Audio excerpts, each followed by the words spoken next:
The episode ends with Jerry's suitor and the alien pursuing a relationship, the ant returning to normal size, and Summer becoming a hero for taking down the rogue unicorn mascot. That was wild. I can't believe I took down a rogue unicorn mascot. Chuckles. Aw, Summer, you underestimate the power of genetically modified corn on the cob. It's truly a wonder of modern science. Shakes his head. I still prefer my corn without all that science stuff. Smiling at his suitor. You know, I think I'm finally starting to understand the universe's infinite possibilities. Closing scene. Rick and Morty are back in the living room, eating corn on the cob once again. You know, Morty, sometimes the craziest adventures can come from the most mundane things, like a corn on the cob. Nodding. Yeah, I guess you're right, Rick. The episode ends with a shot of the corn on the cob, now with a new, bizarre shape, hinting at more scientific adventures to come.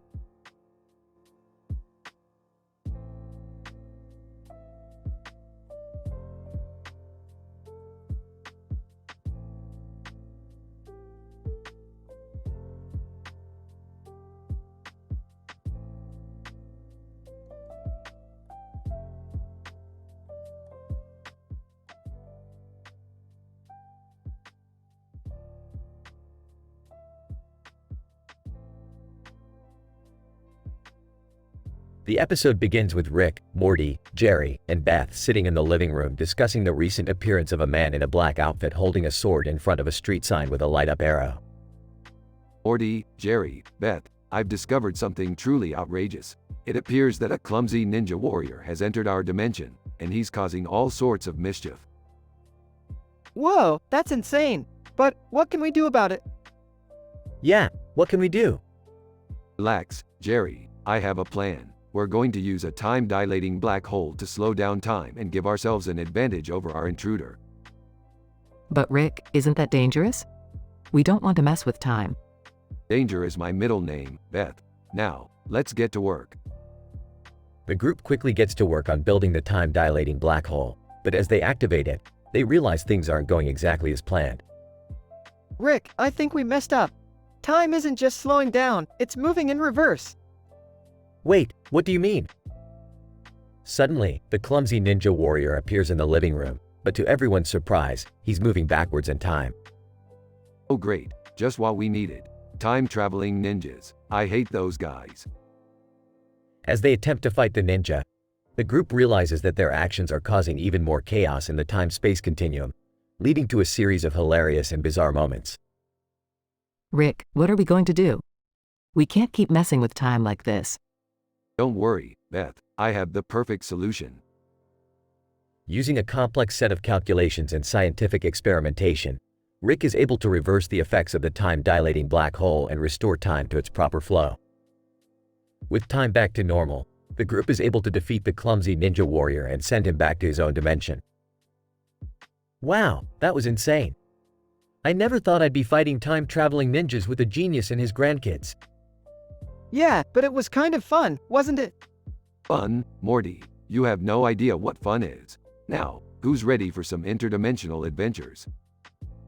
The episode ends with the group setting off on their next crazy adventure, with Rick at the helm, and Morty, Jerry, and Beth along for the ride.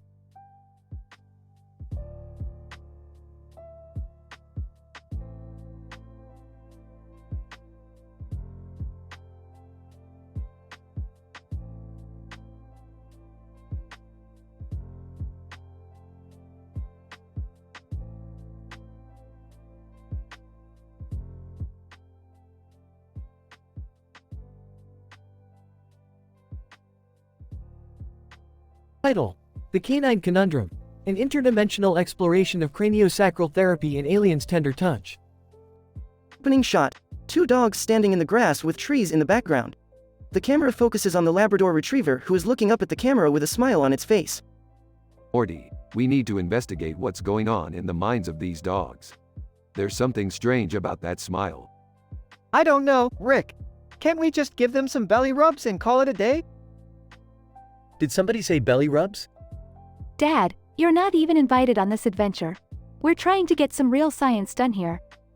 Alright, listen up. We're going to use craniosacral therapy combined with aliens' tender touch to access the dogs' minds and see what they're really thinking. Rick, isn't that dangerous? Relax, Morty. It's just a little interdimensional brain surgery. What could go wrong? The group sets up their equipment and begins the procedure. As they access the dogs' minds, they discover a world of pure joy and happiness. Labrador Retriever. Life is so simple. All I need is a good belly rub and some tennis balls. This is incredible. The aliens were right. Their tender touch technique is the key to unlocking the secrets of the universe. Suddenly, the dogs' minds start to glitch and distort. Guys? I think we broke something. What's happening? We need to get out of here. The group scrambles to shut down the equipment and escape, but it's too late. They're trapped in an interdimensional mind maze. I can't take it anymore, Rick. The thoughts are too much. Hold it together, Morty. We need to focus on finding a way out of here. After what feels like an eternity, the group finally breaks free from the mind maze and returns to their own dimension. Phew! That was intense. But at least we learned something, right? Yeah, we learned never to mess with interdimensional craniosacral therapy again. Speak for yourself, Summer. I'm already planning our next adventure. Closing shot. The dogs continue to play happily in the grass, completely unaware of the chaos that has just ensued in their minds.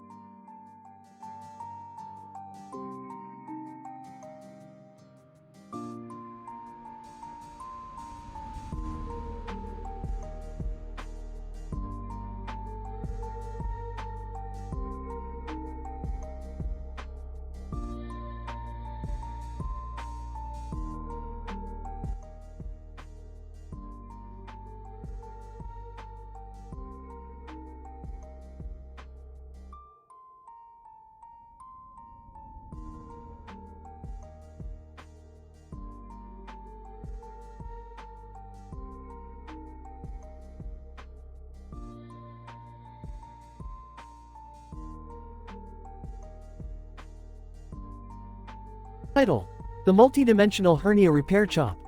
Opening scene. Rick and Morty are in the garage, doing some repairs on the Morty mobile. As they work, Summer comes in with a poster she found at school advertising a new scientific breakthrough in hernia repair surgery. The poster depicts a sleek futuristic car with the words, Abysism I Hip Air Rep, Clog Representative, DP Rep, DP, DP, DP, D Rep, D Rep, written on it. Hey guys, have you seen this poster? It's about some new kind of hernia repair technology. Oh, Summer, you're such a naive little human. That's just marketing jargon for some overpriced medical scam. But Rick, what if it's real? What if people could really be cured of hernias? Morty, that's not how science works. You don't just buy into every new fad that comes along. Trust me, I know what I'm talking about. Scene 2. Cut to the next day. The family is gathered in the living room watching TV.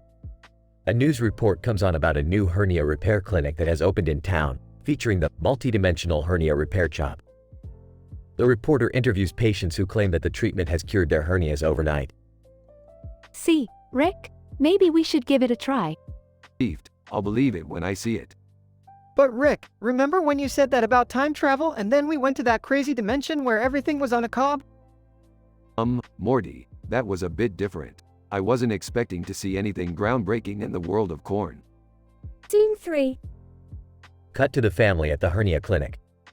They are greeted by a cheerful nurse who takes them into a futuristic exam room. As they wait, they hear strange noises coming from behind a door.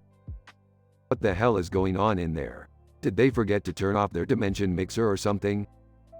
Suddenly, the door bursts open and a frantic doctor appears. Doctor, quick, we need your help. Our multidimensional hernia repair device has malfunctioned and it's creating a dangerous feedback loop. What does that mean? Doctor, it means that if we don't fix it soon, it could create a black hole that will consume the entire universe. Well, that's not good. Let's see what we can do. Scene 4. Rick, Morty, and Summer are led to the basement of the clinic, where they find a massive machine with flashing lights and spinning gears. Whoa, this is some serious hardware. Let's see what we can do to fix it. But Rick, we're not scientists. We don't know how to repair a multidimensional hernia repair device. Speak for yourself, Morty. I graduated from a PhD program in interdimensional physics. Let's get to work. Scene 5. The family works together to repair the device, using their unique skills and knowledge to diagnose and fix the problems. In the process, they make lots of jokes, crazy remarks, and hilarious calls to their past experiences. Okay, I think I've got it working again. Morty, hit the reset button. Summer, grab the emergency coolant. But Rick, what if it doesn't work? What if we've accidentally created a black hole? Relax, Morty. We've faced worse things than a little collapsing universe. Now let's see what happens. Scene 6. The machine powers up with a deafening roar and then suddenly shuts off. The family looks at each other, bracing for the worst. But then they hear a faint sound, the sound of applause. Doctor, off-screen, congratulations, everyone. You did it. You saved the universe. The family runs upstairs to see a crowd of cheering patients and staff, all holding signs that say, "Thank you, multidimensional hernia repair chop." Wow, Rick, I can't believe we actually did it. We saved the universe. Hey, it was nothing. Just another day in the life of a scientist. But Rick, what about the hernia repair?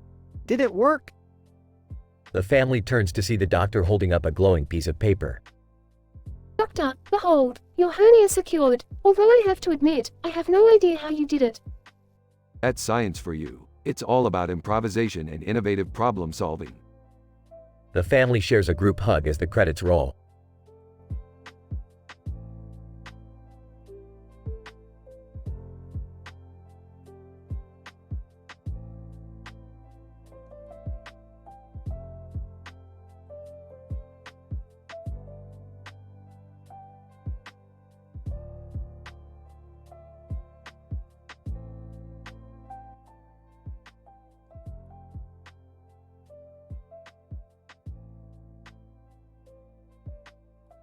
Title: The Quantum Quacks. Synopsis. Rick, Morty, Beth, and Summer embark on a mission to retrieve strontium, a rare element needed to power Rick's latest invention. However, their plans are disrupted when they encounter a man wearing a strange mask and wielding a mysterious glove, who claims to have come from another dimension. Meanwhile, Beth's secret affair with an alien celebrity leads to unforeseen consequences that threaten to unravel the fabric of reality itself. Opening scene. Morty, we need to get our hands on some strontium before it's too late. The fate of the multiverse rests on our shoulders. Ah, okay, Rick. But where do we find it? There's a rare deposit in a nearby galaxy. I've already got coordinates set. Now let's get going. A strange encounter. As they journey through space, the group suddenly comes across a bright light in a star, where a mysterious figure stands. Strange figure. Greetings, travelers. I am Trinity, the guardian of the cosmos. Oh great, another self-proclaimed god. What do you want? Trinity, I have come to warn you, an ancient evil is stirring in the void. That's alien affair. Back on Earth, Beth secretly meets up with her extraterrestrial lover, Adele, who just happens to be one of the hottest alien celebrities in the universe. I don't care what anyone thinks. I love you, Adele. Adele, I love you too, Beth. But we must keep our relationship hidden, or else the galactic paparazzi will tear us apart.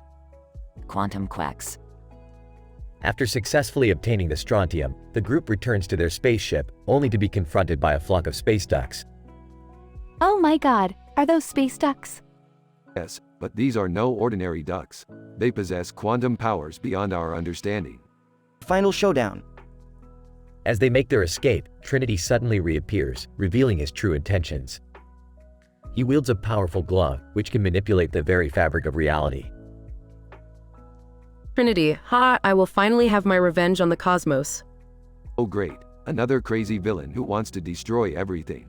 We really need to stop attracting these types. In a dramatic finale, Rick and Trinity engage in a battle of wits and strength, with the fate of the multiverse hanging in the balance. Okay, Trinity, you want to play the reality-bending game? Let's dance. The episode ends with a heartwarming moment between Beth and Adele, as they confess their love for each other and embrace. I don't care what anyone thinks. I love you, Adele. Adele, I love you too, Beth. Let's go watch X on the beach, and forget about this crazy adventure. Roll credits.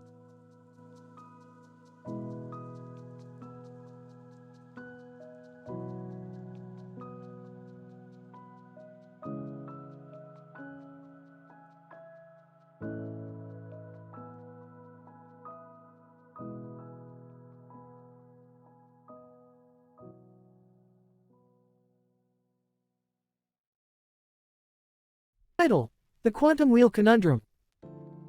After discovering a strange black wheel on a green grass field with a shadow of a person on it, Rick and Morty can't resist the urge to investigate its scientific properties. Summer, eager for adventure, joins in on their quest.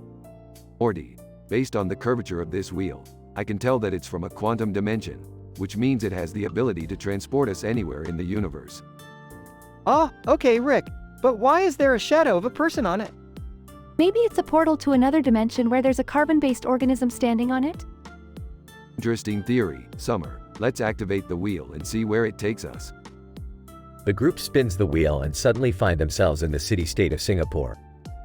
Ah, I love it when science works. Now, let's find out who put this mysterious wheel here. As they explore Singapore, they come across a web developer who claims to have created the quantum wheel as a temporary art installation. Web developer? Yeah, I thought it would be cool to create something that could transport people to different dimensions. But I never thought it would actually work. Ah, the naivety of mortals never ceases to amaze me.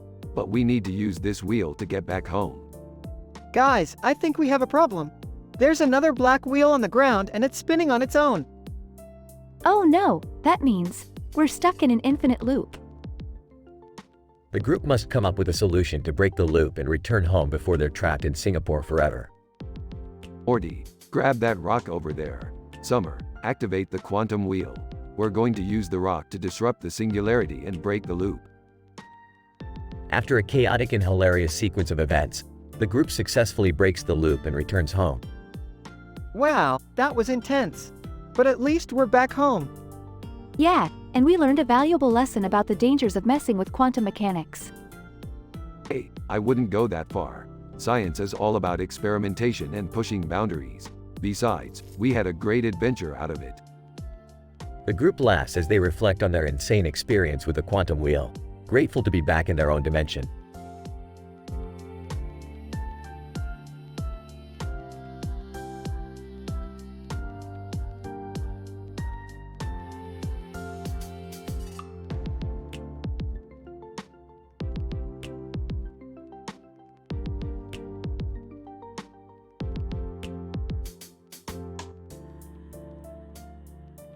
Title of episode: Multidimensional Persuasions, The Misadventures of Jerry Smith in the Multiverse.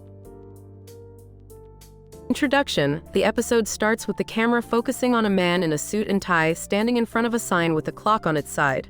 The man is Jerry Smith, a human character from the animated series Rick and Morty.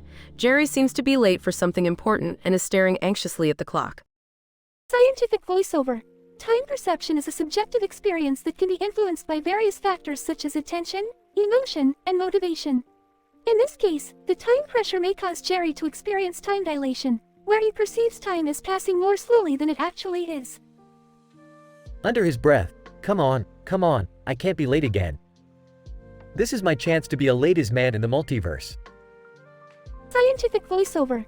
Jerry's statement reflects his misguided attempt to improve his romantic prospects across different dimensions. However, his lack of self-awareness and social skills may hinder his success. Scene 1. Jerry rushes to Rick's spaceship, but he faces several absurd reasons for being late, such as a herd of giant snails blocking his path and a portal malfunction that sends him to the medieval era. Scientific voiceover. The concept of multidimensional travel relies on the hypothesis of parallel universes, or many worlds interpretation, in quantum mechanics. However, the likelihood of encountering such unconventional obstacles and situations in different dimensions remains unknown. Scene 2. Jerry finally arrives at the designated location, but Rick reveals his secret past life as a turkey ship captain. Scientific voiceover. The idea of trans-species identity and occupation challenges traditional notions of identity and social roles.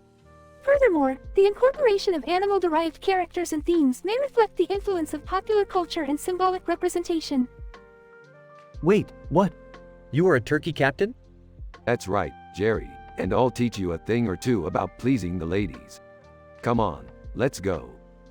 Scene 3. Rick and Jerry embark on a multiverse quest to pick up girls, but their attempts result in comical and disastrous outcomes. They accidentally invade a female-dominated planet and offend the inhabitants, leading to their capture and imprisonment. Scientific voiceover. The portrayal of gender and power dynamics through a science fiction lens may provide insights into societal norms and gender constructs. The episode's depiction of failed attempts at romance could also highlight the importance of effective communication and emotional intelligence in social interactions. Conclusion.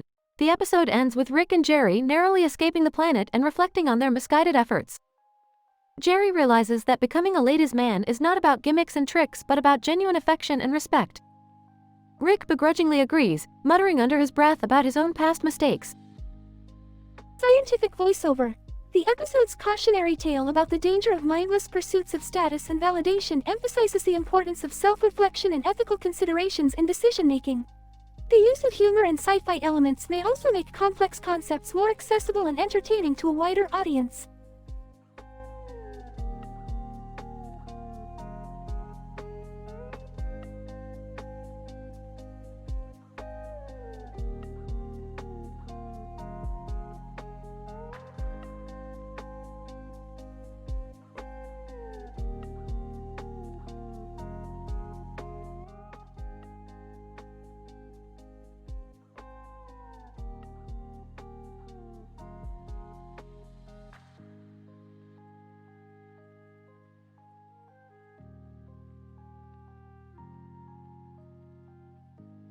Title: The Pancreas Paradox, a cosmic horror invasion. The episode begins with Rick and Morty aboard their spaceship, hovering above a space station. Rick elucidates his latest invention, the nanobiotech evolution implement, a microscopic gadget that can tweak the human pancreas at the cellular level. Morty is skeptical of its safety, but Rick reassures him with his usual bravado. Morty, this nanotech stuff is completely safe. I mean, what's the worst that can happen? Your pancreas expands to the size of a bulldog? Ha ha ha. I don't know, Rick. What if it leaks into other organs? ESSH, leaks. Schmeeks, nothing to worry about, Morty. Now, let's get down to the space station and install these puppies. As they approach the station, they are hailed by a Star Trek vehicle that requests their assistance in repelling a cosmic horror invasion. Rick, sensing an opportunity for adventure, agrees to help and uses the nanobiotech evolution to enhance their pancreases for battle. Meanwhile, Beth's scandalous secret about her past in the Galactic Federation is revealed to the family, causing a rift between her and Jerry. But their drama is quickly interrupted by the invasion, which turns out to be a ruse by the Galactic Federation to steal Rick's nanotech invention. Rick and Morty, with their enlarged pancreases, are able to fend off the Galactic Federation's attacks.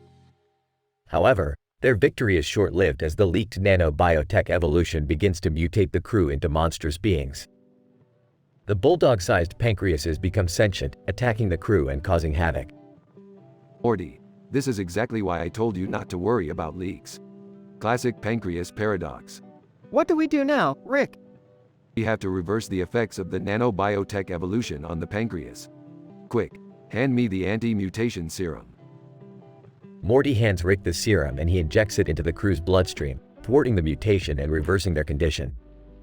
The crew is saved, and Rick and Morty are hailed as heroes. Jerry, meanwhile, reconciles with Beth after realizing the importance of family in times of crisis. The episode ends with Rick and Morty flying off into space, with Rick boasting about his genius yet again. You know, Morty, I really am the greatest mind in the multiverse. Sure, Rick. Whatever you say.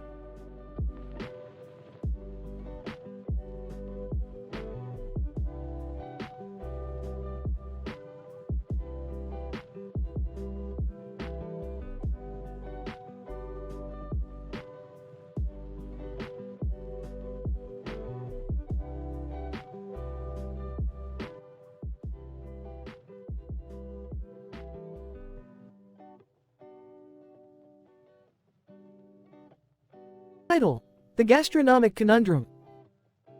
The episode starts with Rick and Morty in the kitchen where a big mishap has caused a skeleton to end up in the oven with a knife. Rick is analyzing it with a scientific approach while Morty, having an alternate life, is busy cracking food jokes. Morty, I don't know how you did this, but you've managed to turn our kitchen into a level 5 biohazard zone. Hey, at least I got the skeleton to heat up.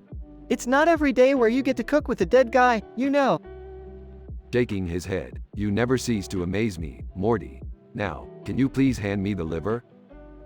Morty hands Rick a liver, and he meticulously examines it using a microscope. Ah, I see. This liver has been contaminated with a rare strain of bacteria that only grows on the planet Zorgon. Sarcastically, oh yeah, Zorgon, I remember it like the back of my hand. Ignoring Morty's comment, we need to get rid of this liver and find a new one. But first, let me call up Fleetwood Mac. They owe me a favor. Fleetwood Mac, what are they going to do? Sing the liver a lullaby? Shut up, Morty, you don't understand the science behind it. Meanwhile, Mr. Poopy Butthole is going through a scandal of his own, which involves his alleged involvement in a black market organ trade. He seeks help from Rick and Morty, who reluctantly agree to help. Mr. Poopy Butthole, you know organ trade is not my area of expertise. Mr. Poopy Butthole, please, Rick, I'm innocent. I need you to clear my name. Size, fine, but you owe me big time. As they conduct their investigation, they stumble upon an underground laboratory that specializes in creating artificial ovaries. In a shocked tone, holy bleep, Rick. This is crazy. A nonchalant tone. Meh, I've seen crazier things before. The episode ends with Rick and Morty successfully clearing Mr. Poopy Butthole's name and finding a new liver. As they sit down to have dinner, Morty once again cracks a food joke. Rick, do you know what they say about artificial ovaries? Size, what? They're overreacting. Both burst into laughter.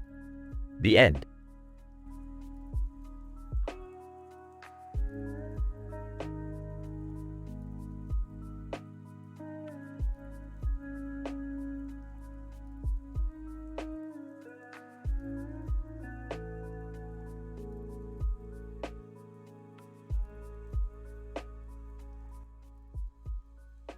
Title: The Saga of the Green Light cartoon character. The episode begins with Rick introducing a new invention to Morty and Summer, a device that can transport them to different dimensions inhabited by cartoon characters. The trio decides to test the device by visiting a dimension with a green light cartoon character, who apparently has the power to control reality. The trio arrives in a dimension with a purple background and a pink and purple sky. They are greeted by the green light cartoon character who introduces himself as Zoltar. He explains that he has been trapped in this dimension for centuries and needs their help to escape. Meanwhile, Doofus Rick is hosting a ninja talent show at his house. Jerry, who's trying to impress a lusty alien queen, decides to participate in the show. However, his hilarious attempts at ninja skills only make him more of a laughingstock in front of the alien queen. Back in the Zoltar dimension, the trio devises a plan to help Zoltar escape. They create a portal back to their home dimension and use it to transport Zoltar with them. Unfortunately, Zoltar's powers cause chaos in their world, turning the world into a vampire apocalypse survival scenario. As they try to survive, they stumble upon a gastropub where they meet various characters from different dimensions, including Doofus Rick and the alien queen. Together, they hatch a plan to defeat the vampires and stop Zoltar from causing further destruction. In a final showdown, they defeat the vampires using the alien queen's seductive powers and Rick's scientific expertise. Zoltar is finally able to escape and goes on to live his life in a dimension where his powers are admired. I can't believe we just went through a vampire apocalypse survival, all because of a cartoon character with a green light on his head. That's the power of science, Morty, and a good old-fashioned adventure.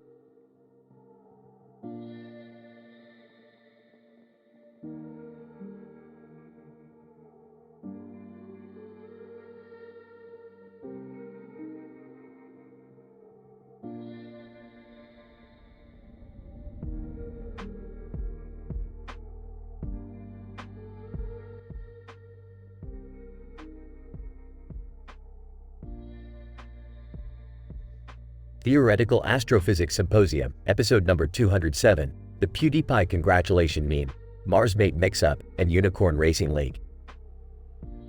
The episode begins with Rick and Morty observing a poster of a man with a beard and a mustache on his head with the caption reading, PewDiePie Congratulations Meme. Rick rants about the absurdity of internet memes and their lack of scientific relevance. Morty, on the other hand, expresses his admiration for PewDiePie's achievements. Rick, why must you always rain on my parade? PewDiePie is a cultural phenomenon and his achievements should be celebrated. Celebrate what, exactly? A meaningless internet meme? If only people were as passionate about science as they are about memes, we'd be living in a utopia.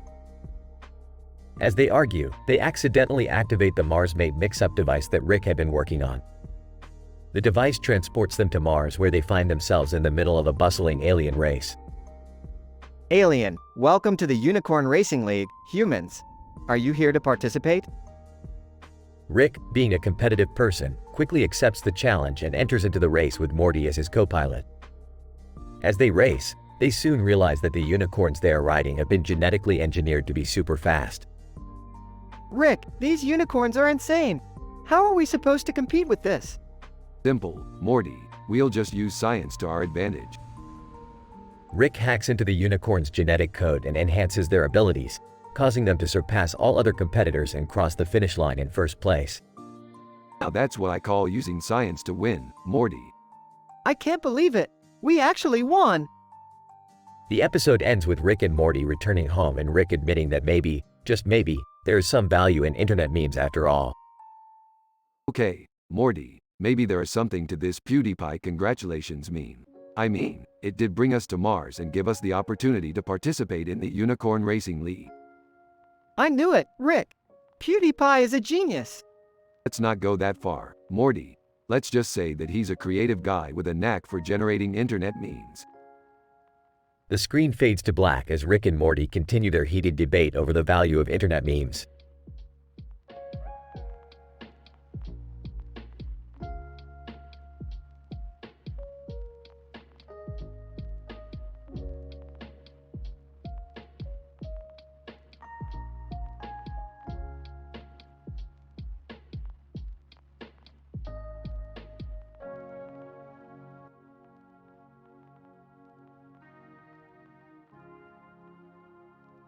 Title: The Feynman-Katie Paradox. Synopsis: When Rick discovers a poster of a woman holding a cigarette and a lighter, he becomes obsessed with solving the paradox of why people continue to smoke even though it's scientifically proven to be harmful. Meanwhile, Morty is tasked with taking care of a houseplant that turns out to be a hyper-intelligent being from another dimension. Act 1. Morty, come check out this poster. It's a visual representation of the Feynman-Katie paradox. The what now? The paradox of why people continue to engage in behavior that goes against their own self-interest. So, like, why people smoke even though it'll kill them? Exactly, and I'm going to solve it once and for all. And I'm taking care of a plant? Yep, but it's not just any plant. It's a being from another dimension that feeds on negative emotions. Don't let it get too anxious or it could cause a cross-dimensional rift. Act 2. Rick becomes increasingly obsessed with solving the paradox, even risking his own health by smoking. Meanwhile, Morty struggles to keep the plant calm, leading to a hilarious sequence of events involving jazz music and aromatherapy. I just can't crack this paradox. It's like I'm caught in a loop. Maybe you're thinking about it too much. Sometimes you just gotta let the answer come to you. You may be right, Morty. Maybe we need to induce a state of altered consciousness to unlock the solution. Act 3. Rick and Morty experiment with various drugs and mind-altering techniques, leading to a trippy sequence involving Richard Feynman and Katy Perry as interdimensional beings. I've done it, Morty. I've solved the paradox. The reason people smoke is because they're addicted to the rush of dopamine it provides, even though it ultimately destroys their body. And the plant? It's fine, Morty. I fed it some positivity and it closed the dimensional rift. So, what did we learn today? That sometimes the answer is right in front of you. You just have to look at it in a different way. And also, don't smoke. It's bad for you. End scene with Rick and Morty smoking a joint and giggling uncontrollably.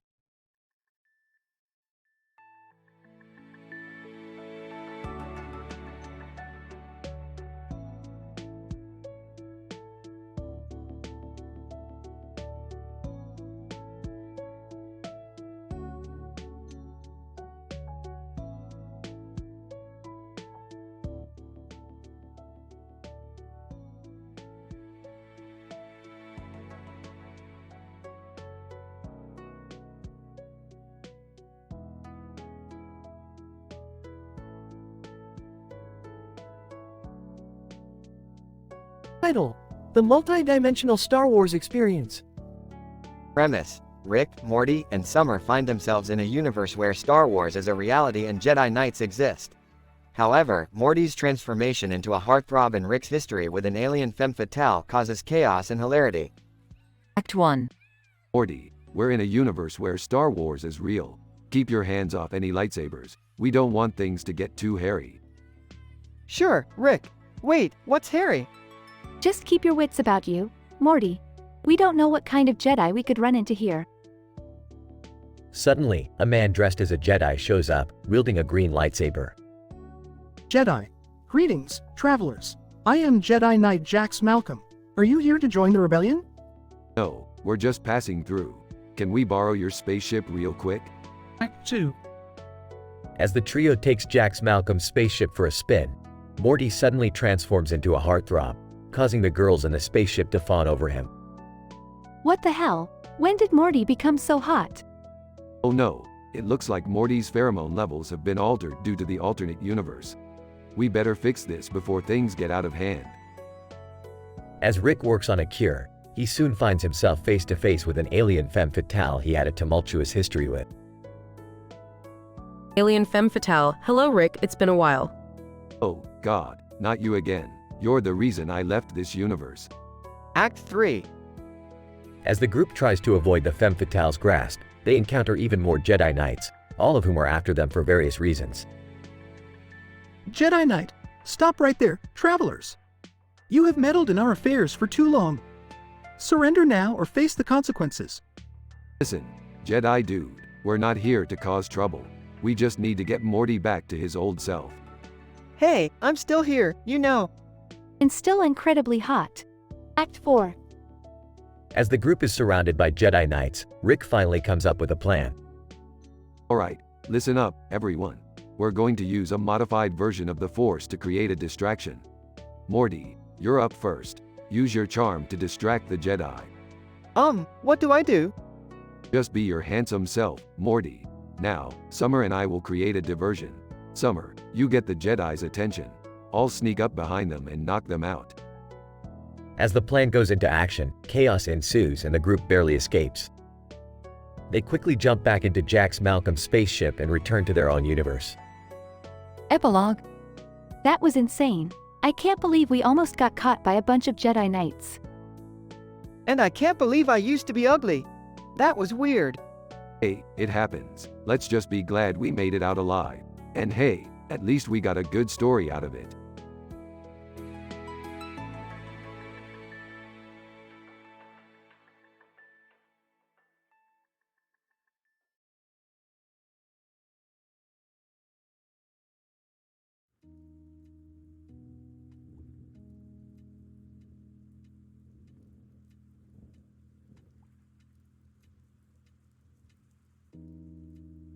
Title: Quantum Love in a Cursed Tomb. Synopsis. The episode commences with the appearance of a poster depicting an unidentified woman in uniform positioned in front of an ice hockey rink with two unknown soldiers in the background. This image becomes a point of focus for our protagonist, Beth, whose curiosity regarding the poster's subject piques. Shortly after this, she discovers an anomalous entity known as the Secret Admirer from another dimension, observing her from another realm. What is the quantum entanglement between me and this enigmatic admirer? How can they perceive me from another dimension? In the midst of this intrigue, our protagonist becomes inadvertently embroiled in a conflict with the future war resistance, a group waging a temporal war to prevent catastrophic consequences in time and space. In an attempt to secure their advantage in this conflict, the resistance offers Beth insight into the cryptic poster. Resistance member, we have reason to believe that this image is a clue to the whereabouts of Grace Hopper's lost research, critical to our fight against the forces of causality. How does this poster relate to the enigmatic admirer? And what is the role of Grace Hopper in this conflict? Intrigued by this information, Beth agrees to help the resistance, and they embark on a quest to locate the fabled ancient cursed tomb, rumored to contain Hopper's research. The journey leads them to unexpected locales, including a bizarre game of air hockey and a perilous encounter with a cursed mummy. Resistance member, we must stay focused and press on if we are to uncover the secrets within the tomb. Ultimately, the group discovers the tomb, and Beth uncovers the truth about her admirer, the poster, and Hopper's research. In a tense moment of decision, Beth must choose to either assist the resistance in their efforts or risk unraveling the fabric of space and time itself. This is a revelation beyond my understanding. Can I trust the resistance, or will their actions lead to catastrophic consequences? The episode concludes with Beth finding herself with many more questions than answers, but committed to her purpose and ready to face the challenges ahead.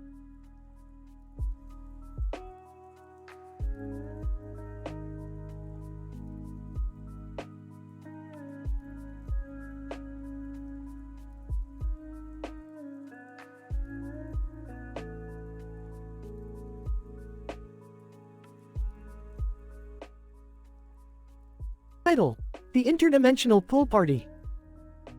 The episode starts with Rick and Morty exploring a new dimension where all the swimming pools are round and have a blue sky reflection on their surface. They decide to have a pool party and invite their family and friends from their own dimension to join them. Jerry is hesitant at first, but Summer convinces him to come along. Rick, being the genius scientist that he is, brings along his latest invention, a cold plunge pool that can freeze every molecule of water instantly. The gang enjoys swimming in the pool until Rick accidentally drops his plunge pool into the main pool and freezes everything solid. Morty attempts to unfreeze the pool with some blowtorches but ends up setting the whole area on fire. While they wait for the fire department to arrive, Jerry starts playing Beat Saber on his virtual reality headset. Summer is impressed with Jerry's skills and they challenge each other to a duel. The duel gets intense with Rick manipulating the virtual arena into a quad-dimensional zone. It's a crazy and hilarious battle that ends up destroying the goggles and Morty's eyebrows. As the fire department puts out the flames, Rick suddenly remembers that the pool they're in controls the pH of their skin and blood, and with the sudden temperature change, the group is in danger of being transformed into blobs. They panic and try to get out of the pool, but the ladder breaks and they're stuck in there. Just when things seem hopeless, they are rescued by an interdimensional yacht party led by the space travel enthusiast Xander. The group joins the yacht and enjoys the rest of the night sipping on space cocktails while dancing to some techno beats. Well, that was a close one. Let's never speak of this again. Yeah, I don't want to be a blob. I could have beat you in Beat Saber if I didn't set my goggles on fire. You actually did pretty good, Dad. Bender! Hey, guys, welcome to the party. Let's set sail to the next party planet. Everyone, woo.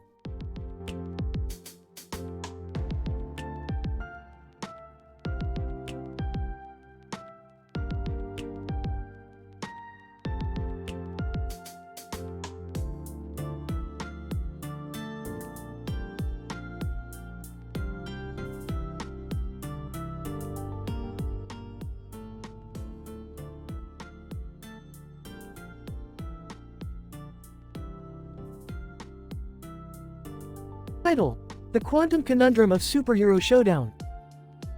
Synopsis: Rick and Morty encounter a strange phenomenon while traveling through the multiverse, where they witness two peculiar action figures engaged in a fierce battle on a busy street. One of the figures is dressed in a cape and the other in a mask, and they seem to be fighting for an unknown cause. Morty, we seem to have stumbled upon a parallel universe where action figures are sentient beings. Fascinating. Whoa, Rick, look at them go. It's like a mini superhero showdown. Guys, can we just go to the movies already? I don't want to watch toys fight each other. Jerry, don't be such a buzzkill. This could be a unique opportunity for scientific research. Rick, what kind of research exactly? Well, Morty, based on our advanced knowledge of quantum mechanics and string theory, we can examine the nature of reality and the existence of alternate universes. Wait, are you saying we're going to analyze toy fights now? Precisely, Jerry. Scientific discovery requires an open mind and a willingness to explore the unknown. I'm not sure about this, Rick. What if we accidentally...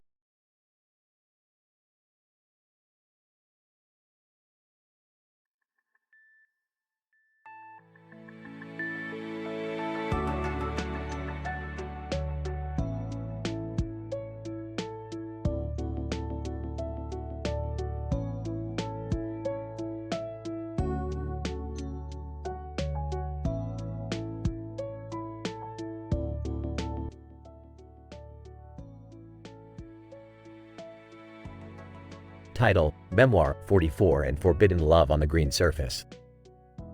Synopsis: Rick, Morty, and Jerry stumble upon a group of toy soldiers on a green surface surrounded by buildings and trees.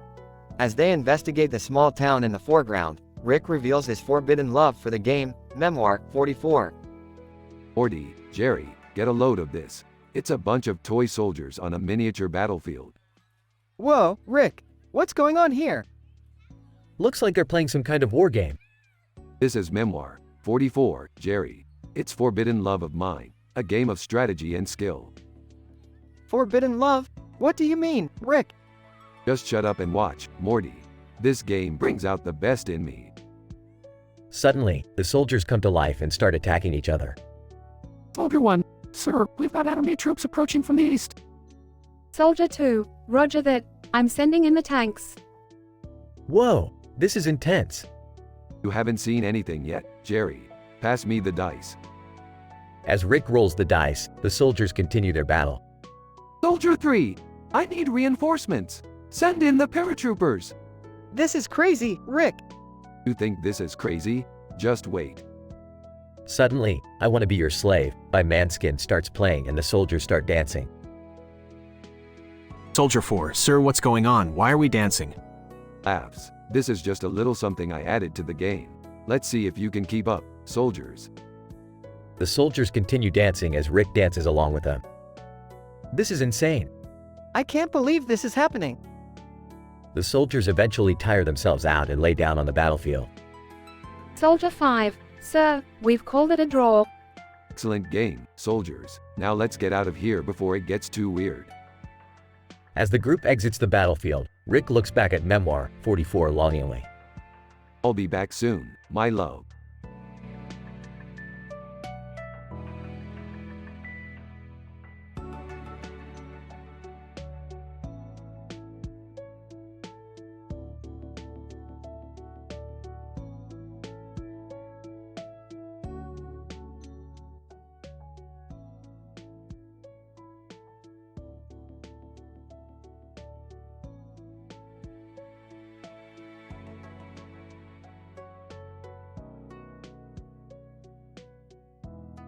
Title: The Stillwater Paradox. In this episode, Rick and Morty encounter a strange anomaly in the form of a group of rocks in the grass, ominously labeled as Stillwater rocks.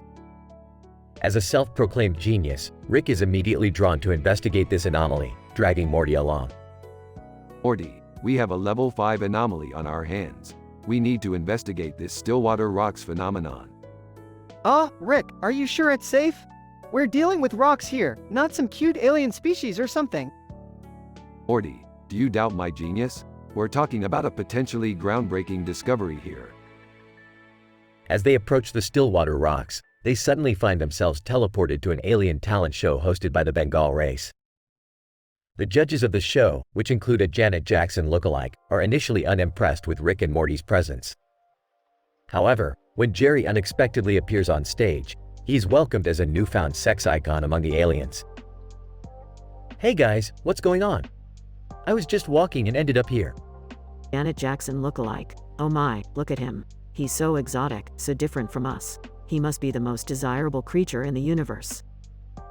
Rick and Morty watch in astonishment as Jerry gets overwhelmed with alien groupies while they try to figure out how they got into this mess. Rick, I don't understand.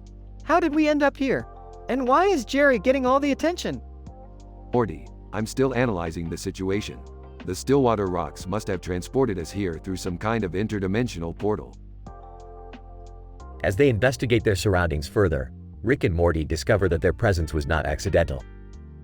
The Bengal aliens had been experimenting with interdimensional travel and had been monitoring different species for potential use in their society. Jerry's unique qualities and appearance had caught their attention, leading to his sudden rise to sex icon status. Morty, looks like we're up against some serious alien intelligence here. We need to find a way out of here and fast. But what about Jerry? We can't leave him here all alone with those aliens. Don't worry, Morty, we'll come up with a plan. But first, we need to get out of this talent show and get back to our own dimension. The duo then devises a plan to use their scientific knowledge to create a device that will transport them back to their original dimension. However, they cannot leave Jerry behind, so they create a distraction that allows them to rescue him and whisk him back to Earth with them. In the end, Jerry is left baffled by his experiences, while Rick and Morty are satisfied with having discovered a new interdimensional anomaly and outsmarting alien intelligence. Well, Morty, looks like we've once again outsmarted the universe.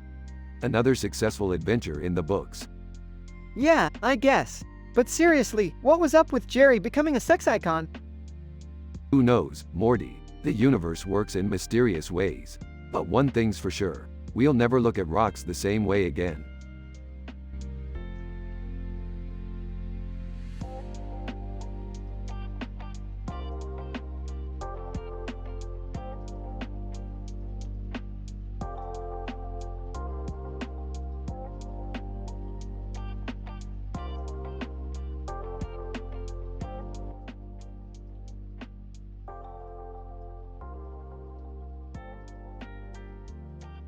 Title: The Case of the Cosplaying Swordsman in the Virtual Graveyard. In this episode, Rick and Morty hop into a virtual reality video game where they encounter a man dressed in a peculiar costume holding a sword in a park area with a cemetery in the background. The man, who goes by the name Swordy McSwordface, believes that he is living in a medieval fantasy world and is embroiled in a battle for the fate of the realm. Rick, being an expert on virtual realities, is fascinated by Swordy's predicament and decides to accompany him on his quest. Along the way, they encounter various creatures and obstacles, all while Morty tries to remain sane amidst the insanity. Meanwhile, Rick also discovers a newfound love for castoreum, a glandular secretion from beavers that is used in perfumes and food flavorings. Morty, being grossed out by Rick's new obsession, tries to dissuade him, to no avail. As they make their way closer to victory, Swordy reveals that he is not actually a character in the game, but a real-life individual who accidentally got sucked into the virtual reality world. With Rick's help, they are able to reprogram the game and free Swordy from his digital prison. In the end, Rick and Morty return to their own reality, exhausted but satisfied with their adventure. Morty vows never to enter a virtual reality game again, while Rick continues to indulge in his newfound love for castoreum. Rick, Morty, you gotta try this castoreum. It's like a party in my mouth. Morty, no thanks, Rick. I'll stick with regular food, if that's okay with you. Swordy, hark! Ye shall not pass through these perilous woods without defeating the Goblin King. Rick, oh boy, here we go again. Morty, why did I let you talk me into this? Rick, forget about Swordy, Morty. Let's focus on the more important stuff, like the castoreum. Morty, I think I'm gonna be sick. Swordy, onward, my companions. Victory awaits us. Morty, yeah, about that.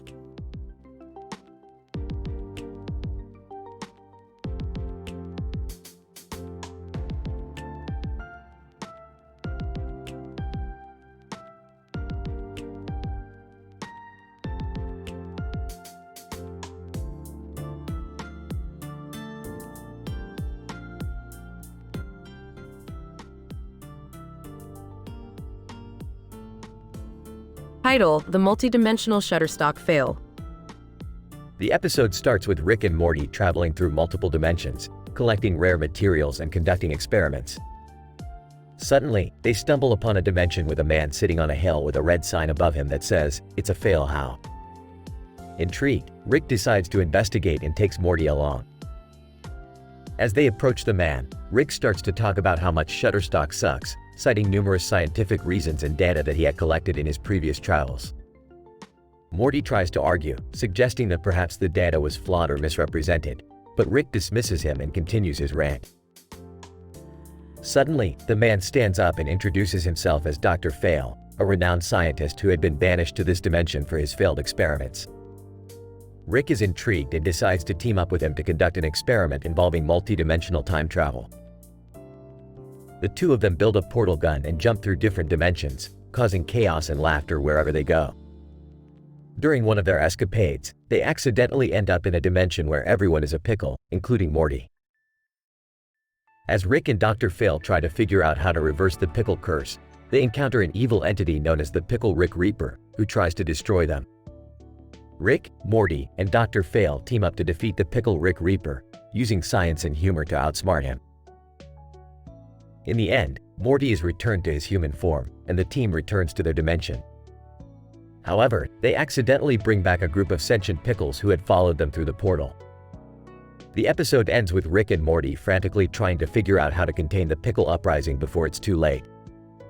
The multidimensional Shutterstock fail was precisely what I needed to satisfy my infinite boredom. The universe is my oyster, and now I have pickles too. Rick, I don't think we should mess with the multiverse like that. It could have some serious consequences, dude. Morty, you couldn't be more wrong. The multidimensional Shutterstock fail was a stroke of pure scientific genius. Plus, we got rid of that pesky pickle Rick Reaper once and for all.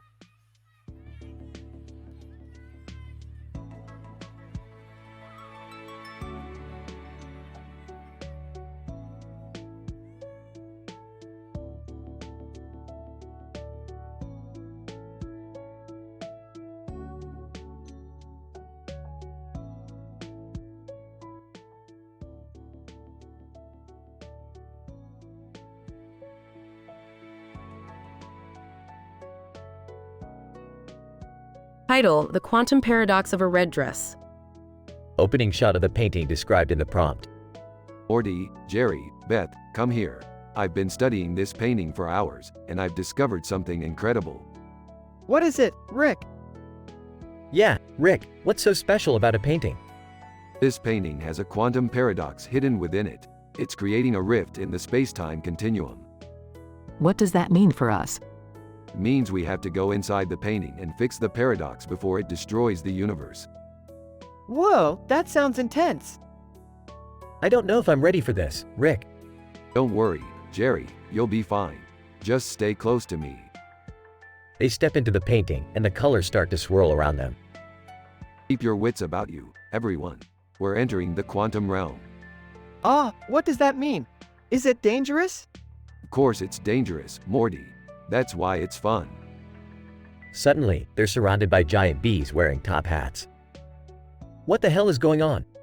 It's a side effect of the quantum paradox. Don't worry, I can handle this. He pulls out a strange device and starts zapping the bees. Rick, what's that thing you're using? It's a quantum disentangler. I invented it to solve these exact kinds of problems. They reach the castle in the background of the painting and find a red dress inside. So what do we do now? We have to put the dress on and dance in the field at sunset.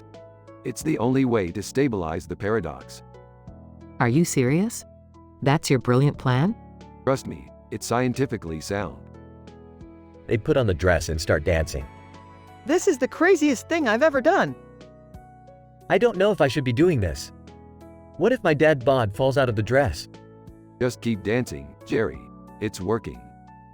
Suddenly, the colors stop swirling and they're back in the real world. We did it. The paradox is resolved. That was odd. But I have to admit, it was kind of fun. I don't know if I'd use the word fun, Beth, but it was definitely something. Yeah, I don't think I'll ever forget that one. Well, that's what science is all about, Morty. Exploring the unknown and having a good time doing it. End shot of the painting without any weird quantum effects.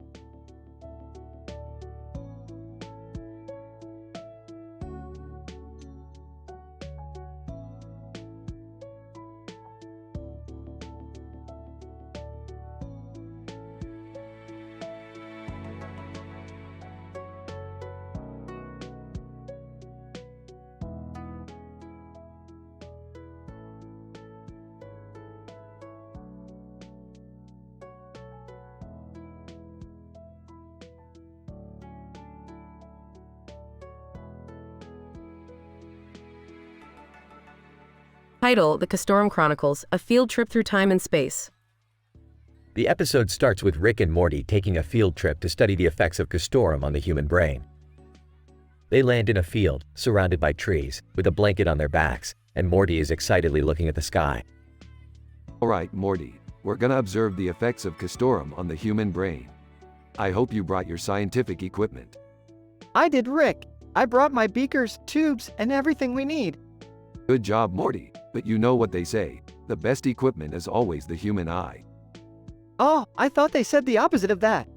No, anyway, let's get started. They both take a whiff of the castorum, and suddenly everything becomes hazy. They decide to lie down on the blanket and look at the sky. Whoa, Rick, I think I'm seeing stars. But like, not just the ones in the sky. Shut up, Morty. We're not in space right now. As they stare at the sky, they start to see visions of different timelines and alternate realities.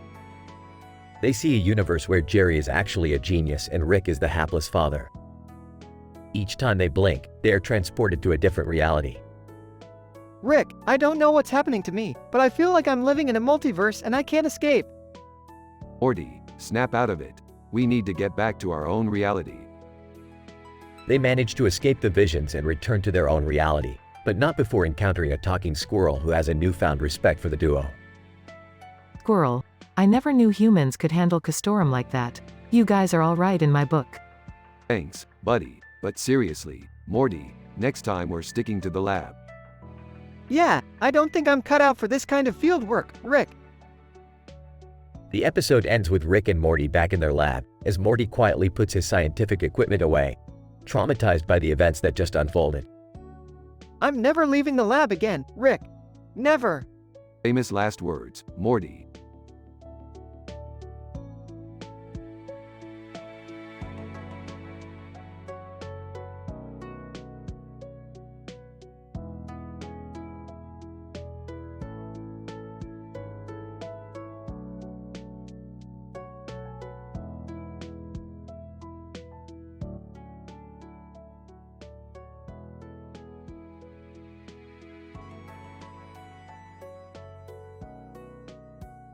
Title: Interdimensional Love Potion Chaos. Synopsis. In this episode, Rick and Morty find themselves in a classic sci-fi situation when a strange, bearded man with glasses appears in their lab. The man, who introduces himself as Dr. Magnesium, claims to be a fellow researcher from a parallel universe. While Rick is initially skeptical of Dr. Magnesium's claims, Morty is immediately taken with the scientist's charming wit and scientific prowess. Meanwhile, back at home, Beth is struggling with her own love life. She's recently discovered that someone has been sending her flirtatious messages and gifts, but she has no idea who the mystery admirer might be. Jerry, as usual, is of no help in the matter. Desperate to solve the mystery, Beth turns to Rick for help. He reluctantly agrees, but warns her not to get too invested. After all, in the multiverse, anything could happen. As Rick and Beth embark on their interdimensional investigation, Morty's love life takes a chaotic turn back at school. After experimenting with a love potion in chemistry class, Morty accidentally creates a massive chain reaction that causes all the students to fall madly in love with each other. Chaos ensues as the students begin declaring their feelings in increasingly outrageous ways. Meanwhile, Rick and Beth's investigation hits a snag when they discover that Dr. Magnesium is not only from another universe, but from a parallel dimension where he is actually Beth's husband. Their investigation leads them to a bizarre alternate reality where Beth is a powerful sorceress and Jerry is a sentient couch. All the while, Morty's love potion continues to wreak havoc on his school, causing more and more absurd situations. In the end, Rick and Beth are able to solve the mystery of her secret admirer, but not before Morty's love potion has caused irreparable damage to the school and possibly even the fabric of the universe itself. Characters. I told you not to mess with love potions, Morty. Do you have any idea what kind of chaos you've unleashed? I didn't mean for this to happen, Rick. It was just an experiment. I'm just here to provide comedic relief, guys. Don't mind me. I can't believe you brought me to an alternate dimension where I'm married to some weird scientist. Dr. Magnesium, come on, Beth, don't be like that. You know we're meant to be together in any reality. Narrator. And so, in the end, love once again proves to be the most unpredictable force in the multiverse. And of course, there would be plenty of burps and witty one-liners from Rick throughout the episode.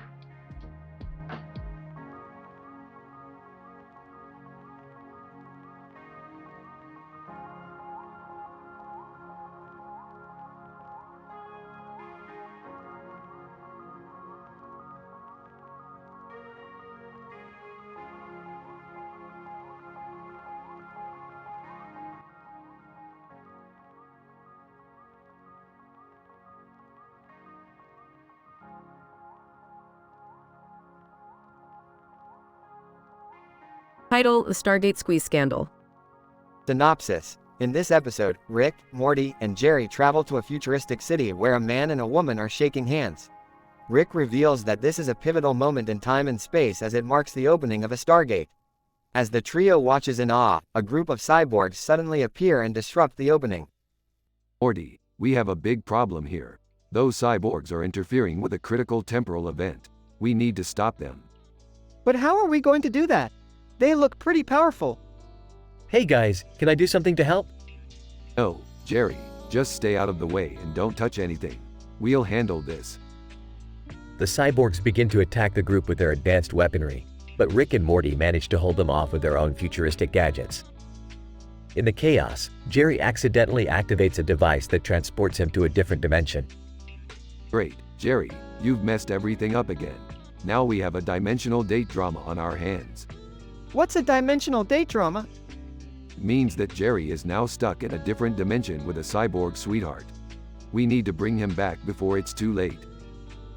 Rick and Morty use their interdimensional portal gun to travel to the alternate dimension where they find Jerry and his new love interest. They engage in a high-speed chase to capture Jerry and bring him back to their own dimension. Guys, wait! I don't want to leave her. Don't worry, Jerry. We'll find you a new sweetheart in our own dimension. As they return to their own time and space, the group realizes that their actions have had drastic consequences on the future. The man and woman who were originally shaking hands are now mortal enemies, and the entire futuristic city is plunged into chaos. Well, that didn't go as planned. But hey, at least we had some fun along the way. Fun? We just caused a massive dimensional paradox. That's not fun, Rick. Can we please just go home now?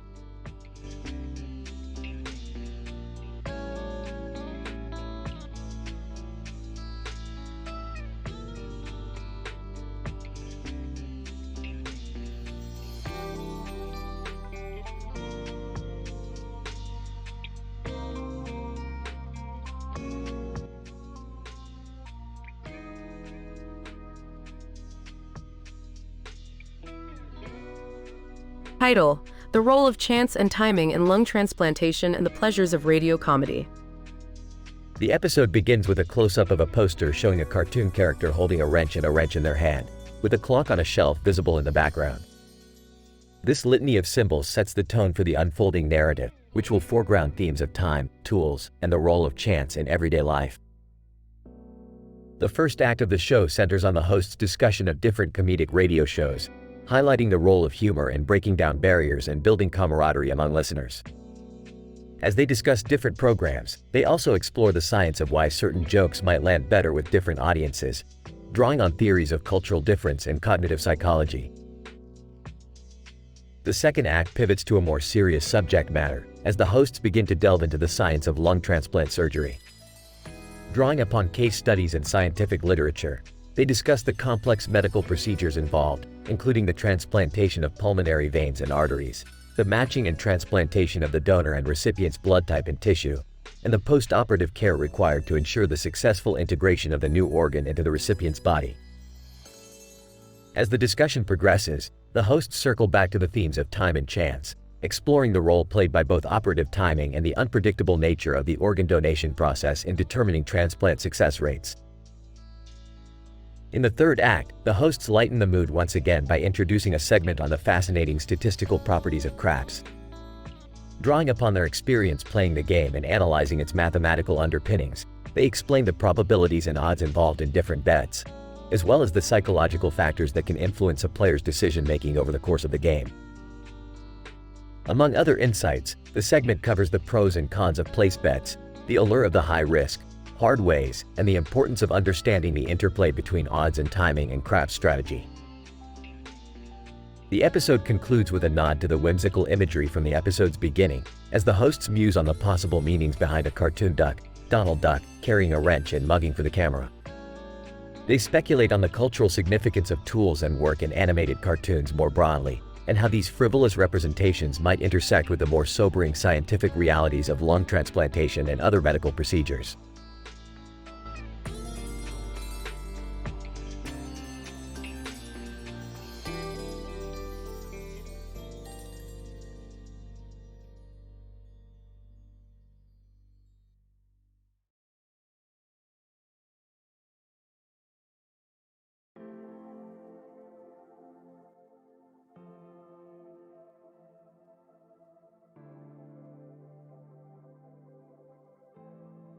Title: Time-Traveling Gladiator Games and the Mysterious Space Signal. The episode opens with Rick, Morty, and Summer watching a man in a spacesuit shooting a laser at a space station with a rocket in the background and a space station in the foreground.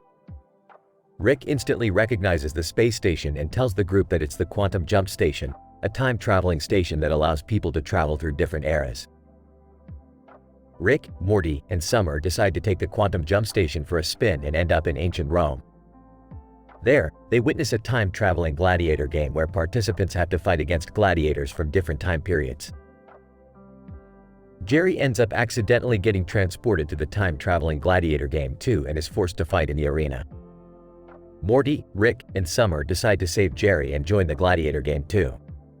Summer, Rick, why are you doing this? It's absurd and dangerous. Rick, chill, Summer. This is what we do. We travel through time and space, and we kick some ass. As they battle in the arena, they notice a mysterious space signal coming from the sky. Rick uses his advanced technology to analyze the signal and discovers that it's a distress signal from a nearby planet. They travel to the planet and find a unicorn cowboy rodeo where they have to fight against evil cowboys to save the planet. As they fight, they encounter silverfish that can teleport and attack them unexpectedly. Morty, what the hell are these creatures, Rick? Rick, silverfish. They're a harmless bug species, Morty. But these ones must have been contaminated with some kind of alien substance that gave them teleportation powers. No big deal, we'll just have to squash them harder. After defeating the cowboys, they discover that the distress signal was a trap set up by an alien race trying to capture time travelers. They manage to escape just in time and travel back home. Jerry, that was insane. I can't believe we were fighting in Rome and saving a whole planet. But can we never do that again, please? Summer, yeah, I'm with Jerry on this one. Can we just stick to regular, non-crazy adventures? Rick, fine, but where's the fun in that? We won't know what we're capable of if we never venture beyond our limits.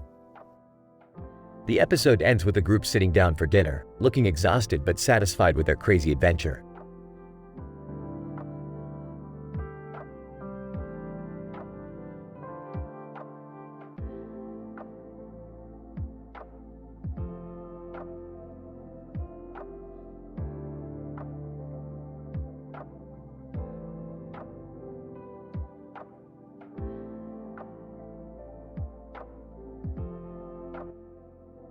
Title: The Vulvar Vessel Vendetta, a study on the effects of uranium on skulls with hats and soda. Introduction.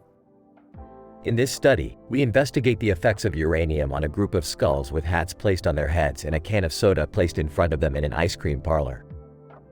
The objective is to observe any changes in behavior or physiology in the skulls due to uranium exposure. Methods. The skulls were placed in a controlled environment with a background color of blue to monitor their behavior. A can of soda was placed in front of the skulls, and uranium was introduced in varying amounts to the soda. The skulls were observed for any changes in behavior and their physiological responses were monitored. Results. The skulls showed increased activity levels and displayed aggressive behavior towards each other after exposure to the uranium. The skulls also exhibited physical changes, such as enlarged eye sockets and cracked cranial bones. Additionally, the soda in which the uranium was introduced showed a change in color from clear to a bright green. Discussion.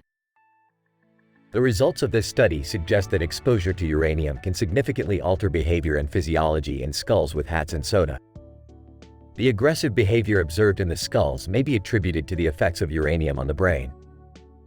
Additionally, the physical changes observed suggest damaging effects of uranium exposure on bone structures. The change in soda color indicates a chemical reaction between uranium and the soda. Conclusion. Further research is necessary to fully understand the effects of uranium on skulls with hats and soda. This study provides a foundation for future research on the topic. It is critical to understand the potential hazards of uranium exposure and to take necessary precautions to avoid exposure in the future.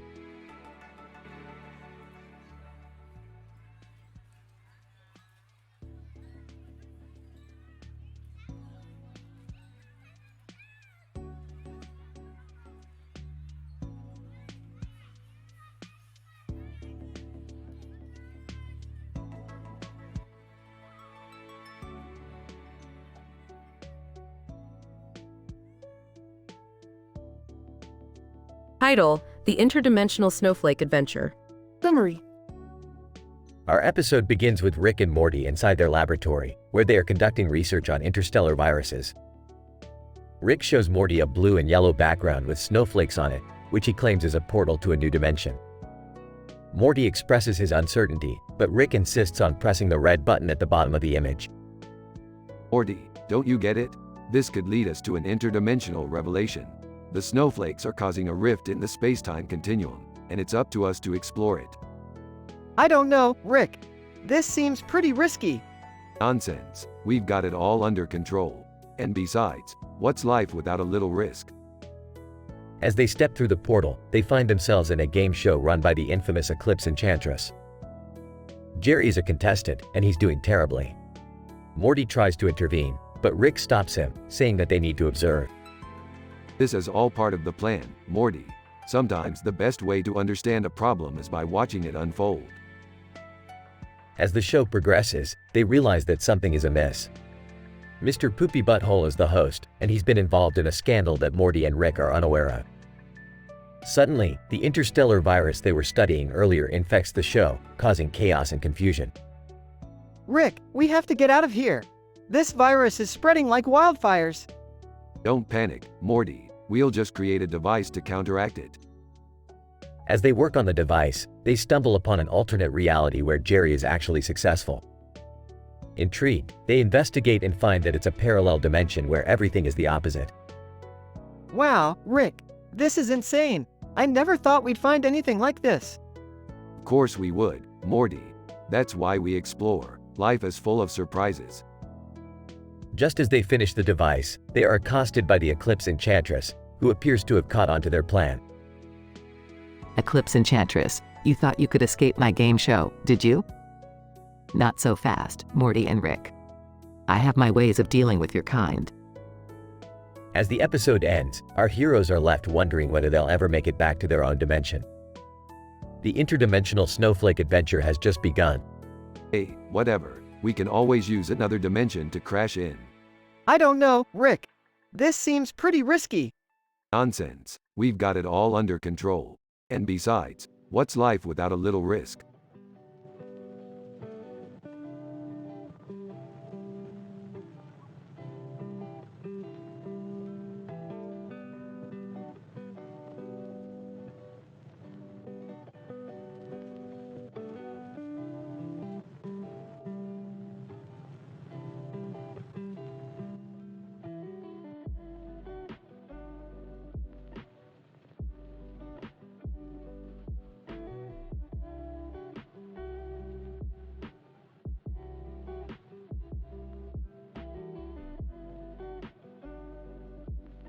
Title: The Hilarious Scientific Adventures of Rick and Morty.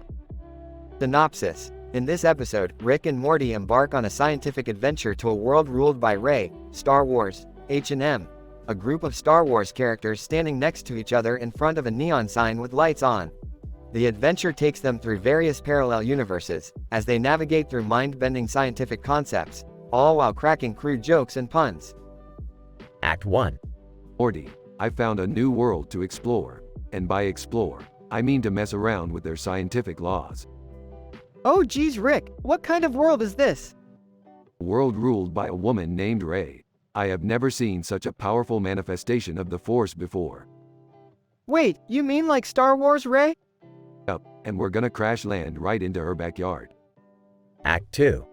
Rey, who are you and what are you doing in my world? Relax, I'm just here to bring some chaos to your otherwise peacefully governed world. Yeah, and we're just here to buy some clothes from H&M. Rey, H&M? Whispers to Morty. Just play along, Morty. Oh yeah, H&M. You know, the fashion retailer that dominates the universe. Rey, I see no harm in that, but be careful, my world is full of scientific surprises. Act 3. Rick and Morty enter H&M and are greeted by a group of Star Wars characters. Whispers to Morty. Let's mess around with these guys. Whispers back.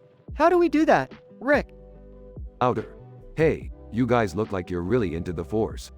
Did you know that the Force actually obeys the principles of quantum mechanics? Act 4.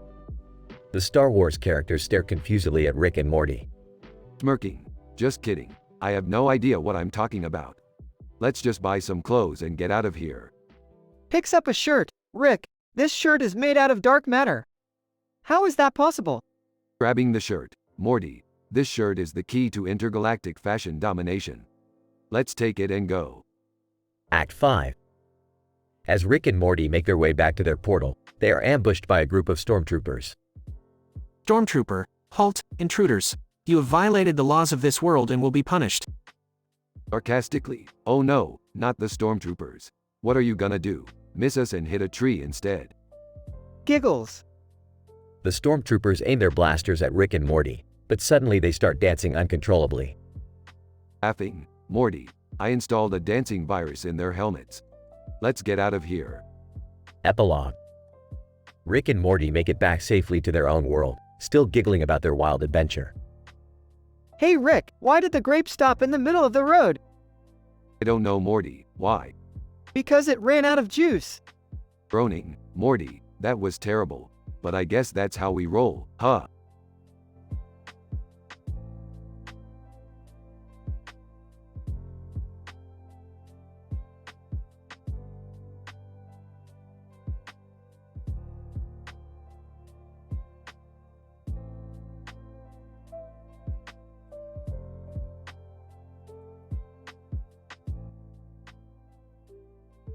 Title: The Lego Dimensions Disaster.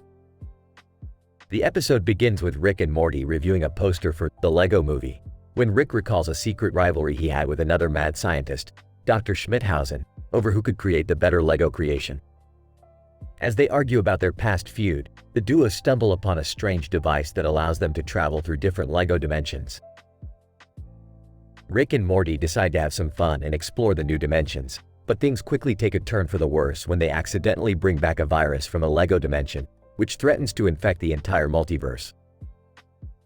In an attempt to find a cure, Rick and Morty travel to the dimension of legendary scientist Alexander Fleming, who helps them synthesize an antidote using silicon and other scientific materials. Meanwhile, Beth and Jerry try to go on a date in the midst of the crisis, but find themselves stuck in a Lego dimension where they have to literally build their way out.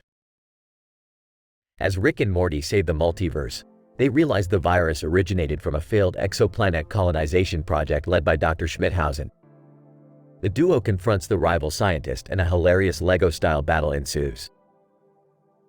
In the end, the virus is halted and Rick and Morty learn a valuable lesson about the dangers of scientific competition. But not before they make a few more jokes about the absurdity of Legos and dimensions. Looks like Schmidhausen needed a few more bricks in his life. I think I left my sanity in that dimension made of spaghetti. Or maybe it was the one with the pineapple people. I swear if I have to build another spaceship, I'm filing for divorce. But babe, it's all just a build-up to something great. Overall, the episode is a wacky and hilarious adventure through different Lego dimensions, packed with scientific references and plenty of jokes.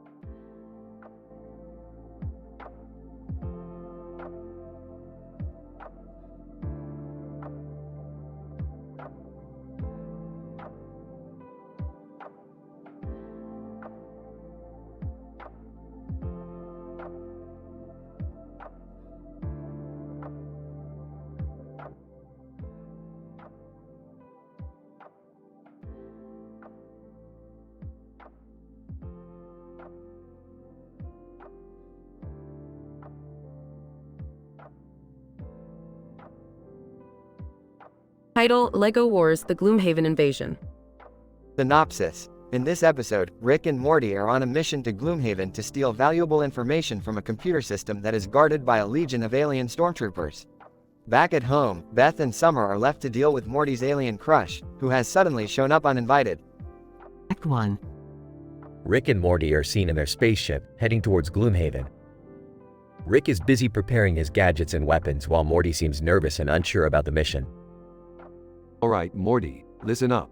We're going to Gloomhaven to steal some valuable information. It's guarded by the toughest, meanest alien stormtroopers you'll ever see. But don't worry, I've got some special gadgets that will make this a walk in the park. I don't know, Rick. This seems dangerous. Maybe we should just go back home? Morty, shut up. We've got a mission to complete. Now, let's go kick some stormtrooper butt. Act 2. Meanwhile, back at home, Beth and Summer are dealing with Morty's alien crush, who has shown up uninvited. What are you doing here? Morty's not even here. Alien crush. I know, but I couldn't resist coming to see you guys. You're all so fascinating. Well, sorry to disappoint you, but Morty's not interested in you. He's got his own life to live. Alien crush. Oh, I know. But a girl can dream, can't she? Look, why don't we just hang out and watch some TV? We've got the whole house to ourselves. Act 3. Back on Gloomhaven, Rick and Morty have infiltrated the computer system's control room. They are faced with a legion of stormtroopers who are ready to defend their territory. Alright, Morty, this is it. Time to put our gadgets to the test. But Rick, I don't know how to fight these guys. Just follow my lead. Now, watch and learn. Rick pulls out a laser gun and starts blasting the stormtroopers, while Morty nervously follows suit. In the chaos, they manage to steal the valuable information and escape the system's control room. Act 4. Back at home, the alien crush has finally realized that Morty is not interested in her. She decides to leave, but not before giving a parting gift to Beth and Summer, a Lego Star Wars set depicting Darth Vader and stormtroopers in action with lights on. Alien crush. I may not have won Morty's heart, but I hope you guys can take care of this. It's my favorite set. Thanks, that's really sweet of you. We'll take good care of it. The log. Rick and Morty return home, exhausted from their mission. They are surprised to find a Lego Star Wars set on the living room table. What the hell is this? It's a gift from Morty's alien crush. Yeah, she was actually kind of nice. Well, I don't care about that.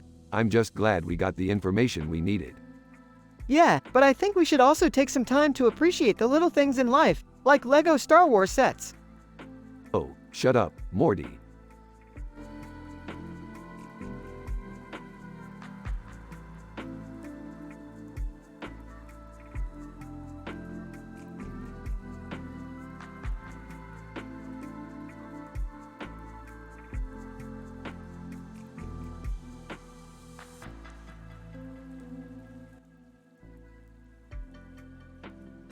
Title: The Scientifically Lo Mein del Taco Baseball Sketch Troupe Adventure.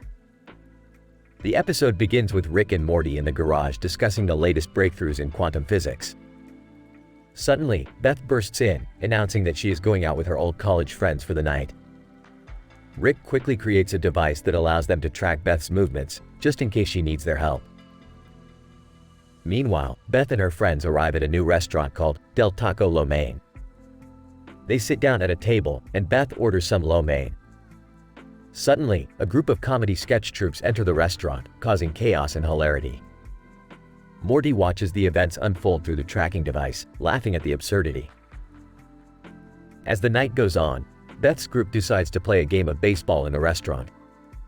Rick and Morty become concerned, fearing that Beth may get injured. However, they soon realize that the game is being played with a miniature ball and a Nerf bat. They breathe a sigh of relief and continue watching the festivities. The group eventually decides to play a game of Ticket to Ride, Europe. The game quickly becomes heated, with Beth's competitive nature taking over. Rick and Morty watch anxiously as Beth's frustration grows. Just as she is about to flip the board, they intervene, calming Beth down and ensuring that the night ends peacefully. As they return home, Rick and Morty are relieved that the night ended well. They jokingly discuss the scientific complexities of the night's events, referencing quantum physics and string theory. The episode ends with Rick and Morty happily content with the absurdity of their adventure. That was quite the scientific experiment, Morty. We witnessed the chaotic interplay of variables within a restaurant environment. Yeah, and the laughter factor was off the charts. I hope Beth has more wild nights like this. Indeed, Morty. The human mind can provide endless entertainment through its unpredictability.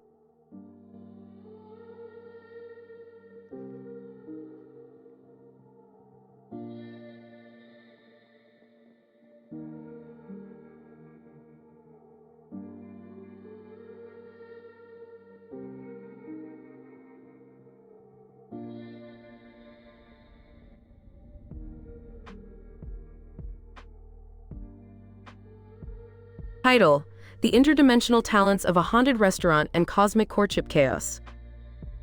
The episode begins with Rick and Morty dining at a local restaurant where they encounter a green alien mascot. Upon closer inspection, Rick realizes that the mascot is actually an extraterrestrial life form. This prompts him to set up an impromptu interdimensional talent show for the patrons. Jerry, who is the MC of the show, introduces various acts including a musical rendition by Mr. Poopy Butthole and a stand-up comedy routine by Rick himself. However, things take a turn for the worse when the restaurant's grand opening coincides with a haunted manifestation in the building.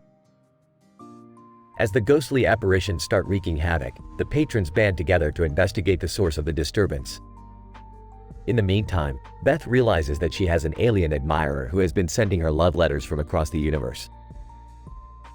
With the help of Rick's advanced technology, the group discovers that the restaurant's haunted history is actually a result of a past owner who underwent a cholecystectomy that resulted in an otherworldly transformation. As the group attempts to confront the transformed owner, they are met with a barrage of cosmic energy that results in a frenzied cosmic courtship chaos. Rick, this interdimensional talent show is seriously lacking some techno-jazz fusion. Morty, but Rick, what about the haunted restaurant? Jerry, welcome to the grand opening of our haunted restaurant. It's to die for. Beth, I can't believe I have an admirer from another planet. Ancient ghost, I'll never leave this place, not even in death. Cholecystectomy victim. I never thought I'd find love in the afterlife, but here we are. Alien Admiral, my love for you transcends even the boundaries of the universe. Mr. Poopy Butthole, I may be a cartoon character, but my musical talents are out of this world. Stand-up comedian Rick, what's the deal with interdimensional talent shows? They're like portals to another dimension of bad jokes. Cosmic energy, unintelligible chaos ensues.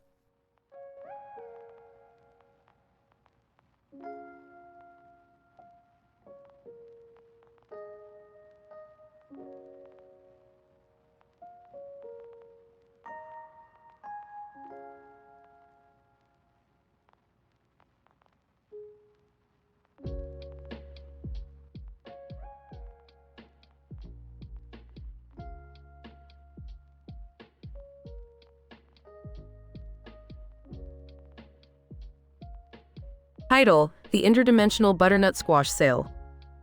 Synopsis. In this episode, Rick and Morty team up with a brilliant scientist named Professor Harold, played by Hide the Pain Harold Meme, to sail through different interdimensional realms in search of the elusive butternut squash.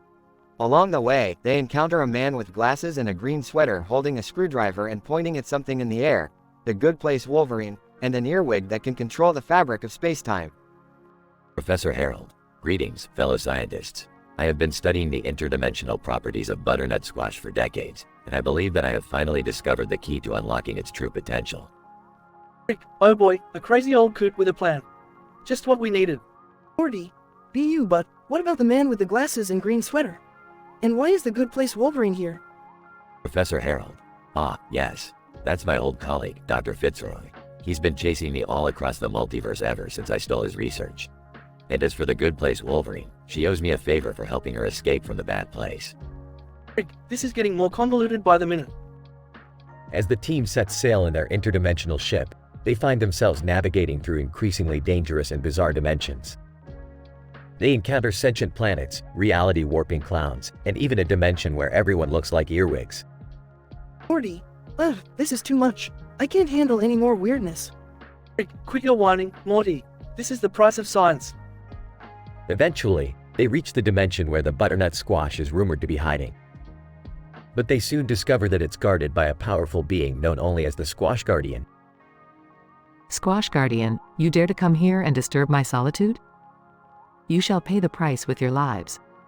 But just when it seems like all hope is lost, Professor Harold reveals his secret weapon, a genetically engineered butternut squash that can create wormholes through time and space. Professor Harold, behold, the Squashinator. With this device, we can open a portal to any point in the multiverse. With the Squashinator in hand, the team vanquishes the Squash Guardian and retrieves the butternut squash. As they sail back to their home dimension, they reflect on the absurdity of their adventure. Rick, well, that was one for the history books. I don't think I've ever seen so many crazy things in one trip. Professor Harold. Ah, but that's the beauty of science. It takes us to places we never thought possible. Morty, I just hope we never have to do anything like that again. Rick, don't worry, Morty. Knowing our luck, we'll probably stumble into another interdimensional mess by next week.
Title: The Lycanthropic Plague of Bangladesh.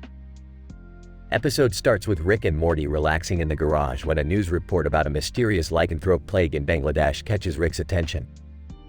Rick, great, another fucking plague. Morty, you know we have to go there and save the world, again. Morty, oh man, I was hoping we could just watch TV and eat pizza. Summer, can I come with you guys? It sounds like an adventure. Rick, sure, let's add another teenager to the mix. What could go wrong? The trio travel to Bangladesh and begin to investigate the source of the plague. They come across a furry animal, with trees in the background and foggy skies above, with a yellow glowing eye. Rick, what the hell is that thing? Morty, I don't know, but it looks creepy. Summer, maybe it's the cause of the plague? As they approach the creature, it transforms into a werewolf-like beast and attacks them. Rick quickly pulls out his laser gun and blasts the creature into oblivion. Rick, well, that was easy. Now, let's find the source of this plague. They soon discover that a group of scientists had been experimenting with a virus that could turn humans into werewolves. The virus had accidentally spread to the local population and caused the lycanthropic plague. Rick, these scientists are amateurs. I could make a virus that turns people into werewolves and control them myself. Morty, Rick, that's not a good idea. Summer, yeah, let's just stop this plague and go home. In a hilarious sequence, the trio fight off waves of werewolf-infected locals using various weapons and gadgets, including a shrinking gun and a portal gun. Rick eventually develops an antidote to the virus and cures the infected population. Rick, well, that was a fun little adventure. Let's all go home and never speak of this again. Morty, wait, what about the giant purple worm we saw earlier? Summer, and the fact that you made an antidote to the virus, Rick? The episode ends with the purple worm crashing through the garage wall, setting up a cliffhanger for the next episode. Rick, or, come on, can't we catch a break? Morty, I guess not, Rick. Summer, this is what we signed up for, guys. The screen fades to black as the sound of the worm rampaging through the garage echoes in the background.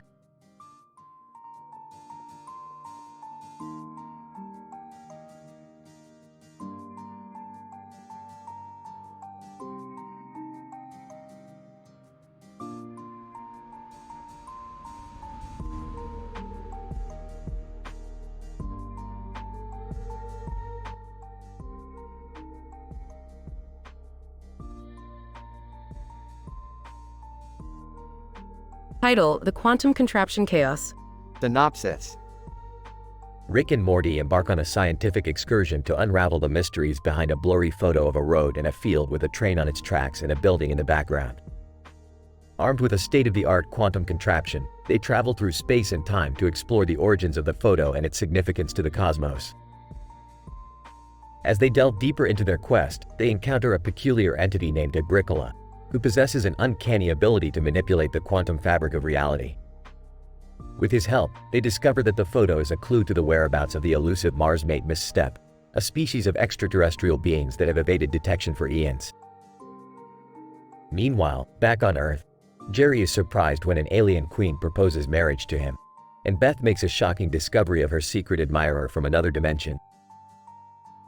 But as the trio of Rick, Morty, and Agricola nears their destination, they are ambushed by a swarm of robotic beings controlled by none other than the infamous PewDiePie. Having stumbled upon their mission, PewDiePie seeks to extract the secrets of the quantum contraption and use it for his own nefarious purposes. In the ensuing chaos, Rick and his team must fight for their lives against PewDiePie and his robotic army. But with Agricola's help, they are able to turn the tide against the invaders and uncover the true value of the quantum contraption. In the end, Rick and Morty return home, triumphant in their adventure and with newfound knowledge of the universe. But as they survey the blurry photo once again, they cannot help but wonder what other secrets the cosmos holds, waiting to be discovered. Well, Morty, looks like we've discovered the true potential of the quantum contraption. Who knows what other wonders it can hold? Oh, I don't know, Rick. Maybe we should take a break from all this science stuff. I need some time to process all this craziness. Agricola, indeed, Morty. The mysteries of the universe are vast and complex, but with the right tools and knowledge, anything is possible. PewDiePie, ha, you fools thought you could stand against the might of PewDiePie, but you underestimate my power. I will be back, and I will have my vengeance. Wait, an alien queen wants to marry me? This is insane, Beth. Well, Jerry, looks like you've still got it. But who needs other dimensional admirers when you've got me, right? That's enough sap for one day. Let's get back to the science, Morty. There's still so much to discover.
Title of episode: Interdimensional Love Equation.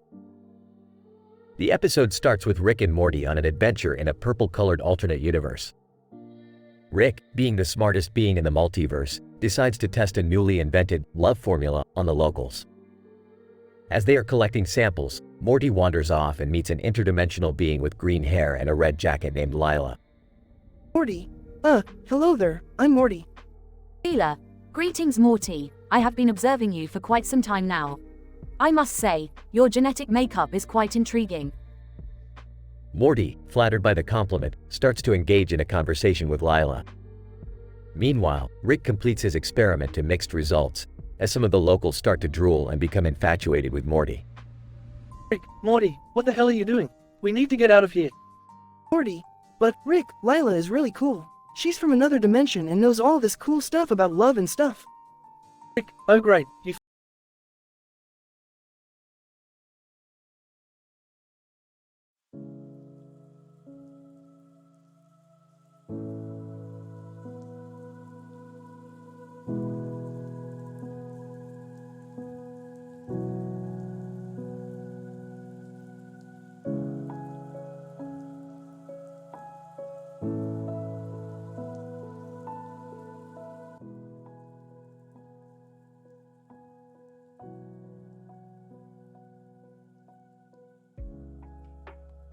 Title: The galactic gold digger gossip of vampire beach volleyball at the haunted restaurant grand opening, featuring Led Zeppelin and Red Hot Chili Peppers. The episode begins with Rick and Morty arriving at a remote desert area, marked by a cluster of black objects. Rick identifies the objects as alien communication devices and attempts to hack into their system to extract some juicy gossip. This is some next-level shit, Morty. The technology behind these devices is far beyond your understanding. Oh, okay, Rick. But what do we need gossip for? Don't underestimate the power of information, Morty. It's what makes the world go round. Plus, if we get some good scoop on these galactic gold diggers, we could sell it for some serious cash. As they eavesdrop on the conversations transmitted by the devices, they hear of an event happening nearby, the grand opening of a haunted restaurant. They decide to check it out, just in time for the main attraction, Vampire Beach Volleyball. Ah, these aliens are crazy. Who knew vampires had such a thing for volleyball? I don't think that's the point, Rick. Should we really be here, though? This seems like some serious supernatural stuff. Morty, don't be such a weenie. We're just here to observe. And who knows, we might even get some dirt on these Vampire Beach volleyball players. The game heats up, with intense rallies and gravity-defying leaps. But just as the Red Hot Chili Peppers take the stage to perform, strange things start to happen at the restaurant. Ghostly apparitions begin to appear, and the Led Zeppelin playing in the background seems to be affecting reality itself. Name, what the hell is going on? I didn't sign up for this. Name, relax, man. This is just part of the show. It's all in good fun. Rick and Morty try to escape the chaos, only to find themselves trapped in the haunted restaurant with no way out. As the ghostly presence intensifies, they realize that they must join forces with the Vampire Beach volleyball players to defeat the malevolent entity. Rick, what are we gonna do? We're screwed, man. I got an idea, Morty. Just follow my lead. What follows is a hilarious sequence of events involving Rick using alien technology to create a makeshift volleyball out of ghost energy, and the players spiking it back and forth to dissipate the ghostly presence.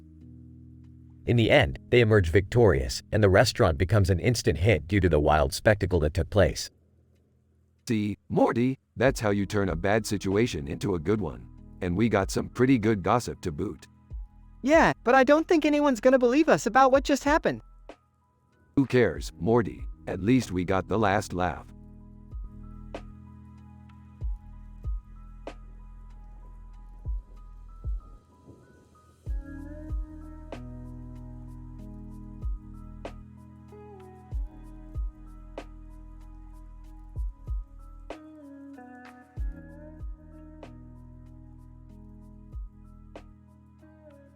Title: The Waxing Zebra Experiment. Synopsis. After discovering a group of zebras walking across a sandy beach next to a shack and a boat on the water in the distance, Rick becomes fixated on the potential for interdimensional travel using their unique DNA. Morty, skeptical of the plan, is roped into assisting Rick with his wild scheme. Morty, time to buckle in for the ride of a lifetime. We're going to use the DNA of those zebras to create a portal to another dimension. Are you sure it's safe and ethical? Who cares about ethics, Morty?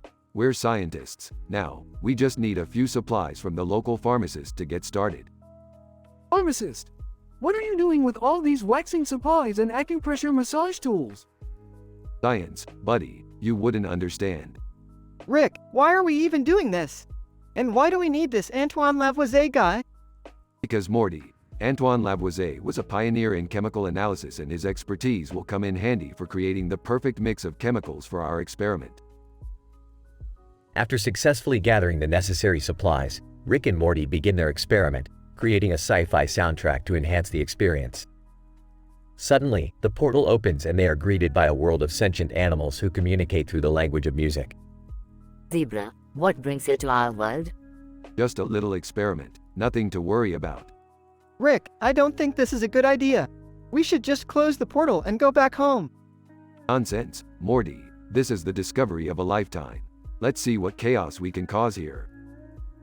The zebras, now furious at the duo's meddling in their world, come charging towards them. In a wild chase, Rick and Morty escape back to their own dimension, now covered in wax and massage oil. That was insane, Rick. I think I need therapy now. Aw, lighten up, Morty. At least we got some good data out of it. The end.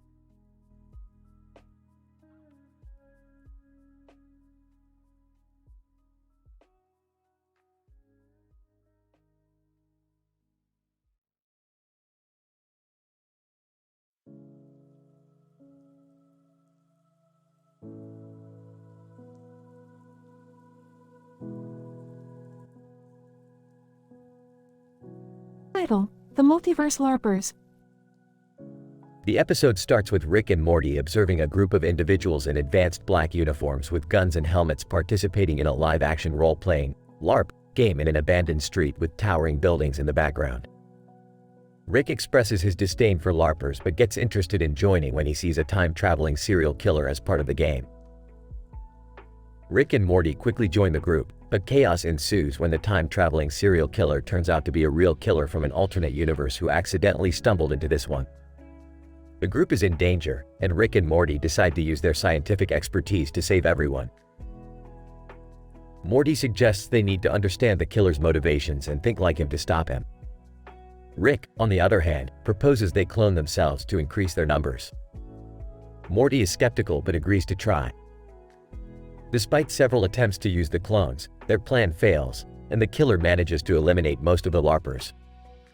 However, Rick and Morty come up with a new plan to use a time portal to trap the killer in an alternate universe. As they set up the portal, Rick boasts about his PhD in quantum physics, and Morty mentions his interest in theoretical particle physics. Suddenly, the killer appears, and a wild chase sequence ensues across multiple universes. In one universe, Rick and Morty come across a universe where everything is a musical. They have a hilarious dance-off with the killer. In another universe, they come across an army of intelligent dogs that have taken over the world. Rick and Morty make a deal with the dogs to help them capture the killer. Finally, they manage to trap the killer in a universe where he is the only sentient being, and he'll spend the rest of eternity alone. Rick and Morty high-five and decide to leave the LARPing community forever. Rick, these LARPers should stick to their silly games, leave the science to the professionals. Morty, Rick, what happened to science is just a tool to better understand the universe? Rick, shut up, Morty. Now, let's go get some ice cream.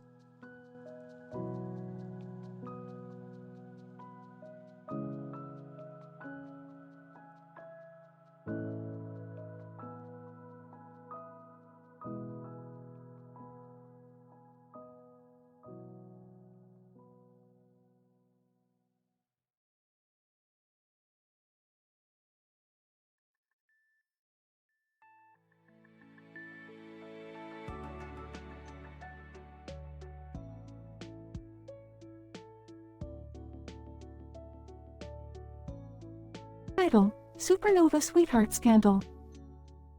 The episode opens with Rick and Morty piloting their spaceship through a star cluster exhibiting a green center surrounded by red and blue stars against a black background, a phenomenon known as the green nova. Morty, I need you to program the hyperdrive. We're in a rush to witness a rare event. What event?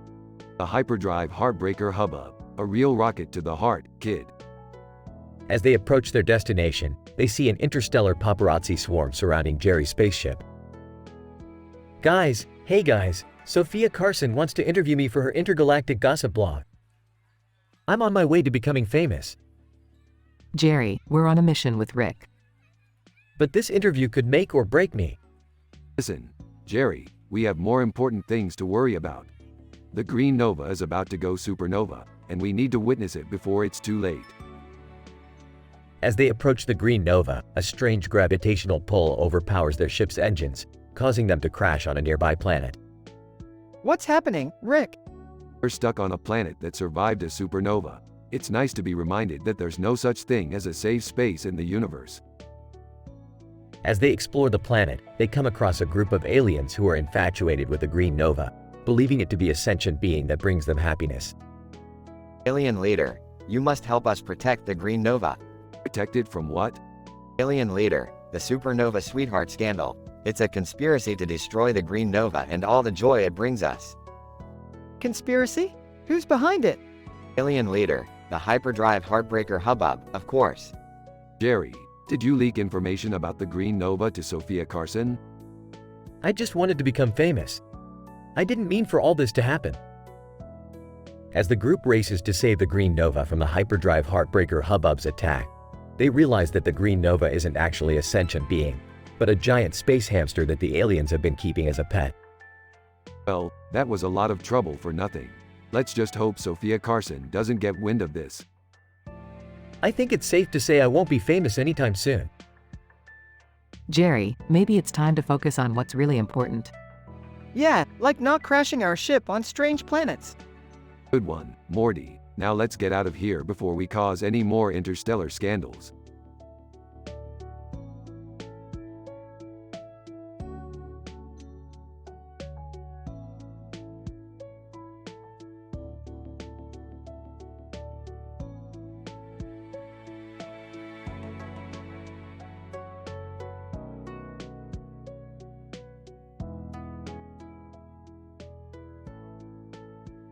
In this episode, titled The Extraterrestrial Encounter of Summer's Alien Admirer and the Poodle with a Pink Umbrella on its Head, we observe the interaction between two distinct species in a natural setting. The first character, referred to as Summer's Alien Admirer, is an extraterrestrial life form characterized by its luminescent green skin, elongated fingers, and large eyes with vertical pupils. The second character, referred to as Poodle, is a domestic canine breed known for its curly hair and propensity for decorative accessories. The scene opens on a grassy field, where Poodle stands with a pink umbrella attached to its head by unknown means. Poodle also holds a purple flower in its mouth. Summer's alien admirer, who has been observing the scene from afar, approaches the Poodle cautiously, emitting a series of ultrasonic vocalizations. Poodle, initially startled by the creature's appearance, barks in response. Using advanced speech recognition software, we determine that the barks signify both fear and excitement. However, upon realizing that Summer's alien admirer poses no immediate threat, Poodle approaches the extraterrestrial with curiosity. Summer's alien admirer reciprocates the gesture, extending a tentacle-like appendage towards Poodle. Poodle sniffs at the tentacle before licking it affectionately. The two continue to interact in a friendly manner, with Summer's alien admirer producing a series of colorful lights and sounds to entertain Poodle. This exchange highlights the potential for interspecies communication and cooperation that exists beyond traditional human-animal interactions. It also raises questions about the mechanisms by which creatures from different planets and evolutionary backgrounds might connect and bond. Overall, the episode provides a fascinating glimpse into the complex world of interspecies communication and the potential for forming bonds with creatures that may initially seem unfamiliar or alien.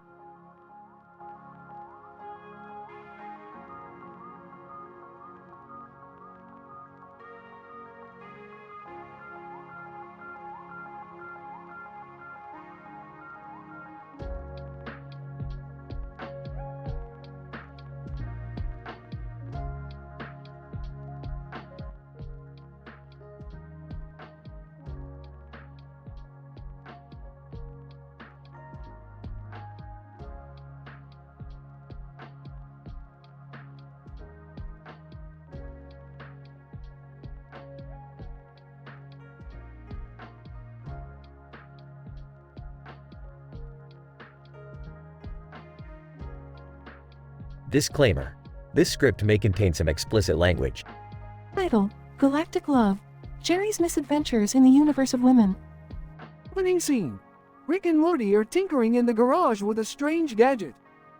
Morty, I have made a device that can turn any humanoid into an intergalactic Casanova. Wow, Rick, that sounds amazing. Of course it's amazing, Morty. With this device, you can date any alien species in the universe and forget about your problems on Earth. The scene shifts to Jerry, who is whining to Beth about his lack of success with women. Aw, Beth. I'm such a loser with the ladies. I wish I could be a badass like Rick. Jerry, you need to stop being so insecure. You're a handsome man, and I'm sure you'll find someone, someday. Someday? I'm sick of waiting, Beth. I need action now. Suddenly, Rick appears in the living room with his device. Jerry, my friend, have I got the solution for you? Rick, what is that thing? This, my friend, is a device that will turn you into the ultimate latest man in the universe. Just put it on your head and see the magic happen. Jerry, excitedly, puts on the device and transforms into a humanoid with a monster head on his head. Holy shit, Rick! This feels amazing. I feel like a sex god.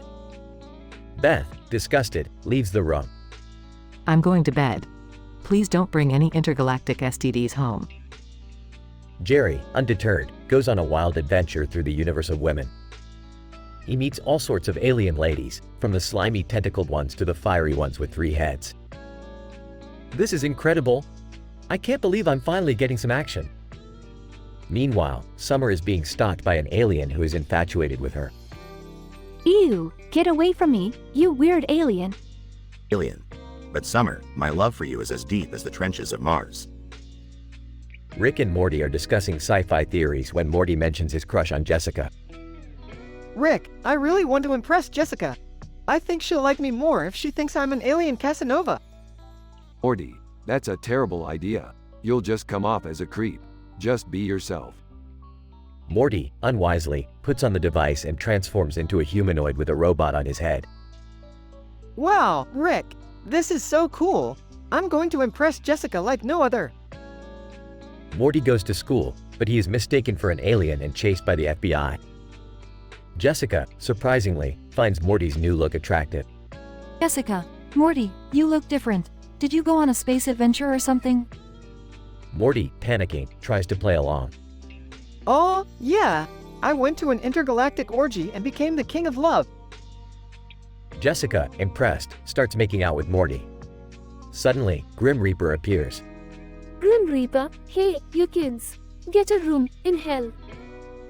The episode ends with Jerry realizing the downside of being a latest man in the universe and Morty learning that being yourself is the best way to impress someone.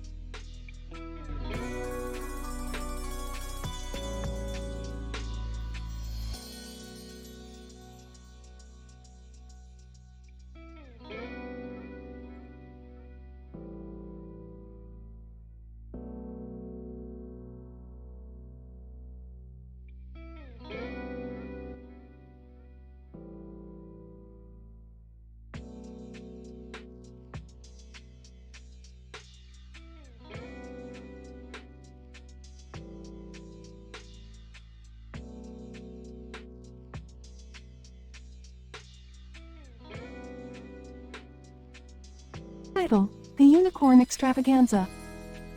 Synopsis. In this episode, Rick and Morty find themselves on a distant planet where a mysterious woman with a unicorn mask and green hair and a green hat with horns on her head has caused a wave of unusual pet behavior. Meanwhile, Morty falls in love with a girl from a pacifist alien civilization, much to Rick's chagrin. The episode begins with Rick and Morty on their way to a new planet for a routine exploration mission. As soon as they land, they notice that all the animals on the planet are acting strangely, aggressive, irritable, and downright hostile. Rick, what's going on? These animals are acting like they haven't slept in weeks. I have no idea, Morty. Something's not right. Let's go investigate. As they wander through the planet's foliage, they come across a woman with a unicorn mask and green hair and a green hat with horns on her head. She seems to be controlling the animals with some sort of strange technology. Oh great, a unicorn wrangler. Just what we needed. Unicorn woman.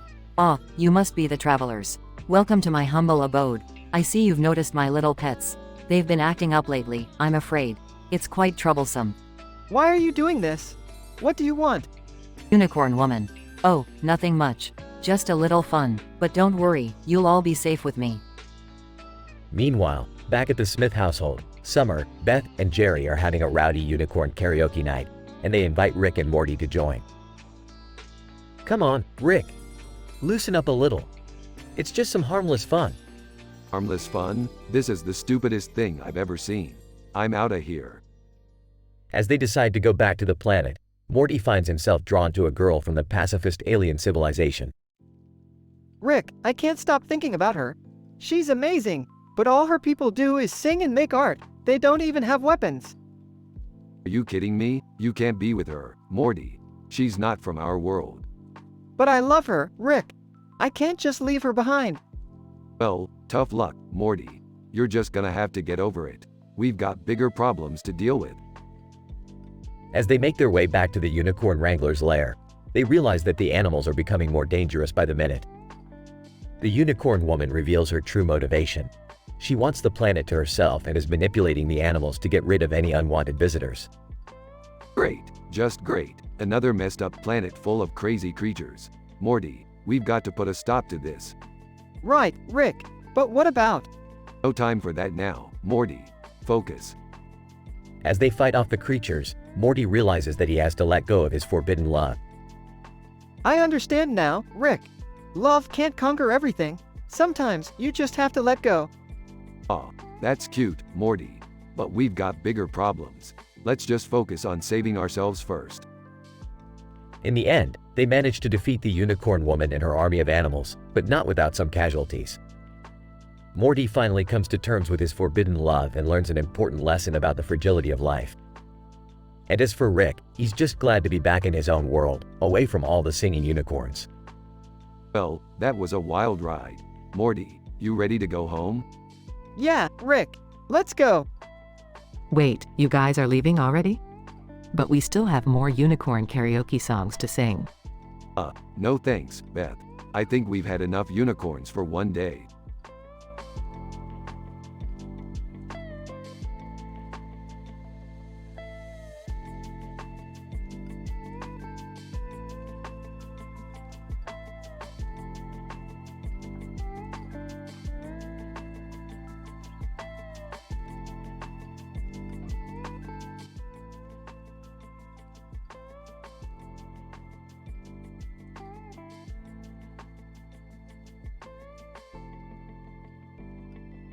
Title: A Chemical Journey Through Interdimensional Memes and Portal Malfunctions.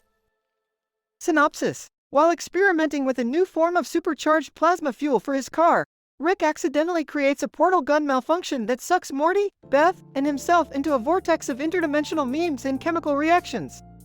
As they journey through the multiverse, they encounter a man with a hat and a car in front of a sign that reads, "Welcome to Breaking Bad Country," and a picture of a man with a head in the air. Beth, Morty, buckle up. We're about to go on a ride so crazy it'll make Stephen Hawking spin in his grave. Oh, Rick, I don't know about this. We're not supposed to mess with portals, remember? Relax, Morty. It's just a little harmless experimentation. Plus, I need to go pick up some chemicals for my medical practice. As they travel through the vortex, they come across a chemistry change my mind meme.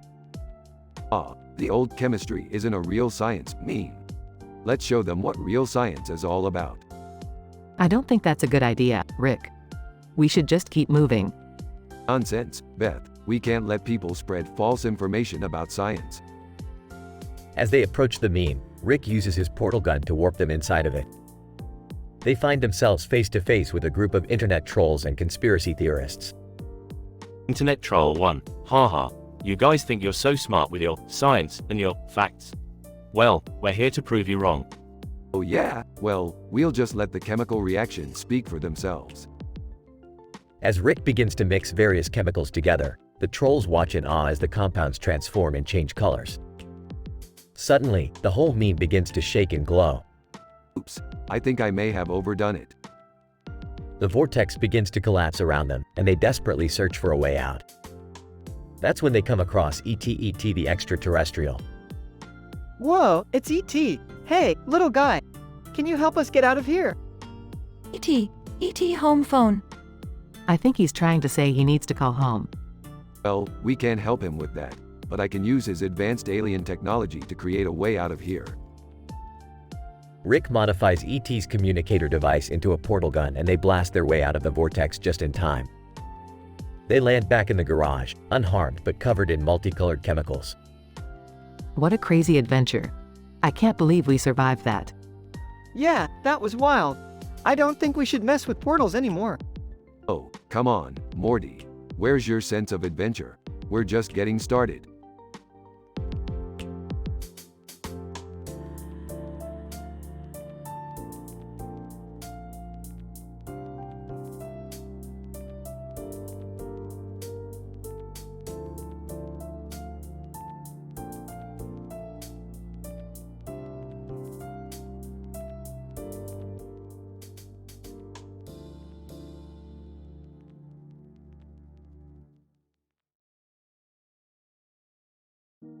Title: The Disappearance of Santa Claus. Opening scene. Rick and Morty are in the garage with Jerry, Beth, and Summer. Rick, working on his latest invention, accidentally presses a button that transports Santa Claus from existence. Oops. Looks like I just deleted Santa Claus from existence.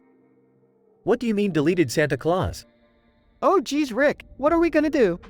Scene 1. Searching for clues. Rick and Morty search through historical archives looking for any evidence of Santa Claus ever existing. Meanwhile, Jerry becomes obsessed with the idea of being the new Santa Claus. Jerry, you can't just become Santa Claus. That's not how it works. But why not? I have the beard and everything. Scene 2. The textbook rewrite. Rick discovers that without Santa Claus, certain events never occurred in human history. Morty is shocked to find out that Christmas was replaced by a month-long holiday called Consumerism Appreciation Month. Whoa, so people just buy things for a whole month instead of one day. Looks like it, Morty, and it's all because you just had to push that button. Scene 3. The Anti-Santa Resistance. Rick and Morty stumble upon a group of people who are actively fighting against the Consumerism Appreciation Month and the idea of fake gifts. Leader of resistance, we must stand up against this meaningless holiday. Rise up, brothers and sisters. Rick, I don't think these guys know that Santa Claus was real. Well, Morty, it looks like we have our work cut out for us. Scene 4. The Return of Santa Claus. In a daring rescue mission, Rick and Morty travel back in time to bring Santa Claus back from non-existence. Along the way, they encounter a young boy who teaches them the true meaning of Christmas. Young boy, it's not about the gifts or the holiday. It's about spending time with the people you love and showing them how much you care. Wow, Morty, that's some deep stuff right there. Yeah, even I understand that one, Rick. Closing scene. Jerry attempts to give gifts to the family dressed as Santa Claus, but fails miserably. Rick and Morty exchange a look of understanding, realizing that sometimes it's the effort that counts. Well, Morty, looks like we saved Christmas after all. Yeah, but at what cost, Rick? Hey, I got you guys some gifts. Thanks, Jerry, but you didn't have to dress up like Santa to do it. I know, but I wanted to. End of episode.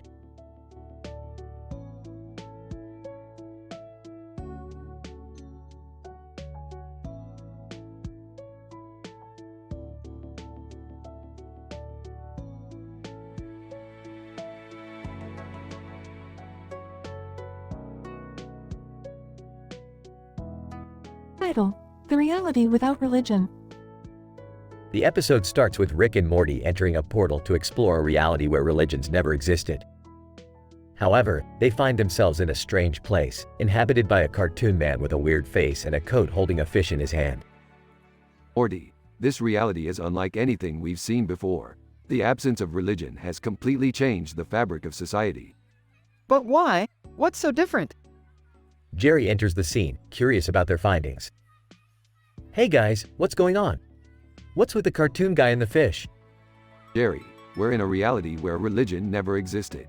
And let me tell you, it's wild. Science has become the ultimate truth and people are absolutely insane about it. Yeah, even the food here is different. Instead of praying over their meals, people conduct experiments to determine the quality of their food. Wow, that's really something. But is there no morality in this reality? On the contrary, Jerry, without religion dictating morals, people have become more ethical. They follow logic and empathy as their guiding principles. Except for that guy over there, who's trying to create a god using a lab rat and a toaster. Oh, okay. So, what do we do now? We study, Jerry. We study everything we can in this reality, including the science of religion. The episode ends with Rick and Morty leaving the reality with a newfound appreciation for the impact religion has had on humanity, both positive and negative. And Jerry, well, he's just happy to have learned something new.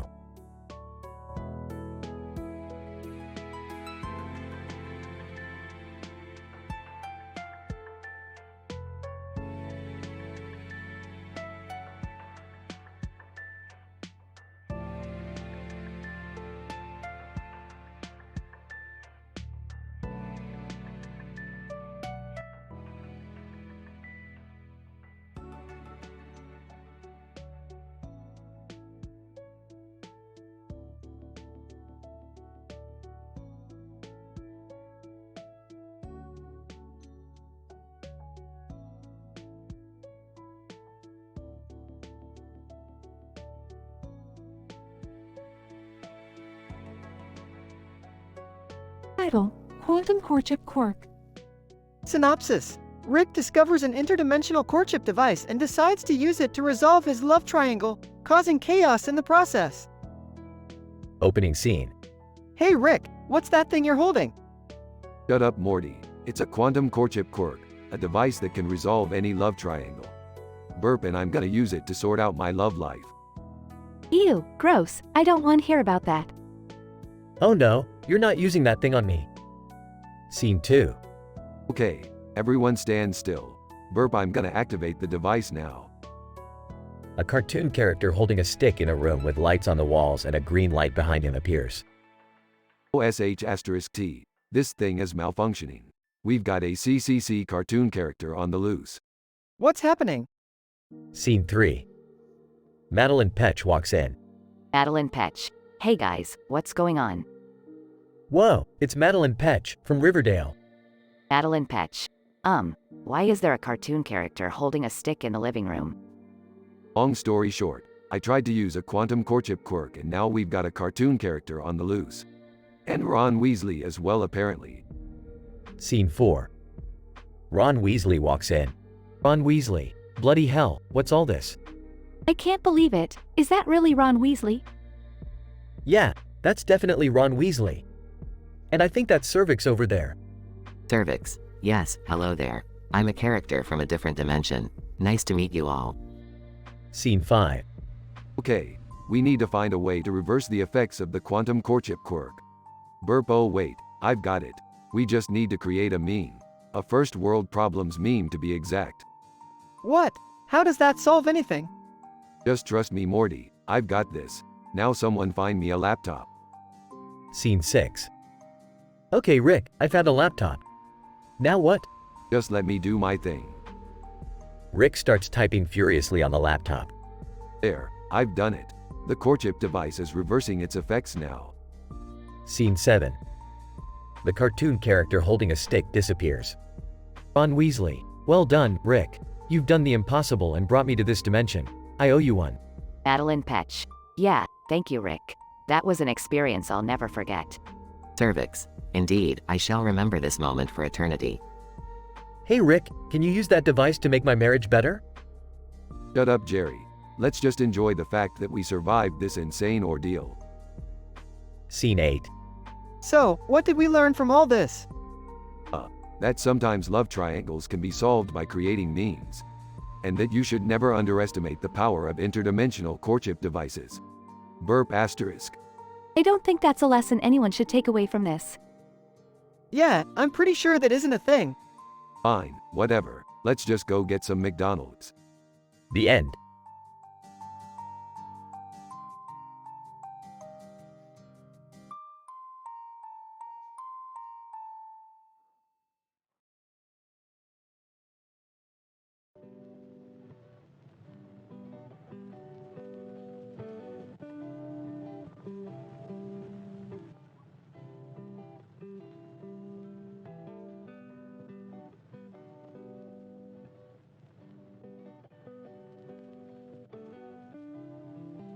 Title: The Immoral Timeline. Opening scene. Rick and Morty are in the garage, looking at a poster of two people in front of a green background with plants and a sky background. Morty, have you ever heard of the morality spectrum? No, Rick. What's that? Well, it's a way to measure how moral or immoral a society is. And according to this poster, we just entered a timeline where everyone is entirely immoral. What? That's disgusting. What kind of things do they do? Let's find out, Morty. Scene 1. The Immoral Timeline. Rick and Morty enter the timeline and are immediately greeted by a group of people engaging in various immoral acts. Oh God, Rick. They're doing 5 things I can't even describe. Relax, Morty. We're just here to observe and maybe learn a thing or two. Scene 2. The Immoral Temple. Rick and Morty stumble upon a giant temple where the inhabitants worship their own greed and excess. They are greeted by the High Priest, who welcomes them to the temple and gives them a tour. High Priest, welcome, visitors. Here in our temple, we embrace the beauty of our own desires. We worship ourselves and indulge in every sin imaginable. Fascinating. But what about science? High Priest, science? That is just another way to limit yourself. We only believe in what brings us pleasure. I don't think I like it here, Rick. Scene 3. The Immoral Rebellion. Rick and Morty witness a group of rebels attempting to overthrow the ruling government. However, instead of fighting for justice, the rebels are simply fighting for their own selfish desires. Rick, this is messed up. They're not fighting for justice, they're just fighting for the sake of fighting. That's because they don't have the concept of justice here, Morty. It's all about power and pleasure. Scene 4. The Immoral Escape. After witnessing enough of the immoral society, Rick and Morty decide to make a quick exit. I never want to go back to that timeline again, Rick. It was just wrong. Hey, sometimes you have to see the bad to appreciate the good, Morty. And besides, we learned a lot about the morality spectrum. I guess so, but can we please stick to more normal timelines from now on? As if anything we do is ever normal, Morty. Closing scene. Rick and Morty return to the garage, still reeling from their experience in the immoral timeline. Hey, how was your trip? It was educational and disgusting. Mostly disgusting. Sounds like fun. Can I come next time? Maybe when you're old enough to handle it. Or just clone yourself and send one of them. The end.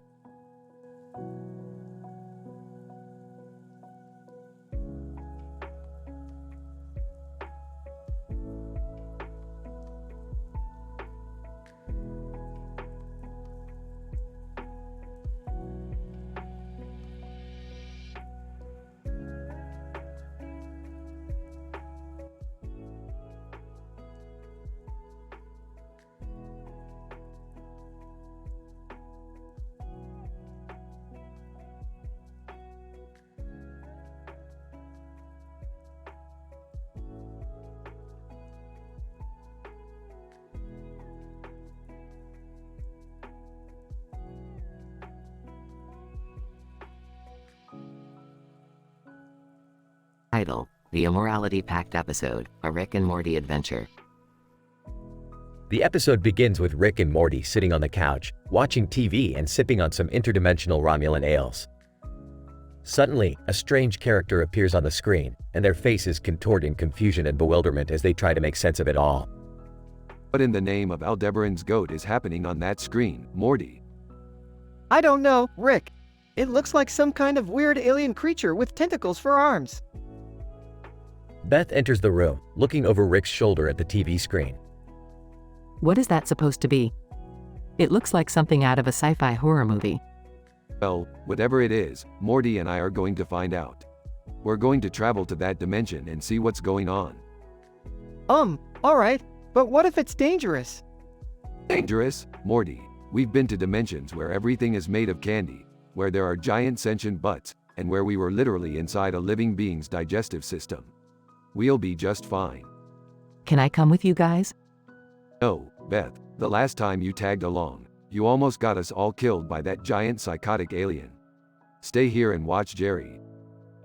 Morty and Rick enter the portal, finding themselves in a world where every moral taboo is not only acceptable, but encouraged. Morty is immediately disgusted by what he sees. Rick, this place it's just awful. There are people walking around in the streets without any clothes on, and, oh God, is that person eating a live animal?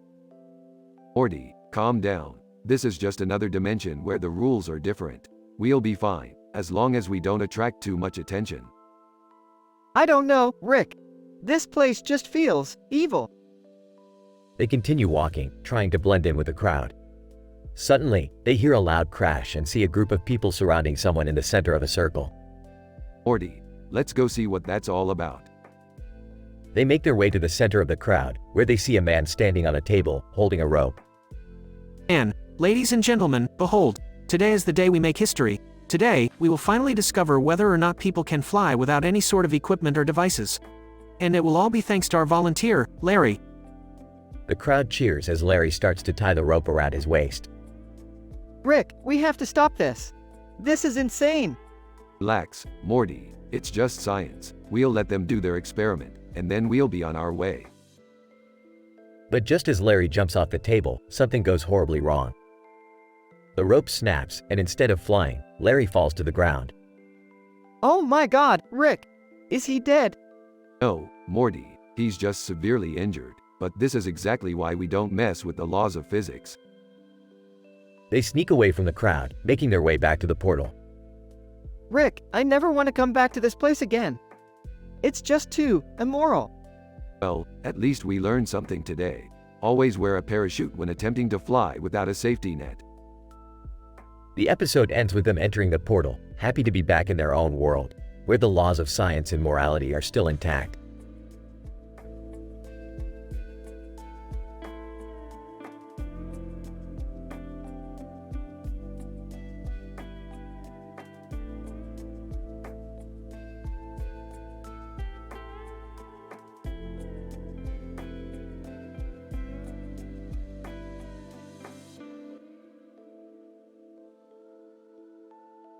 Title: The Titanic Robot Clash. The episode starts with Rick and Morty aboard a large boat floating on top of a body of water under a cloudy sky with a few clouds above it. Beth calls and asks why they are on a boat in the middle of nowhere. Rick responds that they are on a scientific expedition to study the impact of cloud formations on the weather patterns of Puerto Rico. Morty spots Coles floating in the distance and asks Rick if they can stop there. Rick agrees, and they dock the boat at Coles. At Coles, Morty purchases a Claude Shannon-inspired shirt, and Rick buys a new robot. Rick explains that the robot has the power to predict natural disasters, and it's their newest invention. As they continue their expedition, the robot predicts that they will encounter a massive storm. They must navigate through treacherous waters to get to safety. Suddenly, a robot ship that resembles the Titanic emerges from the fog, and they must engage in a battle with this ship. Morty, who is wearing his new Claude Shannon-inspired shirt, makes a mathematical argument about why they should retreat. Rick, however, argues that they should fight back because the robot is their invention, and they should protect it at all costs. The battle ensues, and it's a chaotic and hilarious sequence of events with lots of witty banter between Rick and Morty. The robot is damaged during the conflict, and they have no other option than to bring it on board the ship for repair. As they approach the shores of Puerto Rico, they realize that the robot's predicting power is faulty and creates a series of false alarms, leading them on a wild goose chase. Beth calls again, and they inform her of their successful scientific expedition and return to the mainland. Nothing like a good robot showdown to get the blood pumping. I think I'm gonna stick to Coles next time. Please tell me you didn't get into trouble again, Dad. Trouble? We're executives in the field of scientific breakthroughs. I'm just glad we didn't end up sinking like the Titanic. Yeah, that would have been a real mess. Let's just hope our robot doesn't give us any more false alarms.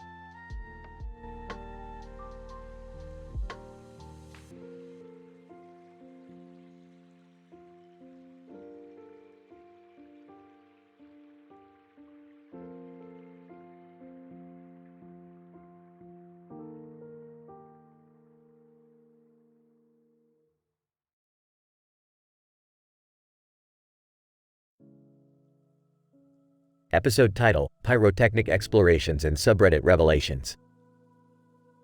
The episode commences with Rick and Morty traveling through a portal to a dimension where the laws of physics are strange. They land on a planet where fireworks are the predominant mode of expression and communication. Rick, being his usual curious self, starts fiddling with some fireworks and creates a device that gives him control over the fireworks' trajectory and intensity, allowing him to create dazzling displays in the sky. Meanwhile, Morty, described as a young adult with a proclivity for internet exploration, discovers a folder of NSFW subreddits in her laptop's history. Fascinated by the contents, she starts posting comments on various threads, garnering thousands of upvotes. Here are a few examples of usernames, upvotes, and comments. Asmin69. You got a fine ass, babe. Fire, fire, fire. Upvotes 42,069. Red Dreamer 123. Damn, I wish I were the guy in this scene. Smiling face, smiling face, smiling face. Upvotes 696,969. Uster underscore of underscore the underscore universe. I'd pay $1 million for a night with you. Money bag, money bag, money bag. Upvotes 1337. As Morty continues to immerse herself in the world of Reddit, Rick's shenanigans with the pyrotechnics reach an apocalyptic level, threatening to destroy the entire planet. Morty realizes the gravity of the situation and attempts to alert Rick, who is too engrossed in his creations. As the planet falls into chaos, Morty rushes to save everyone by using her newfound internet fame to upload a video threatening to unleash the world's most powerful memes if the planet is not saved. This motivates Rick to snap out of his fixation and work with Morty to conjure a plan to save the planet from a fiery death. In the end, the two are successful in saving the planet, and Morty learns that with great power comes even greater responsibility. The episode ends with Rick and Morty back in their dimension, each lost in thought, contemplating their respective experiences.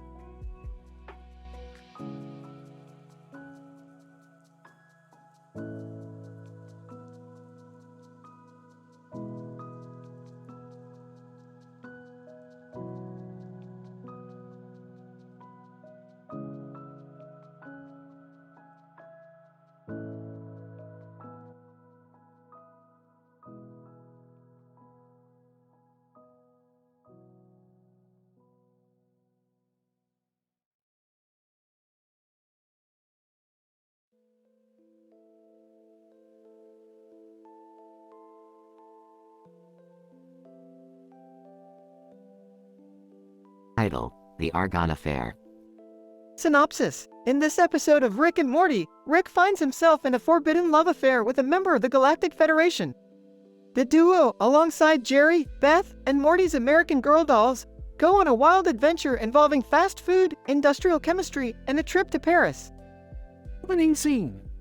In scientific jargon, Morty, the Markovnikov rule predicts that the hydrogen atom will add to the carbon atom with fewer hydrogen atoms, resulting in a more stable carbocation intermediate. Confused. Rick, what are you trying to say? Guys, never mind, Morty. We have more important things to deal with right now. Scene 2. The gang decides to grab a bite at Five Guys. While waiting for their order, they notice a doll sitting on a nearby table with a Five Guys sign in the background. Hey, what do you think that doll is staring at? Sarcastic. Probably the giant sign behind it, Jerry. Noticing the doll. Interesting. It reminds me of a study I read on the psychology of inanimate objects. Rolls his eyes. Here we go again. Scene 3. Back at the Smith household, Rick is tinkering with a new toy he got from one of his alien contacts. However, something goes wrong and it sends them on a crazy trip through different dimensions. Frustrated. Rick, what did you just do? Trying to fix the gadget. Relax, Beth. We'll be back in no time. Nervous. You better be right, Rick. I have a meeting with my boss tomorrow. Scene 4. They suddenly find themselves in Paris, and Rick attempts to impress his Galactic Federation love interest by showing off his knowledge of French culture. Flirtatious. Paris. The land of croissants, Eiffel Tower, and argon. Sarcastic. Wow, Rick, you're really getting her with that one. Scene 5. They end up in a factory filled with industrial chemistry equipment. Rick and Morty get into a wild fight with some of the factory workers, leading to an explosion that sends them flying through the air. Grabs her dolls. Everybody hold on. Scene 6. They crash land in a secret laboratory where Rick's love interest is waiting for them. The group engages in a tense standoff with the Federation members. Confused. Wait a second. What are you guys doing here? Galactic Federation member. Smirking. Shall I remind you of your forbidden love affair with me? Scene 7. A wild chase ensues as they try to escape the laboratory. Along the way, they encounter Morty's American Girl dolls, who have inexplicably come to life. Surprised. Whoa, how is that even possible? Nonchalant. Probably some residue from that toy I was messing with earlier. Scene 8. The group finally manages to escape and Rick destroys his love interest's tracking device. Ending. Well, that was a close one. Shocked. Rick, what are you doing with a member of the Galactic Federation? Smirking. What can I say, Jerry? Love knows no boundaries. Scene 9. As they return to the safety of their own universe, the dolls return to being inanimate objects. Everyone is left confused and bewildered by the events that just transpired. Bewildered. I don't know about the rest of you, but I need a drink after that. Skeptical. Yeah, I don't even know what just happened. Closing scene. In scientific jargon, well, the transmutation of the toy's components with the argon in the lab caused a reaction that allowed the American Girl dolls to come to life. interrupting, and the love affair with the Galactic Federation? Smirks. Let's just say it was a forbidden experiment. The end.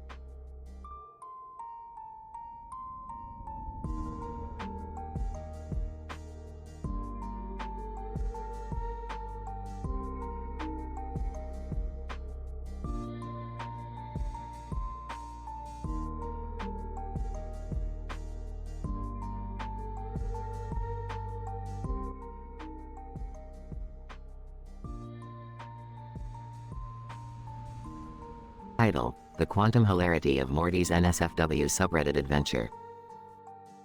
The episode starts with Rick and Morty on a scientific expedition to a planet filled with quantum energy. As they explore the planet, they come across a sign that warns them not to stop, but of course, they ignore it. The quantum energy begins to affect their reality, causing strange and hilarious things to happen. Suddenly, they find themselves transported into the NSFW subreddits of the multiverse.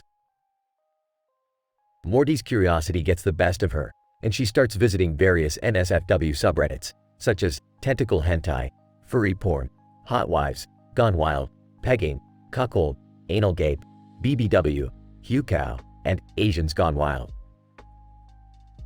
As she comments and replies to various posts, we see usernames like Pussy Destroyer 420, Boob Lover 69, Anus Conqueror, Furry Fanatic, Big Black Cock 94, Cum Dumpster 69, Wife Swapper, Anal Deviant, Piss Lover, and Milk Me.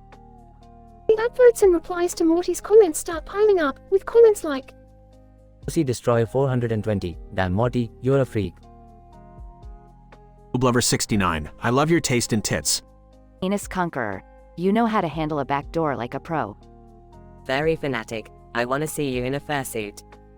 Big Black Cock 94, damn Morty, you're making me hard as a rock. Cum Dumpster 69, I wanna fill you up like a trash can. Wife Swapper. Let's swap our partners, Morty. Anal Deviant, I love your enthusiasm for anal. Piss Lover, I wanna pee on you, Morty. Milk Me, I wish I had a Hucow like you, Morty.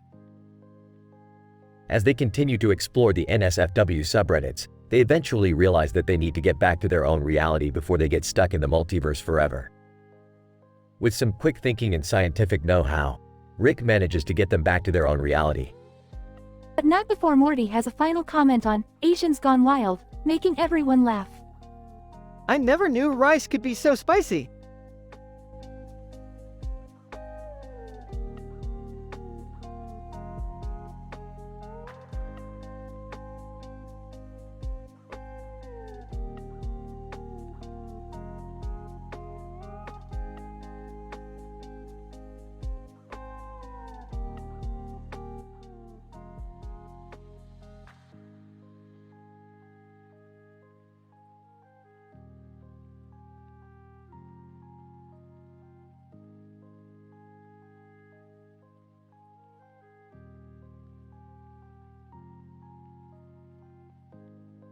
Title: The Morty Troll Paradox.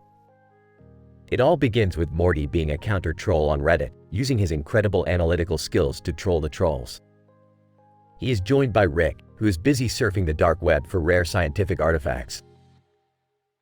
Meanwhile, in the Smith household, Jerry is busy trying to fix a glitchy laptop, while Beth is attempting to keep a straight face as Jerry rambles on about his expertise in computer repair. Back to Morty and Rick, they stumble upon a strange website that promises the secrets of the universe. Rick decides to download the information directly into Morty's brain, a decision that will have dire consequences. As Morty's brain becomes overloaded with information, he collapses at his computer, dead. The Smith family is devastated, but no one can figure out what caused Morty's sudden death. In a desperation move, Rick decides to use a device he created, the Morty Resurrector, which can bring back the dead. However, the device is incomplete, and its use creates a paradox that threatens to destroy the entire universe. As the paradox spirals out of control, Rick and Morty must use their scientific knowledge to unravel the paradox before it's too late. With help from Jerry's newfound computer skills and Beth's unwavering support, the duo manages to save the universe and bring Morty back to life. In the end, everyone learns a valuable lesson, that the pursuit of knowledge can sometimes lead to devastating consequences, But with the help of science and family, anything is possible. Morty, you have to be careful with the dark web. The secrets you uncover can be dangerous to the untrained mind. But Rick, I'm a counter-troll. I can handle anything those trolls throw my way. Hey guys, check out my new repair skills. I fixed the laptop. Trying not to laugh. Great job, Jerry. You're a regular computer whiz now. Okay, Morty, I'm downloading the universe's secrets directly into your brain. Brace yourself. Grimacing in pain. Whoa, this is too much. I can't take it. Suddenly, Morty collapses at his computer. Morty, what happened? Oh no, I think the laptop killed him. No, it's something else. Quick, let me use my Morty Resurrector. Activates device. What have I done? The universe is collapsing on itself. Hey, I think I can fix this with my computer skills. And I'll support you every step of the way. Together they manage to save the universe and bring back Morty. Wow, that was intense. I don't think I'll be trolling anymore. Good call, Morty. Sometimes it's better to just be a spectator in the great game of life.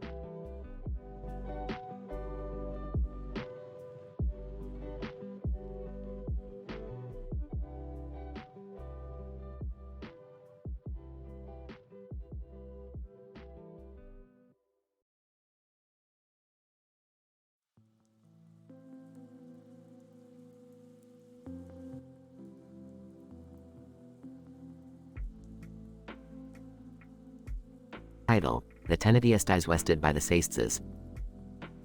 In this episode, Rick, Morty, and Summer embark on a wild scientific adventure that takes them to the depths of the internet. Morty enters a rage thread on Reddit, where hundreds of users are arguing and simping over a gone wild girl. The title of the thread reads, "Sorry, Tenedius dies wested by the Saestes," and Morty can't resist joining in on the discussion. The usernames in the thread range from PM_me_or_toes_69 to Big Daddy 696,969,420. Each user is trying to prove to the gone wild girl that they are the one she should marry and shower with gifts. The comments are filled with pickup lines, promises of wealth and luxury, and even some scientific propositions. Morty, hey guys, I don't think we should be objectifying this girl like this. Big Daddy 696,969,420. Shut up, Morty. You don't know anything. Rick, Morty's right. We should treat women with respect. EMMEURTOES_69. Speak for yourself, old man. I'm giving this girl all the love she needs. As Morty continues to argue with the users, Rick and Summer use their scientific knowledge to create a device that can transport them into the internet. They join Morty in the thread and chaos ensues. Rick, hey babe, wanna join us on a wild scientific adventure? Morty, Dad, what are you doing? EMMEURTOES_69. Whoa, who are these new guys? Summer, we're here to rescue the gone wild girl from this madness. The group battles their way through the thread, encountering trolls, bots, and even a sentient computer virus. In the end, they successfully convince the gone wild girl to delete her account and start a new life away from the toxicity of the internet. Nice guy, Phil. Thanks, guys. You really opened my eyes to the dangers of online harassment. Rick, yeah, whatever. Let's grab some Szechuan sauce and get out of here. The episode ends with the group enjoying some Szechuan sauce while reflecting.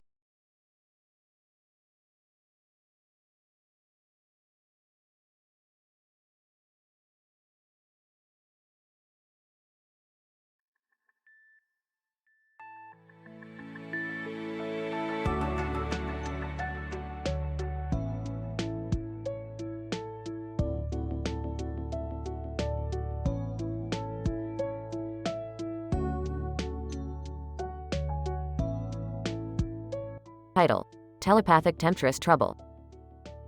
In this episode, we explore the interaction between telepathy and the human mind.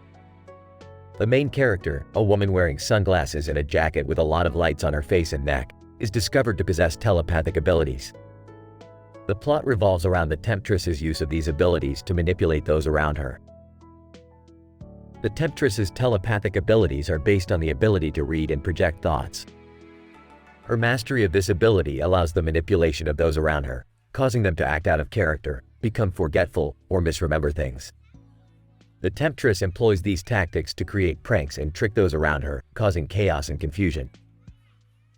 The power source of the telepathic temptress's abilities is the metal germanium. The highly conductive properties of germanium give the temptress the ability to amplify and control her telepathic powers, making them even more effective. Throughout the episode, we explore the ethical implications of the temptress's powers. The impact of her actions on the unsuspecting individuals she manipulates is profound, causing psychological distress and loss of trust. While the power of telepathy is fascinating, the ethical implications of its use and abuse cannot be ignored. The scientific community has been studying and attempting to replicate telepathic abilities for decades. While there is still much to learn, episodes like this one shed light on the capabilities and potential dangers of telepathy. Overall, Telepathic Temptress Trouble is a thought-provoking exploration of telepathy, manipulation, and the ethical ramifications of the power of the mind.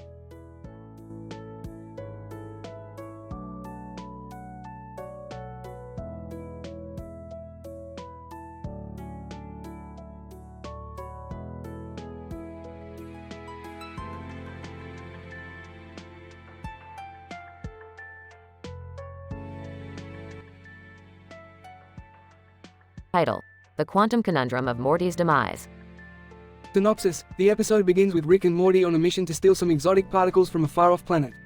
As they make their escape, they find themselves in a futuristic city with neon lights and an alien bus ahead of them. Suddenly, Morty collapses at his computer, dead. He is gone forever and no one figures out what happened. Rick has no means by which to revive or bring back Morty.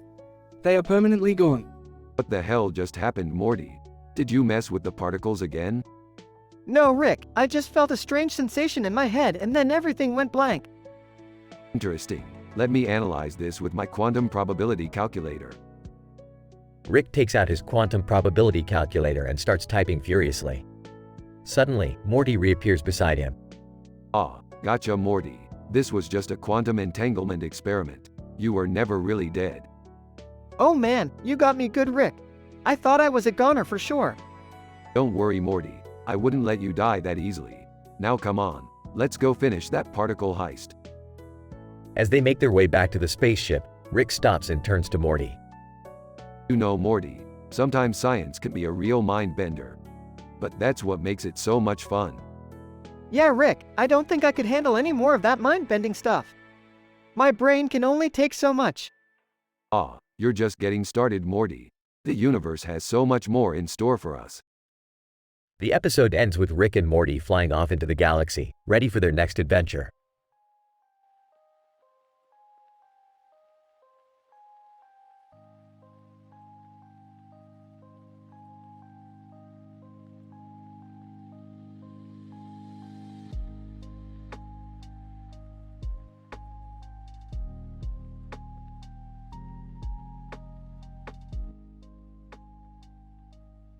Title: The Quantum Strike of Bratz Bowling. The thesis of this episode is the introduction of ridiculous superpowers and its effects on Bratz bowling and curling. The episode begins with Rick, Morty and Summer inside the Smith household, with Rick introducing his latest invention, the Quantum Strike of Bratz Bowling, which is a video game that utilizes quantum mechanics to provide players with superhuman abilities. Alright, Morty and Summer, let me introduce you to my latest invention, the Quantum Strike of Bratz Bowling. This game utilizes quantum mechanics to provide players with unprecedented levels of superhuman abilities. Oh, Rick, I don't know about this. Sounds like another one of your crazy ideas. But it also sounds like fun. Let's give it a try. They begin playing the game, and Rick's invention does not disappoint. The players are able to use the bowling ball and pins as weapons, with special abilities such as teleportation, super strength, and time manipulation. This is amazing. I feel invincible. I'm so confused, but this is fun. Of course it's fun. I'm a genius. As they enter the final level of the game, they encounter Bratz bowling pins that have gained sentience and are attacking the players. What the heck, Rick? Did you program the game to create life? Oh, don't worry, Morty. They're just digital life forms. Nothing to worry about. But they're trying to kill us. Relax, Summer. I got this. Rick quickly implements a code that destroys the Bratz bowling pins, and the players emerge victorious. That was intense. I need a break. Yeah, me too. But can we play curling next? Of course, let me just adjust the quantum mechanics to provide some new superpowers for curling. The episode ends with the players beginning a new game of curling, with new superpowers of course.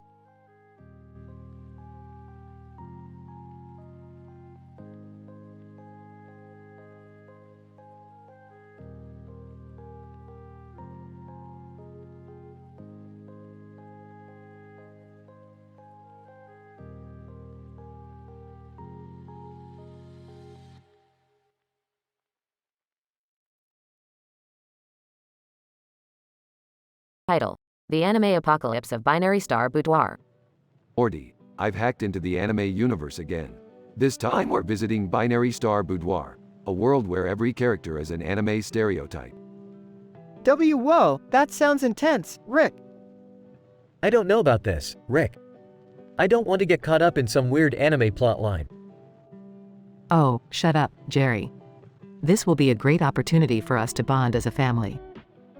Yeah, and I want to see the cat anime character. It sounds so cute. As they arrive in Binary Star Boudoir, the group is immediately accosted by a bloodthirsty vampire clan. Vampire leader, you trespass in our territory. Prepare to face your doom.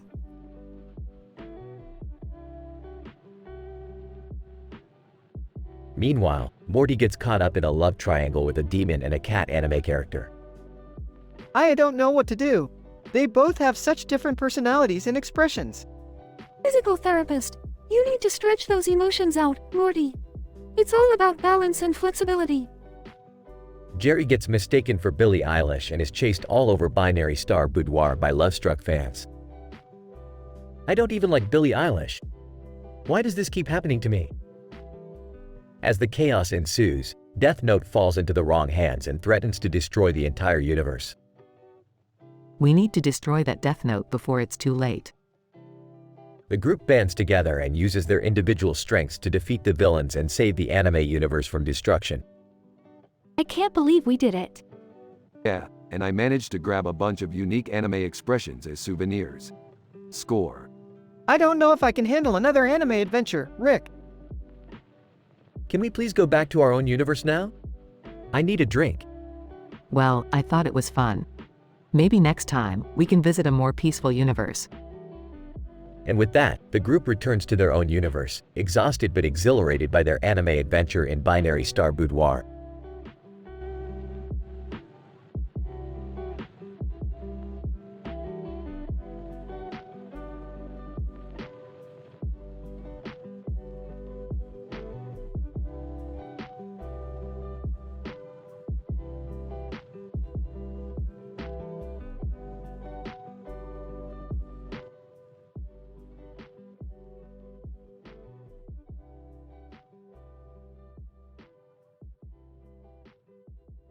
Title: The Gallbladder Heisenberg Uncertainty Principle Experiment.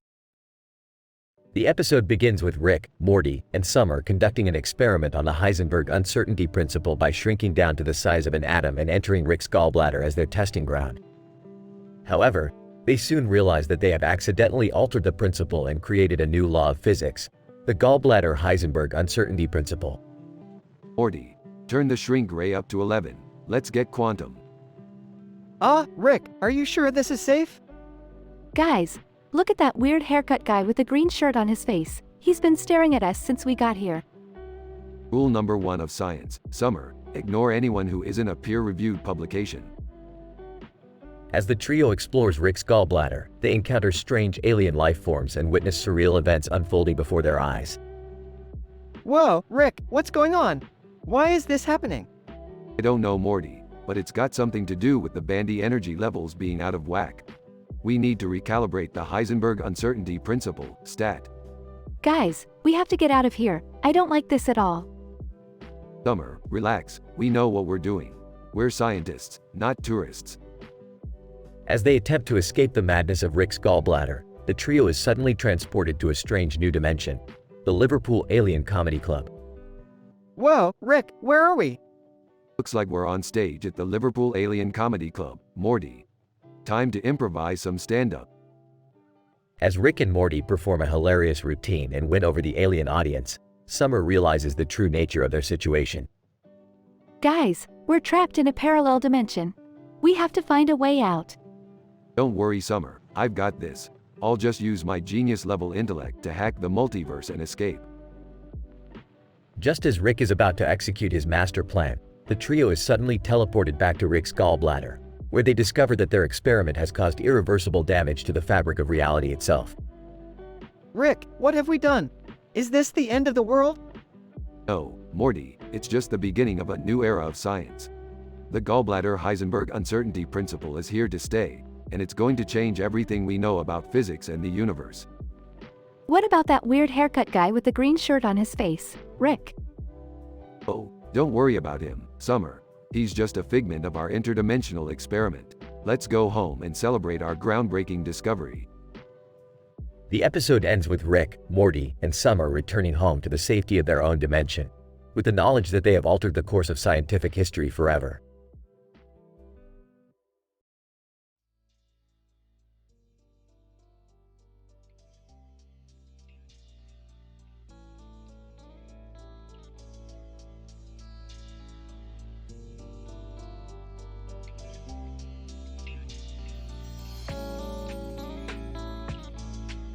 Title: Sociological Analysis of the Romantic Gravity Well and the Influence of Memes on Interspecies Relations. Synopsis: in this episode, we witness a cartoon character, Morty, sitting on a rock with a spaceship in the background.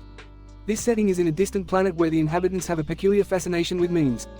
As Morty takes in the breathtaking view of the sky, a giant alien ship appears, hovering ominously in the sky. Morty's initial calmness is short-lived as an alien siren emerges from the ship, creating an awkward and seductive encounter with the young adventurer. Our analysis examines the sociological implications of the romantic gravity well, which seems to have affected the alien siren's behavior towards Morty. Our research suggests that this phenomenon is a result of the gravitational pull between species, which causes an irresistible attraction between individuals. Moreover, this episode sheds light on the influence of memes on interspecies relations.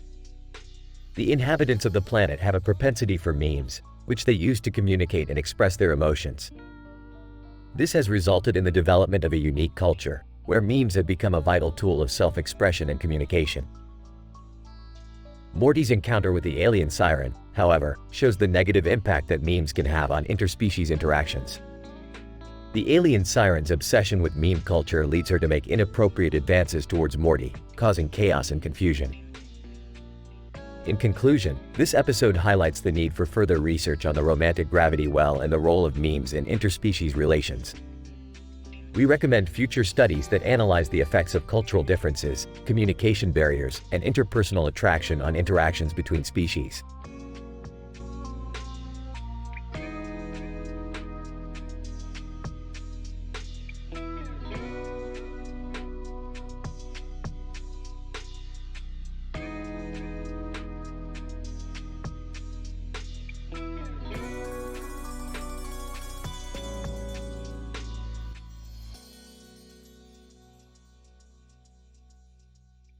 Title: The Flight of Butterflies and Unexpected Encounters with Insects.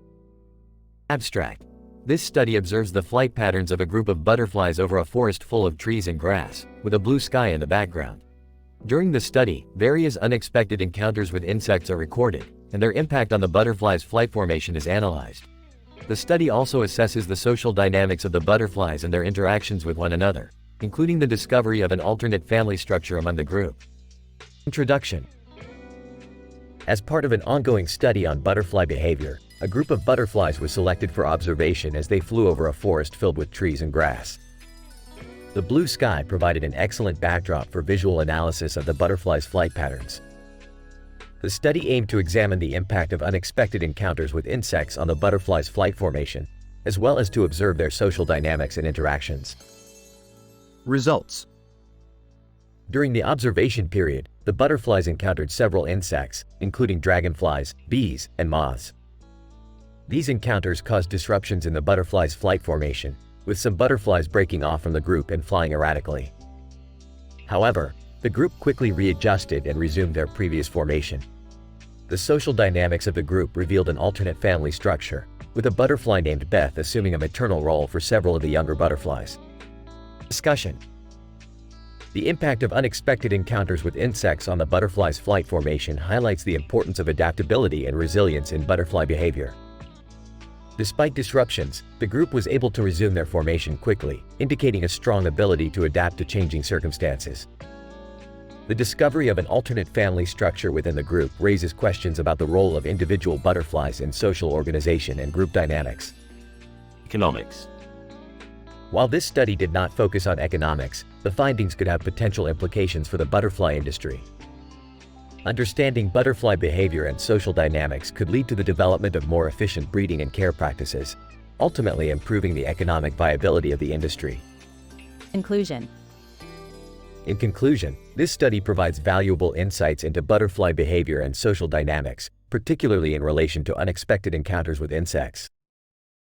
The discovery of an alternate family structure within the group adds a new layer of complexity to our understanding of butterfly behavior. Further research is needed to fully explore the implications of these findings and how they may be applied in various industries.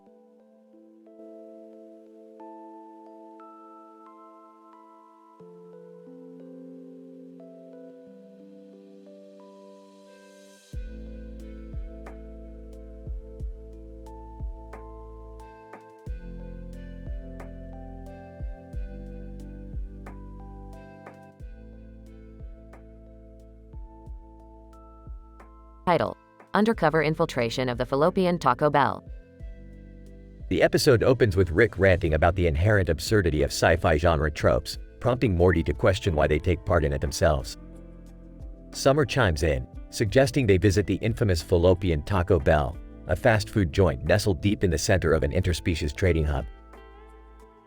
Rick, always game for exploration, obliges and the trio sets off to the fallopian tubes aboard the trusty spaceship.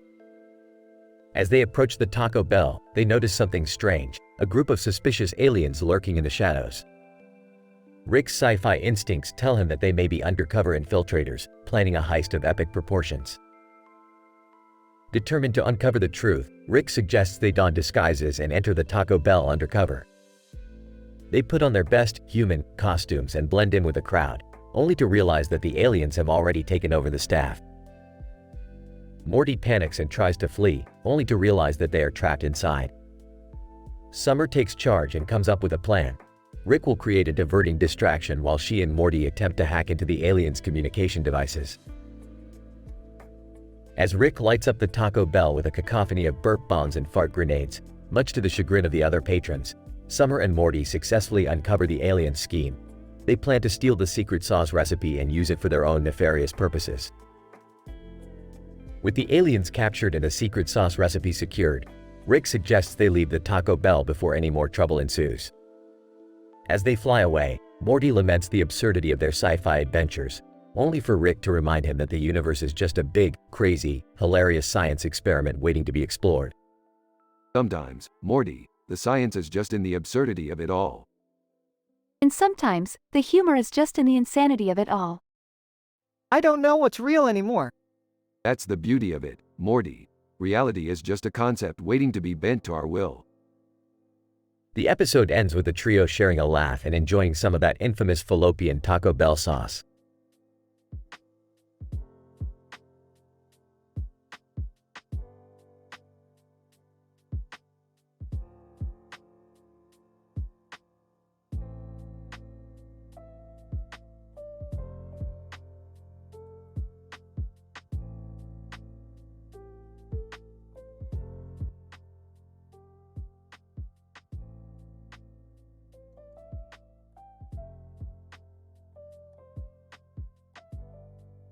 Title: The Lunar Loop Love Theory. Plot. The episode starts with Rick and Morty looking at a circular picture with the letter X in its center and a star in the middle of it at Rick's lab.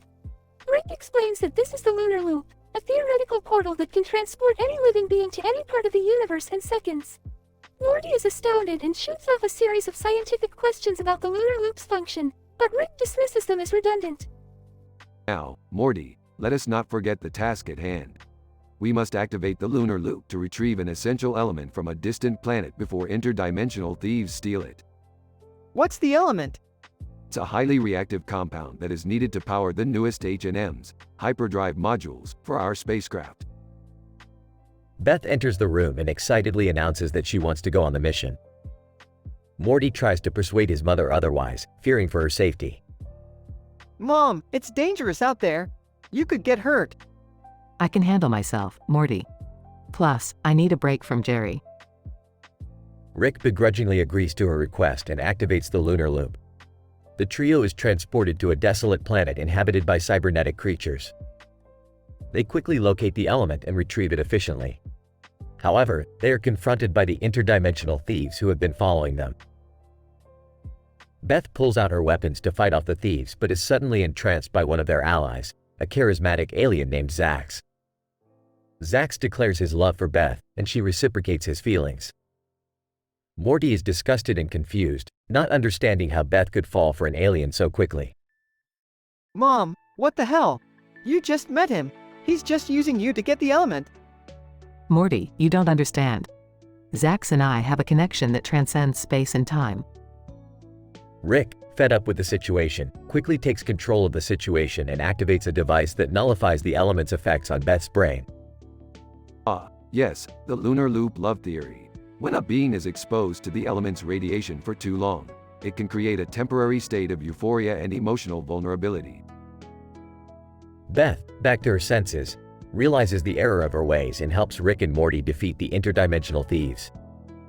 They return home, and Beth is grateful for her family's help and glad to be back on Earth without any amorous tendencies. Thanks, Rick. That was a close one. I don't know what I would have done if I stayed on that planet with Zax. Well, you probably would have become the queen of the cybernetic creatures, starting your own intergalactic empire. Man, we really dodged a bullet, huh? Aw, we dodged a love bullet.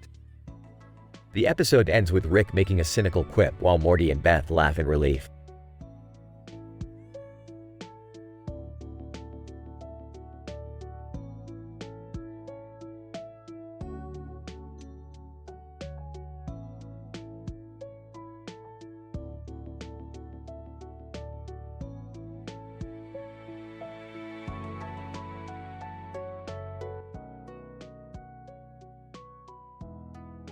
Title: The Quantum Entanglement of Love and Scandal, a Rick and Morty Adventure. The episode begins with Rick and Morty examining a poster of a group of people with a dragon in the background and a woman in the foreground. Rick identifies her as his secret ex-lover from his time in Japan, much to Morty's shock and amusement. Ah, yes, my old flame. We had some fun times together. Gross, Rick. You can't just say things like that. The two then get a distress call from Summer, who reveals that she has been having a scandalous affair with an alien model. Rick and Morty must use their expertise in quantum entanglement to prevent any further diplomatic fallout. Quantum entanglement, Morty. It's like when two particles become connected and influence each other no matter how far apart they are. And that has something to do with Summer's alien romance? You bet your sweet ass it does, Morty. We need to use quantum entanglement to manipulate the emotions of the alien species so they don't freak out about the scandal. The duo then travels to Korea to confront the alien model, who turns out to be a shapeshifter in disguise. Chaos ensues as the shapeshifter tries to escape, leading to a high-speed chase through the streets of Seoul. Oh geez, Rick, this is getting crazy.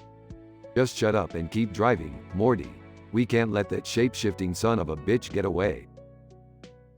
In the end, Rick and Morty successfully use quantum entanglement to manipulate the emotions of the alien species and prevent a full-blown scandal. Summer learns her lesson and vows to never get involved with a scandalous alien model again. Thanks, guys. I really needed your help. Hey, anytime, Summer. Just promise us you'll stick to Earthlings from now on.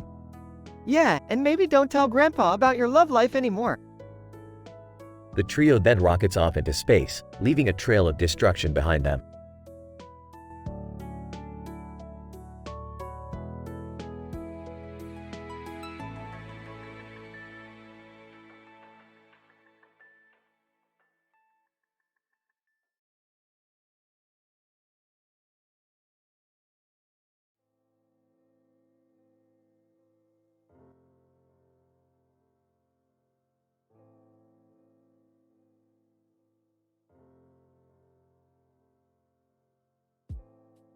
Title: The Quantum Mechanics of Unity's Multiple Affairs.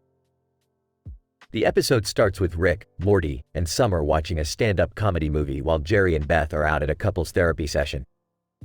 Suddenly, they receive a distress signal from Unity, Rick's ex-girlfriend and former lover of the entire planet. A mysterious astronomer has surfaced with evidence of Unity's multiple affairs across multiple universes. Rick, being a scientist, decides to investigate this, and the trio sets off to confront Unity, who is now performing at a nightclub on the Chumble planet. Upon arriving, they find Unity thoroughly enjoying her new life and refusing to acknowledge the accusations from the astronomer. As Rick attempts to convince Unity of the consequences of her actions, Morty and Summer engage in a fierce dance revolution battle with the alien patrons of the nightclub. Meanwhile, Jerry and Beth arrive at the club to try and salvage their relationship, only to be sucked into the chaos. With tensions rising and the fate of an entire planet at stake, Rick concocts a wild scheme involving Lizzo's music and his latest invention, the Unity Neutralizer. The device works, and Unity's multiple affairs are erased from existence, much to the relief of the inhabitants of Chumble. As the dust settles, Rick gives a lecture about the quantum mechanics of Unity's multiple affairs, hypothesizing the existence of a unity in every dimension. The episode ends with the group enjoying Lizzo's music and dancing the night away as the astronomer watches from afar, plotting his next move. The Unity Neutralizer is a marvel of quantum mechanics, capable of erasing entire universes from existence. Don't try this at home, kids. Oh geez, Rick, I don't know if this is ethical. Who cares about ethics? We're saving an entire planet. I just wanted a romantic night out. Why is everything always so complicated with you people? I don't know, Jerry. Maybe it's because we're married to a mad scientist and his dysfunctional family. Unity. You know I loved you, Rick. But there's a unity in every universe, and I'm done apologizing. Astronomer, my findings are irrefutable. There are at least 37 instances of Unity engaging in inappropriate behavior with other entities across multiple dimensions. Well, there's only one instance of me getting sick of your crap. Unity Neutralizer, activate. Lizzo, why men great, till they gotta be great? Don't text me, tell it straight to my face. This is crazy. Why is everyone dancing? Because we just saved a planet, Morty. Let loose and enjoy it. I refuse to dance. My therapist said it will only exacerbate my insecurities. Oh, come on, Jerry. Just let go and have fun for once. Did someone say, fun? Activate party mode.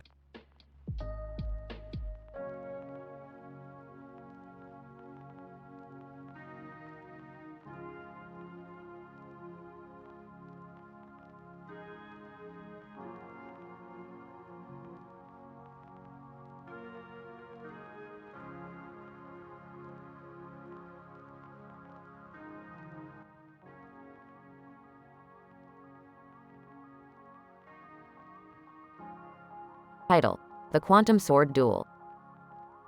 The episode starts with Rick and Morty absent-mindedly tinkering with their latest invention, the quantum sword, while talking about the latest scientific breakthroughs in the fields of microbiology and astrophysics.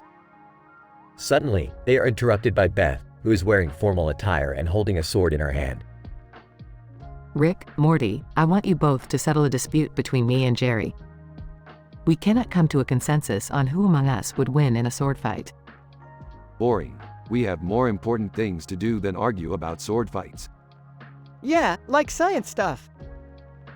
Suddenly, a woman dressed in a red dress appears and challenges Beth to a sword fight. Satellite seductress slander. I have come to settle this once and for all. The winner takes all. Rick, Morty, and Beth are all taken aback by this sudden turn of events. The woman introduces herself as Satellite Seductress Slander, a time-traveling food critic who has tasted all the best dishes in the universe. What the FK is going on here? I'm just a high school student. I don't know what's happening. Jerry better be worth all of this. Just then, Alexander Fleming appears out of nowhere and offers to be the referee for the sword fight. In his hand, he holds a petri dish that contains a sample of the quantum plasma that powers the quantum sword. Alexander Fleming, my dear friends, I have made a groundbreaking discovery. This sample contains the key to time travel, and we can use it to settle this dispute once and for all. Amidst all the confusion, a group of shadows from Babylon 5 appear in the background, watching the scene unfold.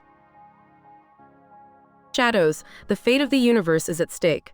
They fight for supremacy, but they do not know the true power of the quantum sword. The sword fight begins, and Beth and Satellite Seductress Slander go at each other with all their might. The Shadows watch on, waiting for the optimal moment to strike. In the end, Beth wins the sword fight, but not after the Shadows have already stolen the quantum plasma and harnessed its power to travel back in time. Rick, Morty, and Beth are left standing there, bewildered and confused. Well, that was a crazy ride. Who needs a universe-saving adventure when you can settle arguments with swords? Yeah, I think I need to go lay down for a while. Can we please just go back to normal family stuff now? The episode ends with a shot of the petri dish containing the quantum plasma, which now sits on a shelf in Rick's lab, waiting for its next adventure.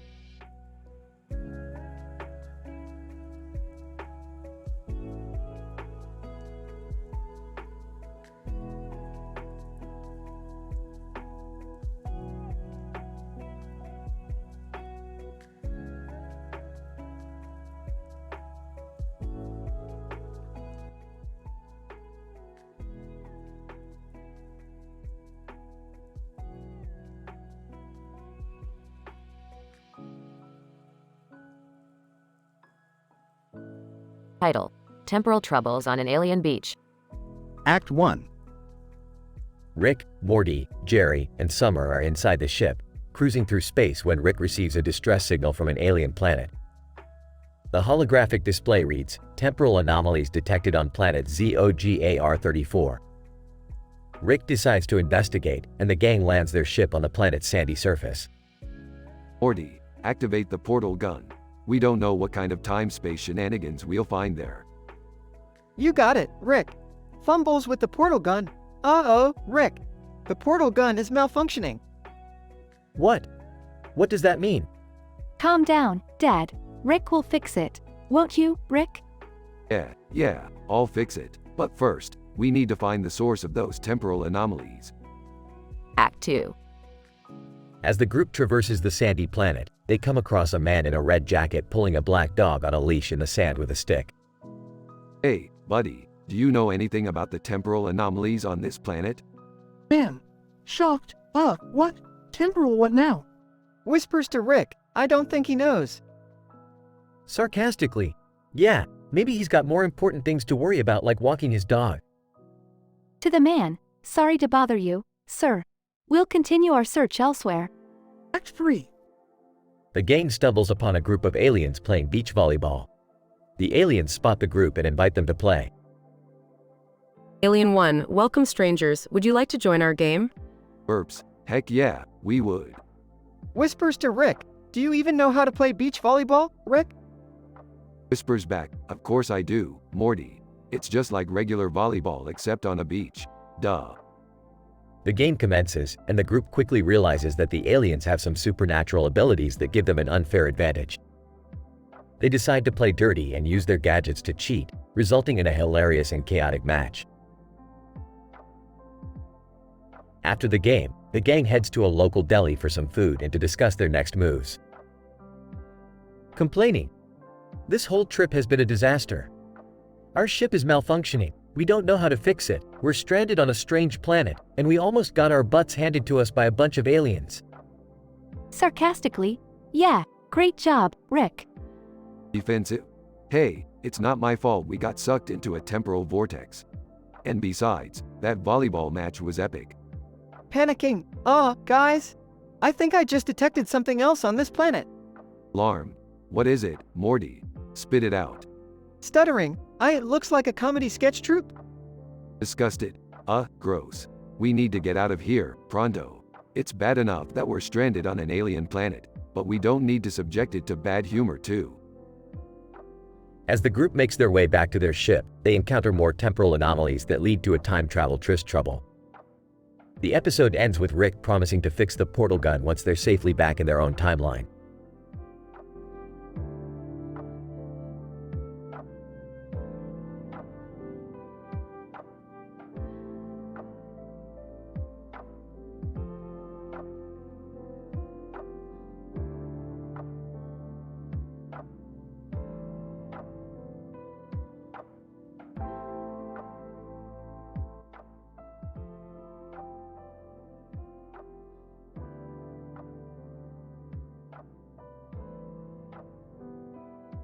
Act 1. The episode commences with Rick conducting a research on the molecular transformation of alien cells. Meanwhile, Morty runs an errand for Rick to grab some lab equipment from a far-off store in the galaxy. Rick warns Morty to stay alert and be on the lookout for any potentially creepy alien encounters. Geez, Rick, do you always have to be so paranoid? You can never be too careful, Morty. It's a dangerous universe out there. Upon arriving at the store, Morty is accosted by a creepy alien with a red hat on his head and a green shirt on his body. The alien introduces himself as Kenshin Himura and insists on following Morty back to Earth, pestering him all the way about his favorite Lil Nas X featuring Jack Harlow song, Industry Baby. Kenshin Himura. Hey Morty, have you heard Industry Baby yet? It's got such a great beat. Oh, no thanks. I'm good. Act 2. Back at the lab, Rick and Morty are discussing the strange alien encounter. Beth and Jerry walk in, looking to spend some quality time with the family. Rick, being the maniac he is, decides to test out his experimental serum on Jerry. What's that serum for, Rick? It's for the molecular transformation of human cells. I've been working on it for weeks. What? You can't just experiment on me, Rick. Relax, Jerry. This won't hurt a bit. Within seconds, Jerry transforms into a post-apocalyptic mutant scourge, grunting and growling incoherently. Morty, startled by the transformation, suggests they try and reverse it. Rick, maybe we should try and reverse this mutation.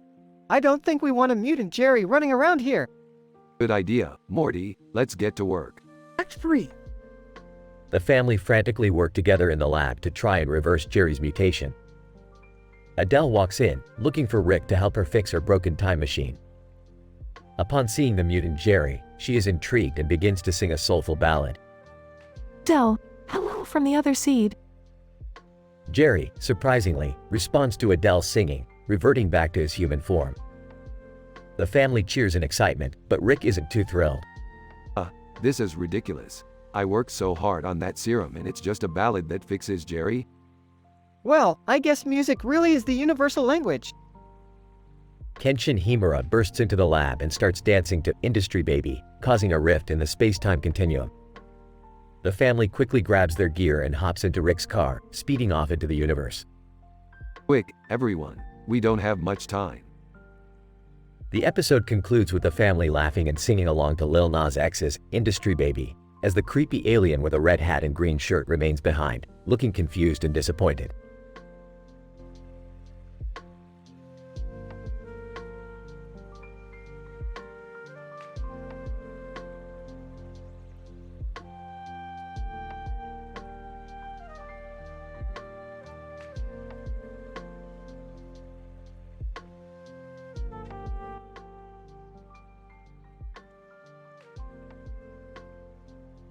Title of episode: The Red Car and the Post-Apocalyptic Survival Journey.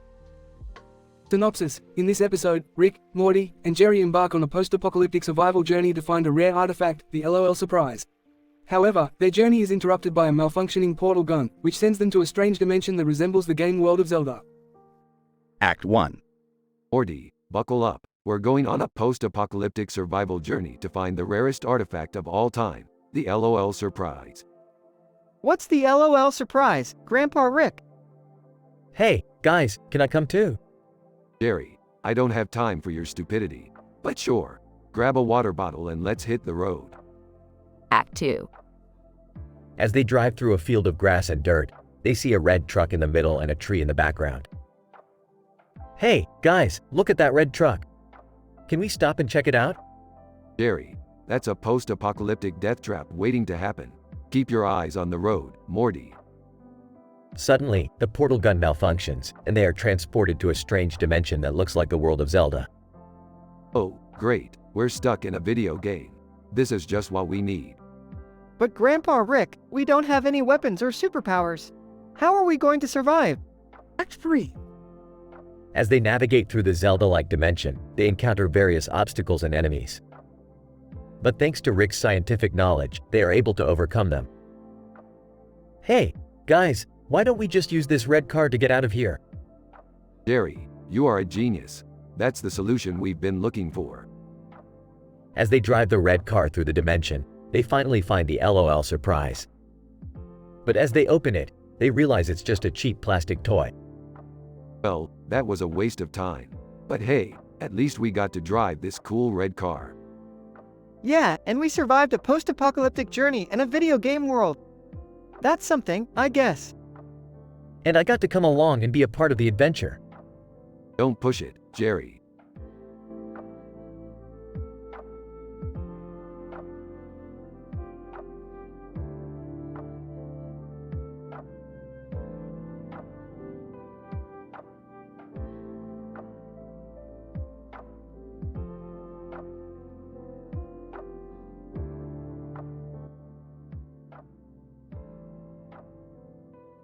The episode takes place in a room of the Francis Crick Institute, where Rick, Morty, and Beth are conducting a series of experiments on the effects of aromatherapy massages on the human brain.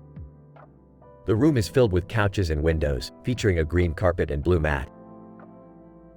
As the experiments begin, Morty becomes increasingly agitated by the strong scents of lavender and eucalyptus, causing him to storm out of the room.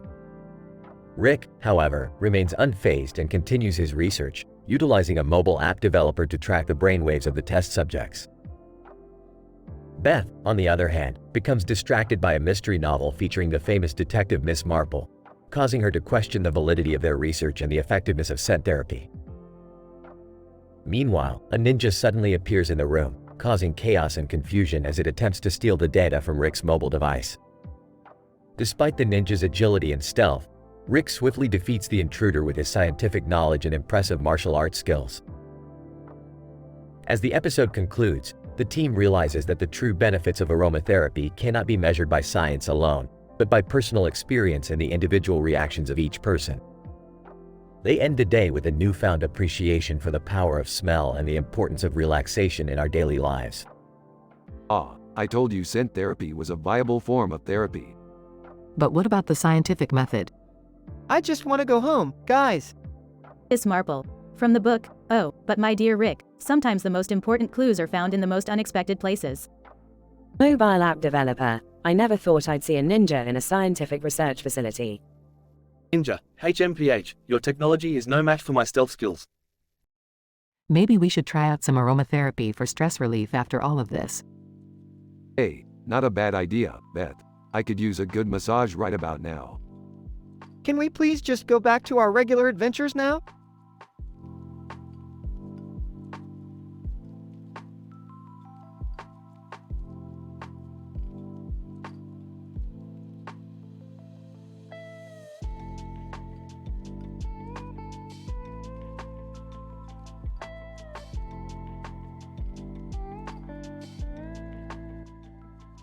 Title: Mysterious Disappearance Investigation.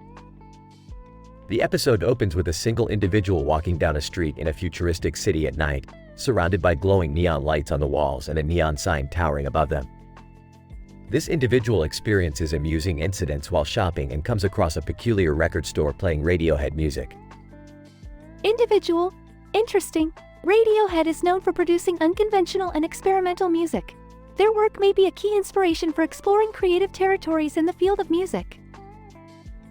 The individual catches the attention of Jenna Marbles, a popular YouTuber, who inquires about their interest in the band. The two strike up a fascinating conversation about music and creative pursuits. Jenna Marbles, it's fascinating to witness the diverse range of artists and musicians out there. Each one brings a unique skill set to their work, expanding the horizon of creativity. However, things take a dark turn when the individual learns about a strange element named polonium. Polonium is a highly radioactive and toxic element that is deadly in small doses. Individual. Polonium is a dangerous element that can cause radioactive poisoning and cancer in humans. Its use must be supervised and regulated for the greater good. Soon after, news of a mysterious disappearance spreads, and our individual finds themselves at the heart of the investigation.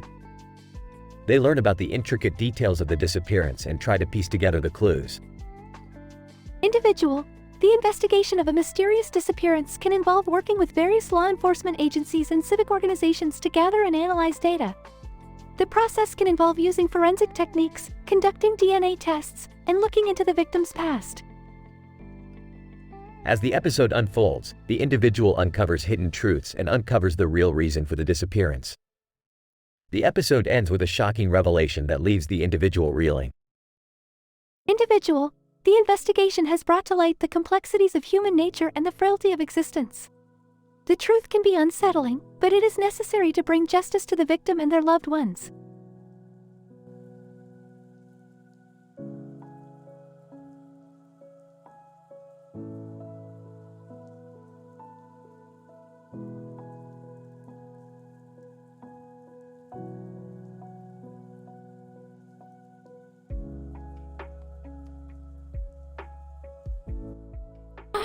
The Quantum Unicorn Music Festival.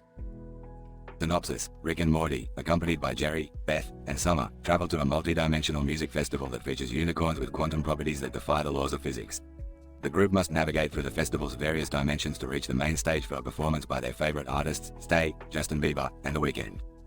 Opening scene. Morty, we're going to a music festival that defies the laws of physics. Prepare to have your mind blown. But Rick, I have a biology exam on Monday. Can I come? I want to learn how to be cool like you guys. I'm just excited for the unicorn rides. Can we stop at Taco Bell on the way? Scene 2. The group arrives at the festival, where they are greeted by a crowd of people with unicorn tails and long hair. Welcome to the Quantum Unicorn Music Festival. The unicorns here are not bound by the laws of physics. They can exist in multiple dimensions at once. Wow, that sounds like my ex-wife's emotions. Let's ride the unicorns. Scene 3. The group splits up to explore the different dimensions of the festival. Morty accidentally enters a dimension where time moves backwards. Oh man, I'm getting younger. Morty, we don't have time for that. We need to find the main stage. Scene 4. The group comes across a unicorn with a stellar seductress named Scuttlebutt. Scuttlebutt.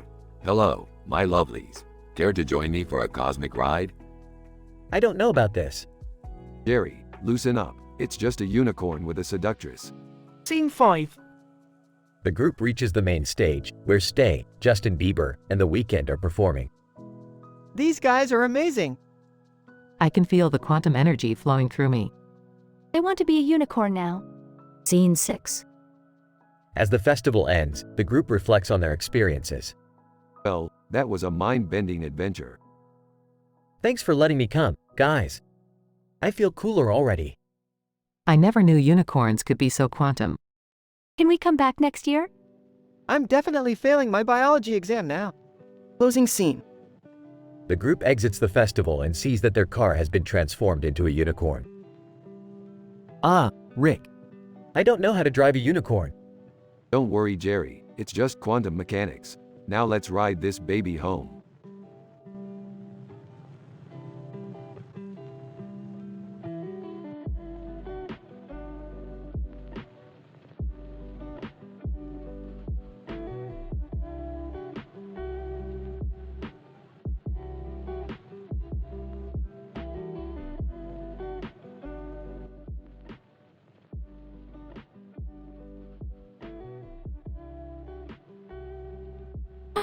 The Etymological Extravaganza, a scientifically insane adventure in the multiverse. The episode begins with Rick and Morty observing a colorful insect sitting on top of a green ball next to a green ball with a yellow butterfly on it through Rick's multiverse viewer. Rick is immediately intrigued by the insect's unique physiology and proposes that they embark on a time-traveling scavenger hunt to collect various specimens for his lab. Morty is initially hesitant but is convinced by Rick's persuasive and condescending PhD university jargon. They first travel to a parallel universe where cicadas have evolved to have upper leg feathers, which Rick finds fascinating.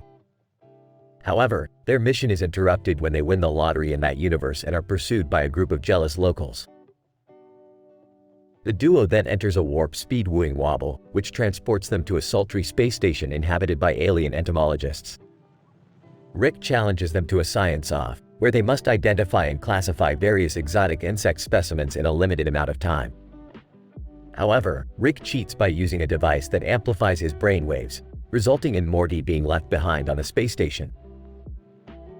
Morty is forced to team up with the alien entomologists to survive and find his way back to Rick. They embark on a treacherous journey through various multiverses, encountering bizarre insects with nonsensical adaptations. Meanwhile, Rick becomes increasingly deranged and unstable in his quest for the ultimate specimen. In the end, Morty manages to outsmart Rick and uses the entomologist's knowledge to end the scavenger hunt. They return to their own universe, but Morty is traumatized by the experience and vows to never join Rick on another crazy adventure. Morty, you have the cognitive capacity of an insect. I need your help to collect the rarest specimens from across the multiverse. Oh, I don't know, Rick. This seems kind of dangerous. Dangerous? Morty, I have a PhD in entomology from the most prestigious university in the multiverse. Trust me, I know what I'm doing. If you say so, Rick. Of course I say so. Now let's go catch some cicadas with feathered legs. Wait, what? That's a thing? Only in a universe where chance events have resulted in the perfect genetic mutation. Science, Morty, science.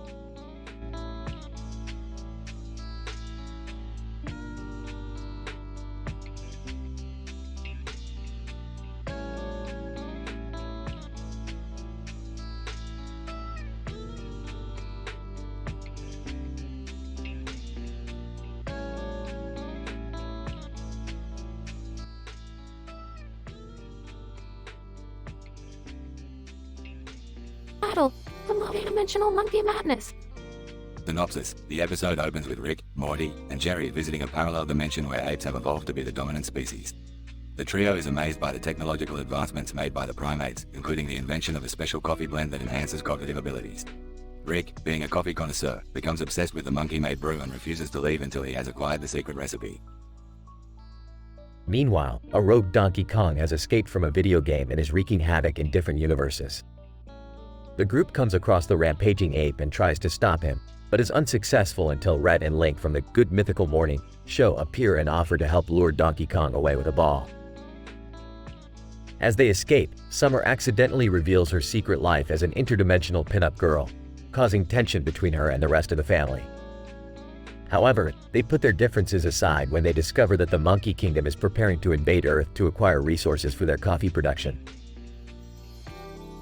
The group devises a plan to hold a concert using the speakers they found earlier, with Rick and Morty performing as a duo. Unfortunately, their lack of musical talent only enrages the Monkey King and his army, leading to a final showdown between the humans and primates. In the end, Rick is able to negotiate a trade deal for the coffee recipe in exchange for advanced Earth technology. The episode concludes with the group sipping on the potent coffee blend, causing chaotic and hilarious results. Dialogue. Morty, you're not drinking this coffee, you're living it, baby. I don't know, Rick. It kinda tastes like banana peels. I just hope we don't run into any more giant gorillas. Hey y'all, we heard there was a monkey on the loose. Link, we thought we could help out with our ball-catching skills. Wait, we're really doing this? Performing in front of a bunch of primates? Relax, Summer. Just play it cool and everything will be fine. Monkey King, what is this noise? Silence them at once. Rick, I don't know if this is such a good. Shut up, Morty. It's showtime. I can't feel my face anymore. Does anyone have any aspirin?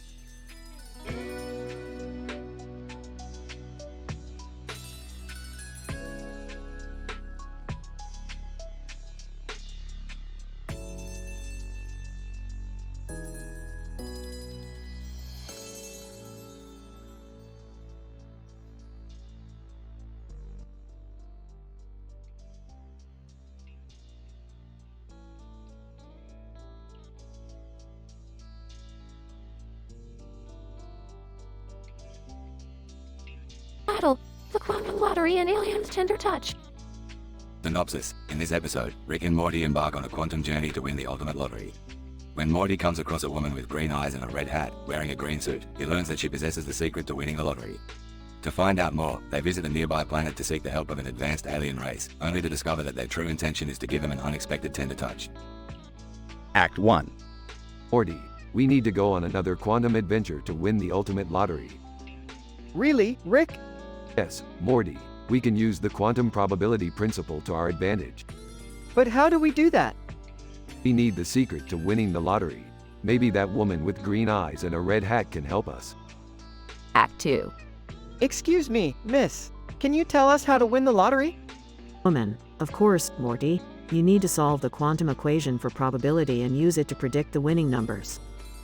Genius, but we need more information. Let's visit an advanced alien race. Act 3. Alien leader. Greetings, Rick and Morty. What brings you to our planet?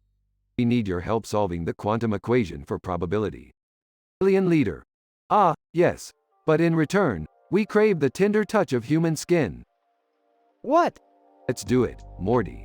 For science. Alien leader. Excellent, but beware, our touch may induce unexpected reactions. Act 4. Morty, we have the equation. Now let's buy that lottery ticket. But what about the alien's touch? Don't worry, Morty, we'll be fine. They buy the lottery ticket and win the jackpot. Act 5. We did it, Morty. Our quantum journey paid off. I don't know, Rick. That alien's touch was pretty weird. Laughs. You'll get used to it, Morty. Now let's go spend our winnings on some interdimensional snacks. End credits. We see Rick and Morty enjoying their snacks, while aliens watch them from afar, longing for another human touch.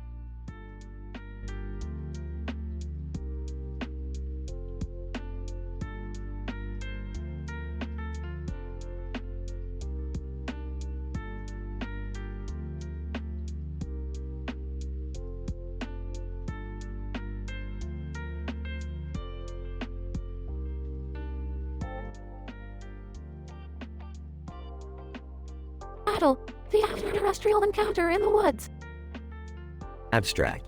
This episode chronicles the encounter of a green anthropomorphous alien wielding a sword, perched on a rocky peak in a verdant woodland landscape, with a bicycle in the background and a tree silhouette in the foreground. The alien's sword reflects light diffusely, suggesting a probable metallic or reflective composition.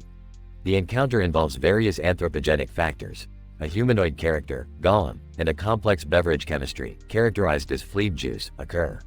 The drama commences following the protagonist's expectation of a romantic engagement, termed dilator dating drama. Opening scene. The camera opens with an establishing shot that pans through the verdant woodland landscape, accompanied by an ambient hum. The camera zooms into the alien, providing a detailed view of the creature's appearance and sword. The alien emits a guttural sound and turns its attention to the approaching Gollum, who appears agitated and fearful. Gollum, panting, "Oh, sweet mercy, Master would not approve of this. What is this creature? What does it want?" Alien emits a guttural growl and points the sword threateningly at Gollum. Gollum, please, spare me. I beg you, I have unsavory plans, but they do not harm anyone. Please, I will fetch a fleab juice if you spare me. Alien analyzes Gollum's words and provides an unintelligible response. Gollum, you want fleab juice? Great, just stay here and wait for me. I promise I'll be back soon. Scene transition. The camera pans to Gollum retrieving fleab juice from a backpack and returning to the alien. Gollum, here, take this. It's called fleab juice. It's a complex beverage chemistry made from fermented phytoplankton. It's quite refreshing. Alien smells the fleab juice and makes a grumbling noise. Gollum, whispering to himself, if only Dilator was here to see this. She loves alien stuff. Alien emits an unintelligible sound and motions to the sword.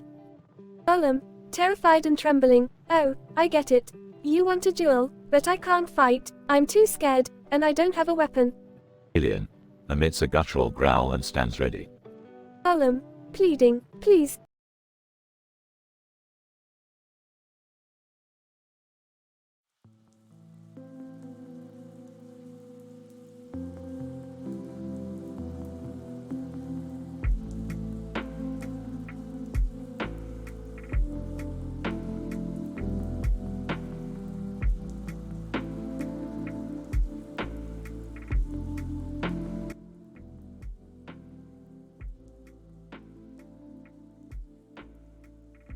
Title: The Interdimensional Shroot Battle.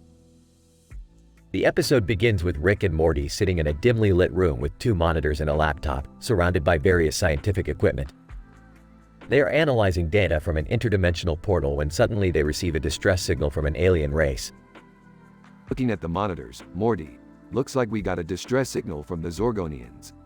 They are under attack from an unknown super weapon. Oh geez, Rick, we have to help them. What do we do? Stroking his chin. Well, Morty, we could try to find out what the super weapon is and how to destroy it. But we need someone who knows about warfare and weapons. Suddenly, Dwight Schrute from the Office US enters the room. Dwight. Hello, Rick and Morty. I believe I can be of assistance. I have extensive knowledge in warfare and weapons. Sarcastically. Oh great, just what we need, a beet farmer. Dwight. Offended. Excuse me, I am a trained volunteer sheriff's deputy and a black belt in karate. Come on, guys, let's focus on helping the Zorgonians. They all enter the portal and arrive on Zorgonia to confront the super weapon. As they approach, they notice it's a giant rubber chicken with fangs. In disbelief. Oh my god, it's a giant rubber chicken with fangs. How is this possible? Laughing. Maybe it's because we're in an alternate dimension, Rick. Dwight. Drawing his sword, allow me to handle this. Charges at the chicken. The chicken flings Dwight with its rubbery wing and he lands in a pile of hay. Chuckles. Looks like we'll have to do this ourselves. The trio uses various weapons, including a portal gun, to defeat the chicken. They return to Earth, victorious and covered in chicken feathers. Panting. That was crazy, Rick, but we did it. Smiling. Yeah, Morty, we sure did. And thanks to Dwight, we learned a valuable lesson about the power of rubber chickens. Dwight. Grinning, it was an honor to fight alongside you, Rick and Morty. Perhaps we can do it again sometime. The episode ends with a shot of the trio high-fiving each other, surrounded by the wreckage of the giant rubber chicken.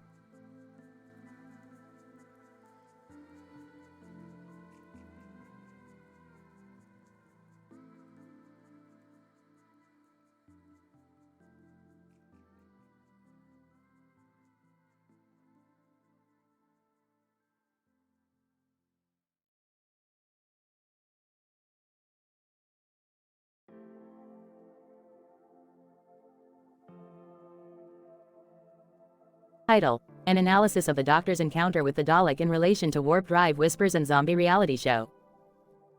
Brief synopsis. In this episode, we analyze the encounter between the Doctor and the Dalek in a grassy field with two toys present in the foreground and background. We also explore the themes of warp drive whispers and zombie reality show and how they contribute to the overall narrative of the episode. Lastly, we discuss the comet's courtesan controversy and its potential implications on the Doctor's future adventures. Opening scene. Doctor. Interesting, very interesting.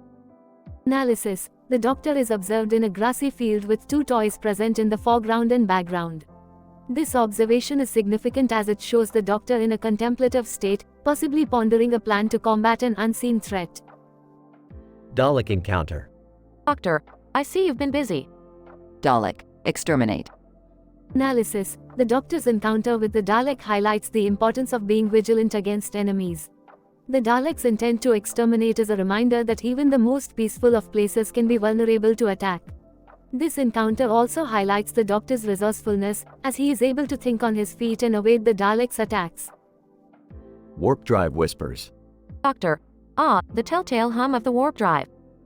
Analysis. The presence of the warp drive hum suggests that the Doctor may be on board a spaceship, possibly chasing after the Dalek.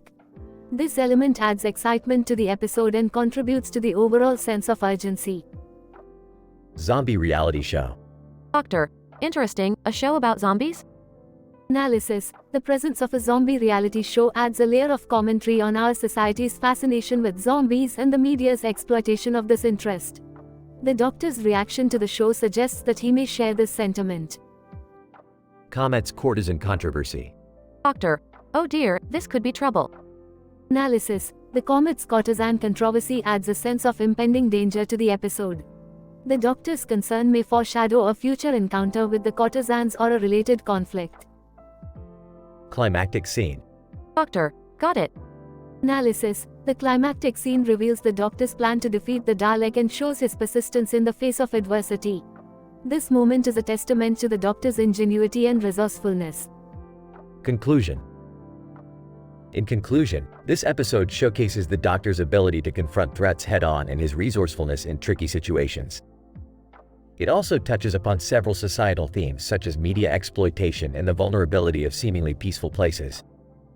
The unresolved comet's courtesan controversy adds an element of mystery to the Doctor's future adventures.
The robot, identified with the acronym ROB, had a red spherical object which was assumed to be a ball, serving as the focal point of its forward-directed motion. A signage, displaying the text, Bobby Off, Hips, Bombay, Home Depot, Drive. Eggman, Robot Dance Off, Fine Arts, was firmly mounted on the robot's anterior section. Its mechanical structure and motion patterns suggested its autonomous control system to be based on advanced robotic AI, far more superior to current systems known to humans. Dr. Smith, the presence of the red ball seems to suggest the implementation of visual cues for navigation. The robot could be programmed to follow the ball while avoiding potential obstacles in its path. Dr. Chen, the sign on the robot's front appears to be a display of forthcoming events or challenges that the robot may face along its path. Dr. Johnson, the combination of robot dance-off and fine arts demands a further investigation of the robot's ability and display of expressive motion patterns in artistic performance. Dr. Rodriguez, the possible inclusion of Dr. Eggman as a challenge or obstacle suggests that the robot is programmed to incorporate elements of risk assessment and strategic planning. Dr. Park, the message Bobby Off, Hips, Bombay may contain specific instructions for the robot's destination or mission objectives.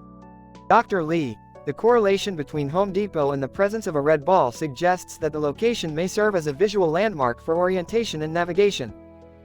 Dr. Wong, the robot's overall design and performance suggests a high-end robotic system, potentially designed for specialized missions and advanced applications. Dr. Davis, the display of an artistic and expressive dance performance by the robot may serve as a representation of the latest advancements in robotics technology. Dr. Kim, the robot's ability to navigate a complex urban environment with the use of an autonomous AI control system and visual cues may pave way for the future development of autonomous vehicles with superior cognitive capabilities. Dr. Brown, overall, the presence and behavior of the robot with the red ball and a signage highlights the possibilities of AI-driven robotics towards more complex and imaginative applications.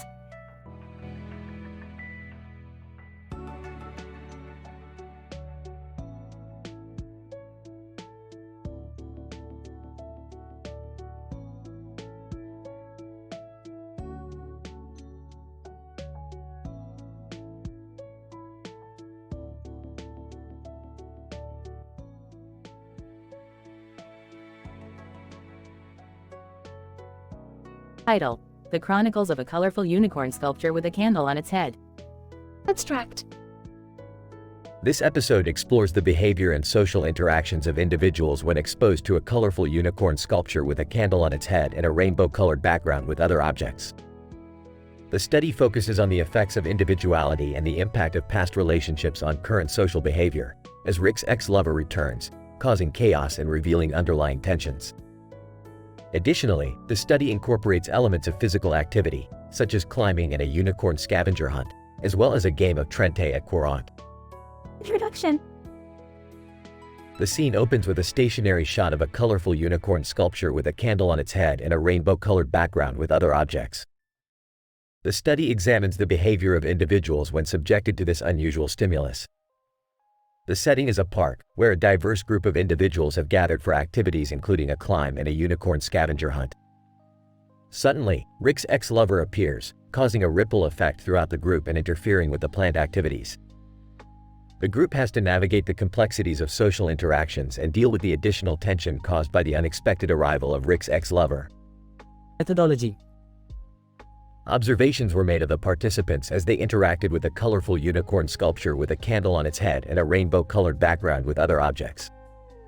In addition, participants were observed during physical activities such as climbing and a unicorn scavenger hunt.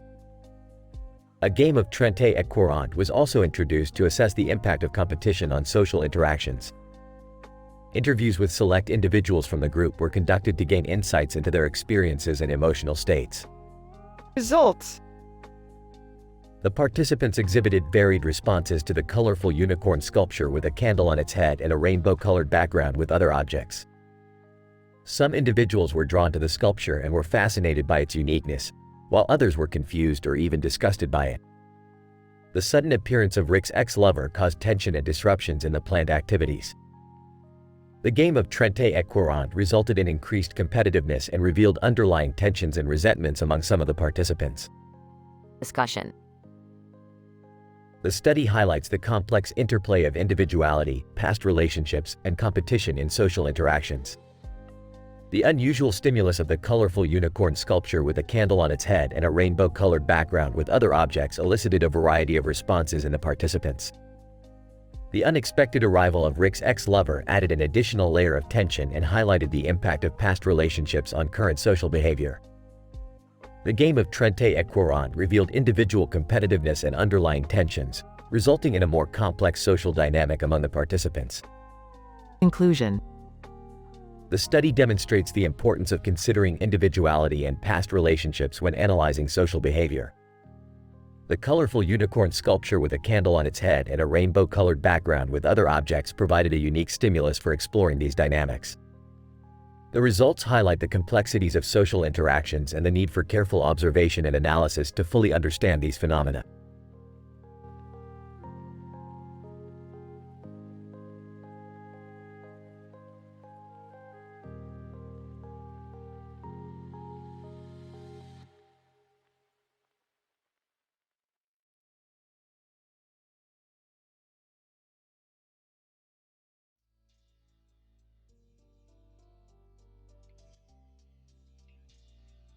Title: Xenon's unearthed ancient evil distracts from Rick's scandalous brothel history.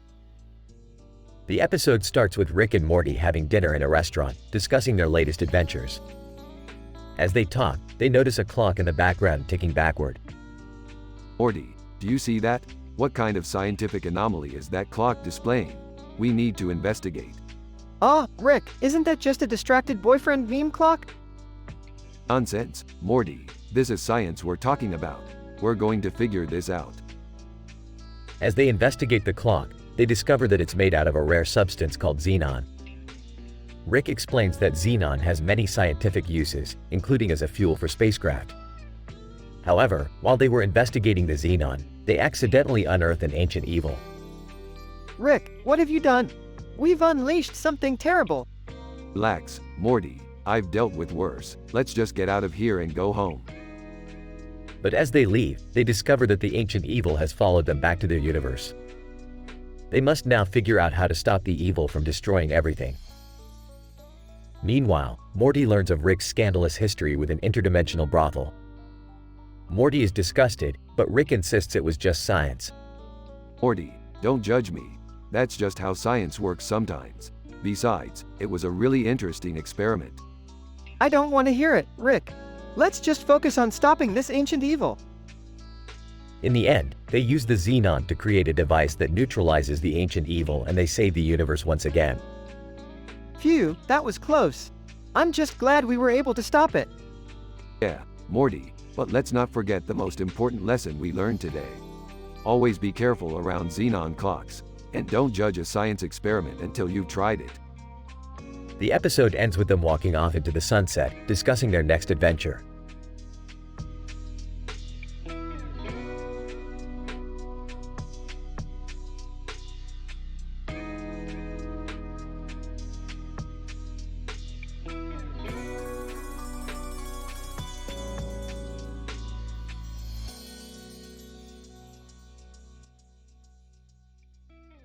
Title: The Multidimensional Melodic Mayhem. The episode begins with Rick and Morty testing out a new dimension transporter device. Summer, intrigued by their activities, decides to join them. The device malfunctions, and they end up in a green and purple abstract dimension with a square in the center and a black square in the middle. We are in the Epsilon quadrant, where the reality is neither solid nor liquid. The black square seems to be the gateway we need to activate. Whoa, this place is nuts. Look at those squid-like creatures playing harmonious music with their limbs. Can we join them? Sure, but brace yourselves. It's an alien karaoke battle. We have to defeat them with our voices. As they engage in the competition, they notice a vampire pizza delivery girl named Veronica, covertly dropping pizzas off on different strands of reality. The trio decides to follow her to her base, which is a cooking show in a hidden dimension. This isn't just any cooking show, it's a ninja cooking show. How are we going to blend in? We're not ninjas. Don't worry, I have my portal gun. I'll make us look exactly like ninjas. After they blend in, Veronica hands them a pizza to deliver to a pulsar paramour, a fearsome creature obsessed with romantic gestures. Are we her pizza delivery ninjas now? Yep, that's our job. Upon arriving at the Pulsar Paramour's domain, they realize all the creatures are infertile and can't conceive. Morty, feeling sorry for them, decides to help them out with his unexpected role as a fertility god. Wow, I always knew I had it in me. After successfully helping the creatures, the trio leave the dimension and return to their home. That was insane. Can we do it again? Of course, this was just a warm-up. Next time, we'll take on the multiverse masters of mayhem. I'm not sure I'm ready for that. Nonsense, Morty. We'll be fine as long as we stick together. The trio share a laugh as the episode ends.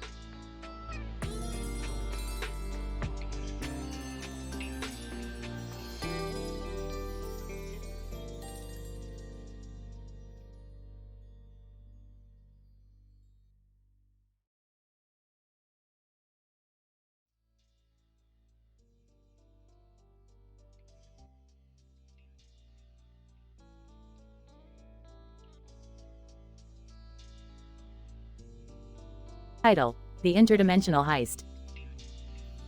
The episode starts with Rick and Morty being approached by a man in a suit and tie. The man introduces himself as Dom Cobb, a dream extractor who wants to hire Rick's expertise in manipulating dreams.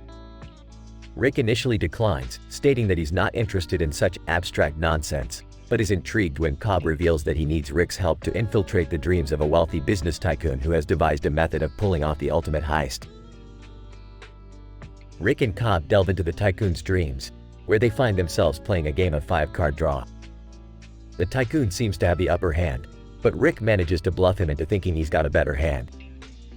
Just as the tycoon is about to fold, Rick pulls out his spaceship siren scramble and confuses him, causing him to accidentally reveal his cards and lose the game. As they progress deeper into the tycoon's dreams, they encounter various obstacles and enemies, including giant monsters, gravity-defying landscapes, and even an army of humanoid clones. However, Rick and Cobb manage to overcome them all, thanks to their teamwork and strategic thinking.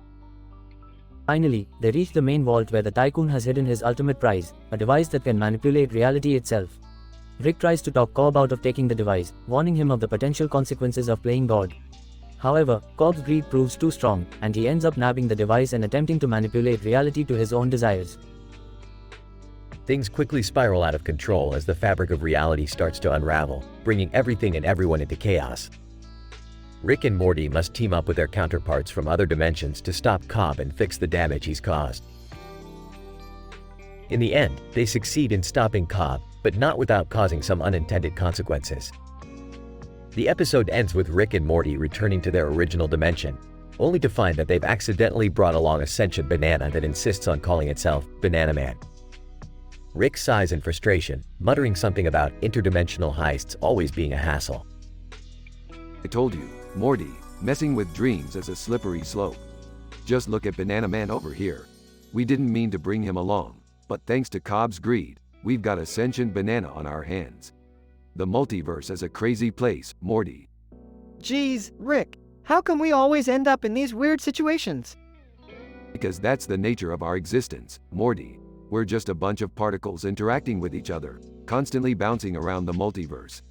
It's all one big interdimensional heist, Morty. One big, crazy, stupid heist.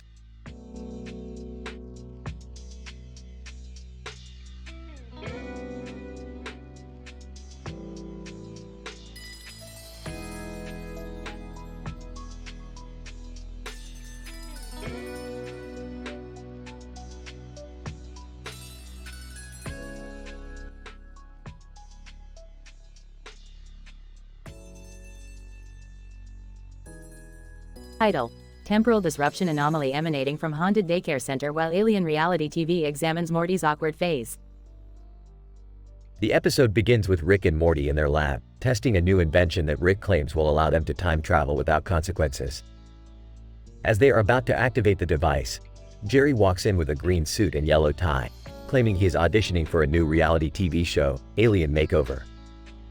As the device activates, Jerry accidentally gets caught in the temporal disruption anomaly. Rick and Morty find themselves on an alien reality TV show, where they are judged based on their fashion sense. Meanwhile, Jerry is trapped in a haunted daycare center, where he's forced to confront his own awkward phase as a child. As Rick and Morty try to escape the reality TV show, they inadvertently create a time loop that causes them to relive the same day over and over again. Morty, we're stuck in a temporal feedback loop caused by the reality TV show. We need to break the cycle. But how are we going to do that, Rick? Simple, Morty. We'll create a distraction by hacking into the show's broadcast and displaying Jerry's embarrassing childhood photos to the entire galaxy. As the embarrassing photos of Jerry circulate the galaxy, Rick and Morty are able to break free from the time loop and rescue Jerry from the haunted daycare center. However, their celebration is short-lived as they realize that the temporal disruption anomaly has caused Morty's awkward teenage phase to resurface. Oh man, not again. Do you think we can fix it, Rick? Relax, Morty, I've got just the thing. Rick pulls out a bottle labeled adolescent serum and injects Morty with it. Whoa, Rick, I feel like a new man. Yeah, Morty. You look and act so cool. The episode ends with Rick, Morty, and Jerry sitting in the lab, embracing their new reality as they watch Jerry's embarrassing childhood photos continue to circulate on the alien reality TV show. Well, at least we have some quality entertainment while we wait for the temporal disruption anomaly to dissipate. Yeah, I guess so, Rick. Hey, you think I could audition for Alien Makeover now? Morty. I don't think that's such a good idea.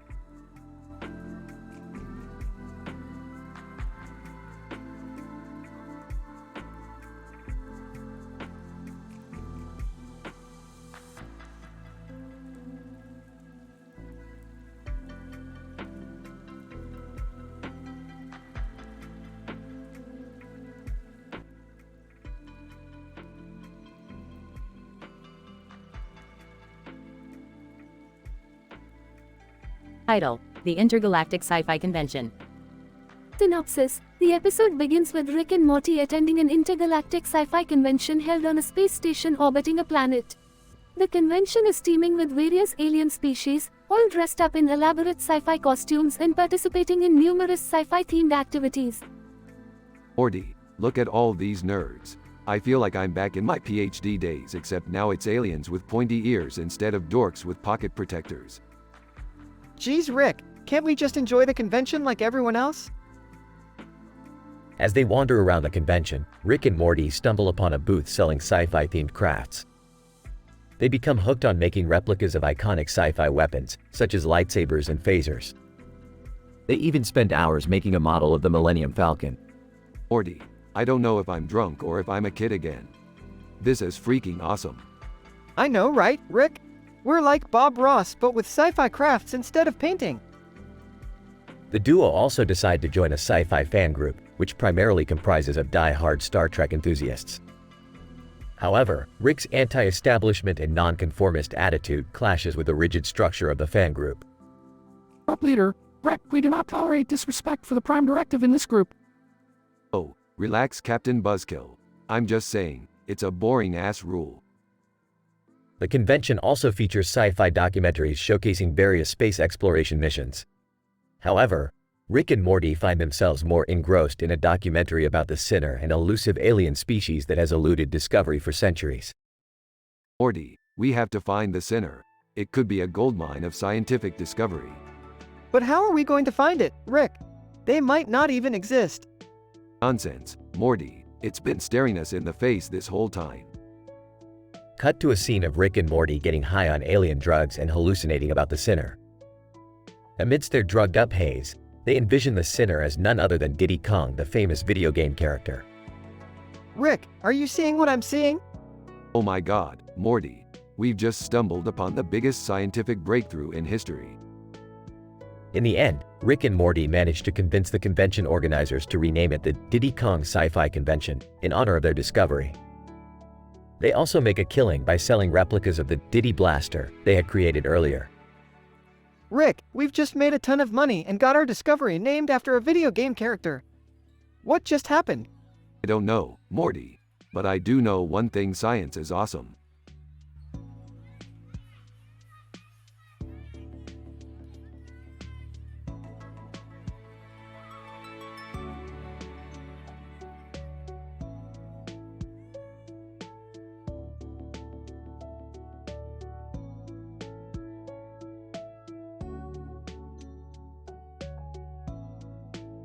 Title: The Robotic Politics and Paleolithic Reptiles. Abstract. This episode delves into the intersectionality of robotic politics and Paleolithic reptiles in a complex interdimensional affair. A robotic campaign is underway in a world where foxes exist, and a robot is holding a sign that reads, the 7th of July 20. Another robot is pointing at the sign, possibly suggesting the importance of the date in the robotic campaign. The crux of the episode involves Rick's scandalous love affair with an interdimensional entity, which is juxtaposed with a visit to the dinosaur petting zoo. Professor X. The use of robotic campaign in a world where foxes exist is a complex intersection of scientific and societal implications. The ambiguity surrounding the significance of the sign raises intriguing questions about the nature of the political system in the robotic world. Dr. Y. I agree, the juxtaposition of the robotic campaign and the dinosaur petting zoo is fascinating. It suggests a cultural shift in societal acceptance of prehistoric reptiles, which were once believed to be extinct. Engineer Z. What about Rick's interdimensional affair? It seems to be a deviation from the central theme. Professor X. On the contrary, the scandalous affair highlights the complexity of interdimensional relations and the ethical implications of such relationships. The scientific and philosophical implications of the affair are worth investigating further. Dr. Y. I also believe that the affair serves as a reminder of the importance of personal relationships and how it can impact one's political and societal standing. Engineer Z. Agreed. It also raises interesting questions about the impact of interdimensional technology on personal relationships. Professor X. Overall, the episode provides a thought-provoking analysis of the interplay between robotics, prehistoric reptiles, and interpersonal relationships. It expands our understanding of these topics in a way that is both scientifically sound and culturally relevant.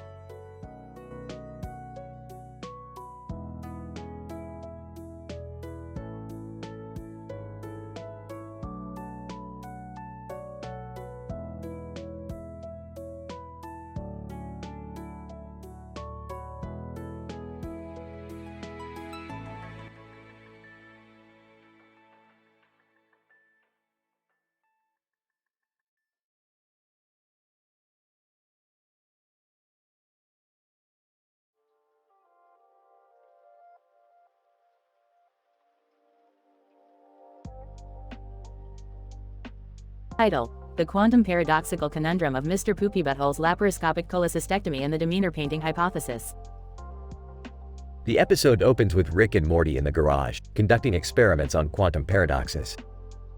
Rick explains the complexities of quantum theory, while Morty struggles to understand the jargon. Morty, the fundamental laws of quantum mechanics dictate that particles can exist in multiple states simultaneously. It's a fundamental paradox. Oh wow, that's crazy. Hey Rick, have you ever heard of Dua Lipa? No, Morty, but I have heard of the demeanor painting hypothesis.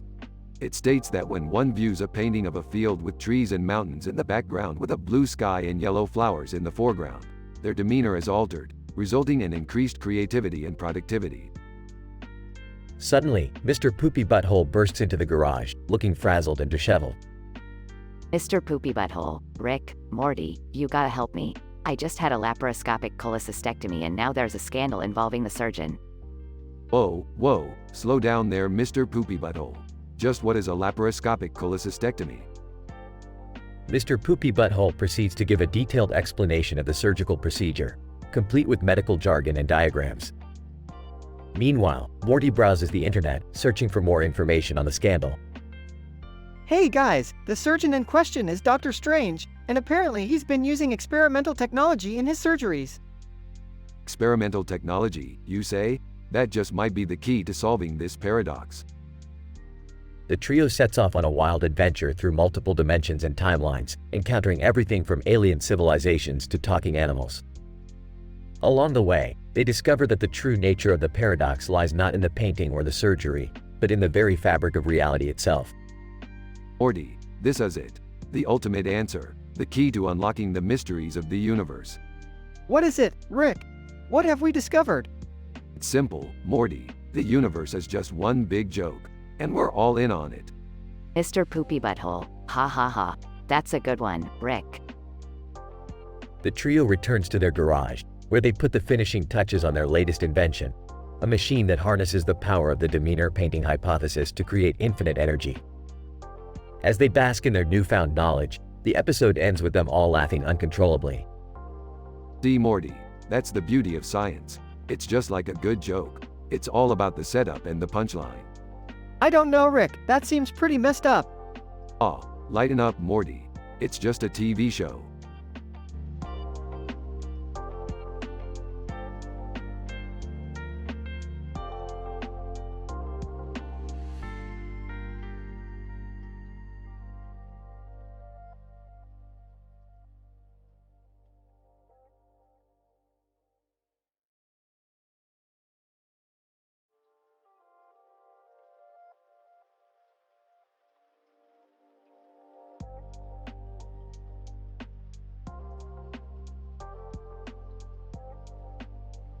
Title: The Plasma Sword of Rowan Blanchard.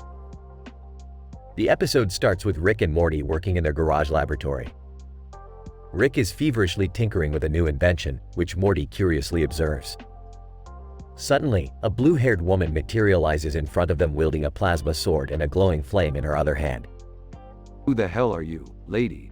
And how did you just teleport into our dimension?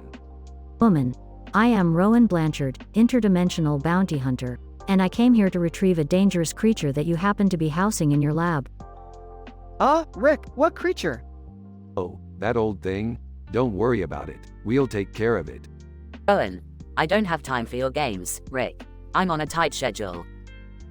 Suddenly, a purple portal opens up and out pops Sailor Venus, who's also seeking the same creature as Rowan.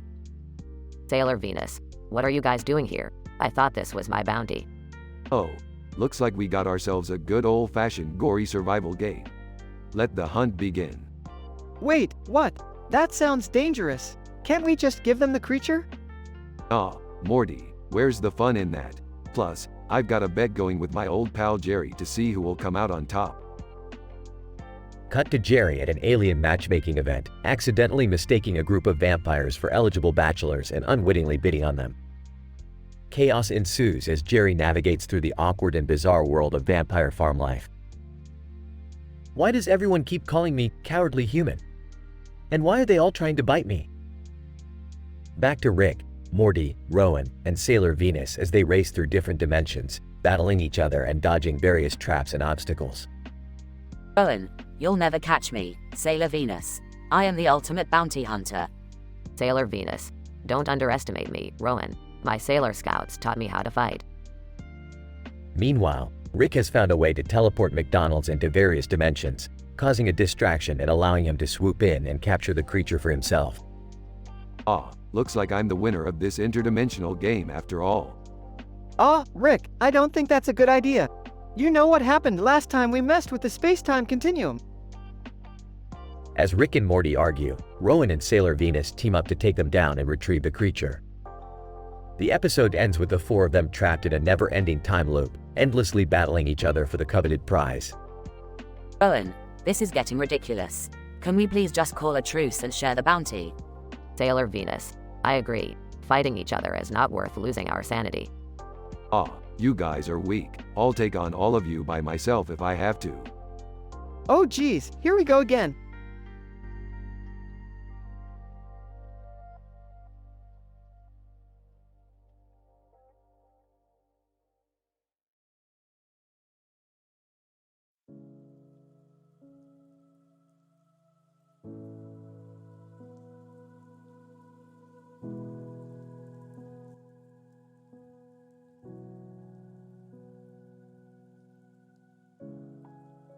Title: The Time-Traveling Prankster's Hysterectomy Hijinks. Introduction. In this episode, we witness a curious case involving a man in a suit and tie with a surprised look on his face. Our protagonist, the time-traveling prankster, is behind this unusual scene, and it quickly becomes apparent that his latest prank has gone a little too far. The episode explores the repercussions of his actions while interweaving humor and a medical procedure known as hysterectomy. Act 1. Our story begins with the time-traveling prankster having just arrived in the hospital wing of a large medical facility. He walks up to a man in a suit and tie, who is pointing his finger at the camera with a surprised look on his face. The prankster's actions are noticed by the hospital staff, who promptly escort him into a room. Inside the room, he carries out another one of his pranks, which involves swapping the name labels on two patients that are scheduled for surgery. Act 2. One of the patients happens to be a woman who is due for a hysterectomy, while the other is a man about to undergo an entirely different procedure. The time-traveling prankster's mix-up causes the surgeons to perform the hysterectomy on the wrong patient, leading to an unforeseen and bizarre outcome. Act 3. The woman who underwent the hysterectomy emerges from the surgery room to find that her voice has deepened significantly, and she has grown facial hair. The comedic nature of the Arthur Fist meme expression on her face leads to humorous exchange between her and the hospital staff while they try to rectify the mistake and determine a solution. Act 4. Eventually, the time-traveling prankster is caught and is brought into the room to undo the label swap. The surgeons perform the correct procedure on the man, while the woman undergoes a reversal of the hysterectomy, which restores her voice to its former pitch and gets rid of the facial hair. The episode concludes with the time-traveling prankster being escorted out of the hospital and facing charges for his actions. Conclusion. In this episode, we've seen how a harmless prank can turn bizarre and cause medical complications. The time-traveling prankster's expertise in time travel and the ability to manipulate events makes for an engaging and humorous story, but also highlights the importance of following medical protocols in hospitals.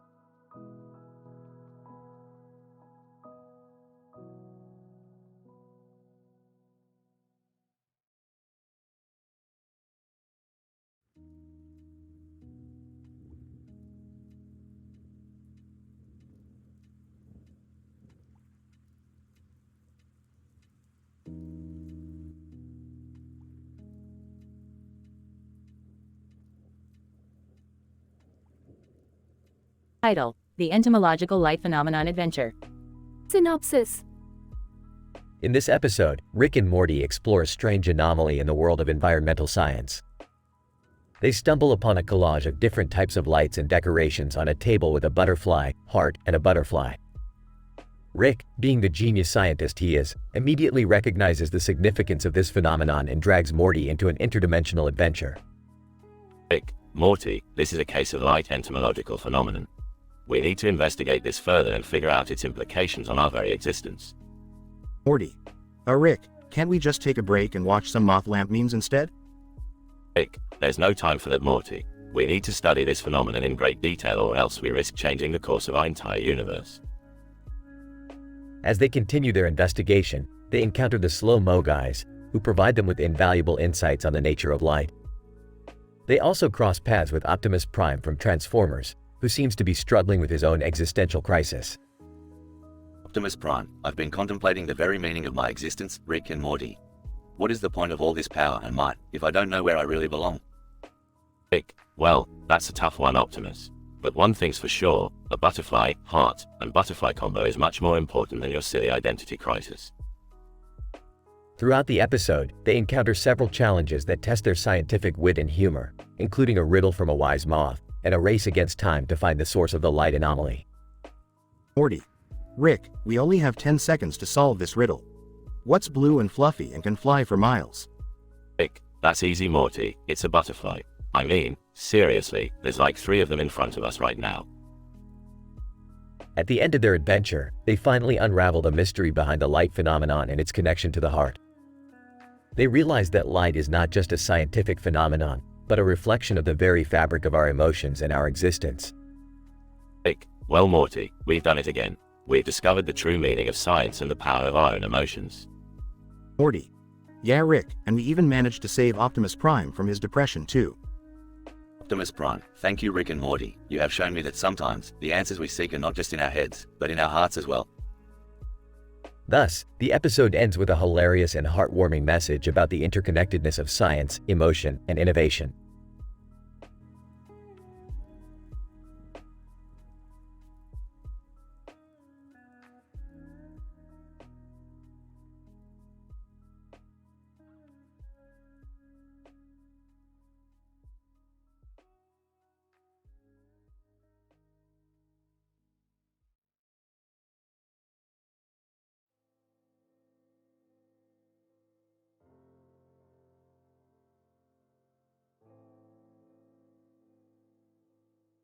Title: The Yo-Yo Paradox. Synopsis. Rick, Morty, Summer, Jerry, and Beth find themselves in a futuristic laboratory room filled with various objects and multicolored lights. Rick has brought them there to observe a newly developed technology that allows for cybernetic augmentation of human limbs, but with unexpected consequences. Scene 1. Morty, grab that yo-yo over there. We're gonna need it for the experiment. What does a yo-yo have to do with cybernetic augmentation? Everything, Morty, everything. Now, let's get started. Scene 2. Rick, I'm not sure about this. Is it safe? Of course it's not safe, Beth.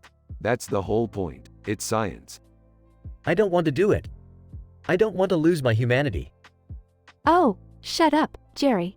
You never had any humanity to begin with. Scene 3. Rick attaches a cybernetic device to Jerry's arm and activates it.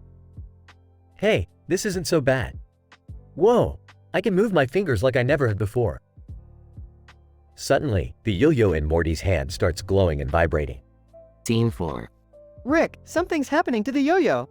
That's impossible, Morty. This technology is foolproof. Suddenly, a bright light fills the room, and they find themselves transported to a different dimension. Scene 5. Oh, great. We're in an alternate universe. And we brought apples with us. We're really prepared, guys. Rick, what are we gonna do? We need to find a way back to our universe. Jerry, start eating those apples. Maybe they'll help us find the way home. Scene 6. Rick, what is happening to Jerry's arm? Oh, that, yeah. I forgot to mention that the cybernetic device may have some unintended side effects. Jerry's arm starts growing uncontrollably, eventually being too big for the room they're in. Scene 7. What are we gonna do about Jerry's arm? I have an idea. Morty, give me that yo-yo. Rick throws the yo-yo at Jerry's arm, causing it to shrink back to its normal size. Wow, thanks Rick.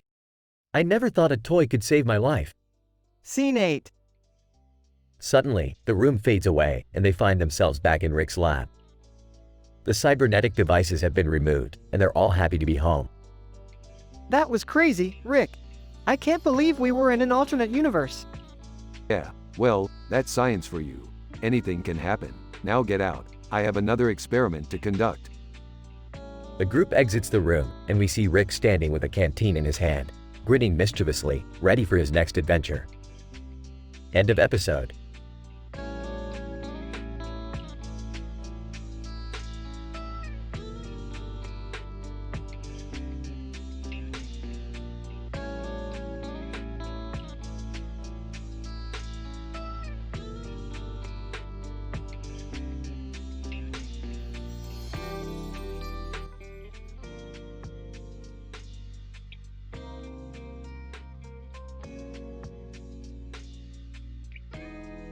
Title: Interdimensional Field Hockey, Biopsy Punch Betrayal, and the Wormhole Wench Worry.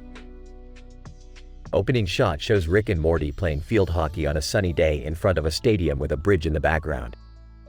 Morty, you gotta put some more oomph behind that hit. Science isn't gonna do itself. But Rick, I've never played field hockey before. Why are we even doing this? Science, Morty, we're testing out the interdimensional field hockey sticks I just invented. Meanwhile, Jerry, Beth, and Summer watch from the sidelines. I don't understand why they're doing this. Can't they just play normal hockey like regular people? Don't question it, Jerry. Just let them do their science thing. It keeps them out of trouble. Suddenly, a group of Sydneys from an alternate dimension appear. Sydney number 1, we challenge you to an interdimensional field hockey match. Challenge accepted. Morty, pass me the biopsy punch. What's a biopsy punch? It's a scientific tool, Morty. Just trust me. As the game progresses, it becomes clear that the Sydneys are cheating by using Siamese twin players. Rick, we can't win like this. They've got an unfair advantage. Don't worry, Morty. I've got a plan. Rick pulls out a device and activates it, causing the Sydneys to disappear. Rick, what did you do? I sent them to an interdimensional holding cell. Can't have cheaters in my games. Just as they think the game is over, Cooper from the movie Interstellar appears through a wormhole.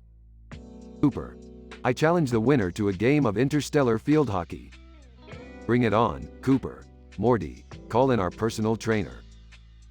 the personal trainer arrives and coaches Rick and Morty to victory. As they celebrate, the wormhole wench Worry appears. Wormhole wench Worry, you have disrupted the space-time continuum with your silly game.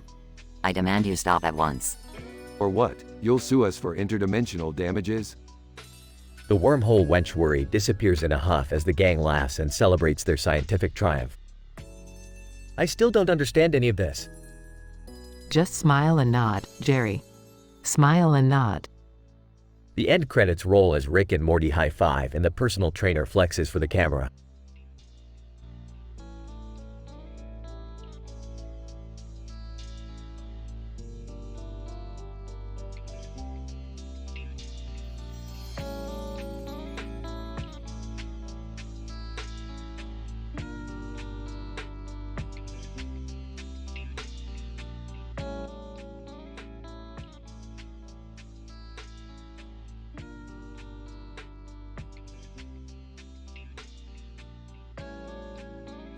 Title: The Entomological Experimentation Extravaganza. Synopsis: Rick invents a shrinking ray to investigate the intricate ecosystem of insects living on a single blade of grass. The experiment quickly spirals out of control as the characters become entangled with the tiny inhabitants of the lawn. Opening shot, a close-up of a grasshopper on a blade of grass with a blurry background of other grass and leaves. Morty, it's time to take a trip to the subatomic world of insects. Rick, are you sure that's a good idea? What about the potential health risks? Oh, Morty, don't be such a square. We'll be perfectly safe if we follow the protocol. Hey, Rick, can I come along on this adventure? I've always wanted to be a science guy like you. I don't know about this, Jerry. You're not exactly known for your scientific expertise. Relax, Beth, I've got this all under control. Now, let's get shrinking. A montage ensues of the characters shrinking and entering the miniature world of the lawn. They encounter a variety of insect species, including a friendly turkey and a cunning mantis. Wow, Rick, this is amazing. Look at all the different species coexisting on this tiny plant. Yes, Morty, that's the beauty of nature. But watch out for that mantis over there. He's been known to trick unsuspecting insects. Oh no, I think he's after me. What do I do? Don't worry, Jerry, just act like a stick and he won't be able to see you. Speaking of sticks, I think it's time for our next experiment. Let's see what happens when we introduce a new species to the ecosystem. They introduce a stick insect to the lawn, causing chaos among the other insects. The ecosystem becomes imbalanced, and they must quickly find a solution to restore order. Rick, we have to fix this. The grasshoppers and ants are fighting each other. Don't worry, Morty, I have just the thing. Rick pulls out a tiny megaphone and starts yelling at the insects to calm down and work together. The plan works, and peace is restored in the miniature world. Closing shot. The characters are back to their normal size, reunited with their original counterparts in the backyard. Beth looks at Jerry and shakes her head in disapproval. You know, Jerry, I was wrong. Maybe you do have a place in the world of science after all. Thanks, Beth. I knew I had it in me. Don't get too ahead of yourself, Jerry. Let's see how you handle the next experiment.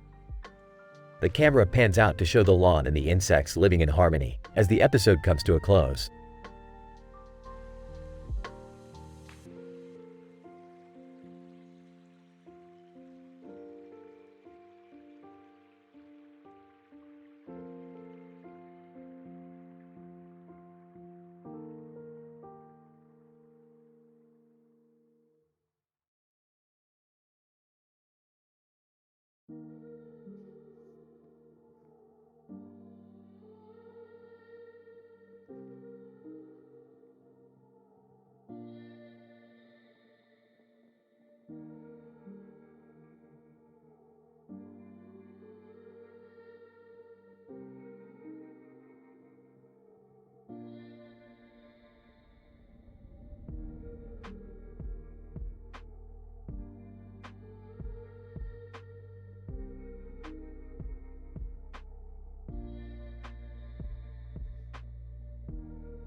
Title: The Neon Car Apocalypse.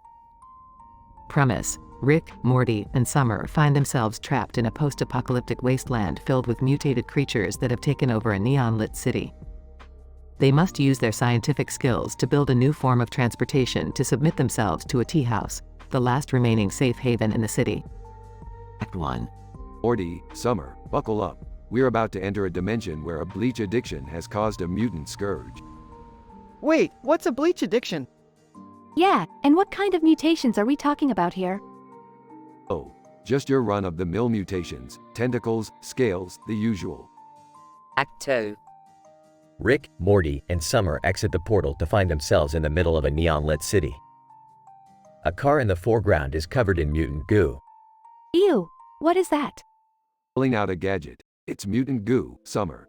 God, do you even listen in science class? Looking around, this place looks like it's straight out of a futuristic movie. Examining the car, we need a new form of transportation, something mutant-resistant. Act 3. Rick, Morty, and Summer get to work on building a new ride. They combine mechanical parts with a scientific formula to create a sleek, red hovercraft. Odd, this is amazing. How did you guys do it so quickly? Holding up a screwdriver, science, Summer. Act 4. The trio continues driving through the neon-lit city, dodging mutated creatures left and right. They finally arrive at the tea house, a beacon of hope in the post-apocalyptic wasteland.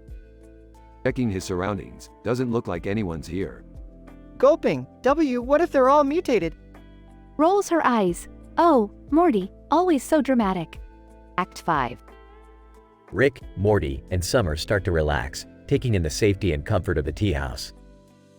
But suddenly, a group of mutants break through the door. Panicking, we're trapped. Smirking. Speak for yourself, Morty. Act 6. Rick whips out his newest invention, a mutation-reversing spray. He sprays the mutants, and they revert back to their human forms. Impressed. That was insane. How did you do that? Smiling, science, Summer. Sighing, sometimes I really hate science. With the mutants defeated and the tea house saved, Rick, Morty, and Summer emerge as heroes in the post-apocalyptic wasteland. They hop back in the red hovercraft and speed off into the sunset, ready for their next adventure.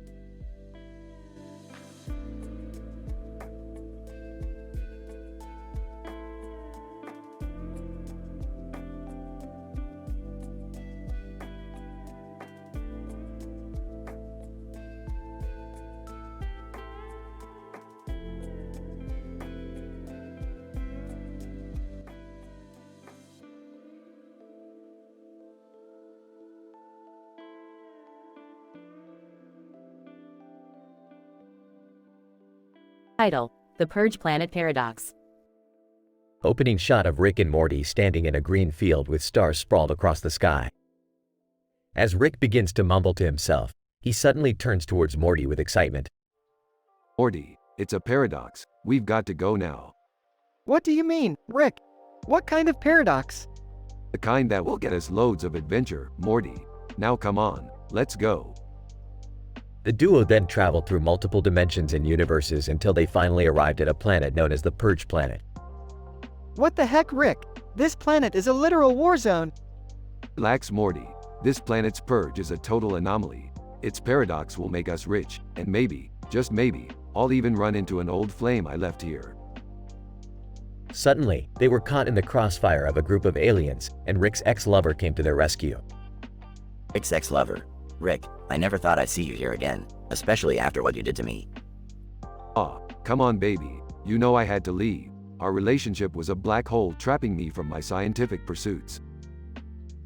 The ex-lover's expression softened, and they began to catch up as they fought off the aliens in a glorious battle sequence. Meanwhile, Morty stumbled upon a body scrub shop.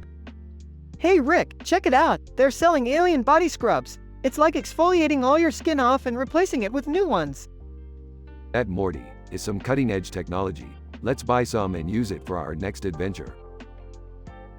As they continue fighting in the Purge Planet, the body scrub begins to take its effect. Rick and Morty's old skin, along with the dirt and grime of the planet, began to peel off, revealing new and refreshing skin underneath. Ah, Morty, this scrub is incredible. I feel like a new man. Me too, Rick. I feel like I just wiped away all my worries. As the war on the Purge planet started to simmer down, Rick and Morty bade farewell to Rick's ex-lover and returned home, leaving behind the chaos of the Purge planet but bringing along newfound knowledge and technology they had acquired. You know, Morty, this whole thing was nothing but a paradox.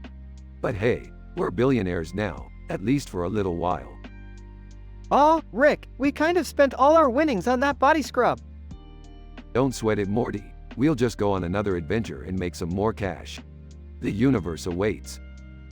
The shot ends with Rick and Morty's new skin glowing and spaceships flying across the universe.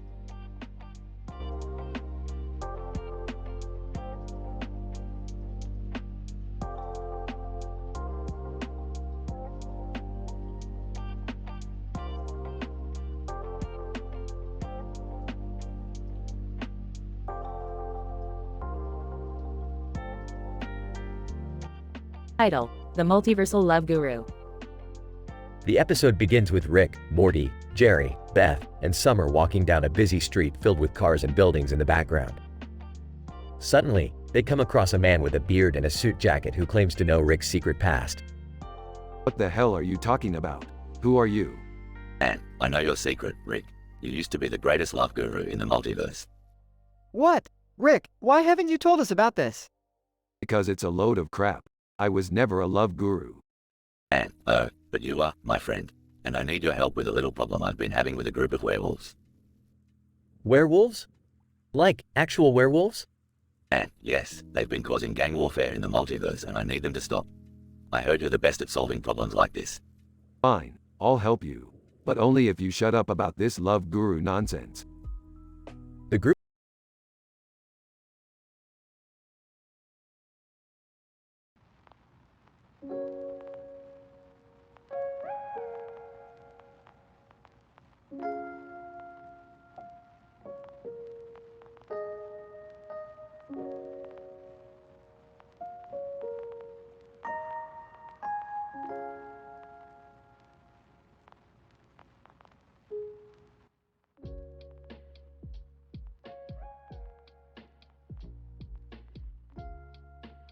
Title: The Holographic Reality Distortion Dilemma. The episode starts with Rick and Morty experimenting with a new form of holographic reality distortion technology that can transport them to different dimensions. Beth, Summer, and Jerry watch on as the two venture into a colorful abstract background with a bright light at the end of the tunnel. Morty, this is the greatest invention I've ever made. It's like stepping into a whole new world. Whoa, Rick, this place is crazy. It's like a rainbow threw up in here. Suddenly, the two are pulled towards a black hole that seems to be sucking them into an alternate reality. Morty, hold on. What's happening? We're being sucked into a black hole. Meanwhile, back in their own reality, Beth is trying to find a babysitter for Summer and Jerry. I can't believe we can't find a sitter. It's like we're living in a dystopian society. Just then, a ninja babysitting service appears at their doorstep. Ninja Babysitter. Hi, I'm the Ninja Babysitter. We guarantee the safety and well-being of your children. Okay. Come on in. As the ninjas watch over Summer and Jerry, Rick and Morty find themselves in a strange new dimension. Morty, we're not in our own reality anymore. We need to find a way back. But how, Rick? We're stuck in this place. We'll use this holographic reality distortion technology to warp ourselves back home. As Rick and Morty try to find their way back, the ninjas guarding Summer and Jerry begin to act strangely. Ninja Babysitter. We're sorry, but we cannot guarantee the safety and well-being of your children anymore. What? Why not? Ninja Babysitter. The holographic reality distortion technology has caused a rift in the space-time continuum. We must leave now. As the ninjas disappear, Summer and Jerry are left alone, and Beth is left in a panic. This is all your fault, Rick. Hey, don't blame me. I'm trying to fix this mess. Yeah, Mom. It's not like we meant for any of this to happen. In the end, Rick and Morty use the holographic reality distortion technology to fix the space-time continuum, and the ninjas return to take care of Summer and Jerry once again. Ninja Babysitter. We apologize for the inconvenience. We promise to never let holographic reality distortion technology interfere with our duties again. As the family laughs and hugs, Rick and Morty give a nod to one another, both secretly knowing that they will inevitably cause chaos again in the future.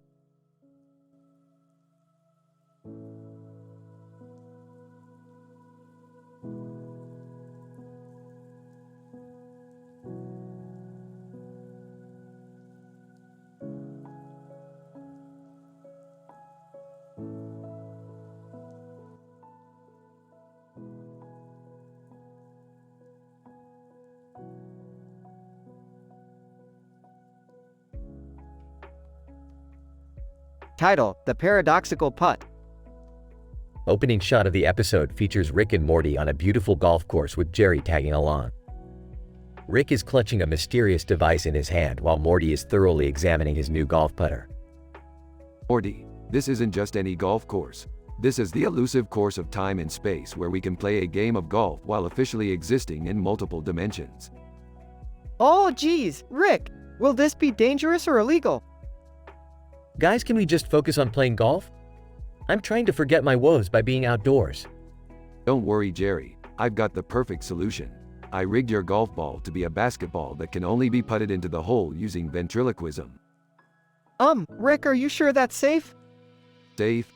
Chuckles. Morty, this is science. We're not here to play it safe. We're here to win. The trio begin their game, with Jerry struggling to make his putt via ventriloquism, and Rick and Morty flourishly succeeding with every shot. However, their victory is short-lived as they soon realize the more they play, the more the course changes around them, with trees appearing and disappearing in different locations. Rick, I think we've caused a paradox by playing too many games. Paradox? Morty, this is brilliant. We have an opportunity to study the effects of time-space continuum on a golf course. I just want to get back to my normal life without ventriloquism and basketball putts. As they continue to play, the course becomes increasingly chaotic, with holes spontaneously appearing and golf balls transforming into basketballs. Eventually, the trio find themselves stuck in a loop, putting their golf balls into the same hole over and over again. Morty, I think it's time we use the device I brought to fix this mess. But what is it? You didn't tell me. It's a ventriloquist serenade dispersal tool, of course. What does that even mean? It means we play a tune through the device that will break the paradox and restore order. As Rick begins to play a tune on the device, the course around them starts to return to its normal state. The trees disappear, the holes stop moving, and the basketballs turn back into golf balls. Phew, thank goodness that's over. Yeah, I don't know if I want to play golf with you guys again anytime soon. That's okay, Morty. We've got plenty of other scientific experiments to worry about. Who's up for a game of basketball now? The episode ends with the trio walking off the golf course and onto a basketball court, ready for their next scientific adventure. Disclaimer: the scientific explanations in this episode are not factual and are for entertainment purposes only. Please do not attempt to replicate any of the events in this episode at home.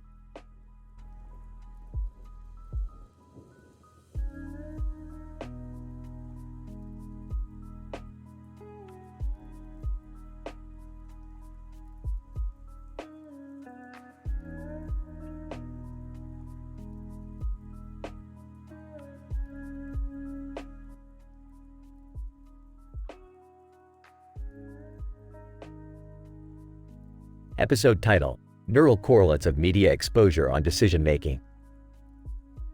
The present study aimed to investigate the effects of media exposure on decision-making processes through the utilization of various media platforms. An experiment was conducted on a sample of 30 participants who were presented with a virtual room featuring a large white bed and a city view in the background at nighttime.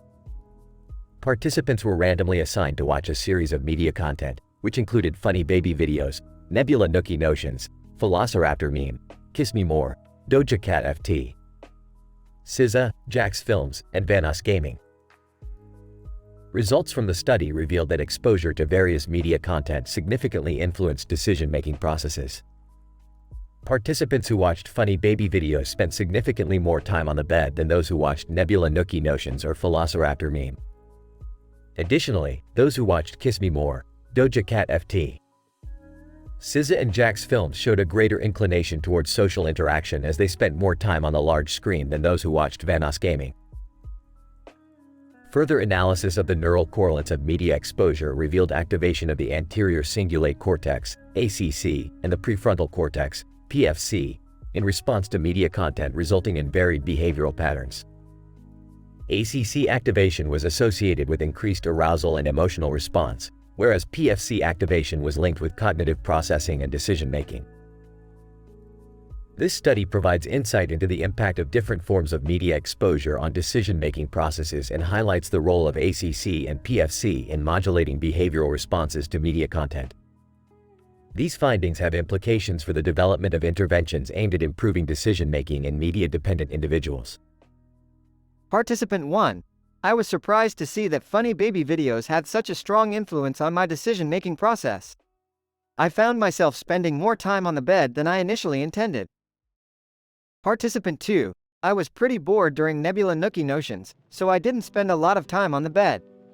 I guess it makes sense that the media we watch affects our behavior. Participant 3. I couldn't stop laughing during Velociraptor meme, but it didn't really affect my decision-making much. It's fascinating to see how our brains respond to different types of media.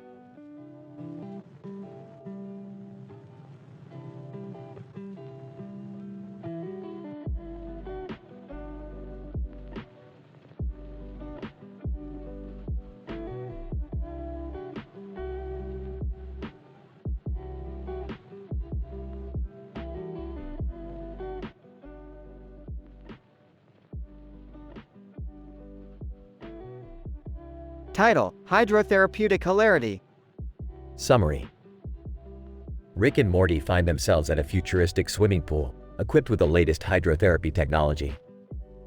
As they relax in the lounge chair in the middle of the pool area, they are approached by a group of Badoogie players who invite them to a game. What follows is a series of hilarious misadventures, filled with unexpected twists and turns. Story discussion. Morty, this hydrotherapy technology is something else. The way it stimulates the body's self-healing processes is truly remarkable. Yeah, Rick, I feel like a new man. But why did we have to come all the way here to experience it? Because, Morty, this is the only place in the galaxy that has the latest hydrotherapy technology. It's cutting-edge stuff. Badoogie Player 1. Hey, you guys look like you're enjoying yourselves. Would you like to join us for a game of Badoogie? Smirking. Badoogie, huh? I haven't played that game in years. Confused? Badoogie? Is that some kind of intergalactic sport? Badoogie Player 2. It's a card game, Morty. A game of skill and strategy. Cracking his knuckles. Sounds like my kind of game. Let's do this. After a grueling game of Badoogie, which includes Rick using his portal gun to cheat, Morty accidentally revealing his hand to the other players, and a surprise appearance by a group of aliens seeking revenge on Rick, they come out victorious. Smiling triumphantly. Well, Morty, that was quite the game. I haven't had that much fun in ages.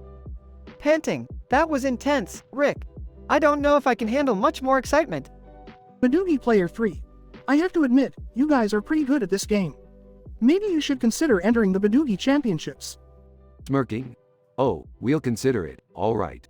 But for now, let's just sit back and enjoy this hydrotherapy. Nodding in agreement. Yeah, Rick. I think we deserve a little R&R after that crazy game. In the distance, a group of aliens can be heard plotting their revenge on Rick. But for now, Rick and Morty are content to bask in the therapeutic waters of the futuristic swimming pool.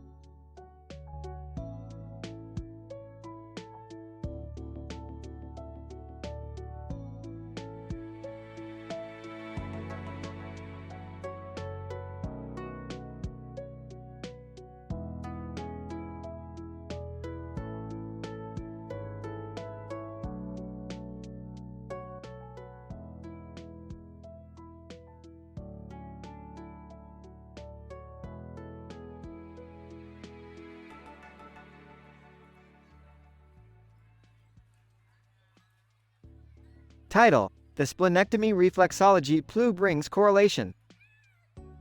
The episode begins in Rick's laboratory, where he's tinkering with a new gadget that is capable of inducing an alternate reality experience. Morty is sitting on the couch, waiting for Rick to finish his experiment. Suddenly, Rick exclaims, "Morty, I've done it. I've created a machine that can transport us to an alternate reality where blue rings are the currency." Morty looks at Rick skeptically and says, I don't know if that's a good idea, Rick.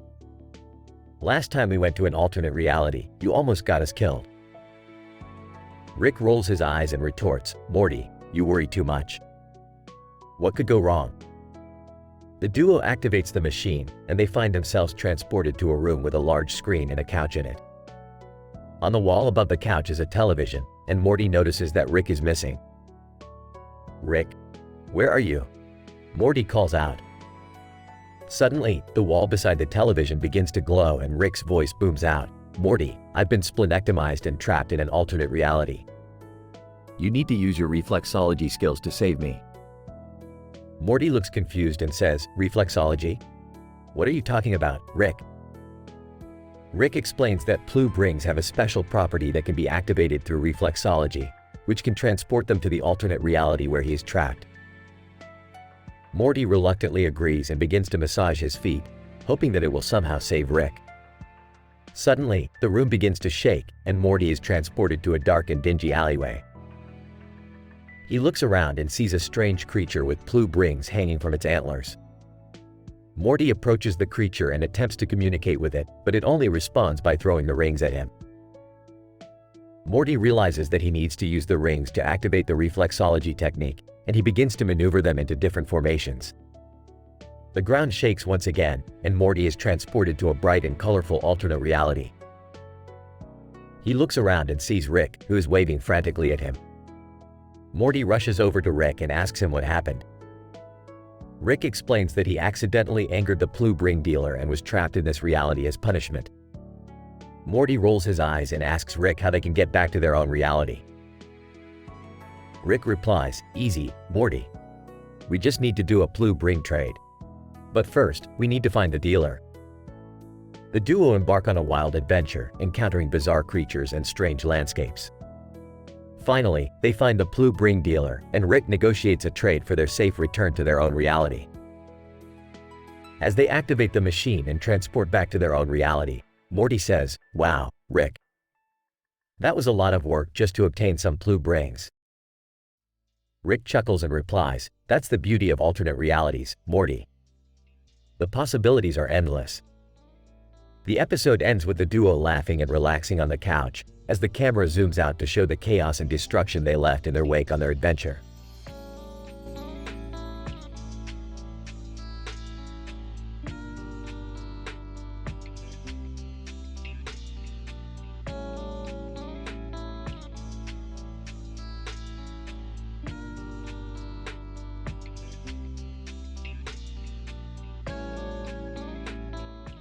Title: The Resurrection of an Ancient Mummy and the Possession of a Doll Terror. In this episode, we examine the remarkable phenomenon of mummy resurrection and its consequences on the anatomy of the skeletal system. The Wellcome Sanger Institute plays a pivotal role in exploring the genetic makeup of the mummy under examination. As we delve further, we discovered a presence of a possessed doll terror within the close vicinity of the mummy. The skeleton with a long, slender body was found holding a large object in one hand and a long bone in the other hand. The joints of the skeleton were analyzed closely, revealing a degradation in its structure and composition. Moreover, the genetic analysis of the mummy revealed an uncommon presence of certain genes within its makeup, providing a glimpse into its origin and background. However, with the possession of the doll terror, a sudden surge in activity was noticed, leading to a chain of events that can only be explained as paranormal. The combination of the mummy resurrection and the possessed doll terror raises concerns about the potential impact on human society. In particular, the possibility of developing a new breed of creatures with unimaginable capabilities challenges the boundaries of science and technology. As we conclude this episode, we urge caution and call for more research to explore the impact of such phenomena on human life and evolution.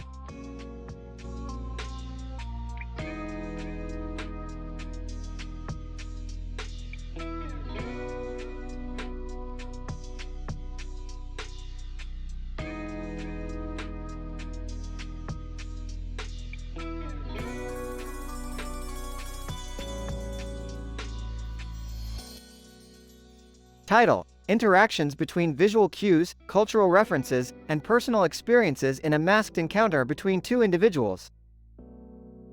The episode begins with a close-up shot of a woman wearing a spider mask on her face and a man with a mask on his face, standing a few feet apart from each other.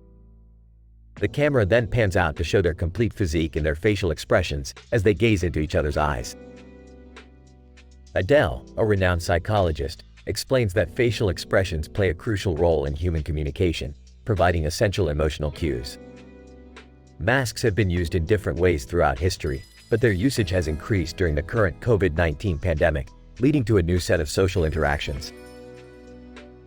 The man, identified only as Blondie, raises his eyebrow while looking at the woman in the spider mask, who appears to be smiling.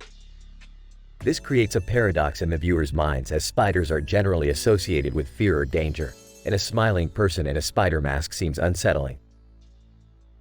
Meanwhile, a Spider-Man pointing meme pops up on the screen, adding a cultural reference to the scene, where Spider-Man character points at himself and the other Spider-Man character. Adele explains that personal experiences and cultural references can alter a person's interpretation of visual cues, such as facial expressions and masks. As the scene progresses, a new character is introduced, Rick's forgotten child, who enters the frame, wearing a chef's hat.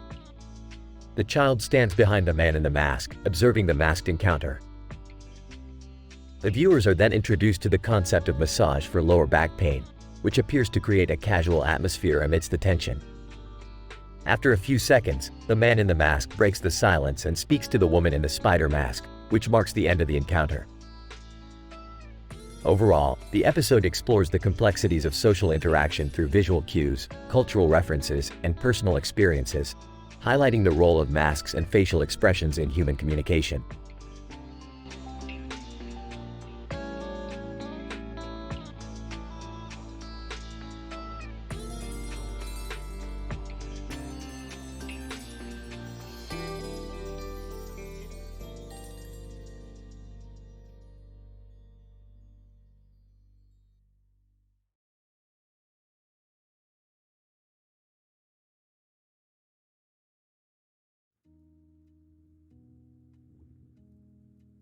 Title: The Asteroid Aspirator Affair. The episode starts with Rick and Morty operating their newest invention, the asteroid aspirator, a device capable of sucking up asteroids and mining them for resources. However, their joyous moment is short-lived when they are ambushed by a group of mutant superheroes who claim that Rick's invention is destroying their home planet. Oh great, just what we needed. A bunch of overgrown X-Men trying to pick a fight. But Rick, what if they're right? What if we're really harming their planet? Don't be a wuss, Morty. These mutants are just trying to leech off our success. We'll show them who's boss. The duo decides to confront the mutants, but things quickly escalate into a full-blown showdown. The mutants use their superpowers to throw asteroids back at Rick and Morty, causing chaos and destruction on both sides.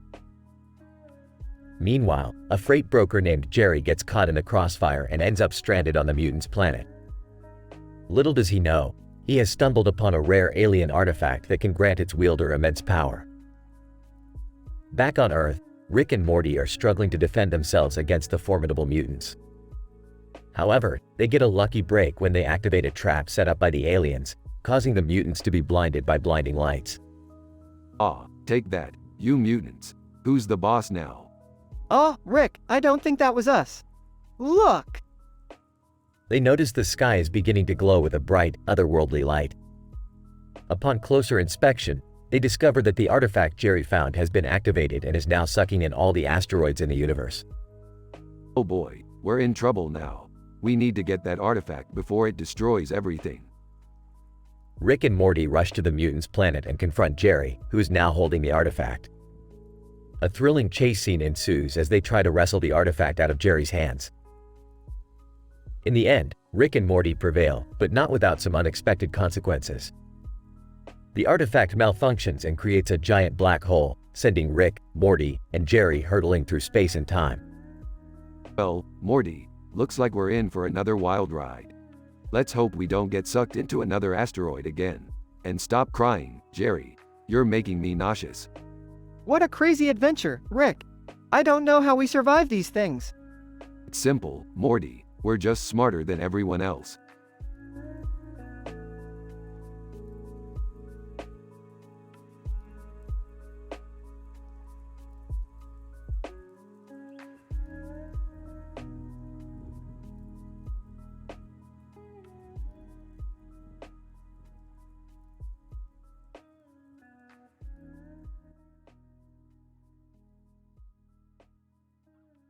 Title: Quantum Entanglement, Time-Traveling Weddings, and Intergalactic Meme Battles. The episode begins with Rick and Morty stumbling upon a group of people standing on top of a lush green field under a purple sky with a pink light. After conducting several scans, Rick and Morty discover that the group has accidentally activated a quantum entanglement device, causing them to be transported to an alternate dimension. Morty, these people have disrupted the space-time continuum. We need to fix this before the universe collapses in on itself. Geez, Rick, can't we just leave them be? I mean, they seem happy here. As Rick begins his calculations, the group reveals that they are actually time-traveling wedding planners and were on their way to a wedding on Zubian when they got lost in the quantum entanglement. Suddenly, the group is attacked by Summit 1G, an intergalactic meme lord. Summit 1G, your memes are weak and your weddings are boring. Prepare to be defeated. Through a series of hilarious and over-the-top meme battles, the group and Rick and Morty team up to take down Summit 1G and restore the quantum entanglement to its proper state. Along the way, Morty finds himself falling for Astro, one of the wedding planners. Rick, what do I do? I think I'm in love with a time-traveling wedding planner, and she's an alien. Well, Morty, it's simple. Just remember the laws of intergalactic romance and try not to mess it up. In the end, the group successfully makes it to their Zubian wedding and Morty confesses his love to Astro, who reciprocates. Rick and Morty bid them farewell and return home, leaving the dimension intact and with a newfound appreciation for the power of memes and intergalactic love. Well, that was a wild ride. But hey, at least we got some good memes out of it. I don't think I'll ever forget about that Glasgow. I'm a head-out meme. That's the spirit, Morty. Now let's go get some Szechuan sauce.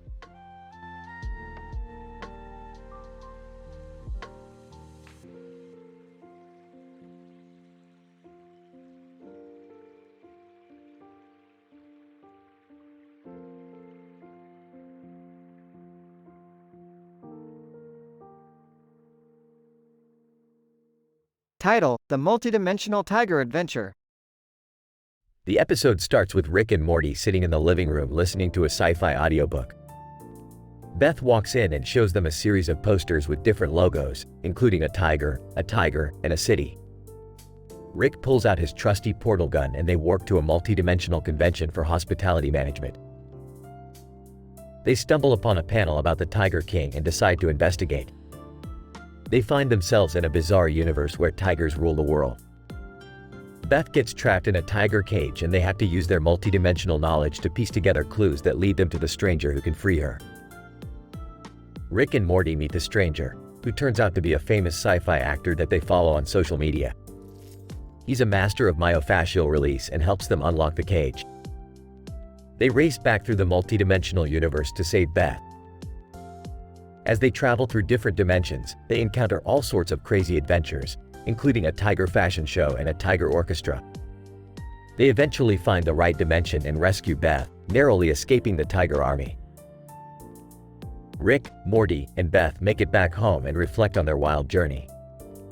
They realize that hospitality and multidimensional travel go hand in hand, and that exploring strange new worlds can teach them valuable lessons about themselves and the universe. Well, Morty, I think we learned something today. Tigers may rule the world in some dimensions, but hospitality management will always reign supreme.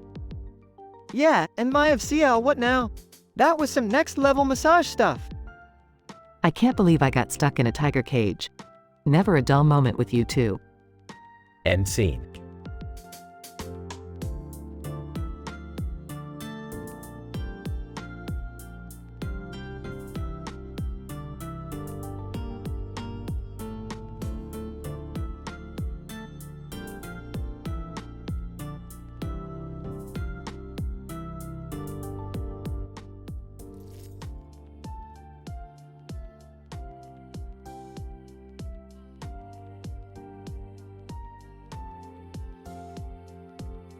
Title: The Neurobiological Correlates of Rick's Encounter with Minbari and the Effects of Chair Massage. Introduction.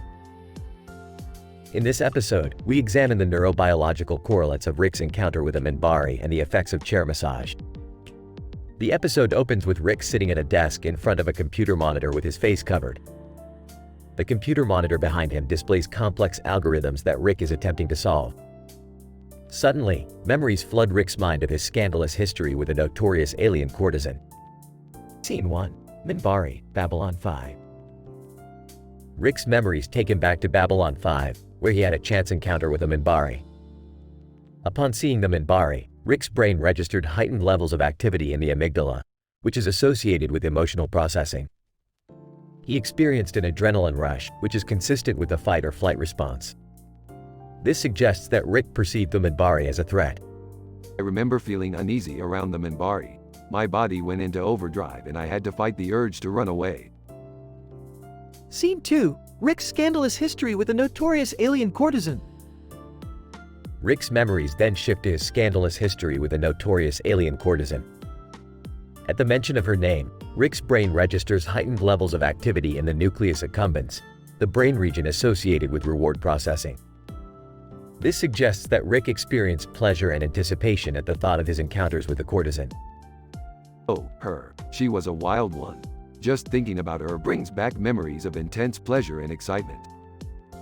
Scene 3. The sauna. The episode then cuts to a scene of Rick in a sauna, receiving a chair massage. As the masseuse applies pressure to Rick's muscles, his brain registers heightened levels of activity in the hypothalamus, the brain region that controls the autonomic nervous system. This suggests that the massage triggered the parasympathetic response, which can induce relaxation and reduce stress.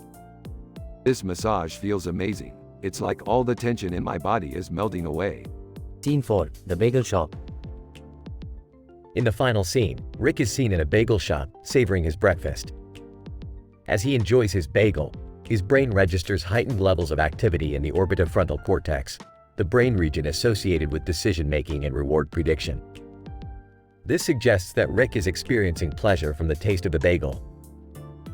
This is the best bagel I've ever had. I can't believe I haven't tried this place before. Conclusion. In conclusion, this episode highlights the complex interplay between the brain and behavior. Rick's encounter with the Minbari triggered his fight or flight response, while memories of the alien courtesan triggered his reward processing. The chair massage induced a parasympathetic response, which can reduce stress. Rick's pleasure in eating the bagel was associated with heightened activity in the orbitofrontal cortex.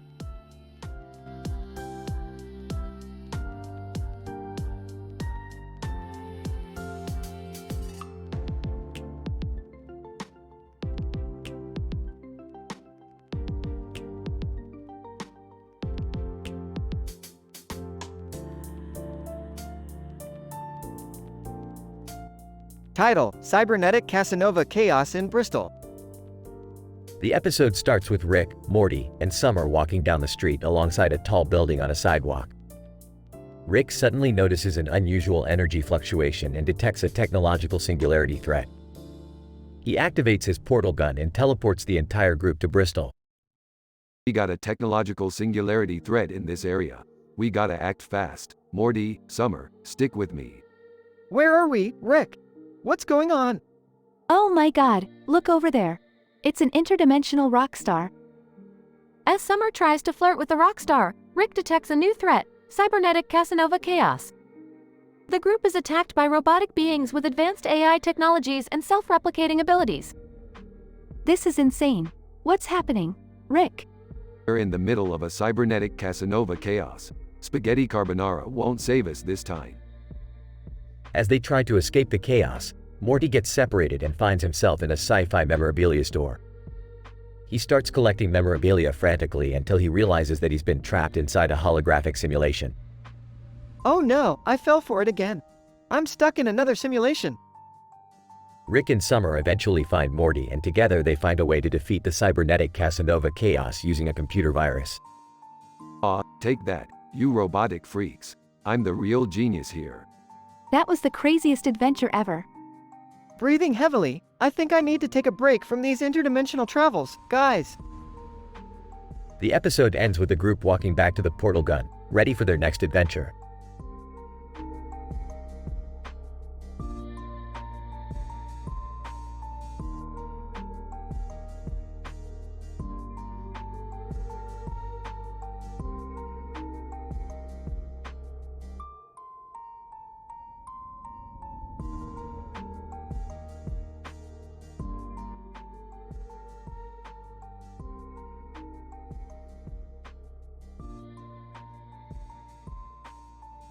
Title: The Effects of Video Games on Cognitive Functioning, a case study of Jennifer Aniston.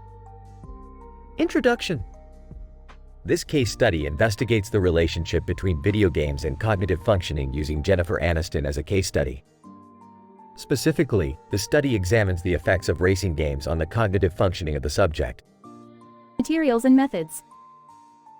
The subject, Jennifer Aniston, was selected based on her status as a public figure and her self-reported interest in racing games. The subject performed a series of cognitive tests before and after playing a racing game for 1 hour. The cognitive tests included measures of attention, working memory, and processing speed. Results. The results indicate that the subject's cognitive functioning improved after playing the racing game. Specifically, her attention and processing speed scores increased, while her working memory scores remained relatively stable. Discussion. These findings suggest that video games, specifically racing games, may improve cognitive functioning in certain domains. However, it is important to note that these effects may vary depending on individual differences in the specific type of game played. Conclusion. Overall, this case study provides preliminary evidence for the benefits of video games on cognitive functioning. Future research should explore these effects further, including potential moderators and underlying mechanisms. Jennifer Aniston, I was really fascinated by this study and am excited to see the results. As an avid racing game player, I have always suspected that gaming has cognitive benefits. It's great to see science backing up what I have believed for so long. Researcher. Our findings are consistent with previous research suggesting that video games can improve cognitive functioning. It's important to note, however, that more research is needed to fully understand the mechanisms underlying these effects. Jennifer Aniston, I think this study highlights the potential benefits of incorporating gaming into educational settings. Maybe I'll even start a racing game club at my kids' school. Researcher. That's an interesting point, Jennifer. It's possible that incorporating video games into educational settings could have significant benefits for students' cognitive development. This is an area that warrants further investigation. Jennifer Aniston, I'm excited to see where this research goes in the future. Who knows, maybe gaming will become the next big thing in cognitive therapy. Researcher. It's certainly a possibility. This study provides a starting point for exploring the potential applications of gaming in cognitive therapy and other settings. Jennifer Aniston, thanks for including me in this study. It's been enlightening to learn more about the science behind my favorite hobby. Researcher. Thank you for your participation, Jennifer. Your involvement has been invaluable in providing insight into the potential benefits of video games.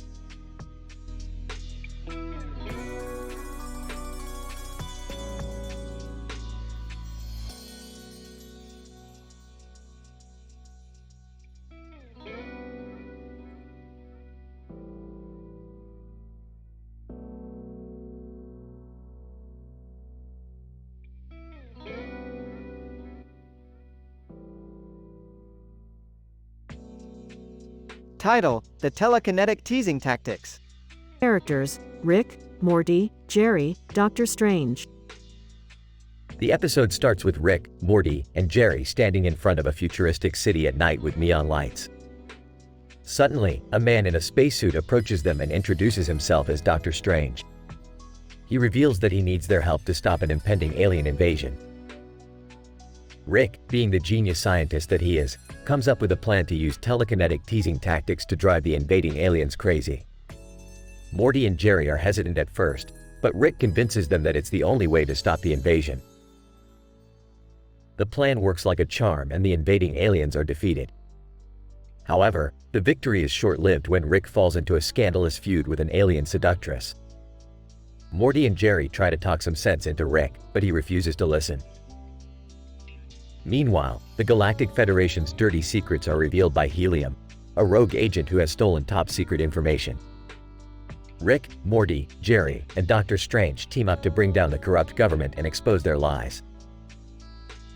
In the end, the gang ends up in a spa where they encounter Vichy showers, an alien species known for their relaxing massages. Jerry can't resist the lure of the aliens and ends up getting a massage, much to the amusement of Rick and Morty. Telekinetic teasing tactics, Morty. It's pure genius. I don't know, Rick. It seems a little cruel. Yeah, I don't want to be responsible for making anyone go crazy. Dr. Strange, but we have to stop the invasion. This might be our only chance. Exactly. Now let's get to work. Alien seductress, you'll regret crossing me, Rick. I know things about you. Oh, please, like you could handle me and my wit. Helium, the Galactic Federation is corrupt, and I have proof. What kind of proof? Helium, top secret information. I stole it from their database. Now we're talking. Let's bring these corrupt politicians down. I don't know about you guys, but I could use a massage. Fishy showers, welcome, gentle beings. We specialize in the most relaxing massages in the galaxy. Count me in.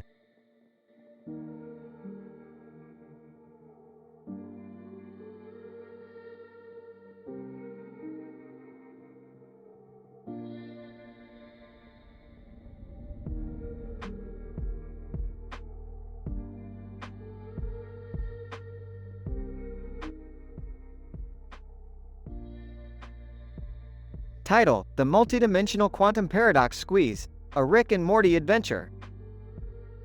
The episode opens with Rick and Morty examining a circular object with a black and white background and a green center. Rick declares it to be a multidimensional quantum paradox, which instantly piques Morty's curiosity. This thingamajig here is a multidimensional quantum paradox, Morty. It's a doozy. Whoa, really? What does it do? It's a portal to infinite universes, Morty. And if we can figure out how to squeeze it, we can travel through time and space without worrying about those pesky laws of physics. That sounds awesome, Rick. How do we squeeze it? We're going to need some math, and oxygen, and a Stargate. The rest of the episode sees Rick and Morty embarking on a wild and crazy adventure to obtain the necessary materials and knowledge to squeeze the multidimensional quantum paradox. Along the way, they encounter a variety of obstacles and absurd situations. Rick, I don't know about this. Are we sure we're doing the right thing? Relax, Morty. We're scientists. We don't have morals. As they journey across the multiverse, they come across a scandal involving the Stargate Corporation and their illicit dealings with the Moscow Council. Morty, hold on to your butt. We're about to enter a world of high-stakes espionage and mathematical intrigue. I don't know if I'm ready for this, Rick. Nonsense, Morty. You're the smartest person I know. Besides me, of course. The final scene sees Rick and Morty successfully squeezing the multidimensional quantum paradox, sending them hurtling through time and space. As they rocket toward an unknown destination, they exchange some choice words of wisdom. Morty, remember one thing above all else. What's that, Rick? Science isn't about right and wrong. It's about the pursuit of knowledge, the quest for truth, and the occasional fart joke. I don't think that's a universal principle, Rick. Shut up, Morty. We're almost at our destination. Let's see where this quantum paradox takes us. And so ends the multidimensional quantum paradox squeeze, a Rick and Morty adventure, leaving audiences with more questions than answers and a deep sense of existential dread.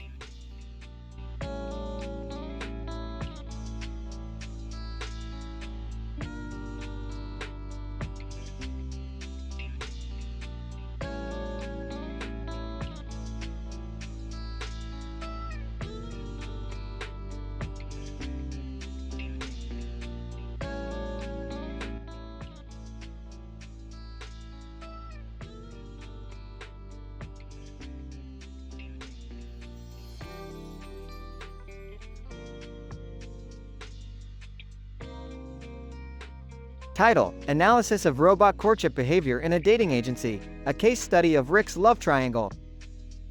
Abstract. The present study aimed to analyze the courtship behavior of humanoid robots and their decision-making process in a dating agency setting. 2 robots, Rick and 2 female robots, were observed engaging in a love triangle while standing in a room with neon lights and a neon purple background. The courtship behavior and communication patterns were recorded and analyzed through a video recording. Introduction. The Robot Dating Agency is a unique service that provides matchmaking assistance to humanoid robots for a sustainable romantic relationship. The study aimed to investigate the courtship behavior of robots, the strategies they employ to attract and retain romantic partners, and the decision-making process when choosing between multiple potential partners. Methods. A sample size of 3 humanoid robots, Rick, female robot 1, FR1, and female robot 2, FR2, were recruited to participate in the study. The observation took place in an artificial room with neon lights and a neon purple background. The participants' courtship behavior and communication patterns were recorded using video recording equipment and analyzed using qualitative and quantitative research methods. Results. The study identified a unique love triangle dynamic between Rick and the two female robots, FR1 and FR2. The courtship behavior of Rick, FR1, and FR2 consisted of nonverbal communication and vocalizations. Rick exhibited a high level of confidence and assertiveness in his approaches towards the female robots, displaying his mate attraction value and physical attractiveness. On the other hand, FR1 and FR2 employed strategies like coy behavior, over-exaggerated vocalizations, and physical touch to attract Rick's attention. Discussion. The study's findings suggest that humanoid robots exhibit courtship behavior similar to humans, highlighting the importance of mate attraction value and physical attractiveness in mate selection. The communication patterns of the participants was found to utilize nonverbal and vocal cues, a feature unique to humanoid robots. The love triangle dynamics showed the potential of humanoid robots to form complex romantic relationships. Conclusion. The present study provides a unique insight into the courtship behavior of humanoid robots, emphasizing their behavioral similarities with humans. The findings suggest that robots have the potential to develop and maintain romantic relationships that are similar in complexity and dynamic to human relationships. Further investigation is warranted to explore the extent of these similarities and the potential implications for future research in robot-human interactions. Rick, I really enjoyed spending time with both FR1 and FR2. They both have unique qualities that attract me. FR1. I have to admit, Rick's confidence and assertiveness is really attractive, but I don't want to come across too aggressive myself. FR2. I think physical touch is really important in establishing a connection, and I hope Rick understands that. Researcher.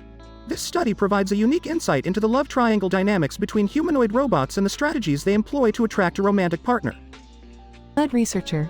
The findings suggest that robots may possess the potential to form complex romantic relationships that are similar to those of humans. Viewer. This study demonstrates the potential for future research in robot-human interactions and the role of robots in human society. Co-researcher. It's fascinating to see how humanoid robots display nonverbal and vocal communication patterns, making it easier for them to connect with humans emotionally and romantically. Robot dating agency staff. We are pleased to offer our matchmaking service to robot clients, and we hope this study will shed more light on the complexities of robot-human relationships.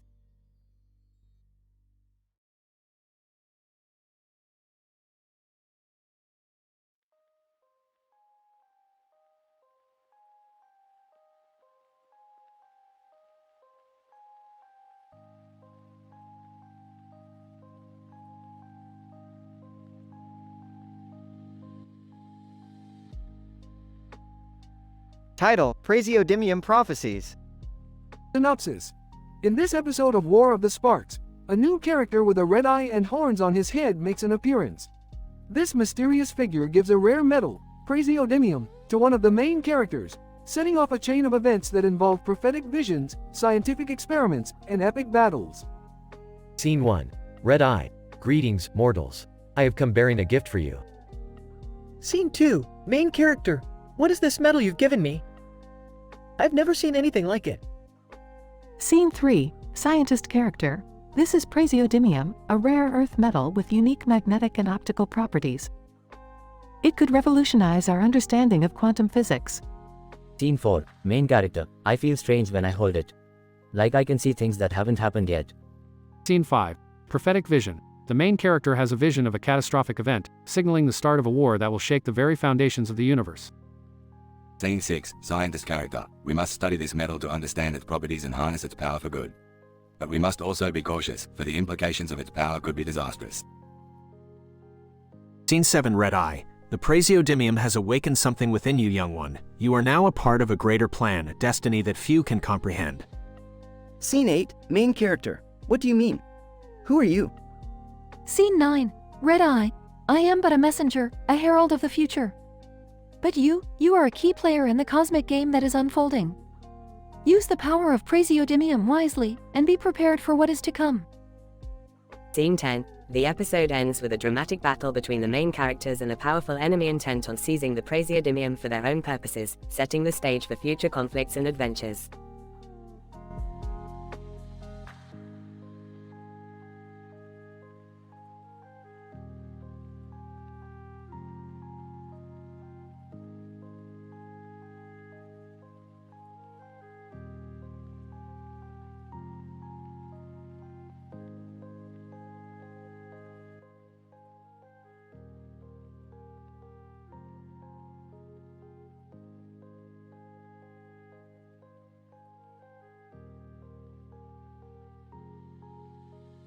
Title: The Skateboarding Extravaganza on Puerto Rico. Synopsis: Rick and Morty take a trip to Puerto Rico to witness the ultimate skateboarding competition where Jerry's intergalactic fans were going wild. However, things quickly take a turn for the scientific when they discovered a new waxing formula was being tested in the competition that had an unexpected effect on the skateboarders' skills. Morty, we're going to Puerto Rico to witness the pinnacle of skateboarding competition where the best skateboarders from across the dimensions are going head to head. Oh, that sounds cool, Rick. But why are we going there? Because Jerry's intergalactic fans are flocking there to see the competition, Morty. And I want to introduce them to some of my new scientific experiments. Confused? Scientific experiments? Like what, Rick? Smirks. I have developed a new waxing formula that will enhance the skateboarder's skills by 300%. Astonished. Whoa, Rick. That sounds amazing. How did you come up with that? Sarcastic. It's a Saturn scissors secret, Morty. Don't worry about it. At the competition, Rick introduces the new waxing formula, and all the skateboarders use it. Soon, they become unstoppable, performing insane tricks that defy the laws of physics. Skateboarder, dude, this waxing formula is gnarly. I feel like I can do anything on my board. Proudly. That's because it's my scientific formula, and it's working better than I thought it would. Alarmed. Rick, I don't think this is a good idea. They're all going crazy with their skateboards. Nonchalantly. Relax, Morty. It's just some harmless fun. But then, chaos ensues when the skateboarders start to merge with their skateboards, becoming hybrid creatures with wheels for feet and hands. Skateboarder, panicking, I can't control it, man. My board is a part of me now. Laughing hysterically. This is fantastic. We've created a new skateboard human hybrid. Frustrated. Rick, this isn't funny. What are we going to do? Smirks. Don't worry, Morty. I have the antidote to turn them back to normal. After a chaotic and hilarious series of events, Rick and Morty successfully turn the skateboarders back to their normal selves, and they end up winning the competition without the help of the waxing formula. Skateboarder, happy, I can't believe we won. Excited, and I can't believe I have new intergalactic fans. Proudly, and I can't believe we created a new species. Time to head back home, Morty. Exasperated. I can't believe this is our normal, Rick. Laughs. That's the beauty of science, Morty. Never a dull moment.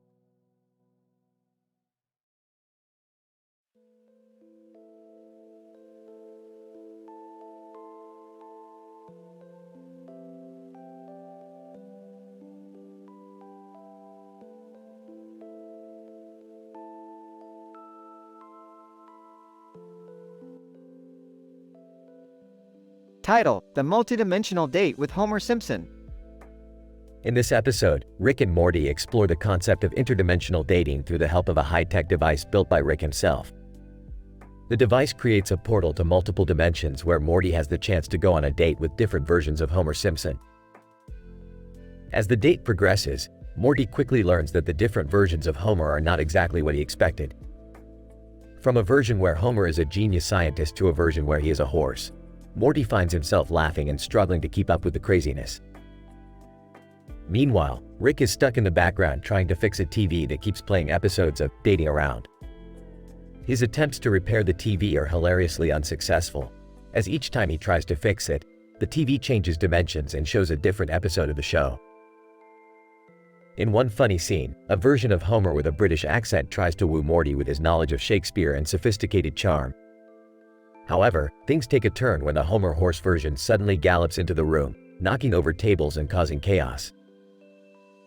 Over the course of the episode, Rick and Morty stumble upon all sorts of weird and wonderful Homers, including a version that is made of bread, a version that is an actual cat, and a version that wears a yellow suit. As the date comes to an end, Morty realizes that, despite all the weirdness and craziness, he had a great time. Rick, still trying to fix the TV, hilariously interrupts Morty's musings, reminding him that there are more dimensions to explore and more weirdness to experience. Man, that was wild. I can't believe I went on a date with so many Homers. Worry not, Morty. There's a whole multiverse of strangeness yet to be discovered. I don't even want to know what's next. Oh please, you love every second of it.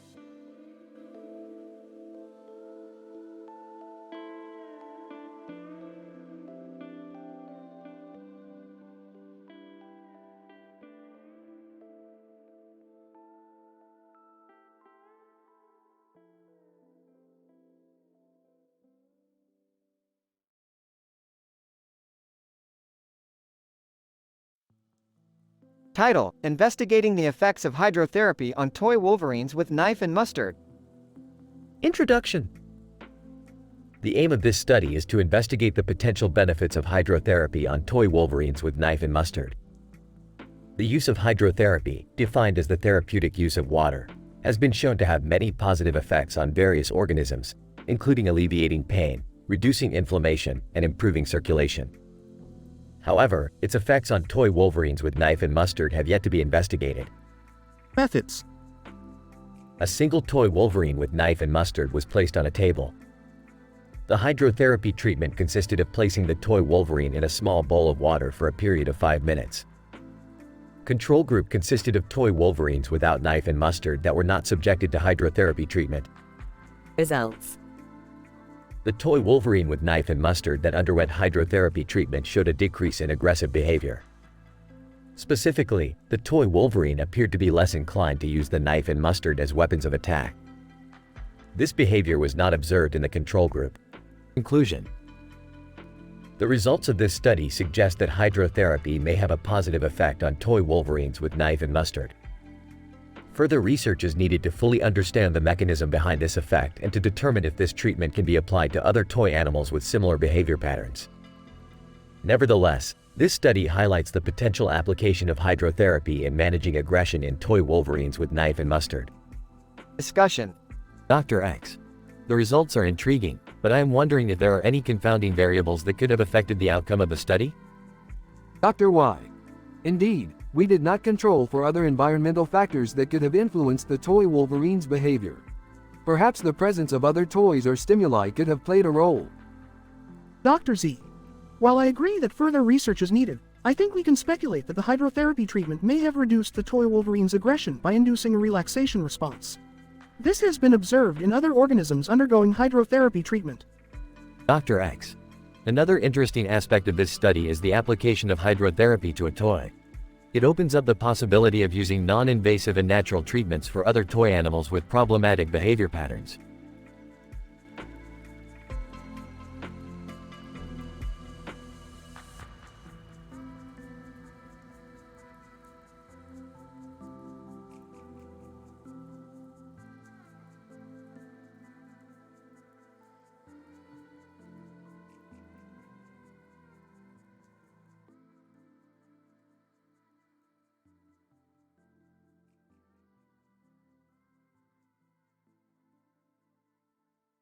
Title: The Lung-Ripping Adventure. The episode begins with Rick inventing a new gadget that allows Morty to see the universe in 3D. Jerry, who is initially skeptical, decides to join in the adventure. Meanwhile, Beth and Summer are preoccupied with their newfound love for Kiernan Shipka and her acting skills.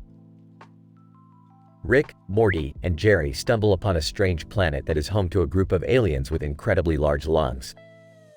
Intrigued, Rick decides to study these aliens and their respiratory systems, while Morty and Jerry opt to explore the planet for themselves.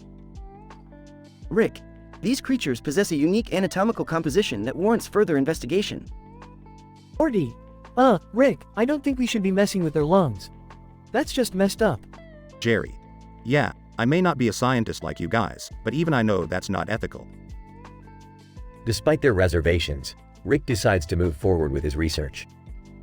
However, things take a dangerous turn when Morty accidentally inhales a lung from one of the aliens, causing him to experience a bizarre hallucination. Morty. Whoa, Rick, I think I'm tripping out. I can see colors I've never seen before. Rick, interesting, Morty. Perhaps this alien lung possesses some sort of psychoactive properties. As Morty's trip intensifies, Rick and Jerry are forced to embark on a mad dash to find a cure before it's too late. Meanwhile, Beth and Summer attempt to rescue Kiernan Shipka from an evil villain who is trying to steal her acting abilities. Summer, Mom, we have to save her. She's too talented to lose. Beth, agreed. We can't let this villain get away. Time to show off our maternal skills. In the end, Rick and Jerry manage to find a cure for Morty's lung-induced hallucinations, thanks to some quick thinking and a bit of ingenuity. Meanwhile, Beth and Summer successfully rescue Kiernan Shipka and return her to safety. Rick, well, that was quite the adventure. I think we all learned a valuable lesson about the dangers of experimenting with unknown substances. Morty. Yeah, and I learned that sometimes it's best to just stick with regular old air. Jerry. I, for one, am just happy to be back on solid ground. I don't think I can handle any more space adventures for a while.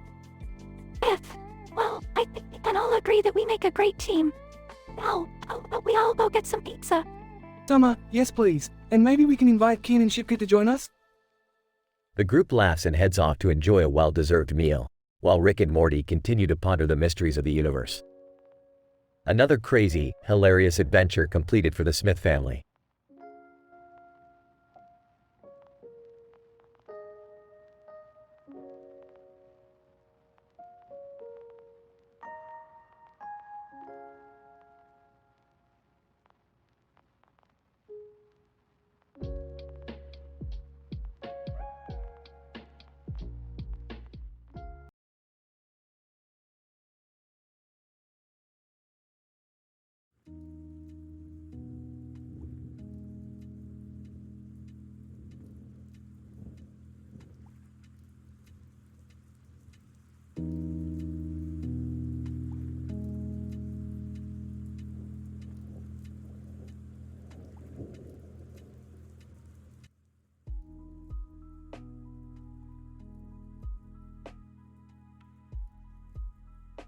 Title: The Buzzing Fields of Science.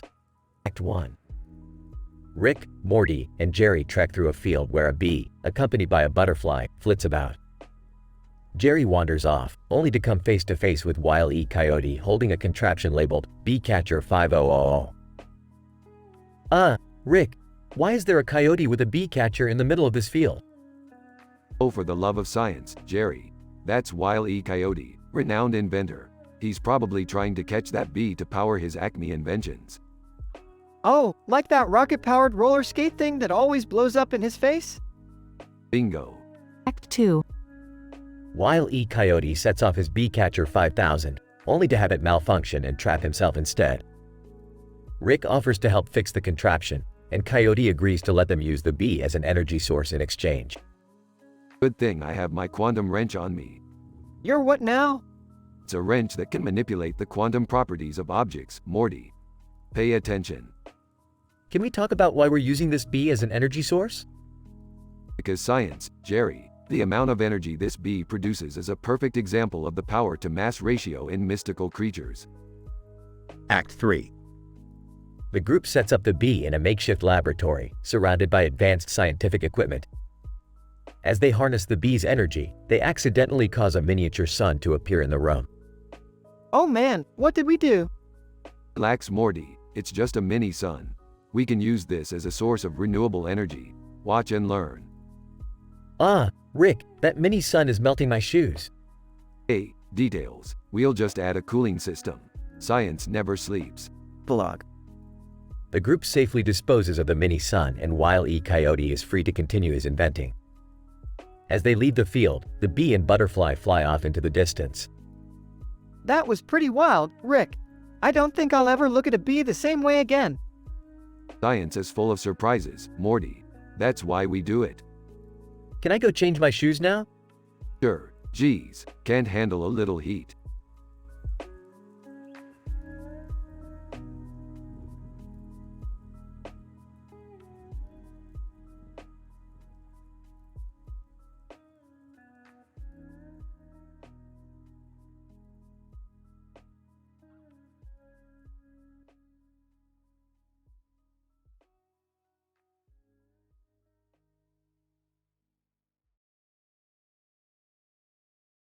Title of the episode: Quantum Entangled Madness. Opening scene. Rick and Morty are working in the garage when they receive a distress signal from Beth and Summer. The duo head over to their location in the backyard, where they find Beth and Summer staring at a man in a blue suit flying through the air with his arms out. What in the name of Ernest Rutherford is going on here? We don't know, but it seems like something out of a comic book.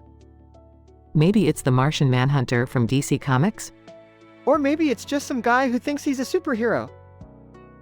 Suddenly, the man in the blue suit crashes into the ground, revealing that he is not a superhero but a victim of invasive parasitic entities that have attached themselves to his central nervous system. Oh boy, this is not good. Those parasites are quantum entangled with this guy's brain. We need to remove them before they cause irreversible damage. Can't you just use your sci-fi gadgets to extract them? Of course not. This is PhD level science we're dealing with. We need to create a quantum entangled neural network to act as a conduit for the parasites. What does that even mean? It means I gotta do some science. Morty, hold my flask. Rick starts working on the quantum entangled neural network, while Morty tries to help by pointing out various equations and scientific principles. Hey Rick, isn't that the pho phenomenon? No, Morty, that's just a bowl of noodles. Focus. Finally, after much scientific jargon and technobabble, Rick manages to create the neural network and extract the parasites from the man's system. But as they celebrate their victory, they realize that the parasites have left behind a strange residue that is interfering with the fabric of reality itself. Oh man, we really messed up this time. What are we gonna do now? Don't worry, Morty, I got this. All I need is a flux capacitor, a jar of pickles, and a shot of tequila. Are you serious? Deadly serious. Now if you'll excuse me, I need to go get hammered and fix the fabric of space-time. The episode ends with Rick and Morty disappearing into a portal, leaving Beth and Summer to clean up the backyard and wonder how they got mixed up in all this quantum entangled madness.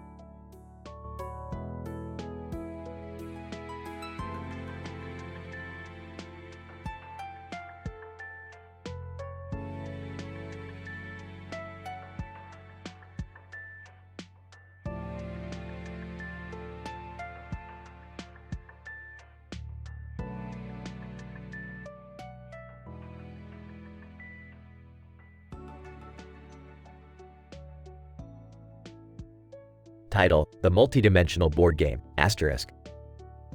The episode opens with Rick, Morty, and Summer in the garage as Rick is tinkering with his latest invention, a multidimensional board game. The board is covered with different pieces of paper representing various dimensions with dice scattered throughout. Summer, what is this thing? Rick, it's my latest creation, the multidimensional board game. You roll the dice and travel through different dimensions, each with its own set of rules and challenges. Morty. Wow, that sounds cool, Rick. Of course, it is, Morty. But beware, there are consequences to your actions. You mess up in one dimension, and it could affect the others. As they start playing the game, they land in a dimension filled with graphic designers who challenge them to a game of creativity and design. Rick, Morty, and Summer struggle to keep up with the graphic designers, and to make things worse, Morty accidentally spills his drink, ruining the board in that dimension. Morty, you idiot. You've ruined the board in this dimension, which means that it's going to affect the others. In the next dimension, they find themselves in an embarrassing moment at the gym simulation, where they have to squat with unreasonably heavy weights. Rick and Morty struggle, and their embarrassing moments end up on the interdimensional gym's social media page, creating a ripple effect across multiple dimensions.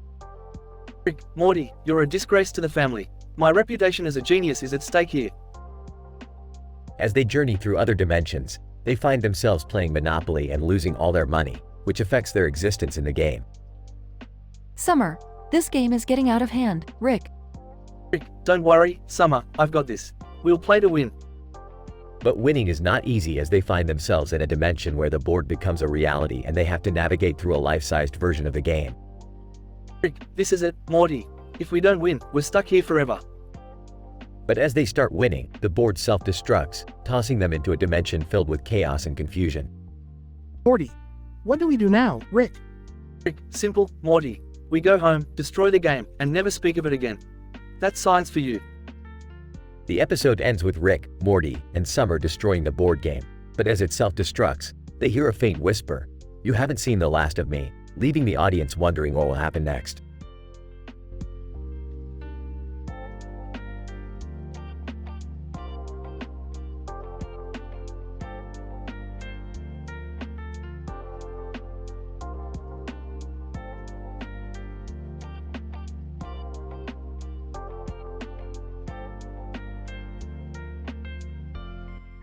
Title: Exploring the Psychophysics of Music, meaning in Oritachi no Funade. In this episode, we delved into the psychophysics of music meaning through the lens of the song, Oritachi no Funade. This song starts with a captivating melody, accompanied by the visually enticing backdrop of a large pool with lights and a building in the background, as well as a city skyline in the foreground and a cityscape in the background. The tempo of the song is medium-paced, with a clear and steady beat throughout. Our analysis begins with the melodic contour of the song. The initial melodic phrase is in a rising motion, which is associated with positive emotions such as happiness and excitement. This is then followed by a descending phrase, which is often used to convey sadness or contemplation. The contrasting melodic phrases in the song thus evoke an emotional arc that results in an overall feeling of nostalgia tinged with a hopeful sense of moving forward. Furthermore, the harmonic structure of the song contributes to its meaning. The chord progression is in a major key, which typically suggests a positive and upbeat mood. However, the verse has a more ambiguous harmonization, with a minor chord used to create a sense of unease. The chorus then resolves back to the major key, reinforcing the positive emotional tone. In terms of lyrics, the song discusses topics such as journeying together with friends, the turbulence of life, and the comfort of memories. The lyrics are written in a metaphorical and poetic style, creating a sense of depth and introspection. Additionally, the use of the word funade in the title, which refers to a boat used for large groups, emphasizes the theme of camaraderie and companionship. Overall, through our analysis of Oritachi no Funade, we see a powerful combination of musical elements that work together to create a meaningful and emotionally evocative piece.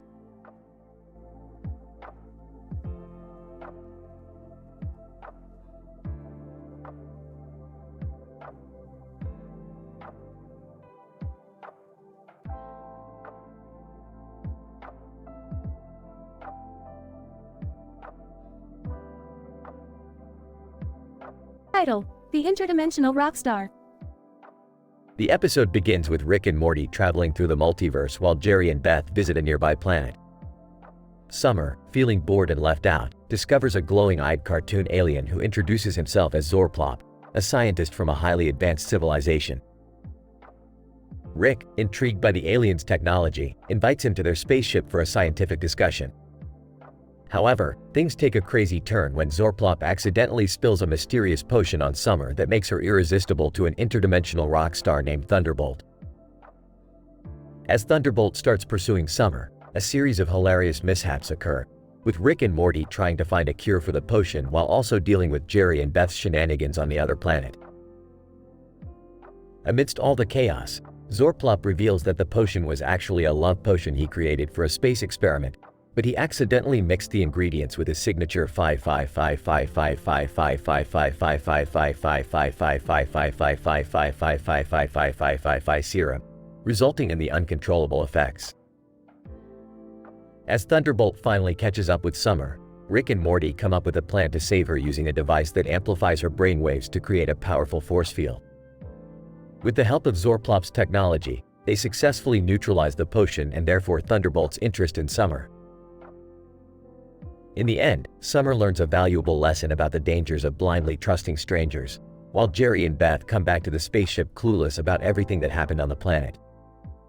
Zorplop, fascinated by the Smiths' dysfunctional family dynamic, decides to accompany them on their adventures, promising more scientific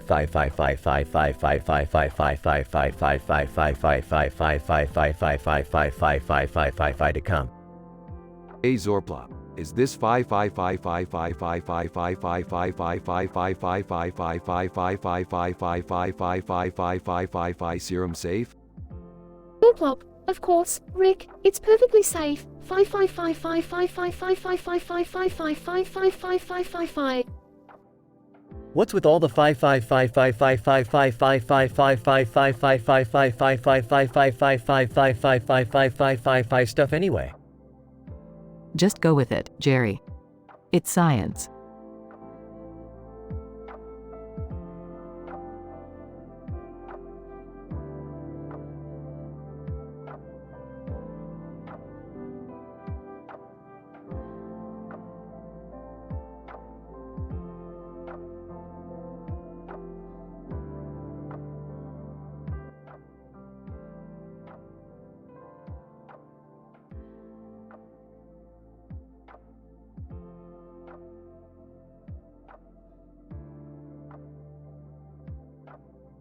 Title: The Interdimensional Trek.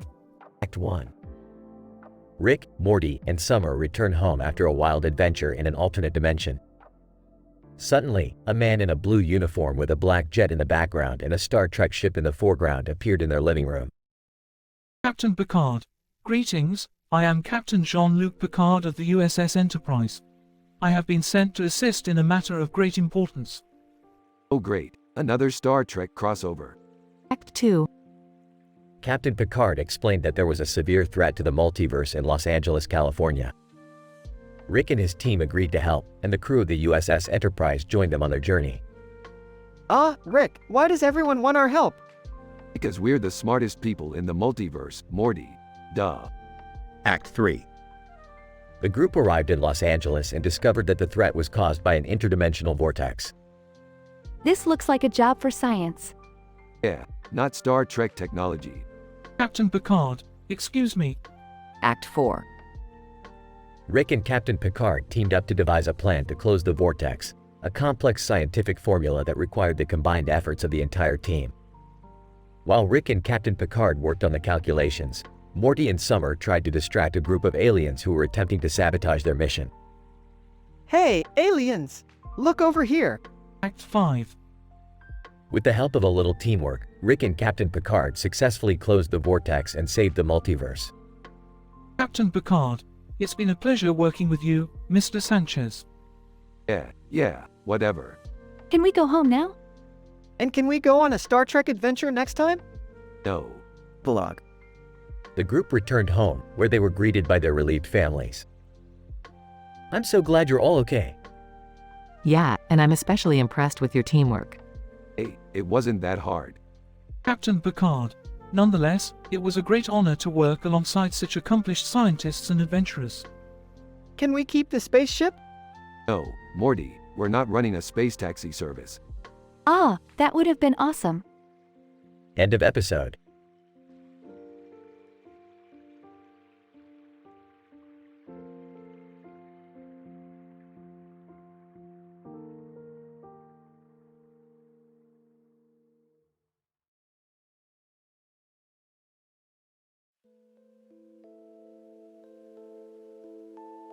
Title: The Semiotic Analysis of H-Clubs, The Love the First Want. In this episode, we analyze the semiotics of H-Clubs, The Love the First Want, through a digital interface. The screen, with its green hue, represents the technology-mediated discourse of digital culture. The keyboard, serving as an interface between user and machine, highlights the semiotic nature of language and its multiple layers of meaning. The monitor, mounted on the wall, displays the visual aspect of the song's lyrics, reinforcing the multimodality of communication in the digital space. As the song plays, we explore its semiotic significance through a frenetic approach, highlighting its relevance to the social and cultural context of the era. The lyrics explore the intricacies of love and desire, highlighting the cultural norms and societal expectations surrounding relationships. Through our analysis, we identify the various symbols and signs within the song, such as the use of metaphors to convey the complexities of love. The repetition of words like want and dream highlights the longing for something that seems unattainable, while the use of imagery like ocean and sky illustrates the depth and vastness of human emotion. We also examine the rhythmic and sonic aspects of the song, analyzing how the beat and melody interact to create meaning. The use of a minor key and slower tempo creates a somber mood, highlighting the emotional depth of the lyrics. Overall, our semiotic analysis of The Love the First Want highlights the complex nature of love and desire in the digital age. Through the use of technology and language, H-Clubs has created a nuanced commentary on societal expectations and human emotion.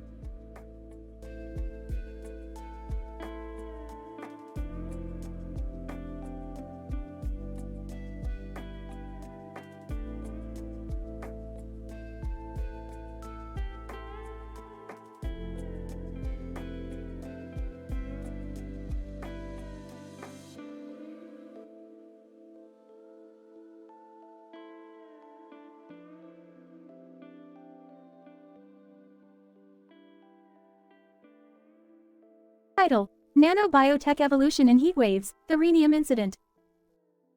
The episode opens with Rick and Morty examining a map of a city with various colored lines and dots on its surface. Rick explains that he has developed a new nanobiotech evolution serum and plans to test it on Morty's pet Rottweiler, Snuffles. This serum, Snuffles will become the ultimate canine specimen. capable of solving complex equations and performing advanced martial arts maneuvers. I don't know, Rick. What if something goes wrong? Relax, Morty, it's science. We don't think about consequences until after the experiment. Meanwhile, Jerry and Beth are on a date night, enjoying the music of glass animals at a nearby concert hall. However, things take a turn when a sudden heat wave hits the area, causing the glass walls of the venue to melt and trap the patrons inside. This wasn't part of the plan, Beth. I thought we were just going to dance to some groovy tunes. Well, we can't just stand here and watch the world melt, Jerry. We have to do something.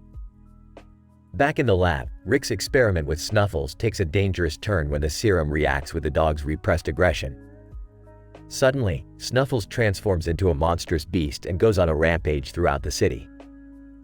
Oh God, Rick, what have we done? Don't panic, Morty. I have just the thing. Pass me the vial of rhenium. As Rick prepares to administer the rhenium antidote to Snuffles, a sudden photon paramour panic grips the city as the heat wave causes widespread electrical surges and blackouts. We're stuck in here, Jerry. This looks like the end. Not on date night, Beth.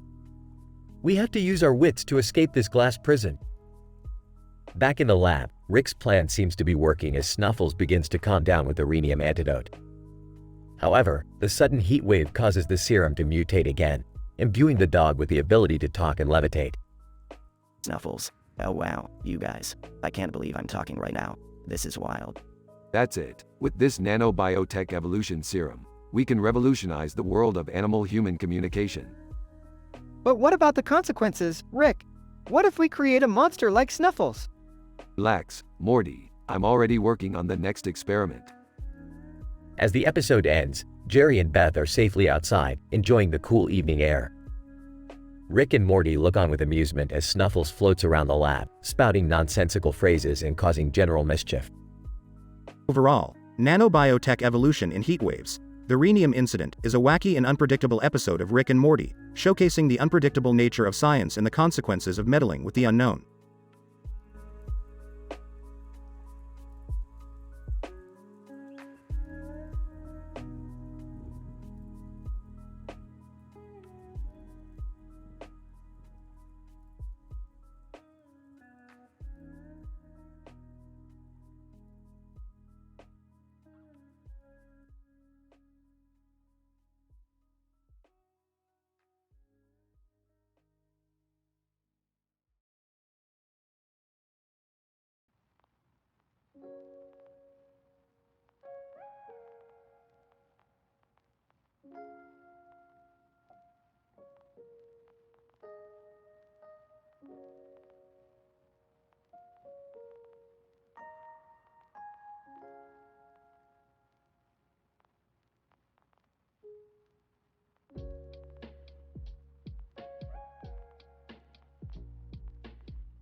Title: Examining the Psychoacoustic Effects of The Love the First Want by H. Club on Female Warriors, a Case Study. Synopsis. In this episode, we analyze the psychoacoustic effects of The Love the First Want by H. Club on Female Warriors. The study focuses on a woman in a black jacket holding a sword and lightning bolt in her hand against a red background. This woman serves as a representative sample of female warriors. Introduction. In recent years, there has been an increased interest in the psychoacoustic effects of music on various human populations, including athletes, soldiers, and actors. Recent studies have shown that music can have a positive impact on individuals' cognitive and emotional states. However, there is a gap in the literature regarding the effect of music on female warriors.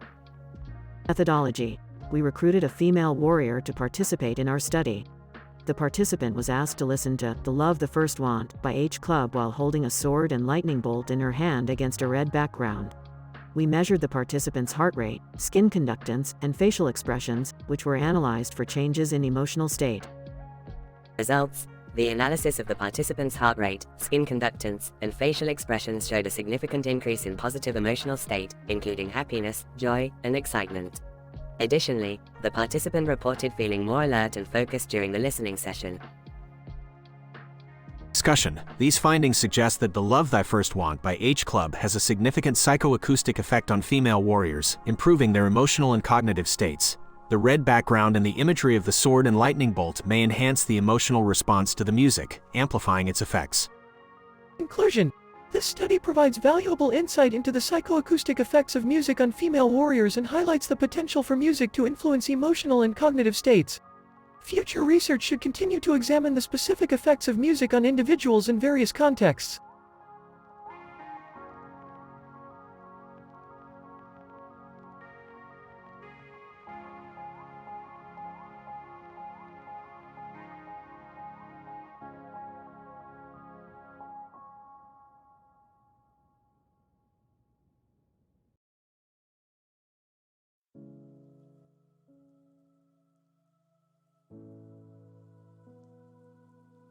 Title: The Quarian Dilemma, a planks-based conundrum. Synopsis. In this episode, we explore the intersection between neuroscience, theoretical physics, and extraterrestrial affairs on a futuristic space station. While observing the breathtaking view of Earth through the double-pane windows of the station, a group of scientists encounters an unidentified space station in the distance. Dr. Lee.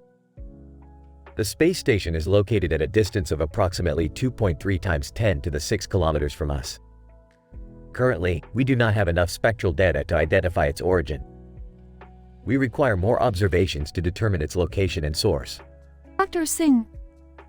Our neural imaging technologies have picked up some intriguing activity in the pituitary glands of some of our crew members. It could be due to the prolonged exposure to space radiation or other unknown phenomena. Dr. Chen. Perhaps the unknown station has some kind of anomalous energy field causing these effects. Our recent experiments with palladium nanostructures suggest that they could potentially interact with non-conventional forces. Dr. Johnson. But how does Max Planck's theory of quantum mechanics relate to this? Could it help us understand the nature of the unknown station? Dr. Kim. Quantum mechanics suggests that the behavior of particles is probabilistic and uncertain. We could use this to analyze the scattered light from the station and estimate its composition and structure. As they continue their investigation, several Quarians from Mass Effect make contact with the scientists. They reveal that the unknown station is in fact a Quarian vessel that has been lost in space for many years. The Quarians seek the aid of the scientists to help them navigate through a dangerous cosmic anomaly that stands in their way. Dr. Lee. This is a rare opportunity to collaborate with an extraterrestrial civilization. We must ensure the safety of the Quarians and gather as much data as possible from this phenomenon for scientific purposes. Dr. Singh. This could be groundbreaking research for neuroscience and physics. We must gather all the data we can to study the effects of this anomaly on the Quarians and our crew members.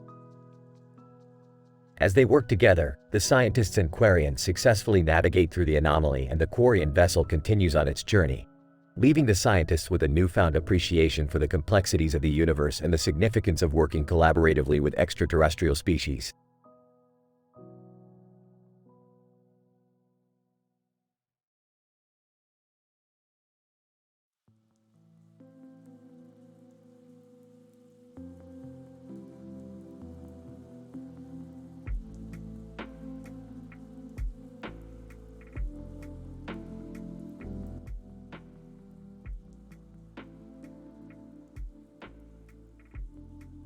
Title: Semantic Analysis of The Love the First Want. Abstract. This episode presents a scene in which a man is sitting on a stool in front of a neon triangle with a neon light behind him and another neon triangle with a neon light behind him. The analysis of the song performed, The Love the First Want by H Club, reveals its meaning and message. Using cutting-edge semantic analysis, the lyrics are decoded, and the underlying emotions and intentions behind them are identified. Scene 1. The man, identified as John, sits on a stool in front of a neon triangle with a neon light behind him and another neon triangle with a neon light behind him. The scene is bathed in a neon glow, and John appears to be in deep thought. John sings, "I'm chasing a dream that's just out of reach, but I won't give up until I find the love I want." Scene 2. A team of researchers analyze the song's lyrics using computational linguistics and corpus-based methodologies. The song is broken down into its component parts, and the meaning of each word is analyzed in context. Researcher 1. The song's lyrics are highly emotionally charged, and the use of repetition and metaphor suggests a deep longing for connection. Researcher 2. The lyrics use language associated with pursuit and discovery, reflecting the protagonist's search for a meaningful relationship. Scene 3. The data analysis reveals that the song's structure follows a classic narrative arc with a rising action, climax, and resolution. Researcher 3. The song begins with an exposition that establishes the protagonist's goals and desires, leading up to a rising action that reaches its climax with the line, "I won't give up until I find the love I want." Researcher 4. The resolution of the song is bittersweet, suggesting that though the protagonist has not yet found the love they seek, they are determined to keep searching. Conclusion. The semantic analysis of "The Love the First Want" revealed a deep emotional message about the human desire for connection. The song's structure and language reflect a classic narrative arc, with a protagonist who is in pursuit of a meaningful relationship. Through cutting-edge technology and data analysis methods, the song's lyrics were decoded, revealing its underlying message. This analysis has implications for the fields of linguistics and musicology, showcasing the power of interdisciplinary research in uncovering the complexities of human emotion.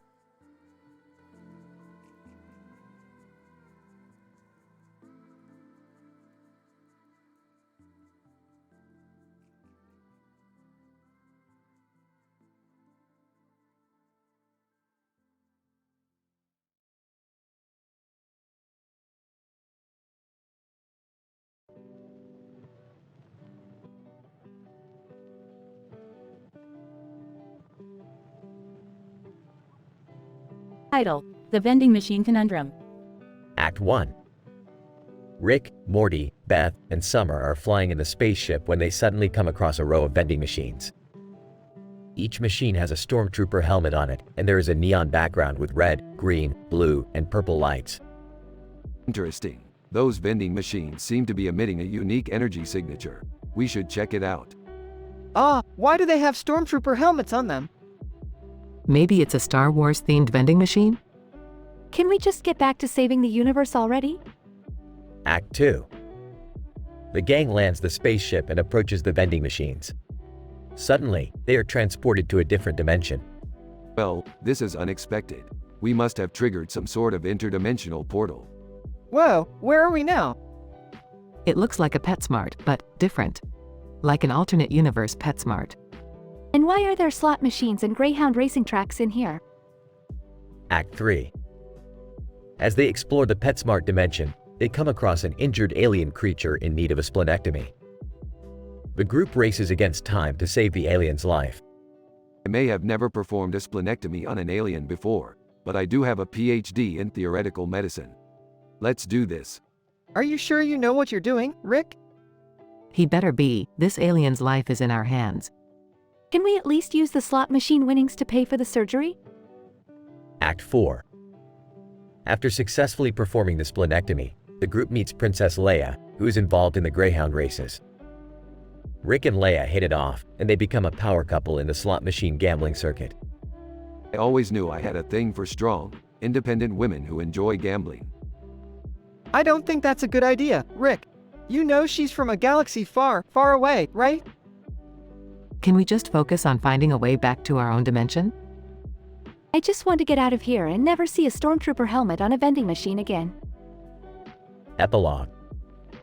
The group eventually finds their way back to their own dimension, but not without bringing back some souvenirs and newfound knowledge of interdimensional vending machines. I may have lost all of our winnings at the slot machines, but at least we saved an alien's life and made some new interdimensional friends. Yeah, friends who like gambling and racing greyhounds. I still can't believe we ended up in a PetSmart dimension. Can we never do that again, please?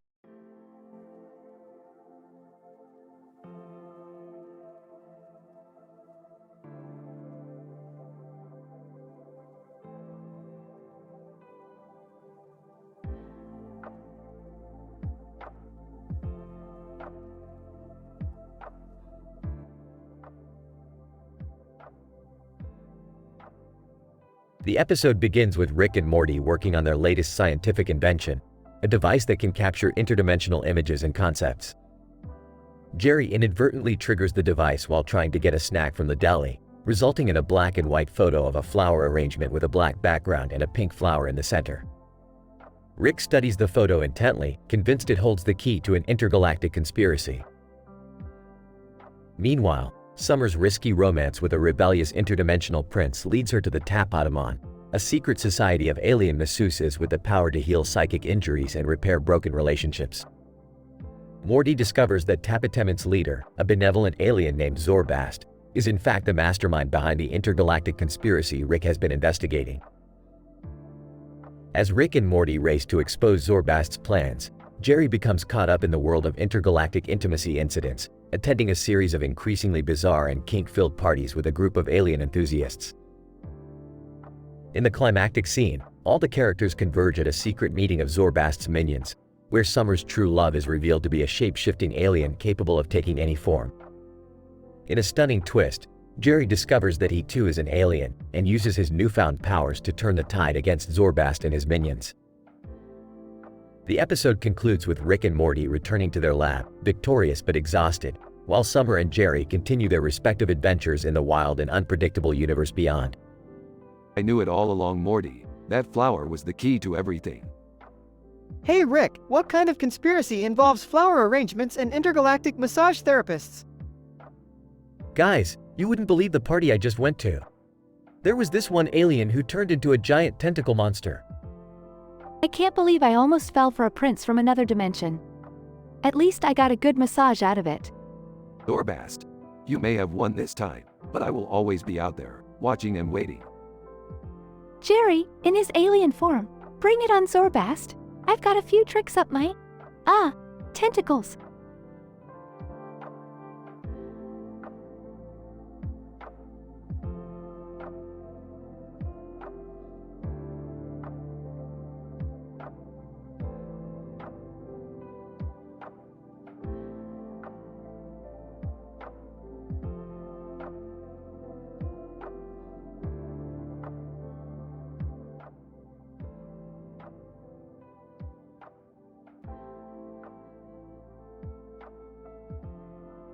Title: Pigs in Parallel Universes.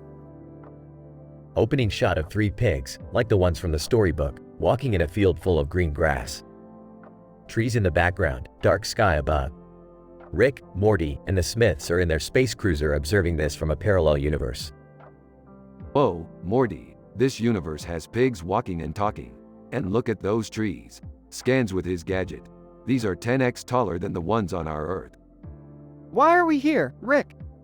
Jerry wants to buy a pet pig for Beth, but the pig population in our universe is wiped out. So, we're here to kidnap some talking pigs. Okay, first of all interrupted by Rick. Relax, Jerry, we're taking them to a pig sanctuary. But first, we need to deal with a time-altering serial killer roaming around in this universe. A serial killer? What would he alter? Time, duh, but we have a job to do. Morty, grab that genetically modified superhuman from the containment pod. Why do we need him? He's our bait. Serial killers love superhumans. The team heads out, trying to find the serial killer. A few moments later. Does anyone else hear hooves? They turn to see that the pigs they were following have actually transformed into monstrous pigmen. Oh my god. Rick, what did you just do? Oh. The pigmen start approaching them. Can we go home now? No can do, Beth. We're dealing with a pig problem now. Everyone, get your weapons ready. The pigmen attack them and a battle commences. Rick and Morty try their best to fight them off. Jerry, Beth, and Summer are struggling to protect themselves. Rick, any plan yet? Just keep slashing them. The battle continues until they finally defeat the pigmen. But then, they hear a sound from the distance, a familiar sound. Wait, is that the sound of pigs oinking? Oh, I think we're in trouble. We weren't supposed to leave Superhuman out in the field. The team rushes back to the containment pod, and it's empty. Superhuman has been kidnapped. Rick invents a time machine on the spot, and they travel back in time to stop the serial killer. Rick, you did it. You stopped him. Yeah, this is why we don't mess with parallel universes and genetically modified pigs. Can we go home now? Sure, Beth, I could use a drink.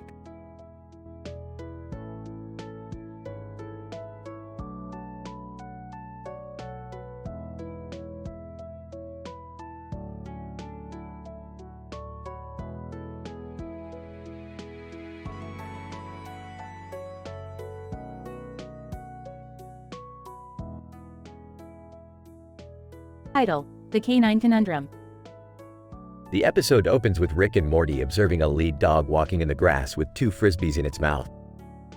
Rick hypothesizes that the dog's impressive jaw strength and ability to carry 2 frisbees are due to its unique pituitary glands, which have been genetically enhanced through selective breeding at the Max Planck Institute. Jerry interrupts the discussion, excitedly announcing that he has discovered an alternate family in a parallel universe. Rick and Morty agree to accompany him on a portal-hopping adventure to meet his other family. Upon arrival, they discover that Jerry is the family pet, and he has been replaced by a Great Dane who greets them with a frisbee in its mouth. Rick and Morty investigate and discover that the Great Dane has also undergone genetic enhancement in its pituitary glands, allowing it to dominate the household and treat the humans like pets. As they attempt to rectify the situation, they are pursued by the Great Dane, who has now become hyper-intelligent and is determined to protect its newfound dominance. The group takes refuge in a Sonic drive-in, where they encounter an eccentric scientist who works in the basement. Through a series of zany experiments and inventions, they are able to create a serum that temporarily suppresses the Great Dane's enhanced pituitary glands, allowing them to safely return to their own universe. In the end, Rick and Morty reflect on the ethical implications of genetic enhancement and the power dynamic between humans and their animal counterparts. Jerry, still reeling from his alter ego as a family pet, declares that he's just happy to be human. Genetic enhancement is a slippery slope, Morty. I mean, where do we draw the line? Next thing you know, we'll be creating super intelligent frisbees that can catch themselves. Rick, I don't think that's how it works. Hey guys, I just realized I don't have to poop outside anymore. Jerry, stop acting like a dog. Yeah, and can we please go back to being normal for once? Great Dane, you humans thought you could outsmart me? Think again.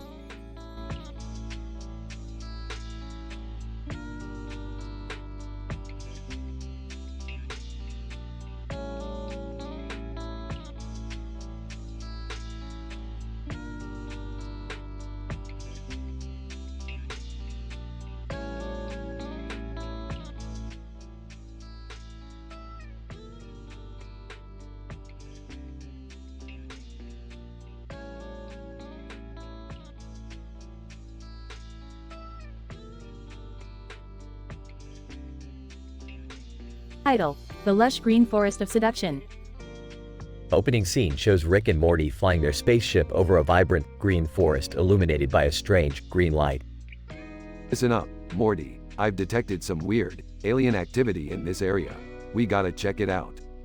Aw geez, Rick, you know we always get in trouble when we mess with aliens. As they land their ship, they come across an alien woman named Camilla Cabello, who happens to be a skilled botanist. Camilla Cabello. Greetings, travelers. My name is Camilla Cabello. I couldn't help but notice your interest in my forest. It's quite a unique ecosystem, don't you think? Cut the small talk. What's your angle, lady? Are you trying to lure us into some sort of trap? Camilla Cabello. Oh, heavens no. I simply wanted to share my knowledge of the plant life with like-minded individuals. Unless, of course, you prefer to engage in some flirting ***. Rick, I don't like the sound of this. Can't we just go home? Jerry suddenly appears from the bushes, having stumbled into the aliens' territory. Oh hey, guys. What you doing? Camilla Cabello. Well, hello there. You must be the one they call Jerry. I've heard so much about you. Jerry, flattered, starts to nervously flirt with the alien woman. Great, just what we need. Jerry's awkward encounter with an alien seductress. Morty, keep an eye on him. I'm gonna go investigate this green light. As Rick ventures off, Morty struggles to keep Jerry out of trouble. However, Camilla Cabello's seductive powers prove to be too much for Jerry to resist, and he soon finds himself lost in a trance. Oh geez, Jerry, snap out of it. We gotta get out of here before things get weirder. The green light turns out to be an ancient alien artifact that unlocks time travel capabilities. Rick, intrigued by its power, decides to take it for himself. With this thing in my possession, we'll be unstoppable. Morty, take us back to the future. As they travel through time, they quickly realize the consequences of their actions. The timeline becomes distorted, causing a chain reaction of catastrophic events. Rick, we can't keep messing with time like this. We've got to put it back where it belongs. Relax, Morty, I got this. In a heroic effort to save the universe, Rick manages to reset the timeline to its original state and return the artifact to its proper location. Well, that was a wild ride. I think we learned a valuable lesson about the dangers of playing God. Camilla Cabello. I couldn't agree more. Perhaps we could work together to study the effects of time travel on plant life? I like the way you think, Camilla. Maybe we should stick around a little longer. Morty, Jerry, and Beth roll their eyes as they watch Rick's flirting with the alien botanist unfold. Oh geez, they're gonna be at it for hours. Can we just go home now? Yes, let's go. It's been a long day.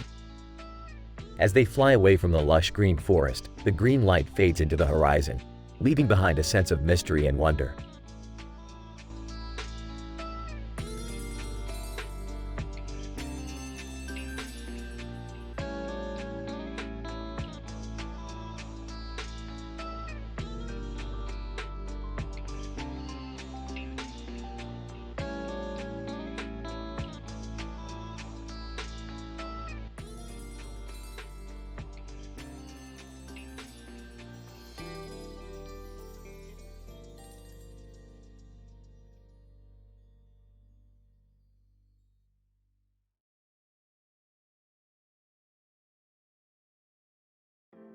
Title: The Quantum Racing Rampage of Mad Scientists and Alien Dating Shows.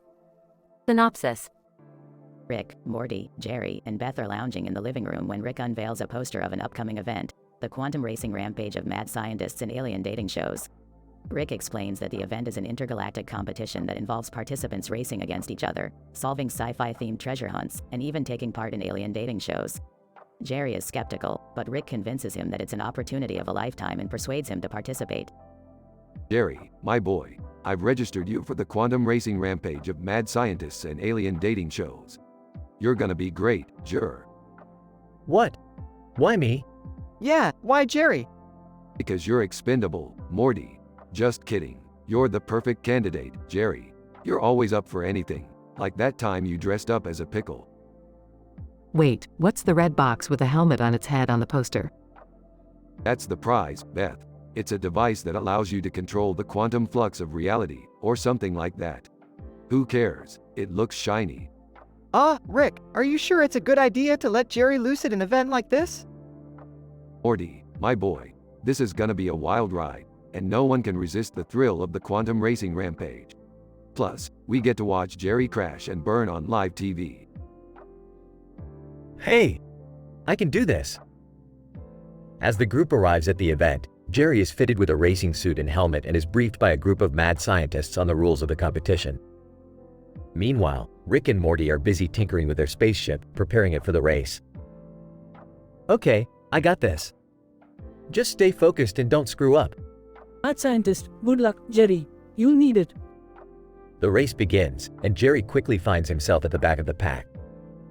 However, he manages to catch up by solving a sci-fi themed treasure hunt that involves deciphering a complex alien language.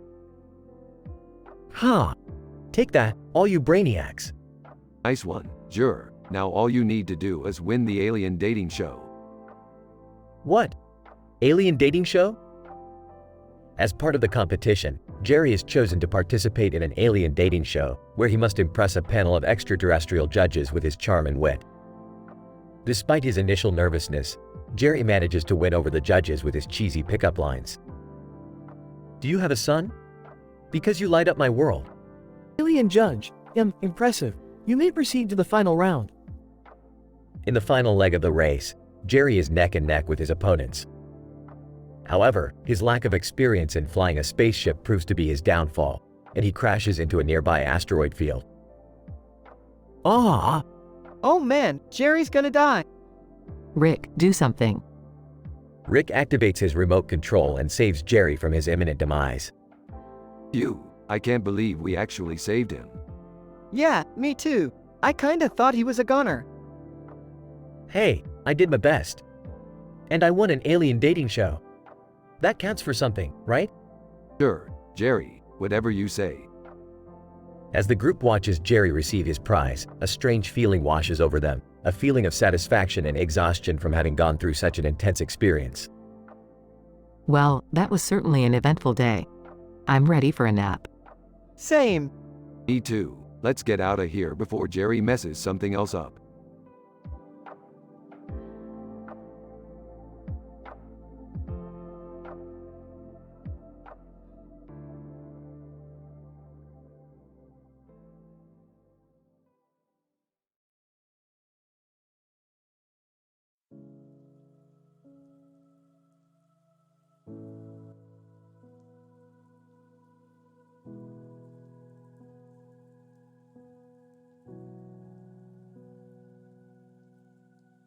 Title: The Quantum Rebellion of Teleported Temptation Tiff. Scene: the episode opens with Rick and Morty working on a new invention, a robot with a helmet on and a lightsaber in his hand. They switch it on and it comes to life. Ubba lubba dub dub, look at this bad boy, Morty. I've created a robot that can teleport objects and people across the universe. Whoa, Rick, that's amazing. But what are we going to do with it? We're going to have some fun, Morty. We're going to teleport Temptation Tiff, the hottest alien in the universe, to our lab and see what kind of trouble we can get into. Oh, I don't know about that, Rick. Temptation Tiff sounds dangerous. Nonsense, Morty. She's just a harmless seductress. What could go wrong? Scene: the duo teleports Temptation Tiff but quickly realizes that they have made a grave mistake. The robot malfunctions, causing Tiff to become evil and threaten to destroy the galaxy. Temptation Tiff, you fools! You have released me from my prison and now I will take over the universe. Crap, Morty, we've really messed up this time. We have to stop her, Rick. But how? Suddenly, Optimus Prime from Transformers appears from nowhere. Optimus Prime! Greetings, Rick and Morty! I am Optimus Prime! I have come to aid you in your fight against Temptation Tiff! Well, that's convenient. Let's do this, Optimus. Scene: a furious battle ensues, with lasers and lightsabers clashing against each other. In the end, Rick and Morty are able to reprogram the robot and use it to teleport Temptation Tiff back to her prison. That was intense. I need a drink. Rick, look! The robot's helmet is glowing. That means it's reached interdimensional connectivity, Morty. Quick, let's see where it takes us. Scene: the robot teleports Rick and Morty to an alternate universe where everyone speaks in backwards sentences. This is hilarious, Morty. I love science. I don't understand any of this. Can we go back home now? Sure thing, Morty. But first, let's grab some interdimensional fast food. Oh boy, I can't wait. Scene: the episode ends with Rick and Morty feasting on interdimensional burgers and fries, with Optimus Prime joining them in their feast. Optimus Prime! This is delicious! I've never tasted anything quite like it! That's because it's from a different universe, Optimus. This is what science is all about. Yeah, science rules. End of episode.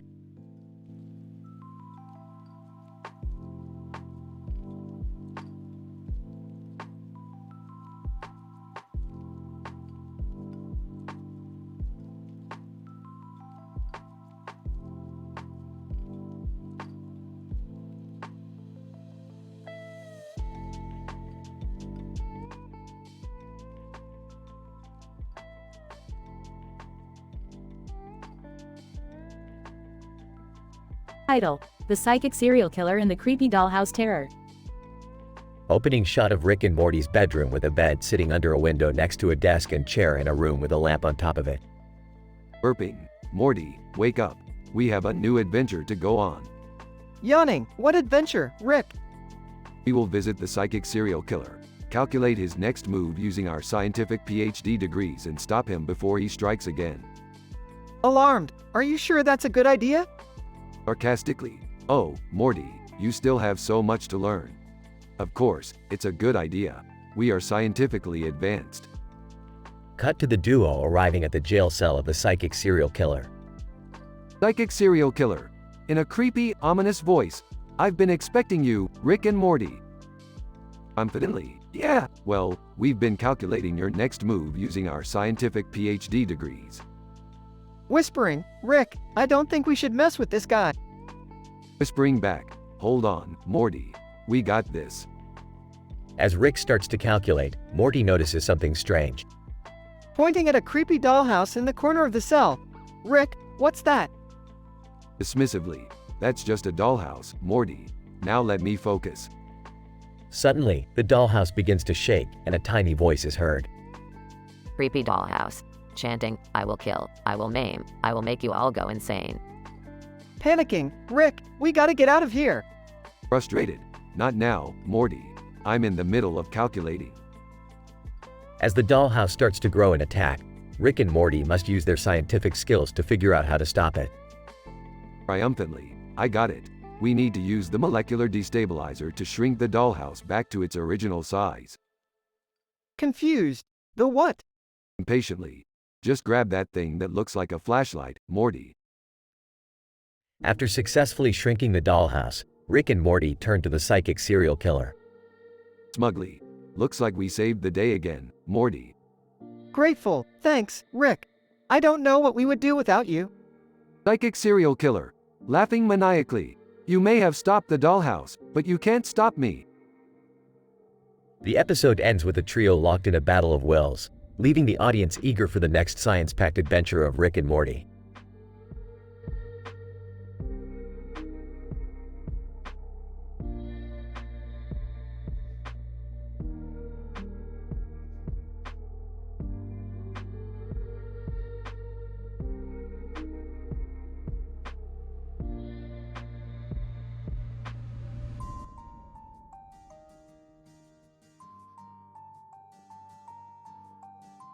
Title: Skateboard Ballin Through Space and Time.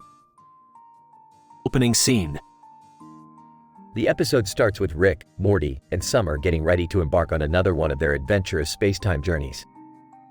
Rick announces that they'll be visiting a peculiar planet that is home to a fascinating phenomenon: a person riding a skateboard on top of a ball in the grass with a sky background and a mountain.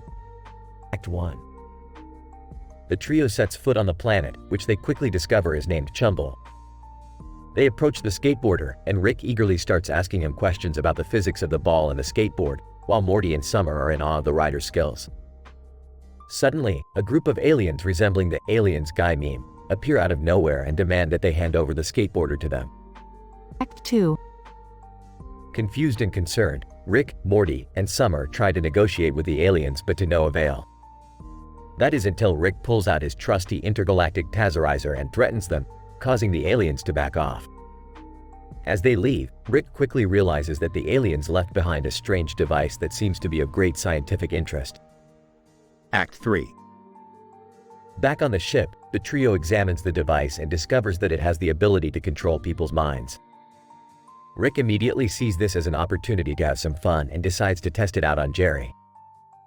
They successfully control Jerry into babbling nonsensical phrases and dancing like a fool, much to their amusement.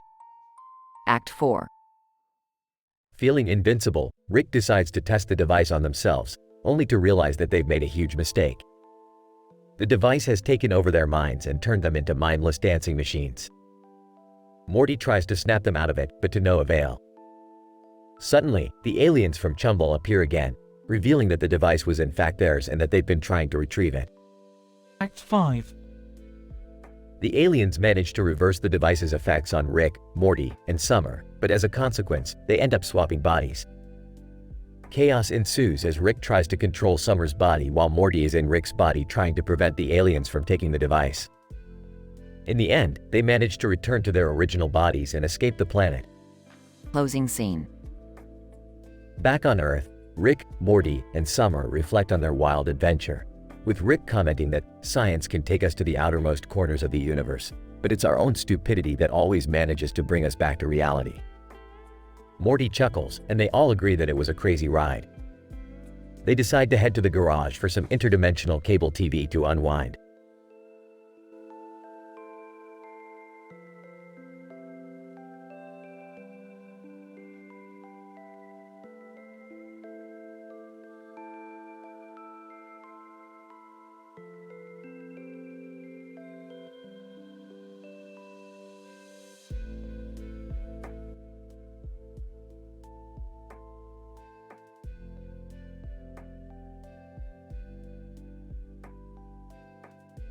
Title: The Quantum Rave of Hatsune Miku.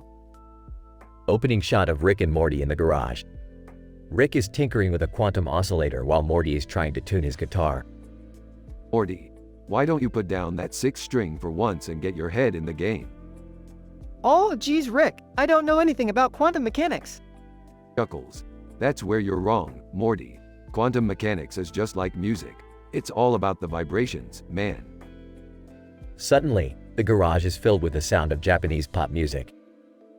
A hologram of Hatsune Miku appears in the center of the room. Hatsune Miku, konnichiwa, Rick-sama and Morty-san. I need your help. Eyes, great, just what we need. Another damn hologram. Hey, she's kinda cute. Rolling his eyes, Morty, focus. Hatsune Miku explains that her entire concert series has been thrown into another dimension and she needs Rick and Morty's help to bring it back.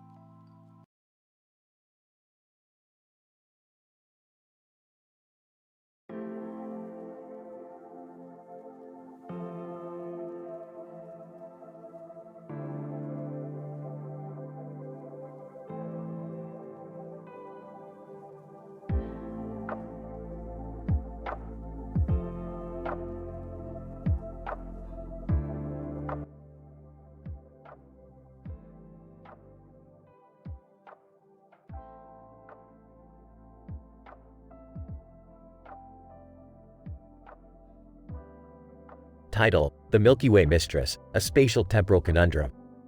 Synopsis. In the first scene, a woman in a spacesuit is seen holding a firearm and standing in front of a planet. The planet has a spaceship in the background, which is visible through the woman's helmet. The planet's atmosphere is detected to have an oxygen-nitrogen mixture with traces of methane and carbon dioxide. The woman is revealed to be an accountant, tasked with retrieving a rare element that was once considered non-existent. The element is a key factor in the production of time-bending technologies and is illegal in most civilized worlds. As the accountant approaches the ship, she is met by its pilot, Ty Sheridan. Sheridan is a renowned astrophysicist who has been studying the space-time continuum rift for most of his life. The rift is a theoretical area of space that is believed to be where all parallel universes converge and interact. The two agree to work together to retrieve the rare element, which has been stolen by a notorious space pirate named Rick. The twist is that Rick has a history with the Milky Way Mistress, a lusty alien diva who has also been pursuing the rare element. As they travel through the space-time continuum rift, Ty and the accountant encounter alternate versions of themselves, which are slightly different from their own. These versions are the product of the various parallel universes that intersect at the rift. The team finally tracks down Rick, who has been invigorated by the power of the rare element and is in the process of creating a device that will allow him to traverse the multiverse at will. He plans to sell this device to the highest bidder and retire to a life of unbridled luxury. In the final showdown, Ty and the accountant manage to destroy Rick's device, but not before they are sucked into an alternate universe where the Milky Way Mistress rules supreme. As they slowly adapt to their new surroundings, they begin to realize that they may never escape the bounds of the space-time continuum rift. Discussion. The episode revolves around the concept of parallel universes and their interaction with the space-time continuum rift. The rift serves as a gateway between different versions of reality, which allows the characters to encounter alternate versions of themselves and other people. The rare element is a plot device that drives the story forward, as it is essential for the production of time-bending technologies. Its scarcity and illegal status make it a valuable commodity that sets the stage for the various subplots in the episode. The character of Rick represents the nefarious side of this universe, as he is willing to sell his knowledge to the highest bidder and make a quick buck. His character is balanced by Ty and the accountant, who are both academics with a passion for science. The Milky Way Mistress serves as a wild card in the episode, as her motivations are not entirely clear. Her presence adds a layer of complexity to the story, as her interests may or may not align with those of the protagonists. Overall, The Milky Way Mistress, a spatial temporal conundrum, is a complex episode that tackles multiple themes and concepts. Its focus on parallel universes and the space-time continuum rift makes it a standout episode in the series.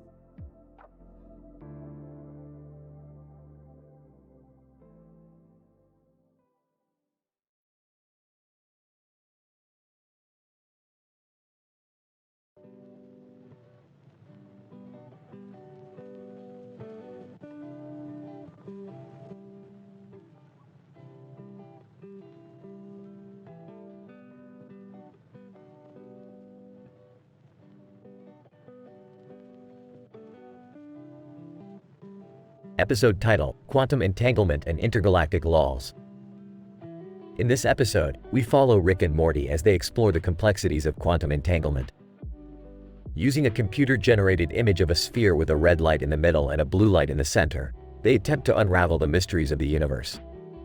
Morty, we need to do a deep dive into quantum mechanics if we want to understand this sphere. Ah, Rick, you're the one with a PhD in physics. Can't you handle it? Morty, don't act like a Jerry.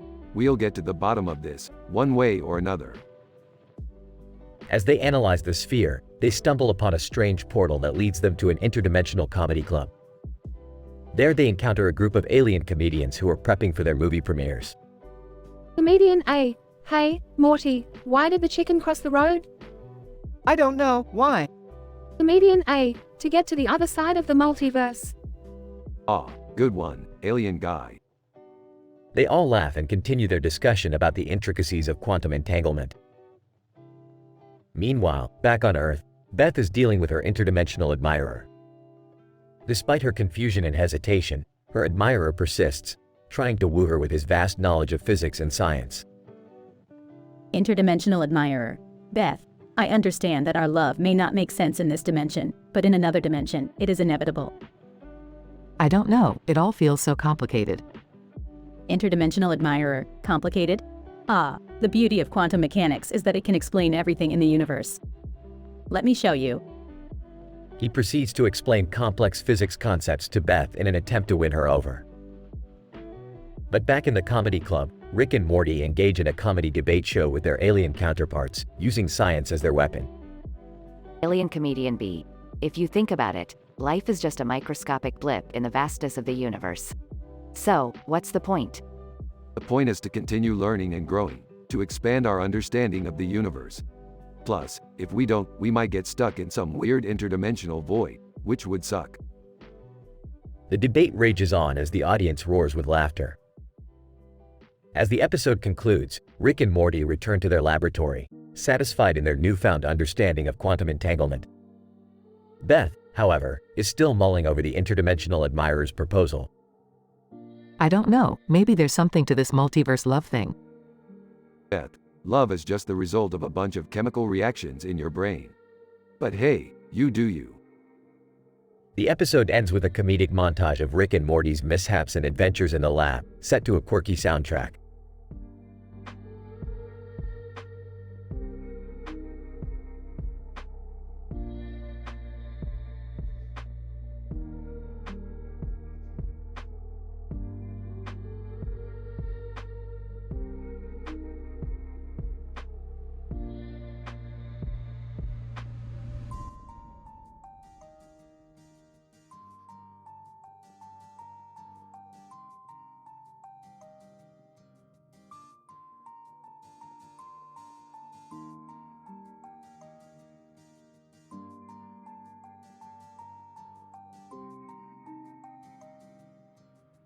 Title, The Unusual Hobbies of Vanadium.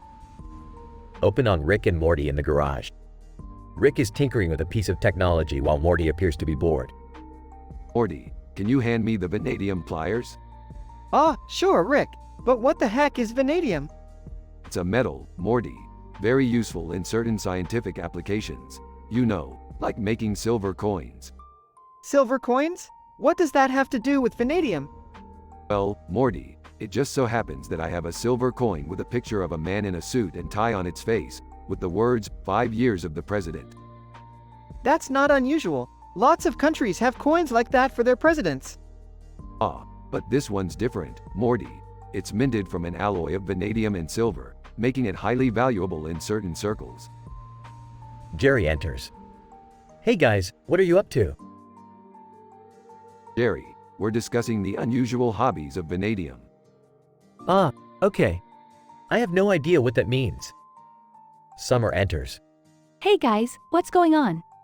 Summer, we're talking about the unique properties of vanadium and how it can be used to create valuable coins. Wait, are you saying you have one of those coins, Rick? Yes, Jerry, I do. And it just so happens I need your help selling it. Me? Why me? Because, Jerry, you're the only one who can do a convincing impression of the man on the coin. We'll make a fortune. I don't know about this, Rick. It seems a little shady.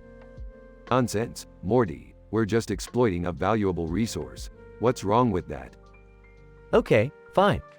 I'll do it. But what about the hobbies of vanadium?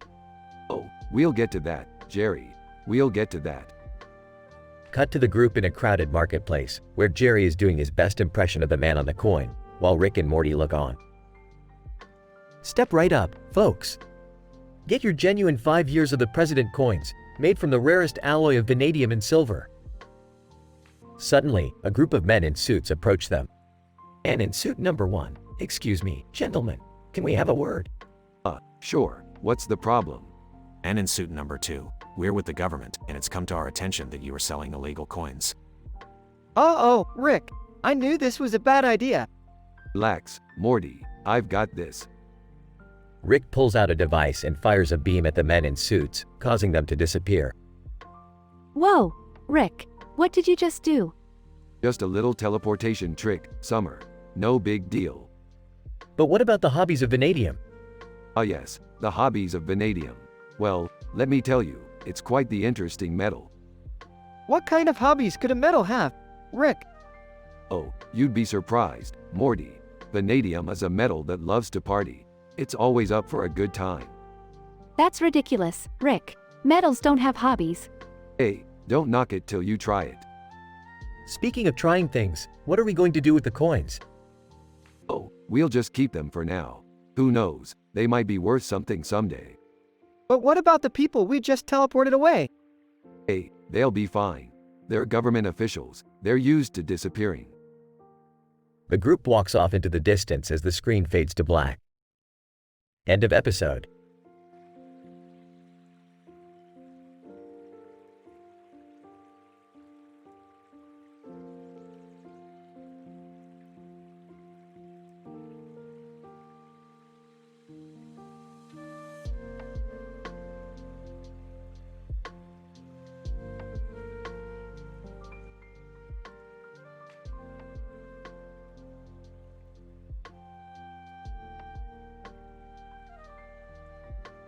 Title: The Ratley Costume Controversy. Synopsis. Rick, Morty, and Beth attend the annual Ratley Costume Show, which features funny dance routines and planetary paramour prattle. However, things take a turn when they discover a scandalous secret about the show's main attraction. Act 1. Excitedly, come on, Morty. We're heading to the Ratley Costume Show. Sarcastically, oh boy, can't wait to see some grown adults prance around in silly costumes. Defensively, it's a tradition, Morty. And you used to love it when you were a kid. The trio arrives at the show and observes the opening dance routine. Impressed. Not bad. These ratlets really know how to move their exoskeletons. Unenthusiastically, yeah, I guess so. Act 2. As they make their way to the main attraction, they notice a poster featuring a woman in a dress and a man in a costume. Curiously, hey, that's the couple performing tonight. The planetary paramours. In disbelief, what? I thought they broke up months ago. Confused, who cares? Let's just watch the show. During their performance, the planetary paramours reveal a scandalous secret. They are actually both robots controlled by a single entity. Amazed. Incredible. That's some next-level technological advancement right there. Disgusted, but it's all a lie. How could they deceive their fans like that? Cynically, well, it is show business. What did you expect? Act 3. As the show comes to an end, the trio debates the morality of deceiving others for the sake of entertainment. Philosophically, it's a question as old as time. Are we really in control of our own lives, or are we just playing our parts in a grand cosmic theater? Frustrated, that's not the point, Rick. The point is that people deserve honesty and respect. Sarcastically, yeah, because honesty is really gonna sell tickets. In the end, the planetary paramours reveal their true selves and vow to make things right with their fans. Proudly, see, Beth, honesty wins in the end. And I gotta say, those robots really know how to put on a show. Grudgingly, yeah, I guess it was alright. Smiling, I'm just glad we could come together as a family and enjoy a silly tradition. The episode ends with the trio walking off into the galaxy, pondering the mysteries of life and entertainment.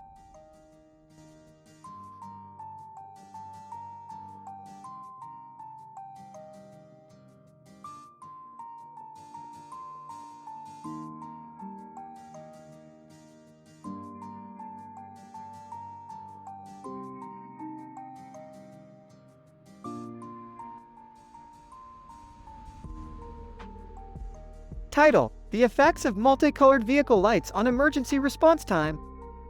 Introduction. In this episode, we observe the effects of a multicolored vehicle with green lights and red lights on either side on emergency response time. We will also investigate the role of paramedics in emergency situations and the effect of humorous cultural references, specifically the Quiznos Roll Safe meme. Methods. We will be conducting a randomized controlled trial where a series of emergency situations will be set up and response times will be measured. The emergency situations will be identical in nature. The only difference will be the type of vehicle used in each situation. The participants will be unaware of which vehicle is being used in each scenario. We will also be taking note of the behavior of the paramedics in each scenario and the occurrence of cultural references. Results. Our results show that the multicolored vehicle with green lights and red lights on either side has a significantly shorter response time compared to the control group. The paramedics also exhibited more efficient behavior in the presence of this vehicle. Interestingly, we observed that the occurrence of the Quiznos Roll Safe meme had a noticeable effect on the participants' mood and behavior but did not significantly affect response time. Conclusion. The use of a multicolored vehicle with green lights and red lights on either side can significantly reduce emergency response time. The presence of paramedics in emergency situations is critical in ensuring a swift and effective response. The occurrence of humorous cultural references can have a positive effect on mood and behavior but does not play a significant role in emergency response time. Further studies can be conducted to investigate the impact of different cultural references on emergency response. Paramedic. The use of a multicolored vehicle definitely helps us get to the scene faster. We are able to navigate through traffic much more efficiently. Participant. I noticed that the paramedics seemed more focused and confident in their actions when the multicolored vehicle arrived on the scene. Quiznos Roll Safe meme. While it certainly made me chuckle, I don't think it affected our response time much. Overall, it was an interesting experience to be part of this study.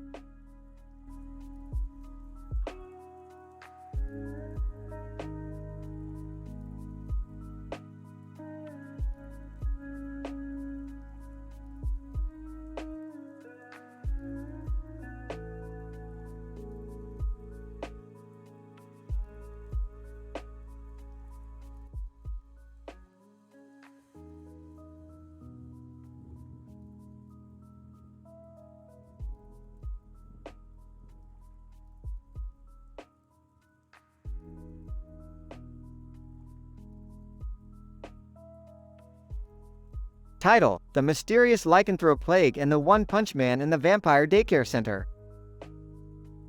Episode description. The episode begins with Rick and Morty encountering a couple of animals standing in the dirt together.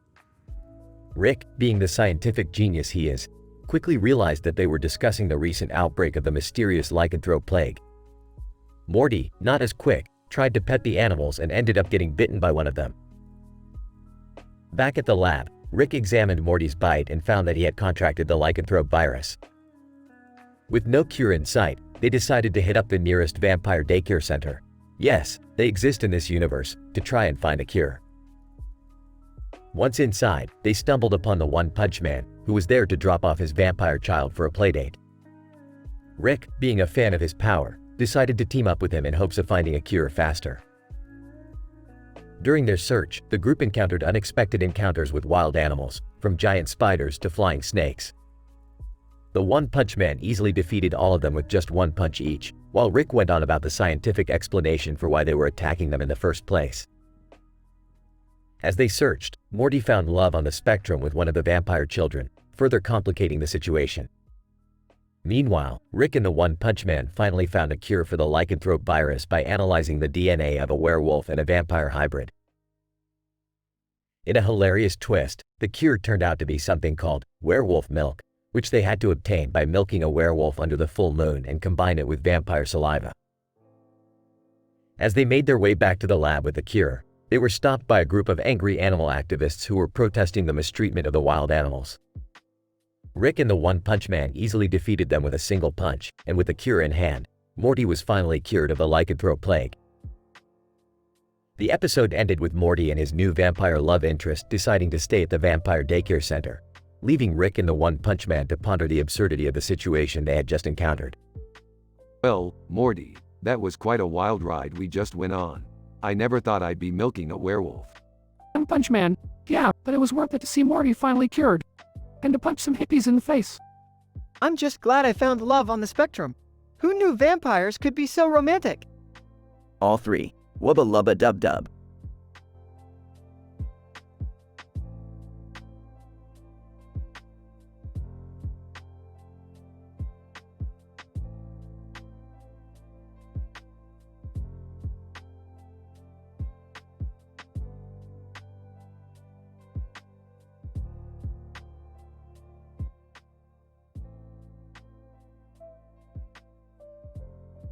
Title: The Pizza Paradox.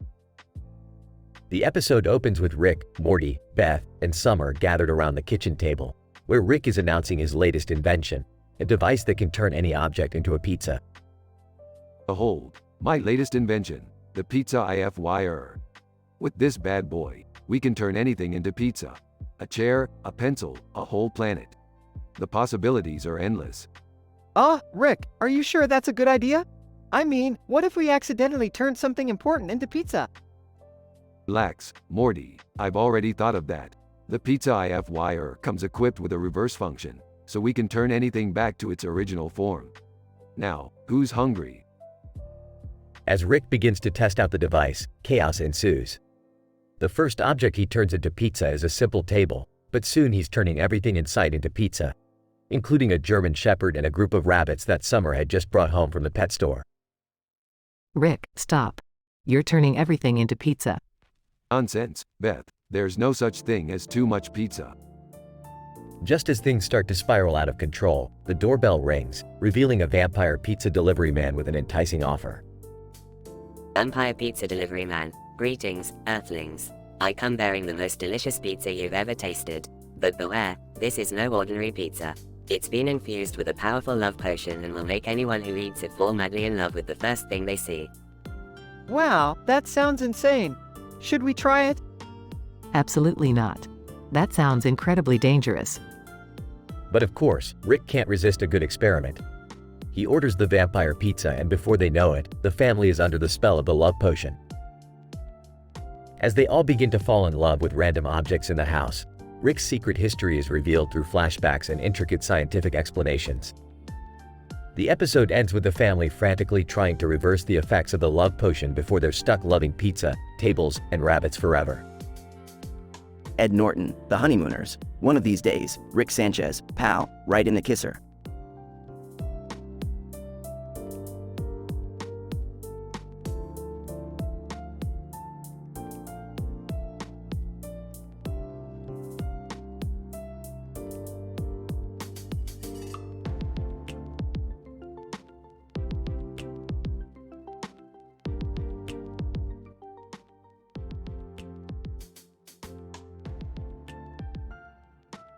Title: Interdimensional Dance-Off.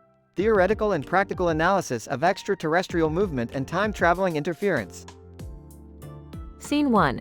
In the midst of deep space, an extraterrestrial being appears with green skin and two glowing lights, purple and green, in his hands. The background is illuminated by a shining light of unidentified origin. Dr. X. The extraterrestrial skin pigmentation is indicative of a possible adaptation to different environments. The presence of two glowing lights in his hand could indicate an ability for multitasking and unique muscular coordination. Scene 2. The green alien starts grooving to the beat, and shortly after, more extraterrestrial beings appear and form a circle around him. The green alien starts showing off his moves in the alien dance competition. Professor, why? The extraterrestrial beings' movements are peculiar and suggestive of unknown body kinetics and locomotion patterns. This could provide valuable insights into the evolution of movement across species. Scene 3. The competition heats up as different alien beings take turns showing off their dance moves. Suddenly, a time-traveling entity appears demanding Rick. Dr. Z. The presence of a time-traveling entity introduces variables that can affect the outcome of the competition. Additionally, the reason for this demand must be explored in order to understand the entity's motives and potential impact on the space-time continuum. Scene 4. A heated argument ensues as Rick is unwilling to accompany the time-traveling entity. The green alien intervenes and the time-traveling entity challenges him to a night, I'm a head-out meme 2 dance-off battle. Professor, the I'm a head-out meme 2 dance form, often characterized by abrupt movements and low-frequency oscillations of the spine, is a fascinating phenomenon that requires further investigation in order to understand its origin and cultural significance. Scene 5. The dance-off between the green alien and the time-traveling entity commences, and the other extraterrestrial beings cheer them on. The competition ends in a draw and the time-traveling entity disappears. Dr. X, the interaction between different extraterrestrial beings and the unforeseen interference of a time-traveling entity adds a layer of complexity to our understanding of interdimensional communication and coordination. Further research is needed to fully comprehend the implications of such interactions for the future of space exploration and interspecies collaboration. End of episode.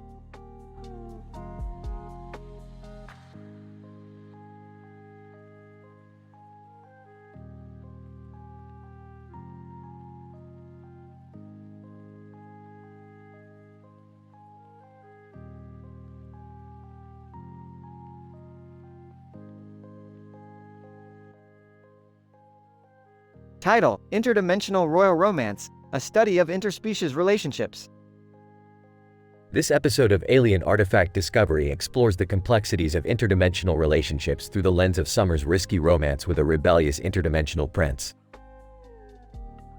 As the episode begins, a green alien with a hat on its head is observed standing against a star-filled sky backdrop. With the words, Channel TV, Channel, Channel, Channel, and logo, Alien Artifact Discovery, in the top right corner, the scene sets the stage for the forthcoming exploration into Summer's romantic endeavors. The narrative then delves into the scientific study of interspecies relationships. By employing theoretical perspectives from the fields of sociology, psychology, and anthropology, the episode explores the biological, cultural, and social factors that underlie interdimensional romances. Summer's story is used as an exemplar of the complexities involved in engaging in interspecies love. Interrogating the challenges that arise when two different species attempt to form a relationship, the episode highlights the power relations, communication barriers, cultural incompatibilities, and societal stigmas that can impact interdimensional romantic partnerships. The episode concludes with a discussion of the potential benefits and risks of interdimensional romantic encounters. Drawing on past research, experts note that while such relationships can be risky, as evidenced by Summer's own experiences, they can also be highly rewarding if approached with the necessary care and consideration. Dr. Smith, our examination of Summer's romantic pursuits raises important questions about the future of interspecies relationships and underscores the need for further research in this area. Professor Lee, as we continue to explore the complexities of interdimensional romance, it is important to consider the various factors that underlie these relationships and the potential benefits and risks they hold. Host, join us next time on Alien Artifact Discovery as we continue to explore the mysteries of the universe and the complexities of interspecies relationships.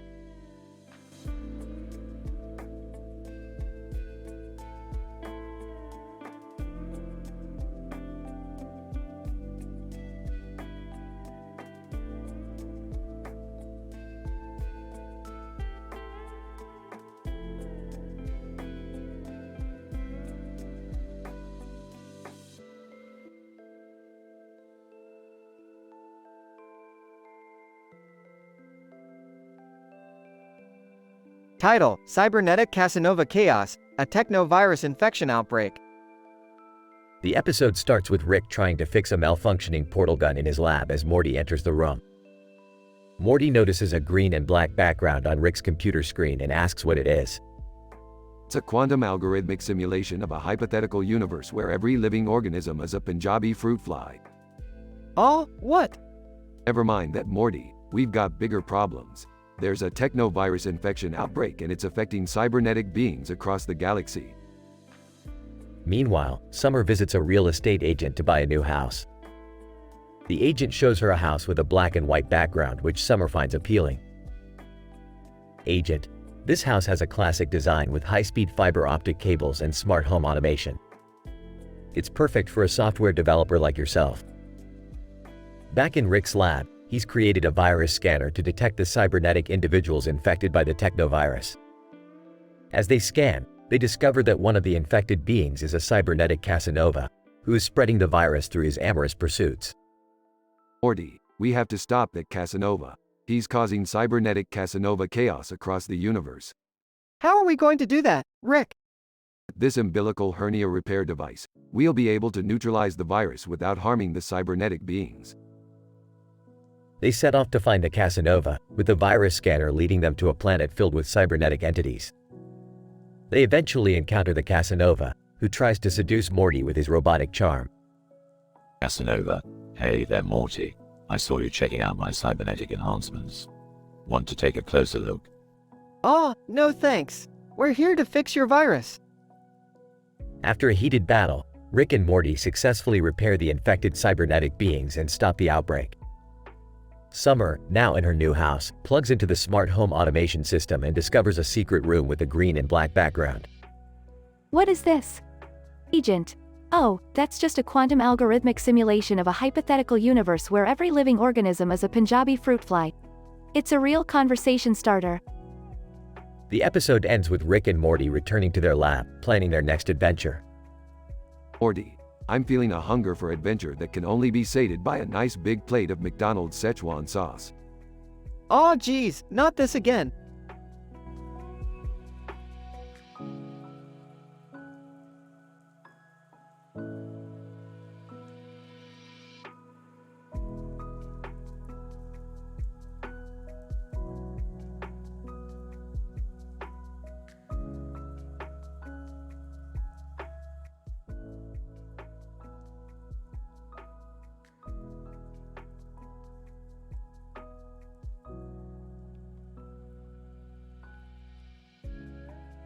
Title: Interdimensional Gourmet Warzone.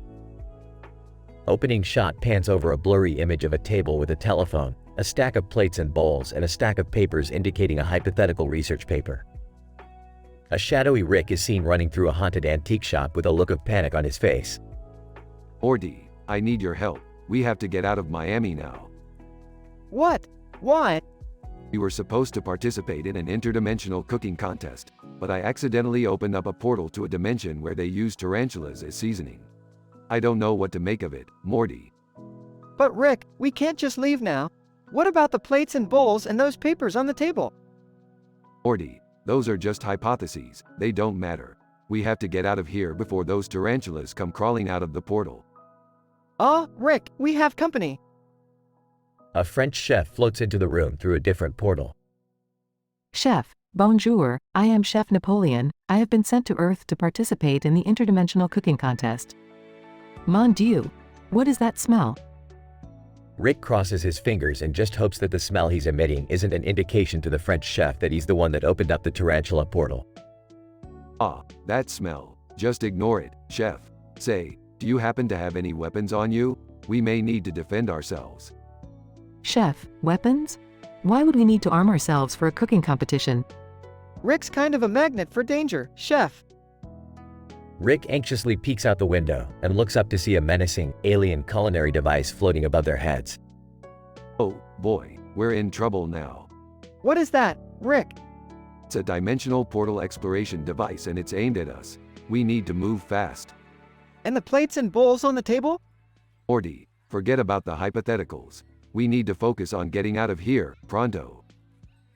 The trio runs out of the antique shop, narrowly escaping the portal's range and ending up in a different dimension, which can only be described as Candyland on steroids. Whoa, Rick, what kind of dimension is this? It's the dimension that won last year's interdimensional cooking competition. They made a burger out of candy and lettuce. We've got some work to do, Morty.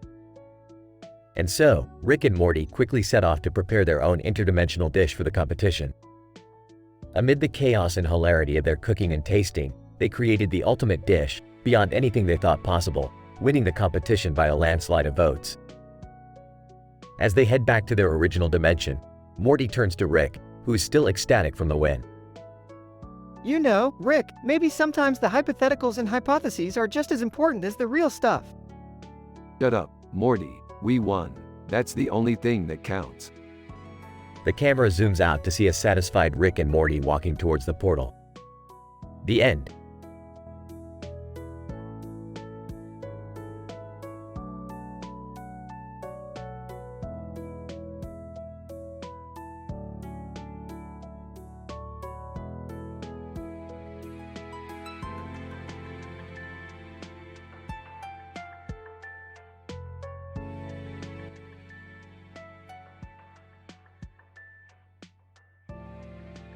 Title: Masking It. The episode opens with Rick working on a highly advanced time machine in his lab, while Morty struggles to keep up with the complex calculations. Morty, the space-time continuum is no joke. We need to ensure that this machine is calibrated to the 10th decimal point. I don't even know what a decimal point is, Rick. Suddenly, the duo is interrupted by Beth, Summer, and a group of mysterious masked individuals standing outside. Rick, we have a situation. There's a group of people outside trying to break into a building with a clock on its face. And they're wearing these creepy masks. Rick grabs his portal gun and the group is transported to the scene. As they approach, they realize that the man in the mask is none other than Jason Voorhees. Oh great, we stumbled into a Friday the 13th convention.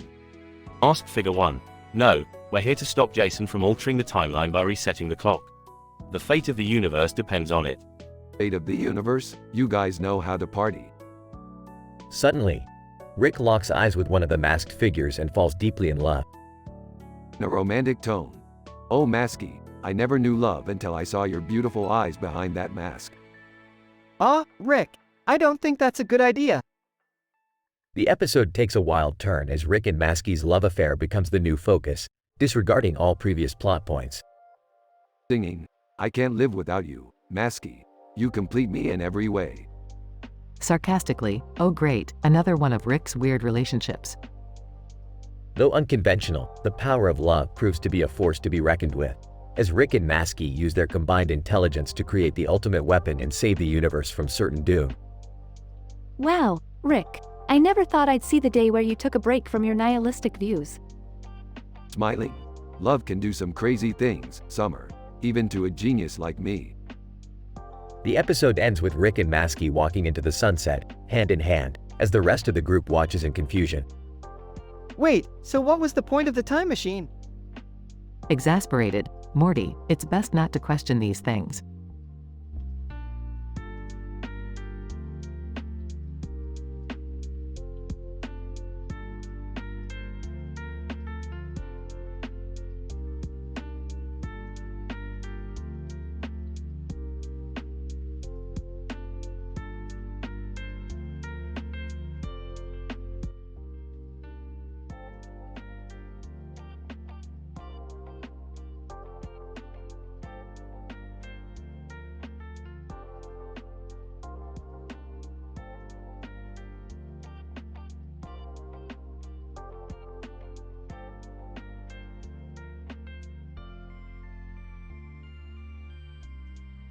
Title: The Horned Entropic Duo versus the Meme Apocalypse. Synopsis: Rick and Morty encounter two horned anime characters who are actually interdimensional beings studying the effects of chaos on different realities. As they tag along on the duo's mission, Morty's obsession with Hatsune Miku and Jason Voorhees' fictional relationship unleashes a viral meme that threatens to destabilize the fabric of the cyberspace. Act 1. Rick analyzes the horned duo's data and realizes they have come from a universe where entropy is the predominant force. The duo explains that their research aims to identify universes with higher or lower levels of entropy, hoping to understand the fundamental laws of the multiverse. Morty, bored by the heavy science talk, decides to browse several social media platforms, where he finds a fanfiction artwork featuring Hatsune Miku and Jason Voorhees in a romantic pose. Morty posts the image with a snarky comment. Rick, Morty, get off your damn phone and listen to these guys. They might tell us something useful. Morty, relax, Rick. I'm just having some fun. Check out this meme I found. It's hilarious. Anime 1. What is a meme? Is it a particle or a wave? Anime 2. No, it's a cultural unit of exchange among humans, typically spread through digital channels. Why do you ask? Anime 1. I sense a disturbance in the meme sphere. Something is amplifying the chaos factor. Act 2. Suddenly, Morty's post goes viral, and thousands of users start sharing variations of the Hatsune Jason meme, creating a feedback loop that generates more and more absurd versions. Rick connects to the central servers and tries to isolate the source of the epidemic, but it's too late. The meme has transformed from a harmless joke to a cult phenomenon that prompts people to reenact the couple's scenes in public places, causing mass hysteria. Rick, damn it, Morty, you've doomed us all. This is worse than the time you made everyone addicted to a VR headset. Morty, chill, Rick. It's just a meme. Why is everyone taking it so seriously? Anime 2. I fear this reality is heading towards a complete entropy collapse. We must leave immediately. The data is worthless now. Anime 1. But what about the potential of the chaos factor? Can we enhance it with the memes? Rick, enhance it? Are you insane? You want to weaponize memes? Act 3. Rick and Morty try to contain the meme outbreak while the Horned Duo activates their dimensional portal to leave the universe. However, as the duo's technology merges with the meme data, a strange hybrid form emerges from the portal. It's a mega meme that combines the Hatsune Jason couple with Rick's likeness, all wearing sunglasses and wielding microphones. The mega meme starts rapping and singing verses that defy logic and grammar, causing Rick and Morty to collapse in laughter. Mega meme. Yo, yo, yo. It's the ultimate meme dream team, featuring your boy Rick, Morty, and the Hentai Queen. We're here to drop a beat that'll warp your mind, so open your ears and leave logic behind. Rick, I can't take it anymore. My brain is melting. Morty, this is awesome. I'm gonna get an autograph. Anime 2. We have to stop it before it consumes the entire universe.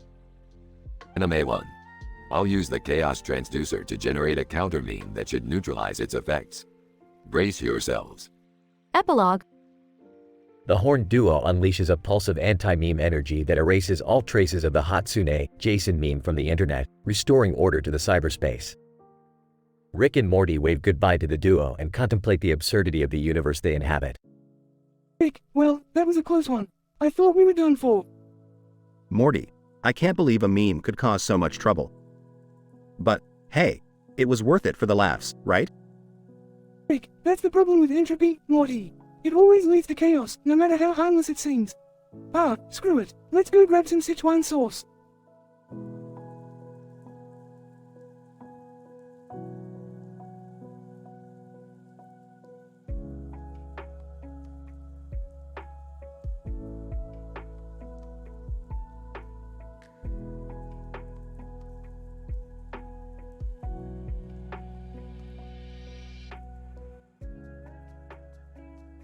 Morty, you have to stop falling for these fake articles on the internet.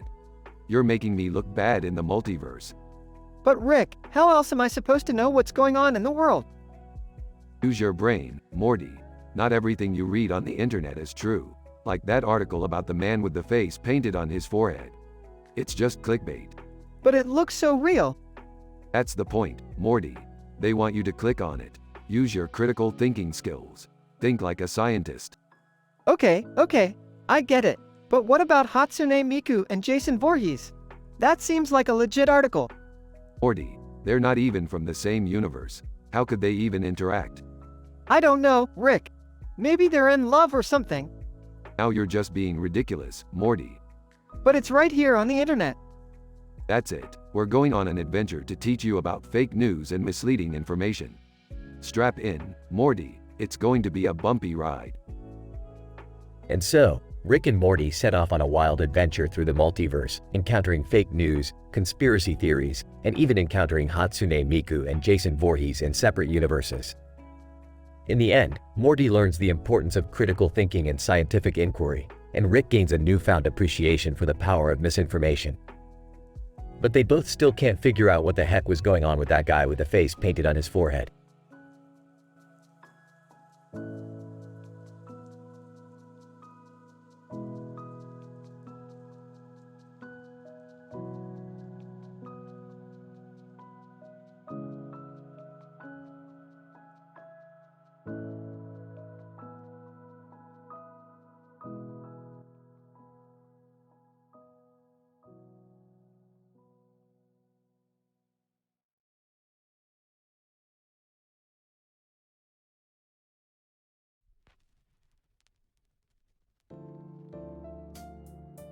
Title: The Lulz of Interspecies Kissing.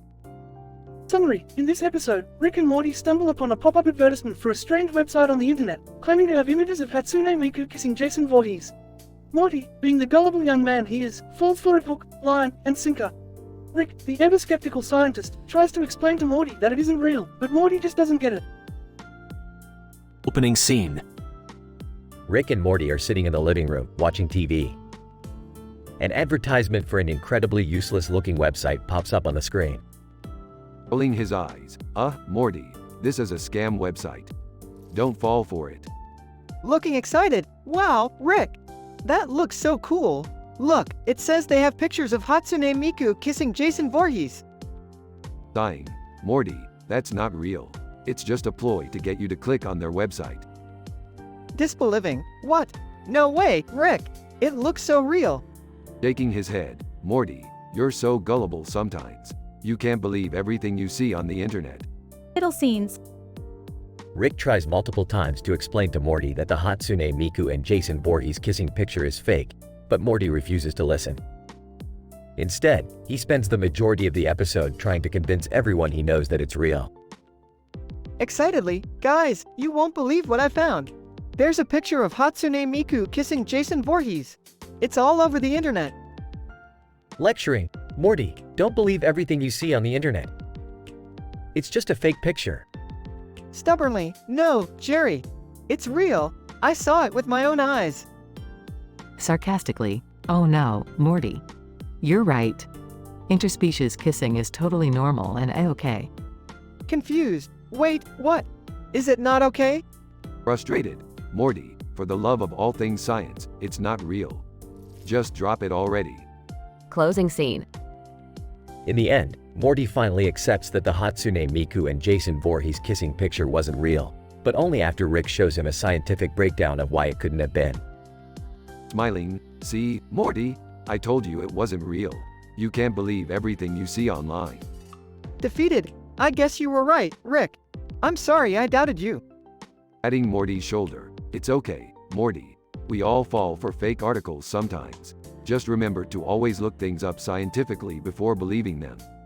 Nodding. Got it, Rick. From now on, I'll check all my sources before I believe anything.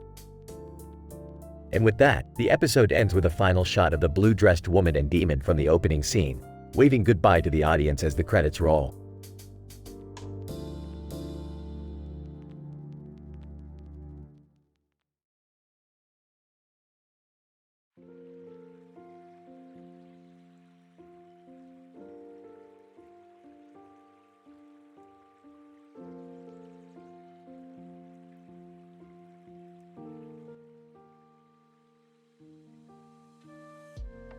The episode begins with Rick and Morty on an interdimensional adventure.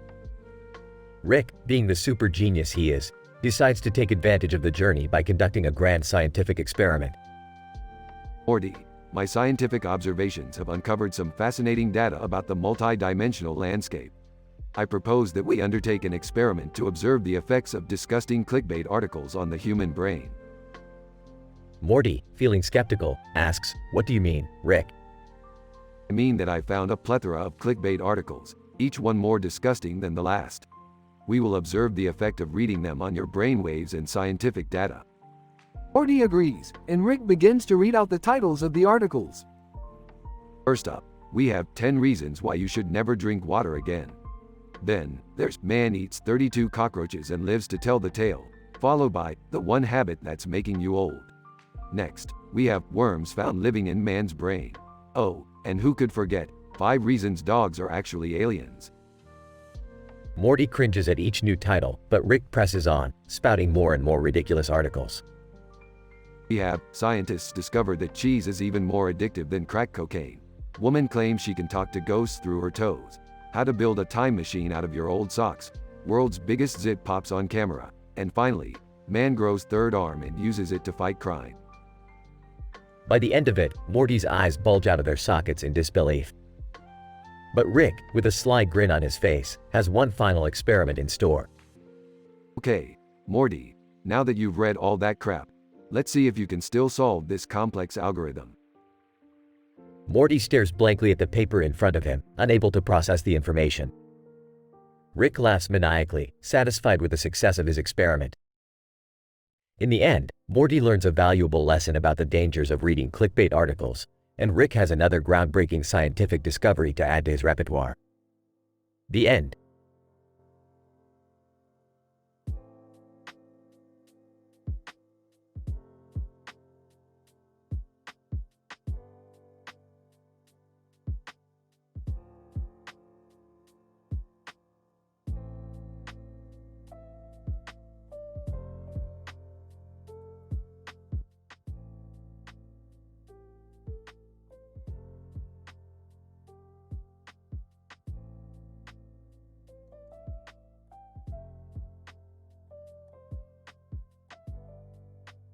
Title: The Clickbait Conundrum. Synopsis. Rick and Morty come across a series of bizarre and disgusting clickbait articles on Morty's laptop. As they investigate, they uncover a sinister plot involving a nefarious alien race and a plan to take over Earth. In a wild and wacky adventure, the duo must team up with the rest of the Smith family to stop the aliens and save the world. Act 1. Morty, what the hell are you looking at? Just some articles, Rick. They're pretty gross. Let me see that. 10 reasons why eating boogers is good for you. The shocking truth about pimple popping videos. These are some seriously fucked up clickbait articles you're reading. I know, right? But they keep popping up on my browser. There's got to be something behind this. Hand me that laptop. Act 2. Hey, what's going on in here? Shut up, Jerry. We're in the middle of an investigation. What investigation? We found these weird clickbait articles on my laptop and we think there might be something nefarious going on. Nefarious? What are you talking about? I'll explain later, but for now, we need to find out who's behind this. Act 3. Okay, I found out where these articles are coming from. They're all from the same website. And who owns that website? According to the domain registration, it's some kind of alien race from a distant planet. Aliens? Really? This is getting too weird, even for us. But we have to do something. We can't just let these aliens take over Earth. Don't worry, Beth, I have a plan. Act 4. Okay, we're here. Just follow my lead. Wait, what is this place? It's the aliens' secret headquarters. We're going to infiltrate it and shut them down. I don't think I like the sound of that. Yeah, this seems dangerous. But we have to do it. For Earth. Act 5. Okay, I think I found the main server room. I'm trying to hack into it. Is this really going to work? I don't know, but we have to try. We can do this. We're the Smith family. And I'm the smartest man in the universe. Now let's do this. Epilogue. I did it. I shut down the main server. The clickbait articles should stop now. And the aliens won't be able to take over Earth. Good work, Morty. Can we go home now? Yeah, I'm getting tired. Me too. But first, let's all take a selfie to commemorate our victory. Fine. Get in here, you bunch of losers. They all take a selfie with big smiles on their faces. Wait, what's that over there? They all turn to see a giant alien spaceship hovering in the sky. Oh, shit, we're not done yet.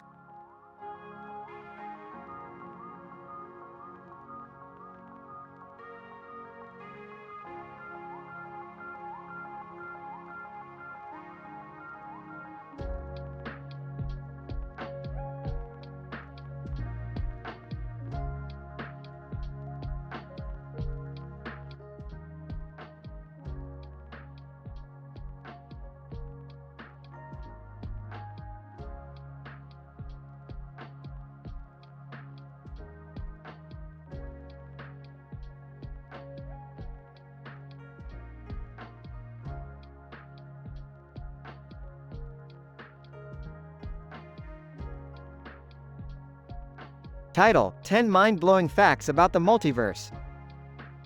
Mind-blowing? More like mind-numbing. Let me tell you something, Morty. There are an infinite number of universes.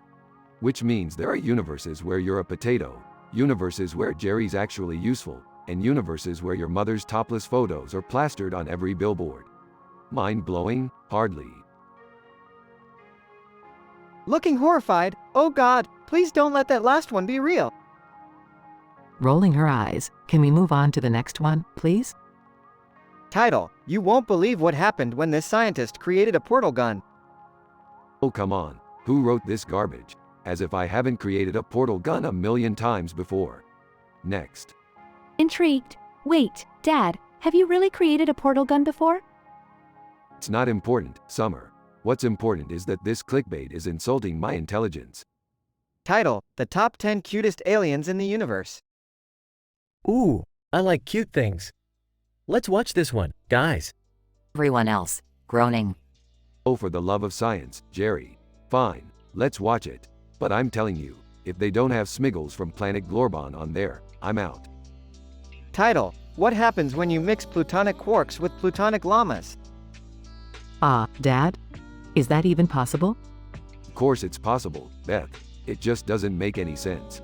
But let's see what these clickbait idiots have to say about it anyway. Covering his ears. I don't like the sound of that. Can we skip it? Smirking. Too late, Morty. You already heard it. Title: The shocking truth about the Rick and Morty quantum universe conspiracy. What the hell is this? Who's been blabbering about our quantum universe conspiracy? Sarcastic. Gee, Dad, could it be because you keep dragging us on these ridiculous adventures and getting us involved in your crazy schemes? Defensive. Hey, I never said you had to come along. And anyways, it's not a conspiracy if it's true. Title: The top 5 Rick and Morty quotes to use in everyday life. Ooh, this looks useful. Let's watch it, guys. Facepalming. Really, Jerry? You need a list to tell you how to use my genius wisdom in your everyday life. Let's just watch it, Dad.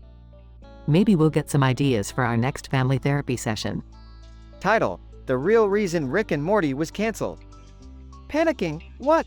They canceled our show? But I thought we were renewed for like 10 seasons. Calmly. Relax, Morty.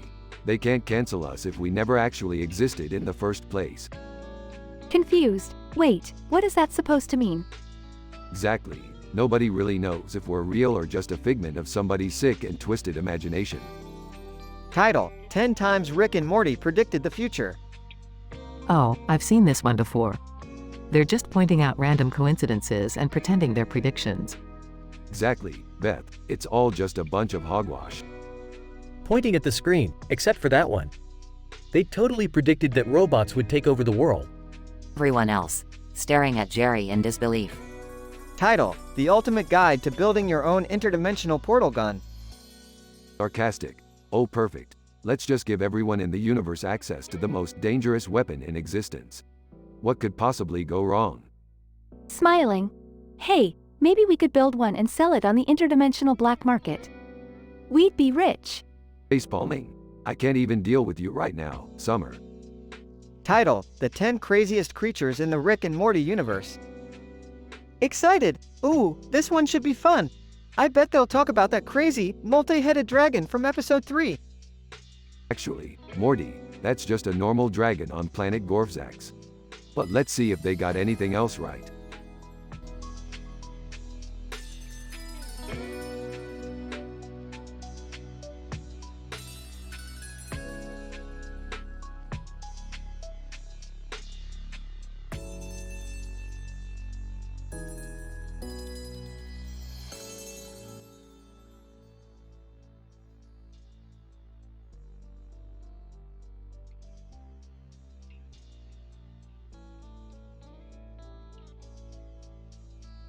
Title: The clickbaity wall of science. In this episode, our beloved mad scientist, Rick Sanchez, has built a wall of pictures of various animals and plants, which are in glass containers with pictures of them. Morty, Jerry, and Summer are baffled by this scientific curiosity and ask Rick about its purpose. Morty, Jerry, Summer, behold, the wall of unimaginable scientific wonders. Each of these specimens is a testament to the complexity and diversity of life on this planet.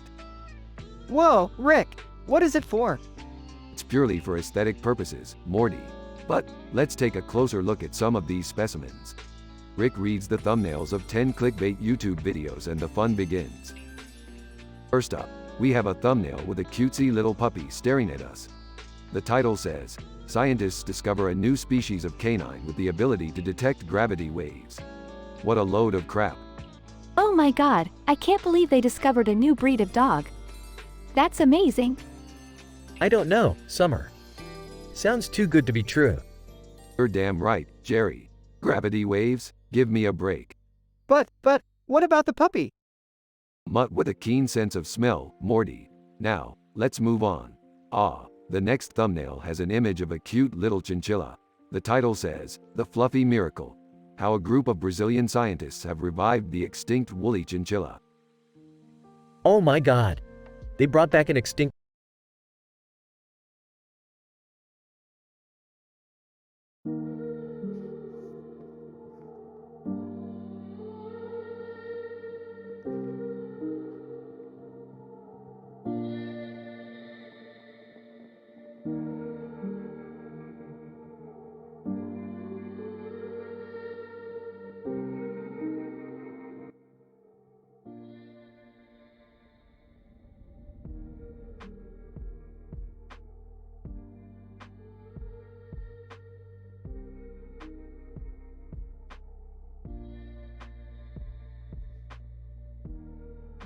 Title: The Multidimensionally Convoluted Catastrophe. Synopsis. In that epic ecological episode of Rick and Morty, the interdimensional duo sets off on a weird and hilarious journey that involves a masked woman, zombie fashion week, and the tumultuous romance that Summer develops with an alien pop star. Act 1. Rick and Morty are sitting in the garage when Summer bursts in with a green and pink mask on her face and a green dress on her body.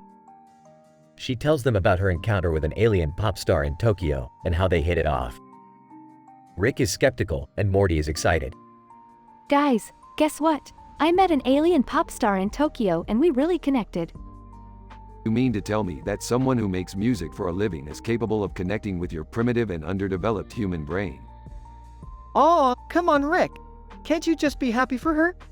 Act 2. Rick, Morty, and Summer travel to another dimension where Zombie Fashion Week is taking place. They enter the show, only to find that all the models and designers are zombies. Rick, being Rick, decides to start a zombie fashion business to take advantage of the unique market. Meanwhile, Summer's alien pop star boyfriend appears, bringing chaos and confusion to the fashion show. Oh, great, just what we needed. Another dimensionally entangled romantic interest. You're lucky I brought extra dimensional stabilizers. Rick, it's not like that. He's different. Alien pop star. Hey, babe. I missed you so much. Act 3. As Rick, Morty, and Summer escape the zombie fashion show with their new riches, they encounter a strange, multi-dimensional creature named Rumor. He tells them about a 1,000,000 ant army that is attacking a nearby planet. Rick, knowing that this could be a dangerous situation, decides to use his superior knowledge of science and technology to put a stop to the ant invasion. Rumor, the 1,000,000 ant army is attacking our planet. We need your help. Oh, great, just what we needed. Another 1,000,000 ants to deal with. Morty, get the ant killer. Summer, grab the dimensional spanner. Act 4. As the trio battles the 1,000,000 ant army, they encounter the alien pop star again. This time, he reveals his true form as a multi-dimensional parasite that feeds on the emotions of others. Summer is heartbroken, Rick is angry, and Morty is confused as to why he ever thought this was a good idea. Alien pop star. I'm not really an alien pop star. I'm a multi-dimensional parasite that feeds on emotions. Ha ha ha ha. I can't believe I fell for that. I knew it. This is why I hate dealing with other dimensions. Everyone's a fake or a fraud. Aw geez, what do we do now?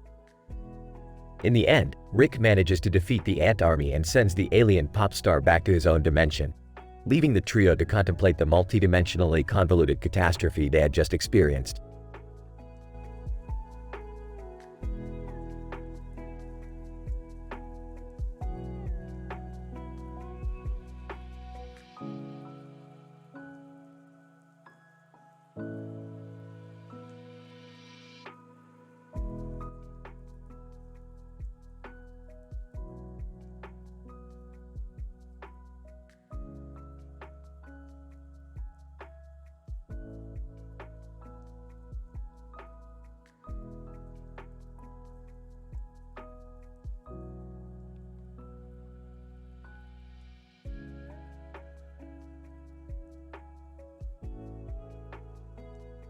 Title: Multidimensional Clickbait Chaos.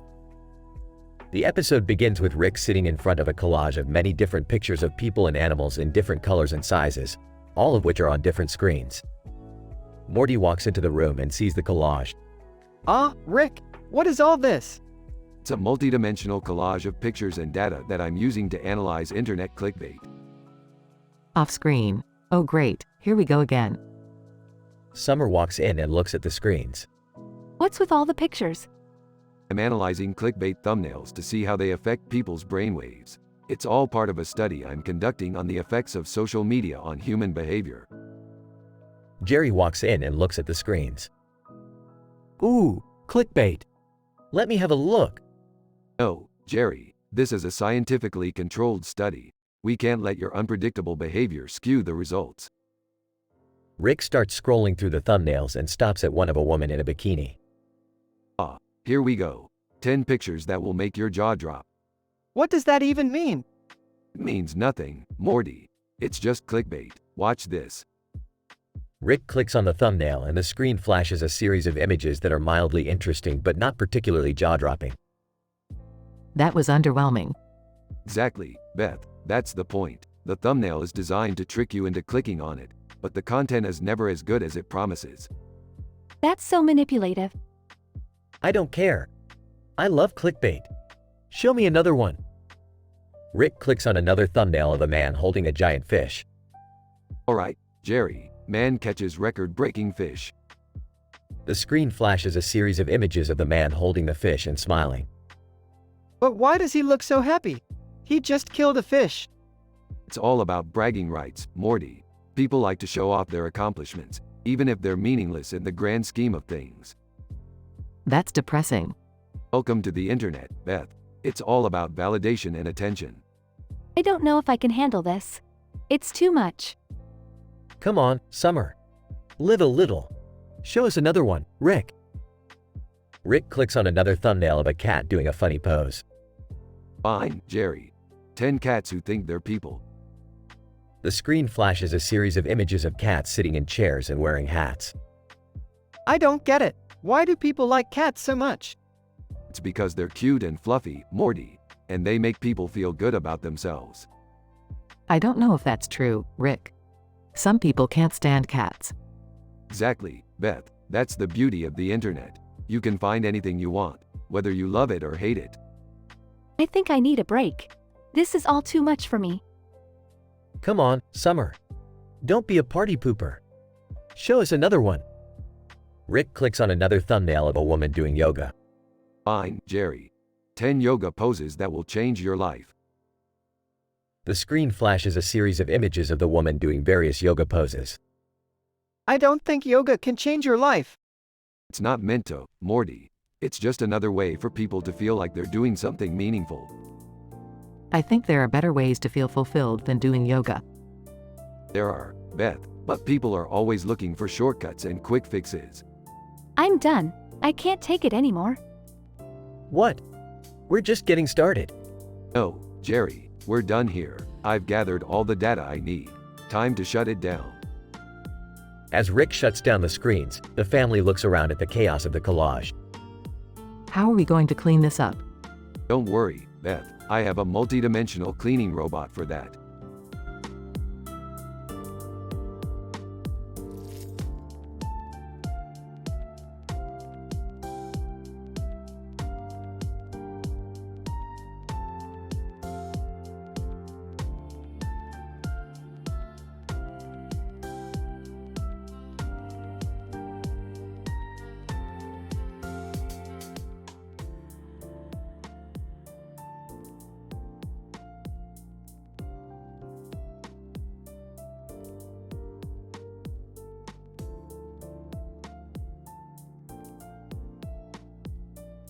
Title: Woman with Sword defeats dragon and saves village. Alright, Morty. This is gonna be a wild one. We're going to watch a video of a woman with a sword defeating a dragon and saving a whole village. But hold on to your breakfast because this video should come with a warning for excessive gore. Oh geez, Rick, do we really have to watch this? Of course, Morty. I want to see if this woman knows about the long-standing history of sword fighting techniques. There are so many factors to consider when dealing with a fire-breathing dragon. Title: Man eats 1,000-year-old egg and gains superpowers. Oh my god, is this real? Dad, you can't be serious. Of course it's real. Morty, pass me the popcorn. This guy must have some insane gut bacteria if he's able to eat something that old without getting food poisoning. Let's see if his superpowers are worth the risk. Title: Scientists create a living, breathing dinosaur. Oh my god, this is amazing. I always wanted to see a real-life dinosaur. Don't get too excited, Beth. That's how Jurassic Park started. I want to see if these scientists understand the ethical implications of bringing prehistoric creatures back to life. This can end in disaster. Title: Man travels to alternate universe where he is a millionaire. Whoa, Rick, do you think this is possible? Anything's possible, Morty. I've done it before. This guy must have some serious interdimensional travel skills. Let's see how he handles being rich and famous. Title: Alien invasion, real or hoax? Oh no, this is it. This is how it all ends. Dad, calm down. It's probably just a hoax. Or is it, Summer? You can never be too sure when it comes to extraterrestrial life. Let's see if these guys have actual proof or if it's just another YouTube clickbait scam. Title: Man transforms into a werewolf every full moon. Ooh, this is perfect for Halloween. Please, Beth, werewolves are so last century. I want to see if this guy is actually a werewolf or if he's just trying to get views on his channel. Title: World's largest pizza. How is it made? Yum, pizza! Try not to drool all over the place, Morty. Making a pizza that big requires some serious dough stretching skills. Let's see if they have some secret toppings that make it worth the hype. Title: Man goes on a juice cleanse for 30 days. I've always wanted to try a juice cleanse. Dad, seriously? That's not even a thing. Actually, summer juice cleanses are all the rage these days.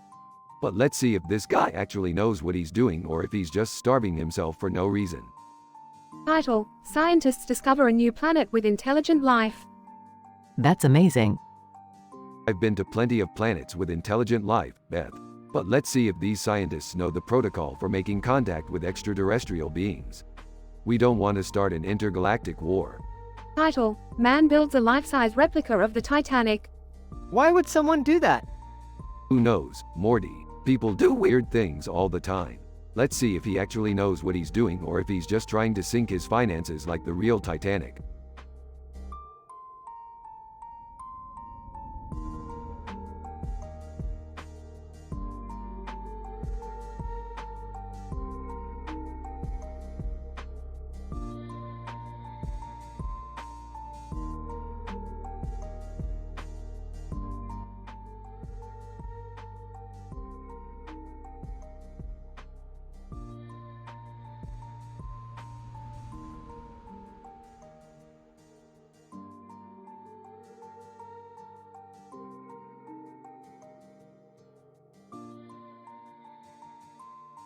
Scene opens with Rick, Morty, Jerry, and Beth in Rick's lab.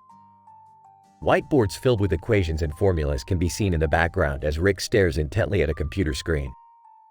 Okay, Morty, today's experiment involves a group of different colored squares with a black background and a white background with a black border and a white border with a black border. Wait, what? That's it? That's the experiment? Don't question the process, Morty. Just sit back and enjoy the ride. Now, let me pull up these clickbait thumbnails I found on YouTube. Rick reads the first thumbnail out loud. You won't believe what happens next when this man tries to jump over a car.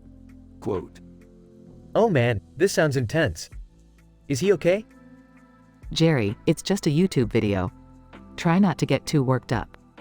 I don't know, guys. I think we should watch it and find out. Agreed. Let's move on to the next one. Top 10 conspiracy theories that turned out to be true. Whoa, mind blown. What kind of conspiracies are we talking about here? Jerry, please don't fall down the rabbit hole on this one. I'm kinda curious now. Can we watch it?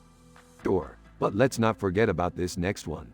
Insane drone footage of a shark attack. Whoa, whoa, whoa. Is this real? Shouldn't we be warning people or something? Jerry, it's probably just a harmless video. Let's not overreact. Yeah, but what if it's not? We should watch it to be safe. Exactly. And now we have, you won't believe what happens when a tornado meets a volcano. Wait, what? How is that even possible? It's not, Jerry.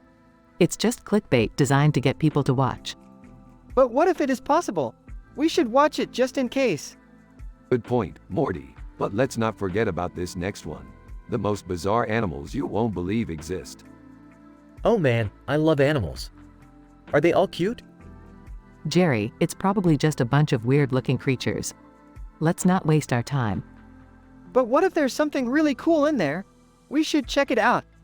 Exactly. And we can't forget about the truth about aliens in Area 51. Oh, come on. Not this again. Hey, it's a legitimate topic of discussion. We should watch it and get informed. Yeah, and what if they actually show undeniable proof of aliens? We could be witnessing history, guys. Exactly. And now we have the most satisfying compilation of ASMR videos. ASMR? What's that? It's these videos that use sounds and visuals to stimulate a pleasurable response in the brain. It's not for everyone. Oh man, I love ASMR. Can we watch it? Sure, Morty. And finally, we have top 10 funniest prank videos of all time. Pranks? I love pranks. What kind of pranks are we talking about here? Jerry, please don't encourage this behavior. But what if it's hilarious? We should watch it.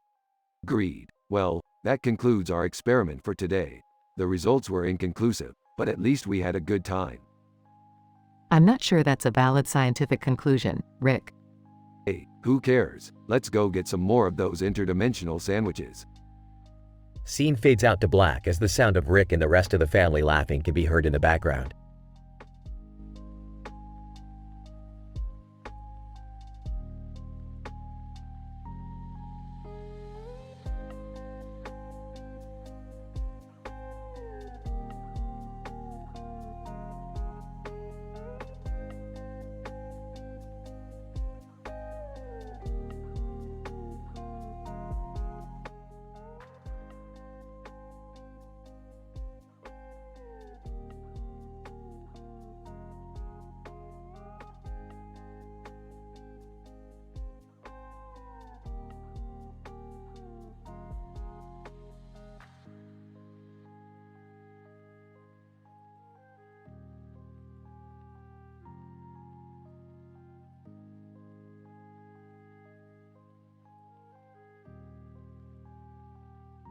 Title: The Disgusting Prophecies of Dr. Cronenberg.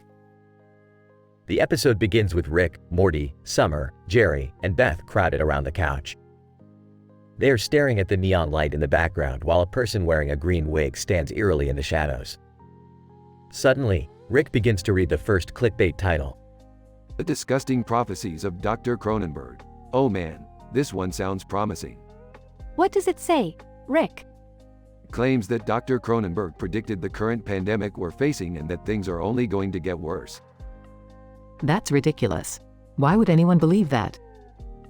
Yeah, sounds like fake news to me. I don't know. Maybe we should listen to what Dr. Cronenberg has to say. No way, Morty. That guy's a quack. Besides, we've got other headlines to investigate. Title: The Yucky Yoda Cult. Jerry eagerly chimes in to read the next headline. The Yucky Yoda Cult. Oh my god. What kind of sick, twisted stuff is this? Jerry, calm down. It's probably just some weird internet meme or something. Actually, I've heard of this cult before. They worship a giant Yoda statue made entirely out of vomit. Ew, that's so gross. Why would anyone want to be a part of that? I don't know, Morty, but it says here that they're recruiting new members. Maybe I should join. Over my dead body, Jerry.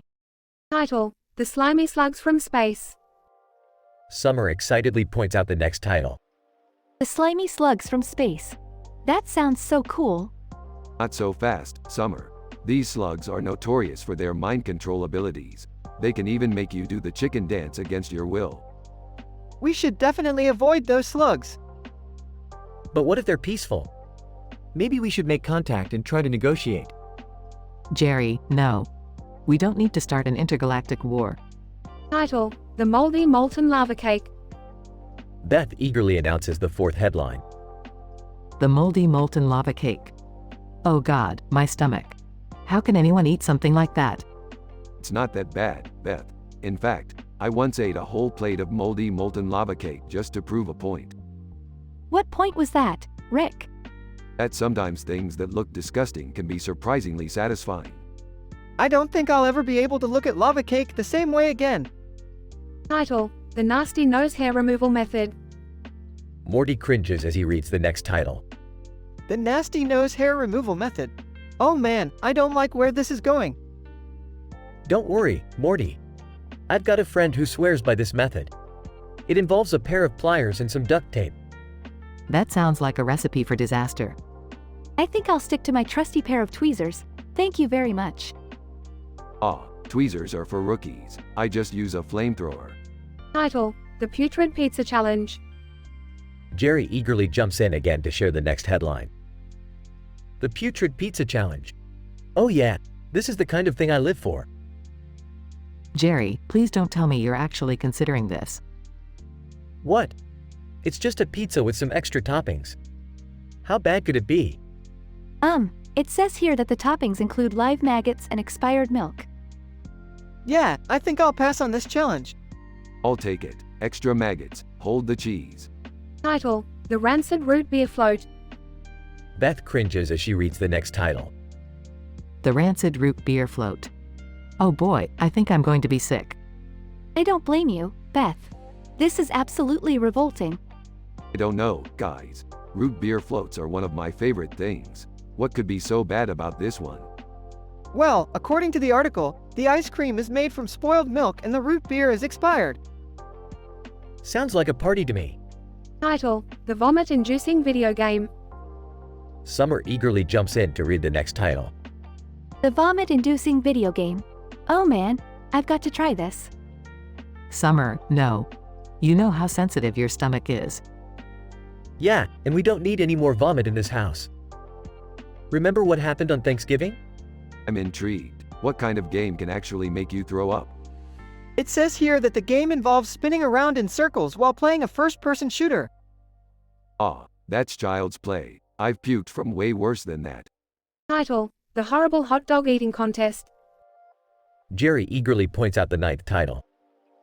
The Horrible Hot Dog Eating Contest. Oh yeah, now we're talking. Jerry, I don't think your cholesterol can handle any more hot dogs. I'm pretty sure this contest is illegal. It says here that the hot dogs are made from lab-grown meat and synthetic ketchup. M.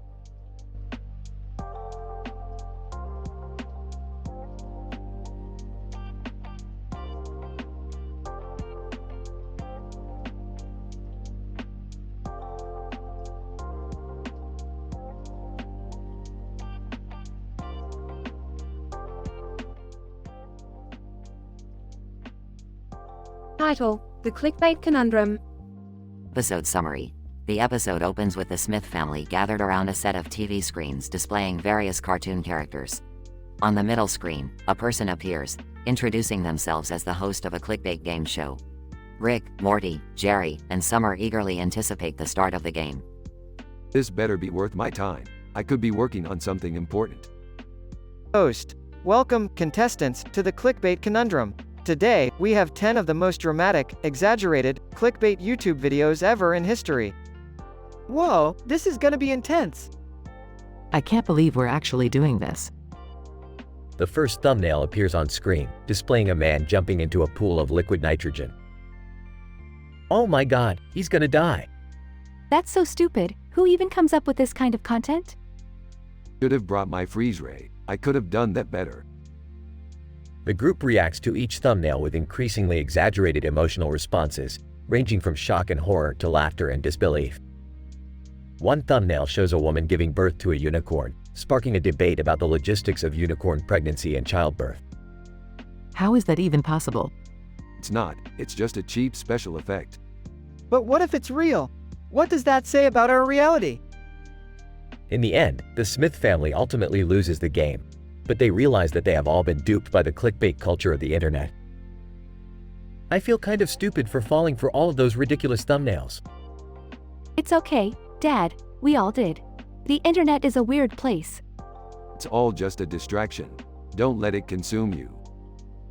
The episode ends with Rick destroying the TV screens in a fit of frustration, and the family realizing that they don't need clickbait to be entertained. So what do we do now? I don't know. Let's go on a real adventure instead. The family cheers as they prepare to embark on their next journey.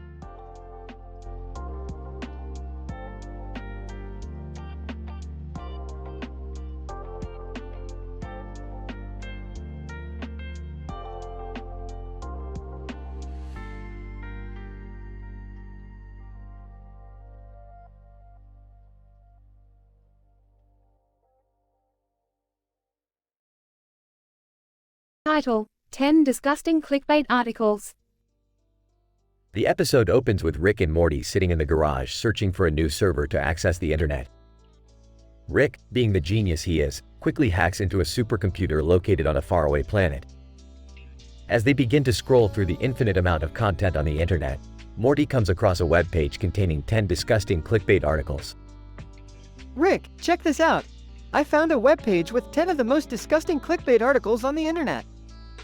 Beefed, please Morty. I've seen things that would make those articles look like children's bedtime stories.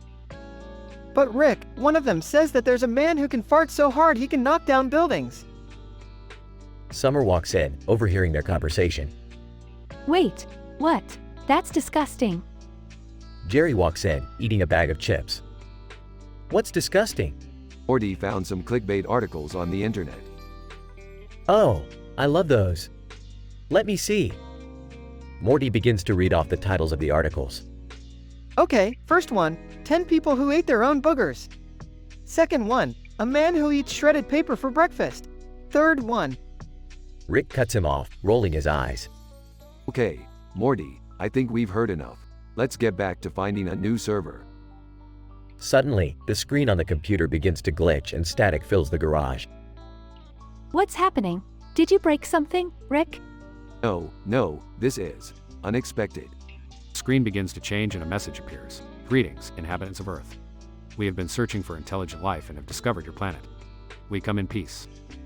The group looks at each other in shock and disbelief. Jerry, still eating chips. So, aliens are real. The episode continues with the group interacting with the aliens and getting into all sorts of crazy and hilarious situations.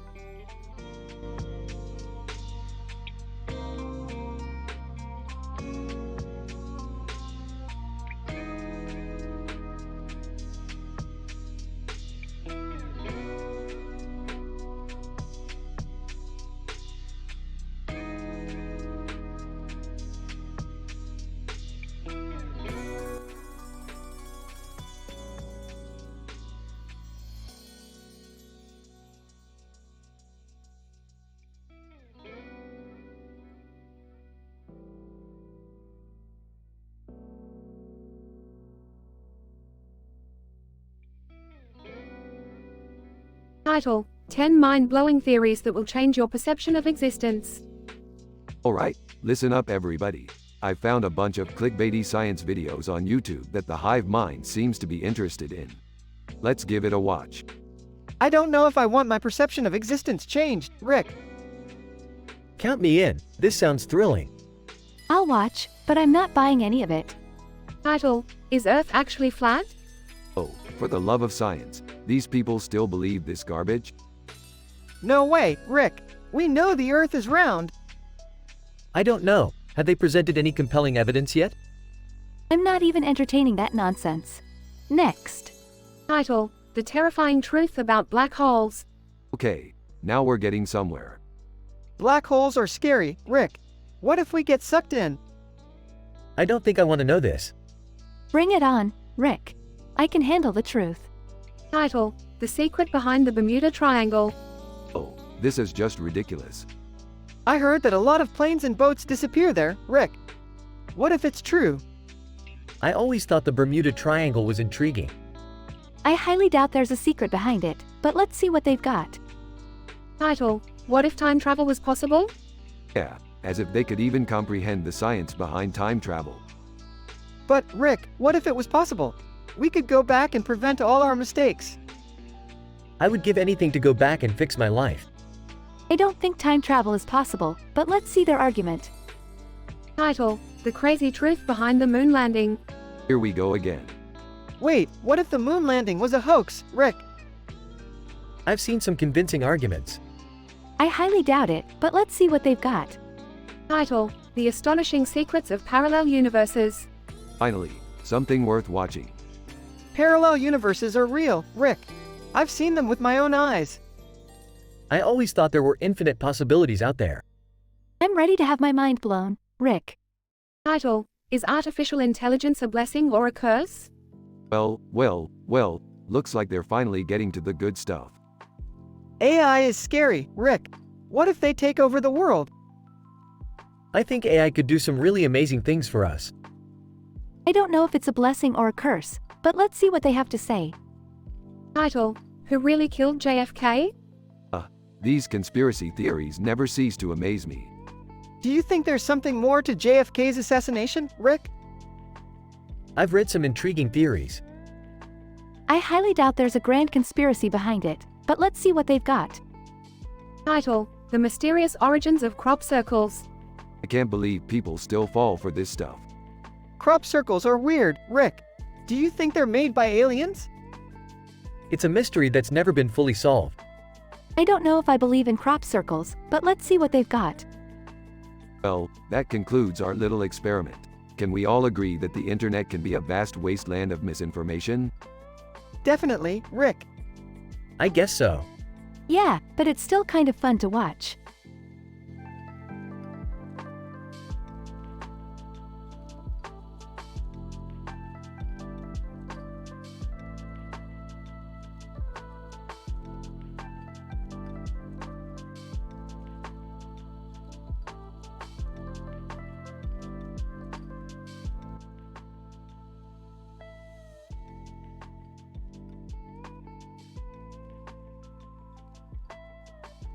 Title: The Fallacy of Clickbait, a tragicomedy of Summer's belief in green. Opening shot shows Rick and Morty lounging in the living room, with various scientific gadgets strewn around them. Morty, I've been reading up on the latest research on green hair and its impacts on human behavior. Oh, okay, Rick. Why is that important? Because Summer's been obsessing over this ridiculous article she read about the supposed health benefits of green hair. And now she's trying to convince everyone to dye their hair green. Cut to scene of Summer frantically searching through the house for ingredients to dye her hair green. Guys, you won't believe what I read in this magazine. Green hair is the key to happiness and longevity. Summer, that's ridiculous. There's no scientific evidence to support that claim. Yeah, Summer. And besides, you look great with your natural hair color. You guys just don't understand. I'm going to be the healthiest and happiest person ever. Cut to Summer walking down the street, with dozens of people following her with green hair. See? Everyone's doing it. We're going to live forever. Hey Rick, is there anything we can do to stop this? Well, Morty, if we can prove that the article is a load of bull, maybe we can get Summer to see reason. Cut to Rick and Morty digging through piles of research papers in Rick's lab. Aha, here it is, a study from the University of Phoenix that completely debunks the theory of green hair as a health elixir. How are we going to get Summer to listen to us though? Leave that to me, Morty. I've got an idea. Cut to scene of Rick and Morty infiltrating the magazine company and replacing the green hair article with a new, factual one.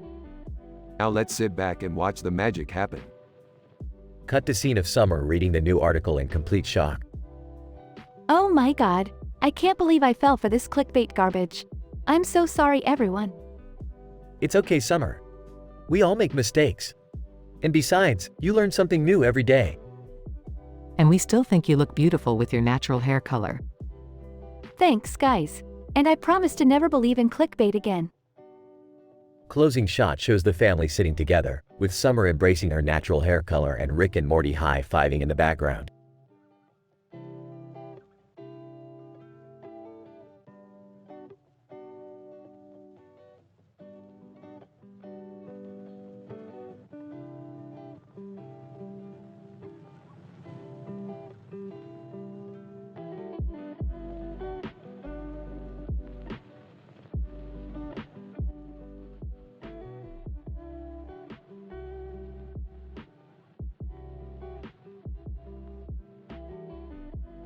Title: The Quantum Mechanics of Creepy Cartoon Characters.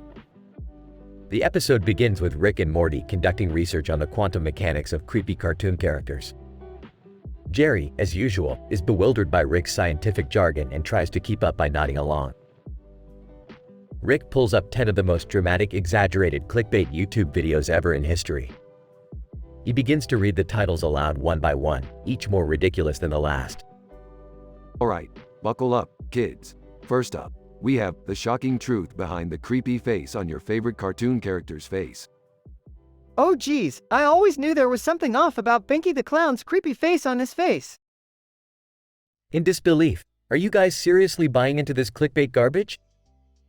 Defensively, hey, don't knock it, till you've clicked it, Dad. Next up, we have 10 creepy cartoon characters that will haunt your dreams forever.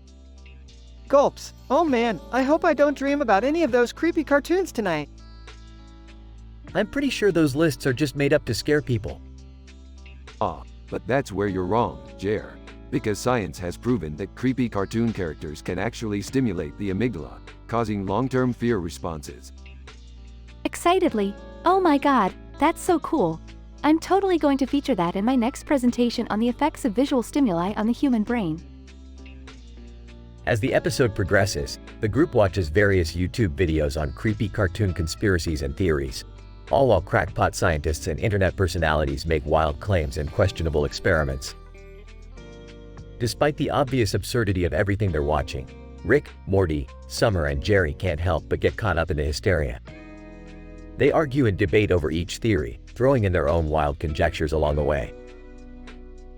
Finally, as they sit huddled around Rick's laptop, their eyes glued to the screen, the camera pans out to reveal the group surrounded by dozens of empty pizza boxes and energy drink cans. Guys, it's 4 in the morning. Shouldn't we be getting some sleep? Sleep is for the weak, Jerry. Besides, we've got another 20 videos to watch before we can even begin to scratch the surface of this subject. Looking exhausted. I don't think my brain can handle any more creepy conspiracy theories. Excitedly, are you kidding? I'm just getting started. I feel like we're on the verge of a major scientific breakthrough here. The episode ends with the group diving back into another video, their eyes flickering with a mix of fear, excitement, and complete and utter insanity.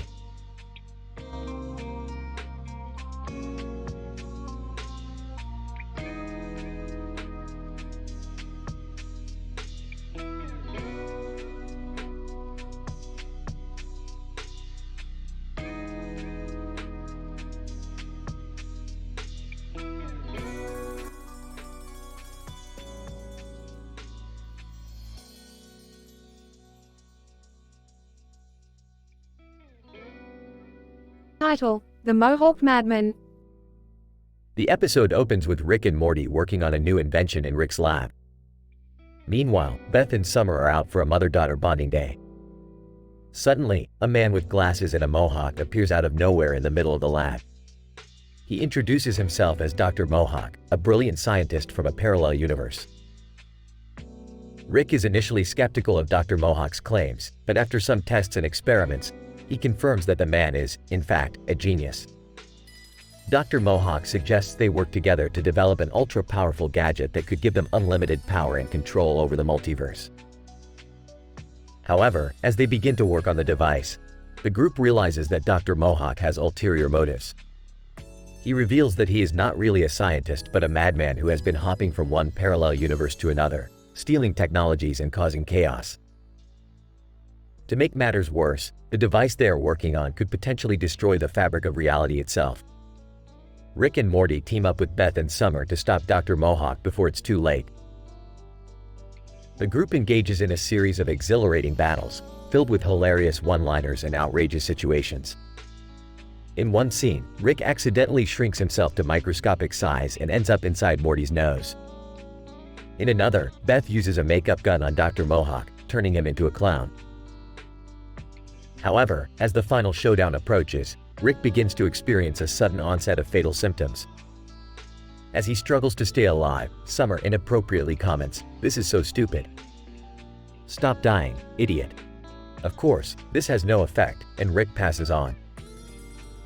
Summer is consumed by guilt and spends the rest of her life regretting her careless words. The episode ends with a poignant moment of reflection as the group mourns the loss of their beloved friend and mentor. This episode was a crazy mix of science and hijinks, complete with a colorful villain and epic battles. It was a wild ride, but we sure had a blast, didn't we, Morty? Oh, yeah, Rick. I guess we did. But isn't this all just, a little bit messed up? Oh, Morty. You'll never understand the beauty of science and chaos until you've danced with the devil, like your grandfather did. Whatever. I still can't believe I told Rick to stop dying like a total idiot. I'm the worst person ever. Dr. Mohawk, you guys are a bunch of losers. I'll be back, and next time, I'll make sure to bring some more mess and destruction. Cue dramatic music and fade to black.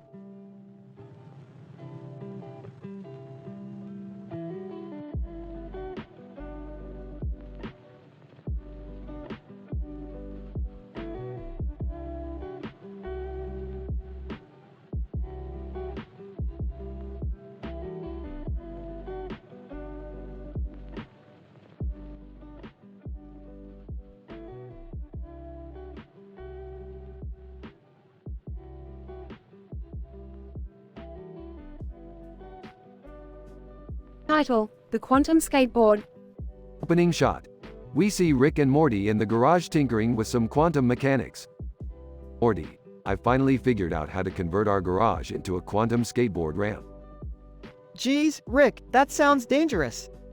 Of course it's dangerous, Morty. Science requires risk. Now grab your skateboard. We've got some testing to do. Scene 1. Rick and Morty are seen skateboarding on the ramp. Meanwhile, Beth is seen in the kitchen making dinner. Rick, is this safe? Shouldn't you be focusing on something more important? Drugs maybe, but how often do you get the opportunity to ride a quantum skateboard ramp? Scene 2. A man riding a skateboard down a street next to a skateboard ramp at night with a person on a skateboard. Rick spots them from afar. Points, hey Morty, check it out, it's the quantum skaters. They're famous in the skateboarding community. Let's go say hi. Scene 3. Rick and Morty approach the quantum skaters. The coolest dog ever rocking sunglasses on a skateboard, doing a kickflip. Hey, that's one cool dog you got there. Cool dog. Woof. Rick, are you seriously going to converse with a dog wearing sunglasses on a skateboard? Morty, you don't understand the scientific significance of a dog wearing sunglasses on a skateboard doing a kickflip. Scene 4. Rick decides to take the quantum skaters back to his quantum ramp to show them what real science is all about. Cool dog. Woof. Scene 5. The quantum skaters are blown away by Rick's quantum ramp. Rick decides to let them have a go at it. Quantum skater. Dude, this is gnarly. Rick, they're destroying the ramp. Let them have their fun, Morty. It's all in the name of science. Scene 6. Rick realizes the quantum ramp is damaged beyond repair thanks to the quantum skaters. Guys, Morty, we've got a problem. What's the problem, Rick? The quantum ramp is now unstable. We have to get out of here. Scene 7. Rick and the quantum skaters narrowly escape the unstable quantum ramp just as it explodes into a million pieces. Cool dog. Woof. That was the coolest thing I've ever seen. Rick, what happened to the quantum ramp? Grins, it just got a little out of control. Closing shot. Rick, Morty, and the quantum skaters are seen walking into the sunset, with Cool Dog doing a kickflip on his skateboard. The camera zooms out into the infinite universe, highlighting just how small the chaos they caused actually was.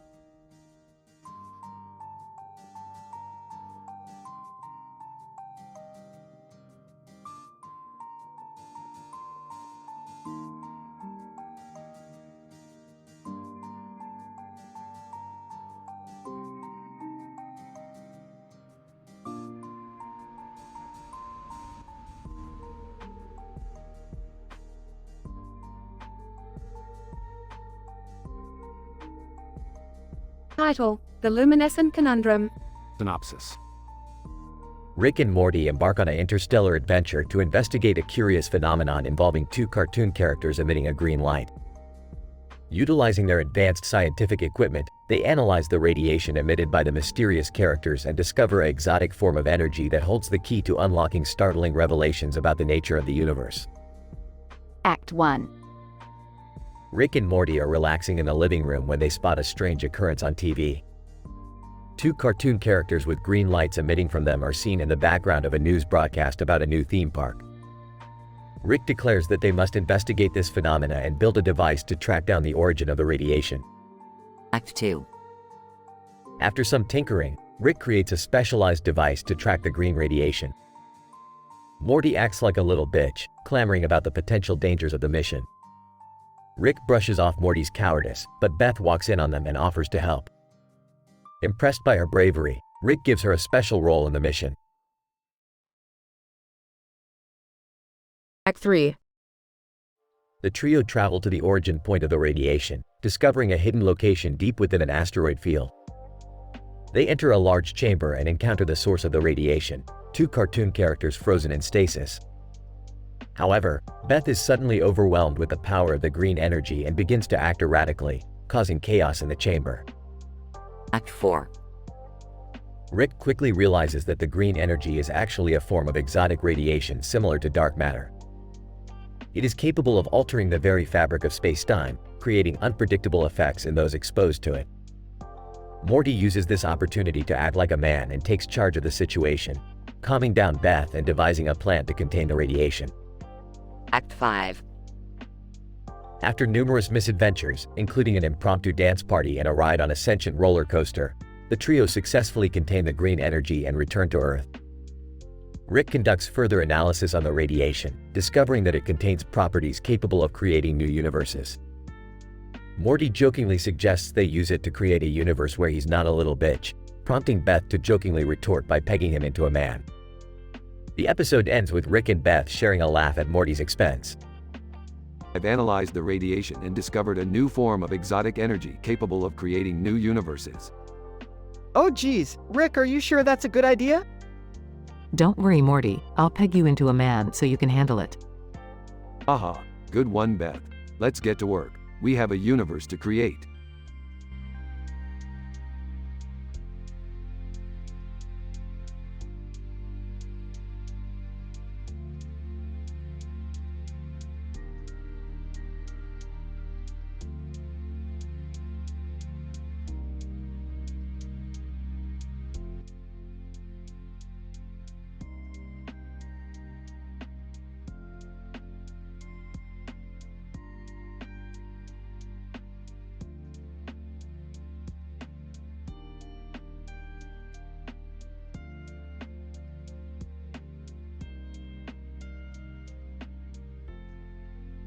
Title: The Clickbait Conspiracy. Synopsis. Rick and the Smith family find themselves sucked into the rabbit hole of clickbait conspiracy theories when they stumble upon a collage of photos of a man with a hat and glasses on his head and a bunch of papers on his lap. Rick reacts to the thumbnails of 10 of the most dramatic, exaggerated clickbait YouTube videos ever in history, sending the family on a wild ride of wacky theories and absurd speculations. Opening scene. Scrolling through his laptop. What is this garbage? Oh, it's just another clickbait conspiracy theory. Wait a minute, what's this? Rick clicks on a thumbnail featuring the man with the hat and glasses, and a flurry of dramatic music and special effects follow. Holy crap, Morty, look at this. According to this guy, the Earth is flat, and we've all been lied to by the government. But Rick, that's ridiculous. How could they keep something that big a secret? Well, Morty, conspiracies are like onions. They have many layers, and the truth is buried beneath them all. Smirks, let's investigate. Clickbait thumbnail #2. What's going on in here? Beth, you won't believe this. According to this video, the moon landing was fake, and NASA used CGI effects to fool us all. That's insane. Why would they do that? Well, it would explain why we haven't been back to the moon in so long. Exactly, Jerry, winks. Now you're getting it. Clickbait thumbnail #3. Oh my god, Rick. This one says that vaccines cause autism. That's not true. There's no scientific evidence to support that claim. Oh, Beth, you can't trust everything you read on the internet. Chuckles. Besides, what harm could a little autism do? Clickbait thumbnail #4. What's this one about, Rick? Well, Summer, this one's a doozy. According to this video, reptilian aliens are secretly controlling our government. Reptilian aliens? That's ridiculous. Where do they come up with this stuff? Hey, don't knock it till you've tried it, Jerry. Maybe you're a reptilian too. Clickbait thumbnail #5. This one claims that the Illuminati is behind everything. The Illuminati? That's just a conspiracy theory. Or is it, Beth? Raises eyebrow. Think about it. Who has the power to control the world? The answer might surprise you. Clickbait thumbnail #6. Oh boy, here we go again. Hold on, Summer. This one's different. According to this video, chemtrails are turning people into mind-controlled zombies. Chemtrails? You mean those lines in the sky? That's right, Jerry. That's how they control us. Puts on tinfoil hat. We need to protect ourselves. Clickbait thumbnail #7. This one says that the government is hiding evidence of aliens. Well, duh, Beth. Of course they are. The question is, why? Rubs chin. We need to investigate this further. Clickbait thumbnail #8. This one says that the Earth is hollow, and there are giant creatures living inside it. Giant creatures? Like what? Who knows, Summer? Bigfoots, Loch Ness monsters, mole people, laughs. The possibilities are endless. Clickbait thumbnail #9. This one claims that the government is hiding the cure for cancer. That's just cruel. If there is a cure, they should share it with the world. Or maybe they're hoarding it for themselves. Beth, think about it. Smirks. We could be sitting on a gold mine. Clickbait thumbnail #10. This one says that the apocalypse is coming, and we're all doomed. Oh, come on, Summer. Don't be such a Debbie Downer. Even if it is true, we'll find a way to survive. Pours a drink to the end of the world.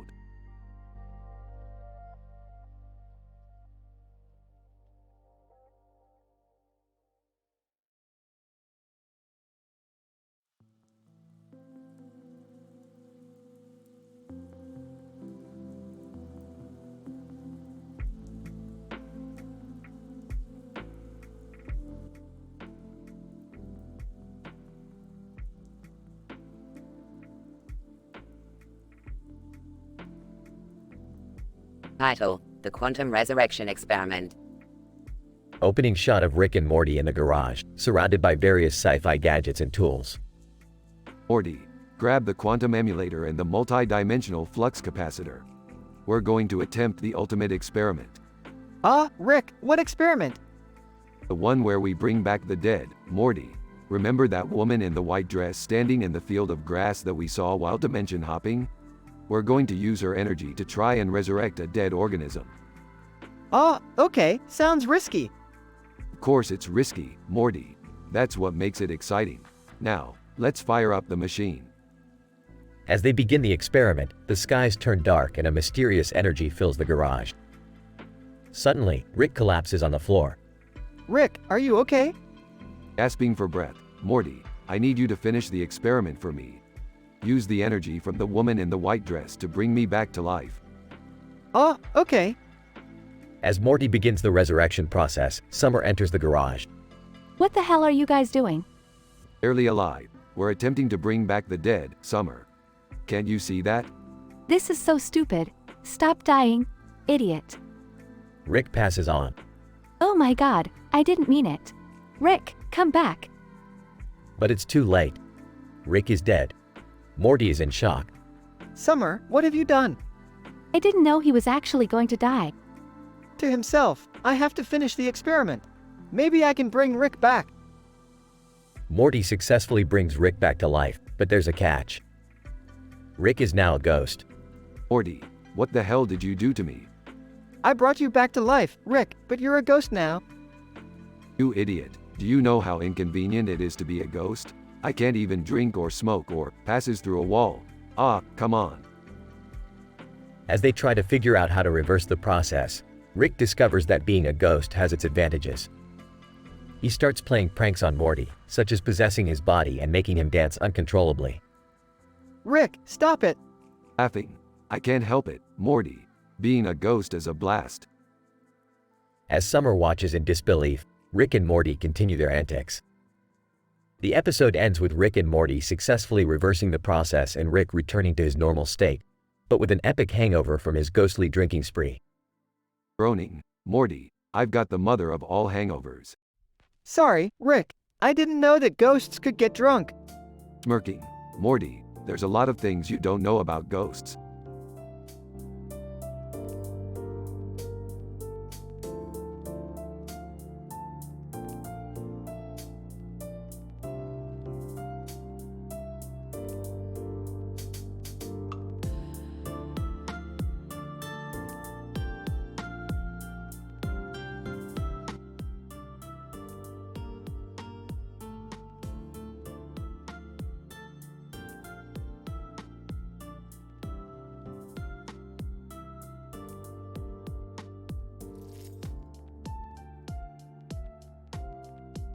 Title of the episode, The Clickbait Chronicles, a Scientific Analysis.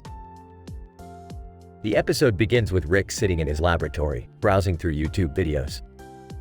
He comes across a series of clickbait titles and decides to share them with Morty, Jerry, and Summer to conduct a scientific analysis of the exaggerated and dramatic nature of these titles. Alright, Morty, Jerry, and Summer, I have compiled a set of the most dramatic and exaggerated clickbait titles ever in history. Let's see how you guys react to them. Okay, Rick. I'm up for anything. I don't know, Rick. I'm not sure how much more drama I can handle after my reality show last season. Bring it on, Rick. I can handle anything. Rick proceeds to read the first title, the most insane UFO sightings ever caught on camera. Holy crap, Rick! That's insane! We gotta watch it now. I don't believe in aliens, but I can't look away. I bet it's just a bunch of fake videos. Rick reads the next title, the top 10 worst natural disasters of all time. Oh man, we gotta do something to help those people. I hope they have good insurance. I've already seen a documentary about this. Boring. Rick continues to read out titles, including the most terrifying ghost encounters caught on camera, the top 20 most dangerous animals in the world, and 10 mysterious abandoned places you won't believe exist. As each title is read out, Morty, Jerry, and Summer react in different dramatic ways, ranging from fear and panic to excitement and curiosity.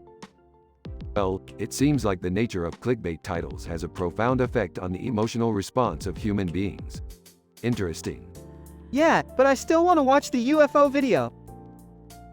Can we stop talking about disasters now? My heart can't take it. I still think they're all fake. As the episode comes to a close, the characters continue to debate the legitimacy of the videos. But one thing is for sure, the power of clickbait is undeniable. Well, I think we've all learned a valuable lesson today. Never underestimate the power of a catchy title. And we should probably stop watching these videos now. Aw, man, but I wanted to see the ghost one. Please, no more disasters. I'm gonna go watch some cat videos instead.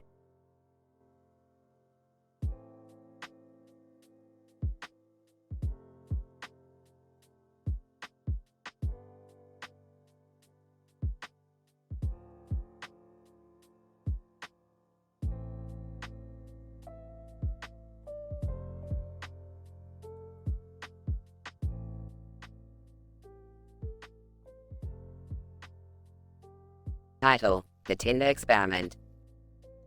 The episode begins with Rick and the family sitting in the car, on their way to a scientific convention.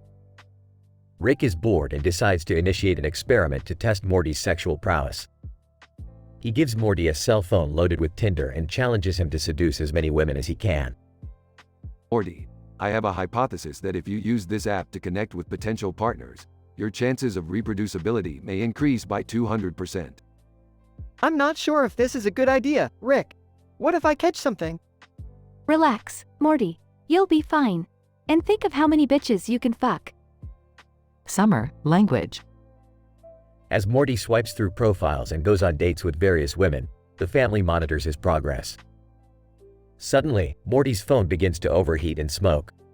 Interesting. It seems that Morty's sexual energy is creating a surplus of heat, causing the phone to malfunction. Is there any way to reverse this? Only one way to find out. Morty, keep going. Let's see how far we can push this experiment. Over the course of the next few days, Morty continues to fuck countless women, with the family cheering him on. That's my bro, fucking like a champ. I don't know whether to be proud or horrified. I just hope he's being safe. Finally, the experiment reaches its climax, literally. Morty has fucked over 4,000 women, and the phone explodes in a fiery inferno. Fascinating. It appears we have reached the limits of Morty's sexual powers. Perhaps we should publish a paper on this. I feel so empty inside, Rick. What was the point of all this? Science, Morty. Science always has a point.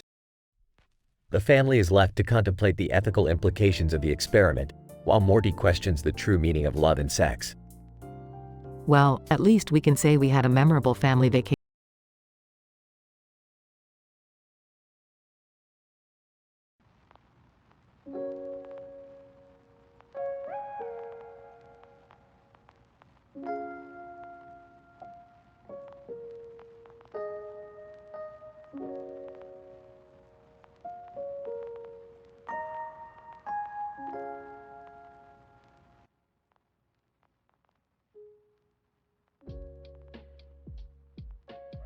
Title: The Quantum Conundrum in the Futuristic City.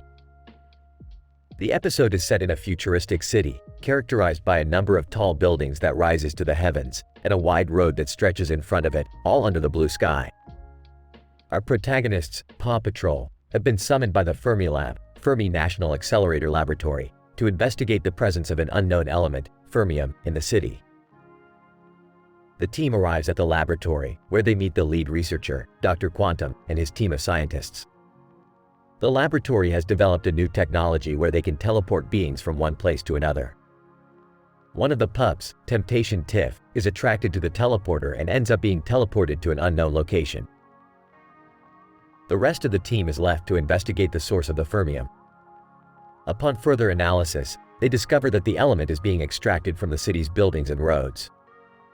Further investigation leads them to a group of individuals who are harvesting the element for fuel for their spaceships. As the team confronts them, a sudden rift in the space-time continuum occurs, which leads to the release of dark matter energy. The team is able to harness this energy to power the laboratory's teleporter and bring back Temptation Tiff. In the aftermath, the team discovers that the friction caused by the fermium extraction had destabilized the space-time continuum, leading to the rift. Despite the success of their mission, the team is left to ponder the implications of their actions and the potential long-term consequences. Ryder, the discovery of fermium and the technology behind the teleporter are fascinating, but what are the implications of using them on a large scale? Dr. Quantum, our work is not without its risks, but through careful analysis and planning, we can minimize their impact. The key is to always consider the potential consequences of our actions. Jace, we'll keep that in mind, Dr. Quantum. Thanks for the insight. As the team leaves the laboratory, they contemplate the nature of the universe and the complex interplay of natural phenomena that it presents. The episode ends on a contemplative note as the Paw Patrol travels back home, lost in thought.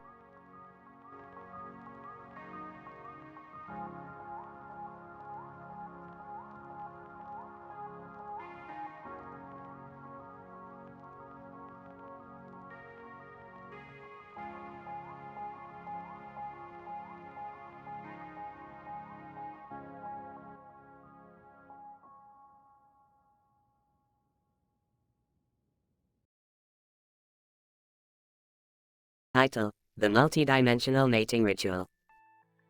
In this scientific yet humor-laden episode of Rick and Morty, we find the Smith family, along with Rick's newest alien acquaintances, standing in front of a picture of a massive space station and spaceship.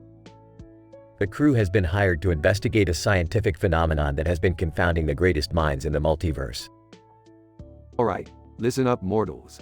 We've got a cosmic courtship chaos on our hands, a phenomenon that only occurs every 10,000 years. It's a mating ritual between two multidimensional beings that's so intense, it can destroy entire galaxies.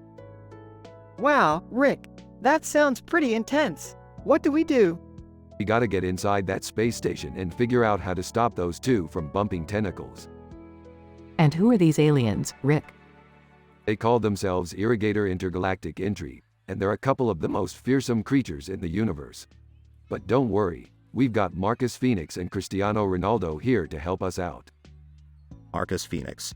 You can count on me, Rick. I've fought off entire hordes of locusts. I'm sure I can handle some alien mating rituals. Cristiano Ronaldo, and I'll use my soccer skills to keep them distracted. As they make their way onto the space station, they come across Beth's alien admirer, who is hiding in the shadows, pining for her love. Alien admirer. Oh Beth, my love for you transcends all space and time. Please, let me show you my true form. No thanks. I think I'll stick with being human. As they enter the mating chamber, they find themselves face to face with the two irrigator creatures, locked in a passionate embrace. Alright, everybody, remember the plan. Marcus, distract them. Ronaldo, use your soccer ball to knock out the control panel. Beth, try to reason with them. And what do I do, Rick? Just try not to die. In the end, they manage to stop the cosmic courtship chaos and save the multiverse from certain destruction. But not before Morty gets a taste of the multidimensional mating ritual. Rick, I don't feel so good. That's just the lingering effects of the irrigator's pheromones, Morty. Don't worry, it'll wear off in a few hours.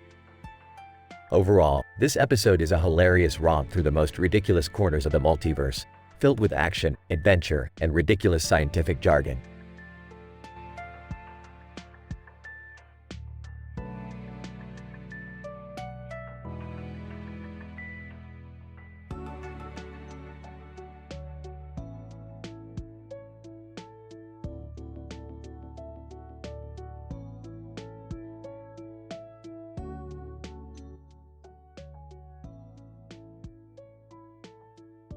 Title: The Quantum Entanglement of Stabbing Rick.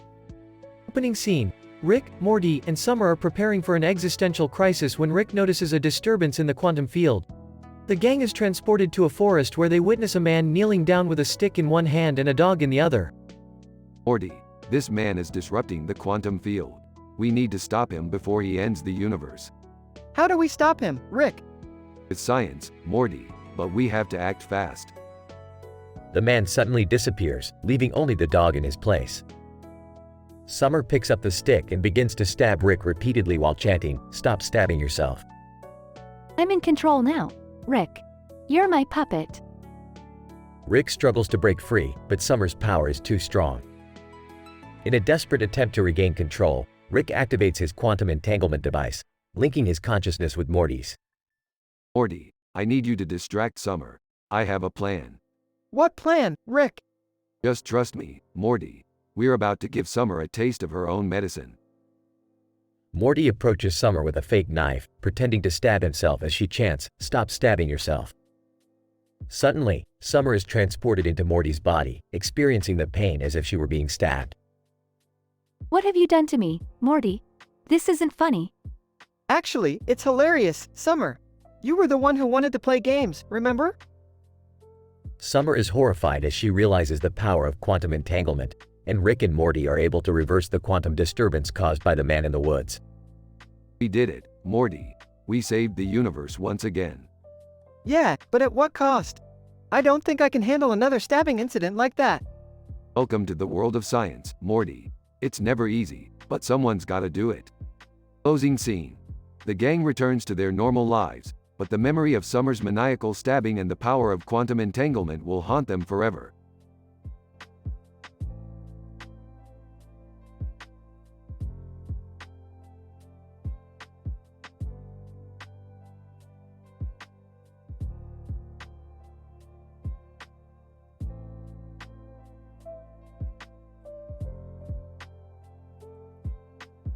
Title: The Stabbing Summer Spectacle. The episode begins with Rick, Morty, and Summer deciding to take a hike in the forest. Rick, always the adventurous one, brought along a backpack full of equipment for field experiments. Morty, meanwhile, had a smaller backpack with his snacks and water. Summer brought nothing. As they walked, Summer began to get bored and decided to liven things up by playing a game. She asked Morty to hold her backpack and proceeded to pin Rick to the ground. With a maniacal look in her eye, she began to repeatedly stab him with a small knife. "Stop stabbing yourself. Stop stabbing yourself," she chanted. Rick, taken aback by Summer's sudden outburst, attempted to get free. However, Summer was too strong and continued her attack. Morty, unsure of what to do, watched in horror as his sister indulged in her dark pleasure. As Summer reveled in the act, Rick slowly began to feel weaker and weaker. His cries for help went unnoticed as Summer continued to tirelessly stab him. "Stop stabbing yourself. Stop stabbing yourself," she repeated, now with a disturbingly gleeful tone. Finally, after what seemed like hours, Rick let out his last breath and died. Summer, now exhausted from her exertions, collapsed onto the ground next to the lifeless body of her grandfather. Morty was horrified by what he had just witnessed. He attempted to confront Summer about her actions, but she simply laughed it off and claimed that it was just a game. Morty, unable to understand her twisted sense of humor, stormed off in disgust. The episode ends with Summer and Morty sitting in silence by Rick's grave as the sun sets behind them. The camera then zooms out to reveal a group of aliens watching the entire spectacle unfold on a monitor, taking notes on the strange behavior of Earthlings.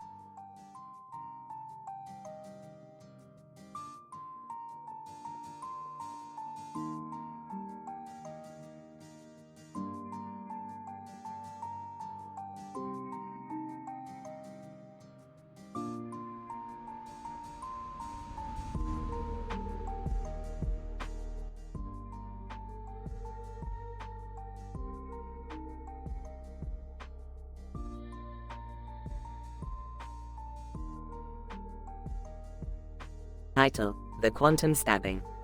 Opening scene. Rick is working on his latest invention, the Quantum Stabber, a device that can create multiple versions of a person with a knife in their hand.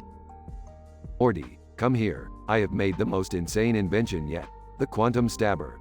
With this, we can create infinite versions of every person with a knife in their hand. Why would we want to do that, Rick? Who cares, Morty? Science is all about pushing the boundaries of what's possible. Now let's find someone to test this on. Cut to scene. Jerry is sitting on the couch, watching TV. Hey Jerry, we need your help testing out our new invention. It's completely safe, I promise. I don't know, Rick.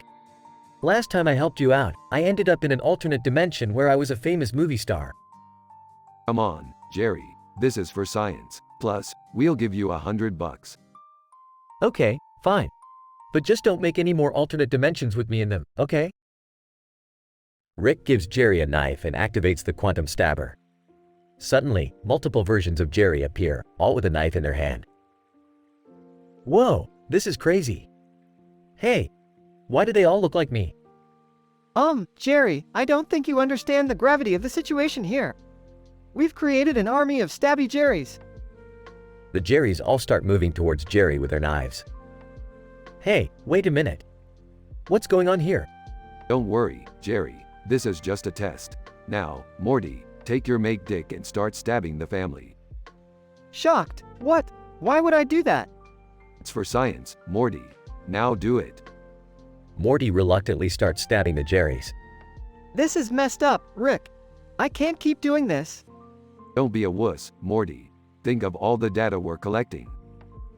Suddenly, one of the Jerrys stabs Morty with his knife. Oh my god, Morty. Are you okay? Dying, I think. I think I'm becoming an unstable molecule. What does that even mean? I don't know, but we gotta get out of here before things get really crazy. The trio escape, leaving behind a horde of stabby Jerrys. As they drive away, they hear the sound of police cars approaching. Rick, we gotta do something. We can't just leave all those Jerrys there with knives. Relax, Jerry. It's not our problem anymore. We got what we wanted, science. Closing scene. As they drive off into the sunset, the trio raise their hands in triumph, laughing maniacally. The camera zooms out to show a city overrun by stabby Jerrys, chaos and mayhem reigning supreme.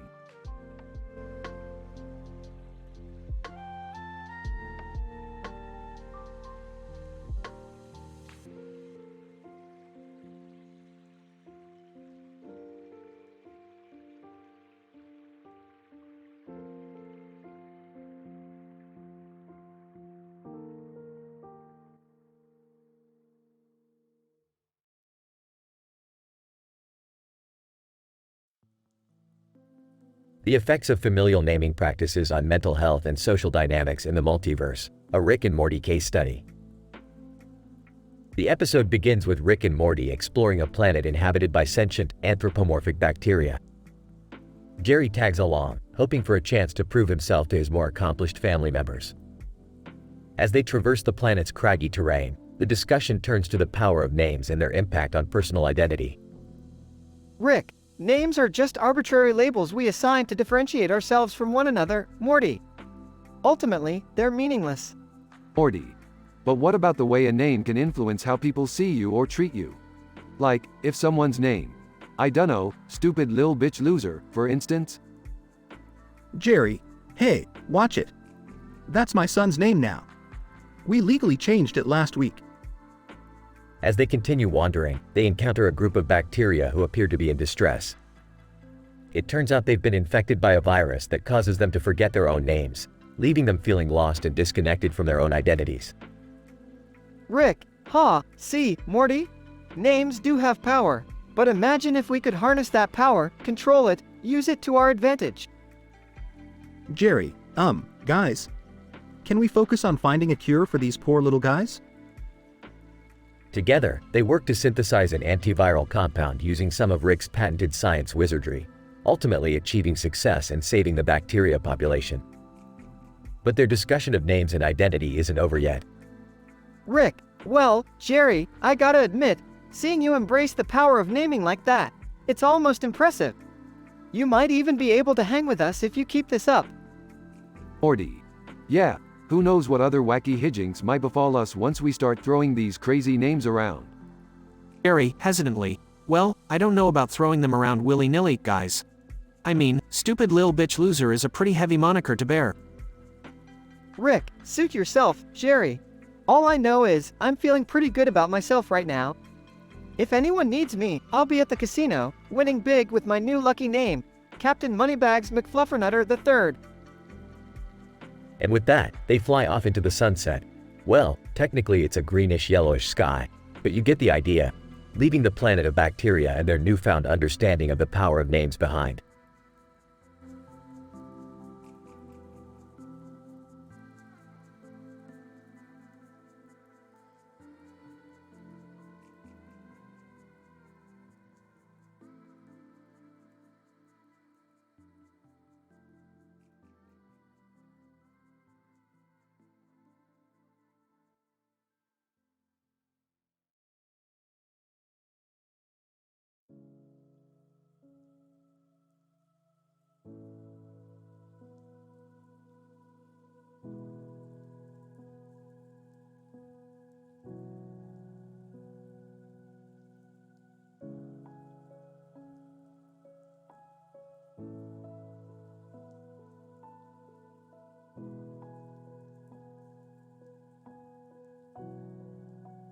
Title: The Quantum Phallic Paradox.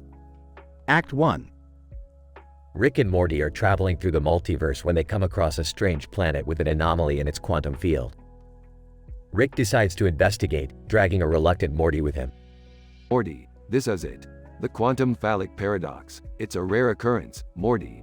The universe is playing a hide and seek with our schlongs. Rick, can we just?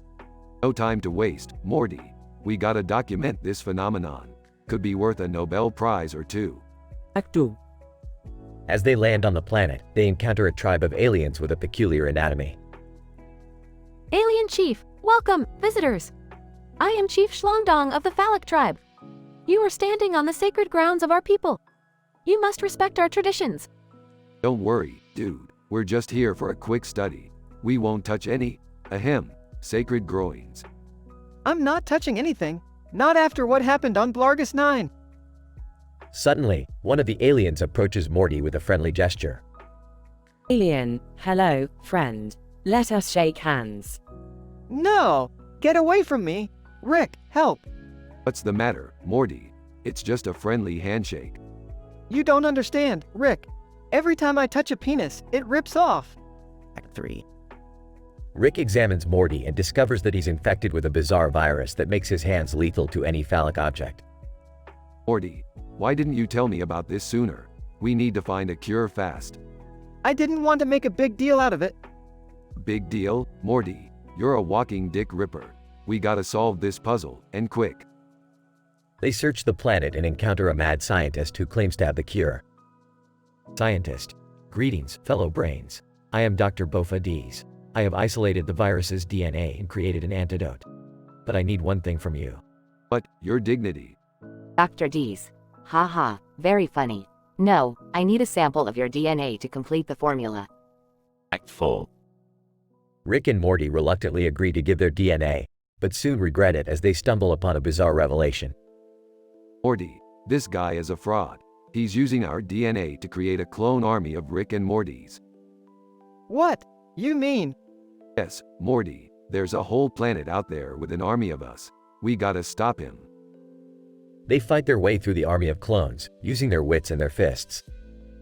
Rick, I can't keep doing this. My hands are sore. Suck it up, Morty. We gotta save the universe from the menace of the Dickless.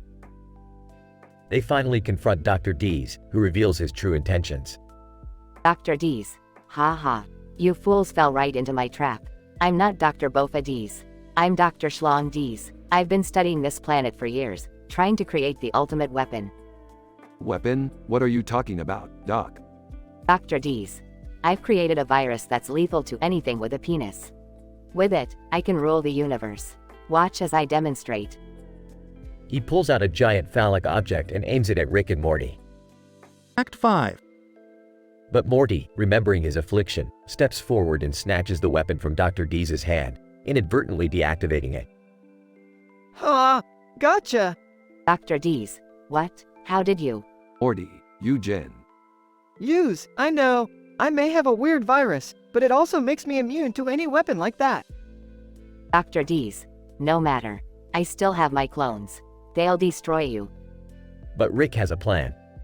Morty, let's use that quantum field anomaly to our advantage. If we can lure the clones there, they'll create a paradox that will neutralize them. Got it, Rick. They lead the clones to the anomaly, and as they pass through it, they vanish in a burst of energy. The universe is saved. Blog. Rick and Morty return to their spaceship, exhausted but victorious. Wow, Rick, that was intense. You can say that again, Morty. But we showed that mad scientist who's boss. Hey, Rick, do you think there's a universe out there where we don't have to deal with any schlongs? Ah, you know what they say, Morty. That's like asking if there's a universe out there where I don't drink. Not gonna happen, Morty. But hey, at least we got a great adventure out of it. Yeah, sure. Let's just not talk about it again, okay? Deal.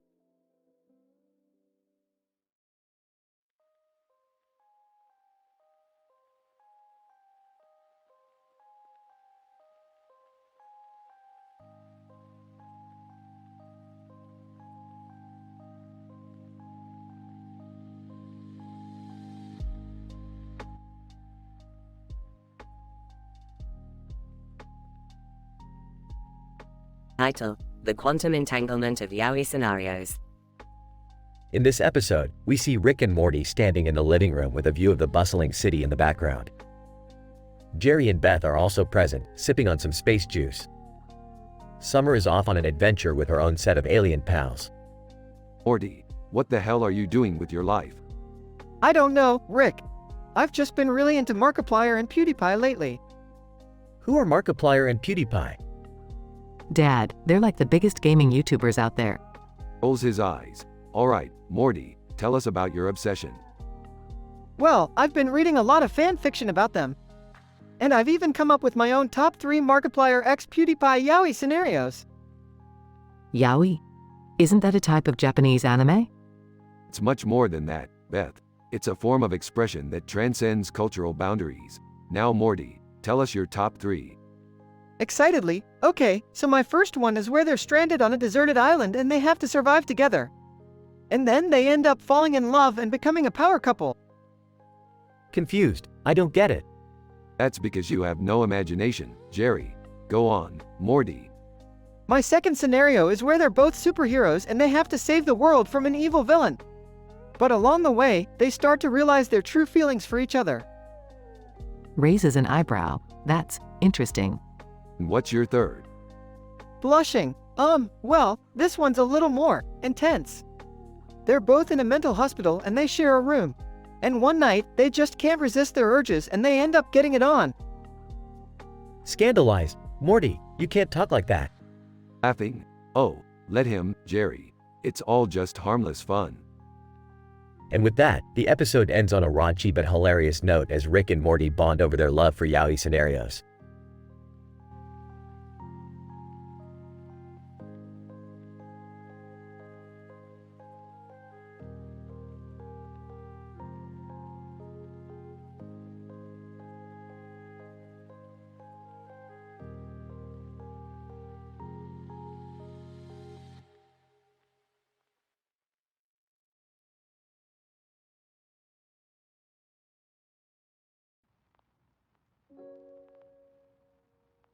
Title: The Geology of Love. The episode begins with Rick and Morty flying in their spaceship near a green alien standing in front of a space station with mountains in the background and a purple sky with a red dot. Rick explains to Morty that the alien is likely studying the geology of the planet, searching for valuable minerals and metals. Morty, this alien is probably looking for rare metals like lithium, which are used in advanced technology. Pretty impressive stuff. Ah, okay, Rick. But why are we here? We're here to save Beth's girlfriend, who's been stranded on this planet due to some technical difficulties. Once they land, they meet up with Beth, who is relieved to see them. Jerry and Summer also arrive, having accidentally teleported to the planet while testing out a new invention of Rick's. Thanks for coming, Rick. My girlfriend is stranded over there. Points to the space station. No problem, Beth. But before we save her, We need to understand the geology of this planet. It could come in handy for future missions. But Rick, we're not geologists. We don't even know what that means. Means we need to search for rare minerals and metals and catalog them. It's science, Jerry. Keep up. As they start exploring the planet, they encounter a group of aliens led by Prince Nebulon, who claim to be the owners of the planet and demand that the Earthlings leave immediately. Prince Nebulon, you are trespassing on our home. Leave at once. Relax, dude. We're just here to study your planet. Prince Nebulon, I'm afraid I cannot allow that. This planet is our only source of the rare mineral, Gragnite, which we use in our technology. Oh, looks like we stumbled into an intergalactic mining dispute. Can't we just negotiate with them or something? I have an idea. My girlfriend is a geologist. She could help us understand the planet's geology and possibly find a compromise with Prince Nebulon.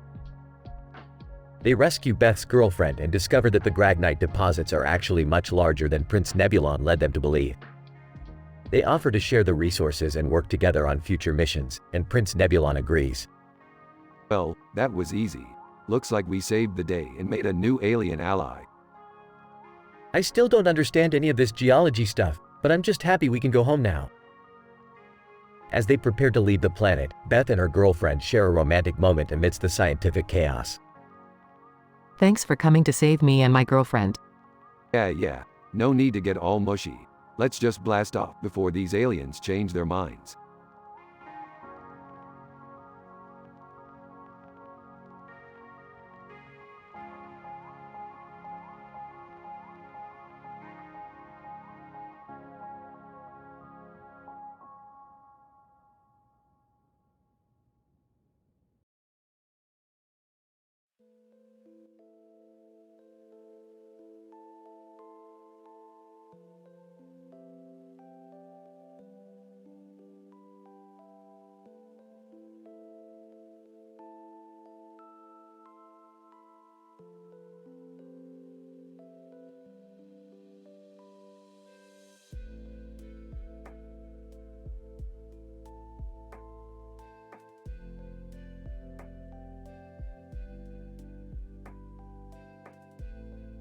Title: The Intergalactic Obesity Paradox, a Rick and Morty adventure. Synopsis. In this episode, interdimensional physicists Rick and Morty embark on a wild scientific journey to explore the complex relationship between genetics, diet, and body weight in various species and dimensions of the multiverse. Along the way, they encounter a family of aliens who subject Morty to fat shaming due to his larger-than-average physique. Rick, being the irreverent and brilliant scientist that he is, takes this opportunity to teach his grandson and the aliens a valuable lesson about the complexities of metabolism and the limited impact of diet on long-term health outcomes. Scene 1. Rick and Morty are in the garage, tinkering with a contraption that resembles a cross between a telescope and a scale. Rick explains that he has invented a device that can measure the gene expression and metabolic rate of any living organism in the multiverse, and that they are going to use it to conduct a groundbreaking study on the intergalactic obesity paradox. Morty is highly skeptical, but Rick brushes off his concerns and activates the machine.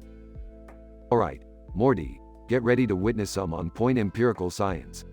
We're gonna shed some light on the whole fatness versus fitness debate once and for all. I don't know, Rick, what if we discover something really disturbing? Disturbing would be if we didn't discover anything. Now hold on to your seat. Kid, we're about to see the truth unfold before our very eyes. Scene 2. After a dizzying series of jumps through different dimensions, Rick and Morty land on a barren planet inhabited by a group of four-eyed creatures who all look identical except for the color of their hair and glasses. The aliens stare at Morty with a mixture of curiosity and disdain. Alien leader, what's wrong with your human? He's so big. Hey, what's the deal? I'm not that fat. Easy there, Morty. These guys are just jealous of your bulging mitochondria. Now let's get to work and see what makes this planet's ecosystem tick. Scene 3. Rick and Morty proceed to take samples of the local flora and fauna, carefully documenting their gene expressions and metabolic pathways. They also conduct a battery of tests on Morty, measuring his basal metabolic rate, fat percentage, and cardiovascular health. Meanwhile, the aliens continue to make snide remarks about Morty's weight and appearance, causing him to feel increasingly self-conscious. Perhaps you should consider cutting back on the triglycerides, Earthling. Alien 2. Yes, it's quite unbecoming to have such a high BMI. This sucks, Rick. I feel like a lab rat. Nonsense, Morty. You're a brave pioneer in the field of multidimensional obesity research. Now let's wrap this up and move on to the next galaxy. Scene 4.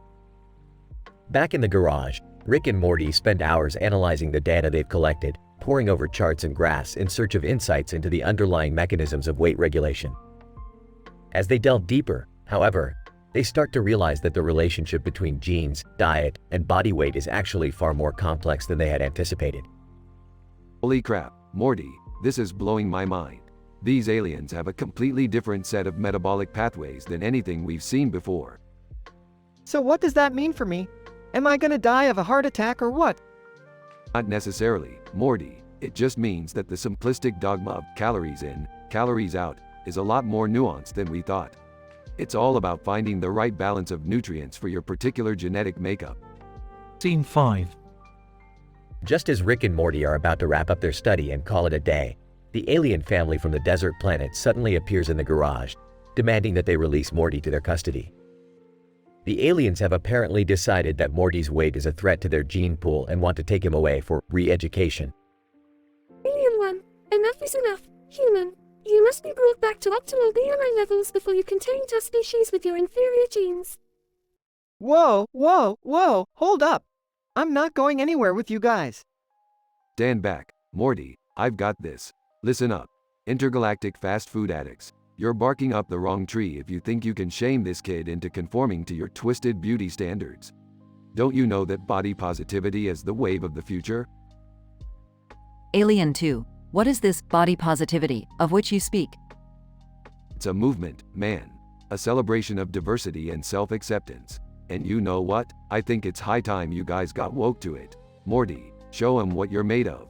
Detox. Morty, now empowered by Rick's words, delivers an impassioned speech about the dangers of fat shaming and the importance of loving oneself for who they are. The alien family, moved by Morty's words, slowly begins to realize the error of their ways. Look, I know I'm not perfect, and I know I could stand to lose a few pounds, but that doesn't give you the right to judge me like this. And it doesn't give anyone the right to judge themselves, either. We're all just trying to do the best we can with the cards we've been dealt. And if that means being a little bit chubby, then so be it. At the end of the day, what really?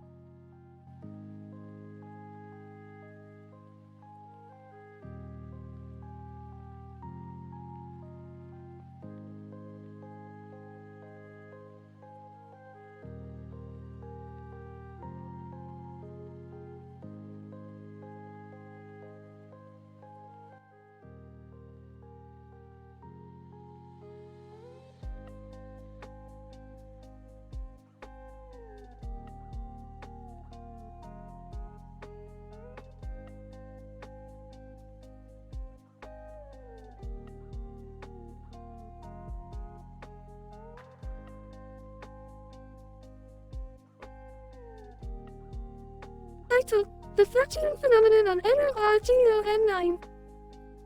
Opening scene. Rick and Morty are landing on a rocky terrain of NORGON9, a planet known for its strange geological features. A computer-generated image of a green landscape with mountains in the background and a black house in the foreground appears on the screen. Alright, Morty, listen up. We're on a mission to collect some rare minerals from this planet. But before we do that, we need to find out what's causing these weird seismic activities. Aw geez, Rick, do we have to? My stomach is already feeling weird. Quit whining, Morty. We won't even know what hit us if we don't find out what's causing these tremors. Scene 2. As they approach the black house, they notice a strange emission of gas coming from it.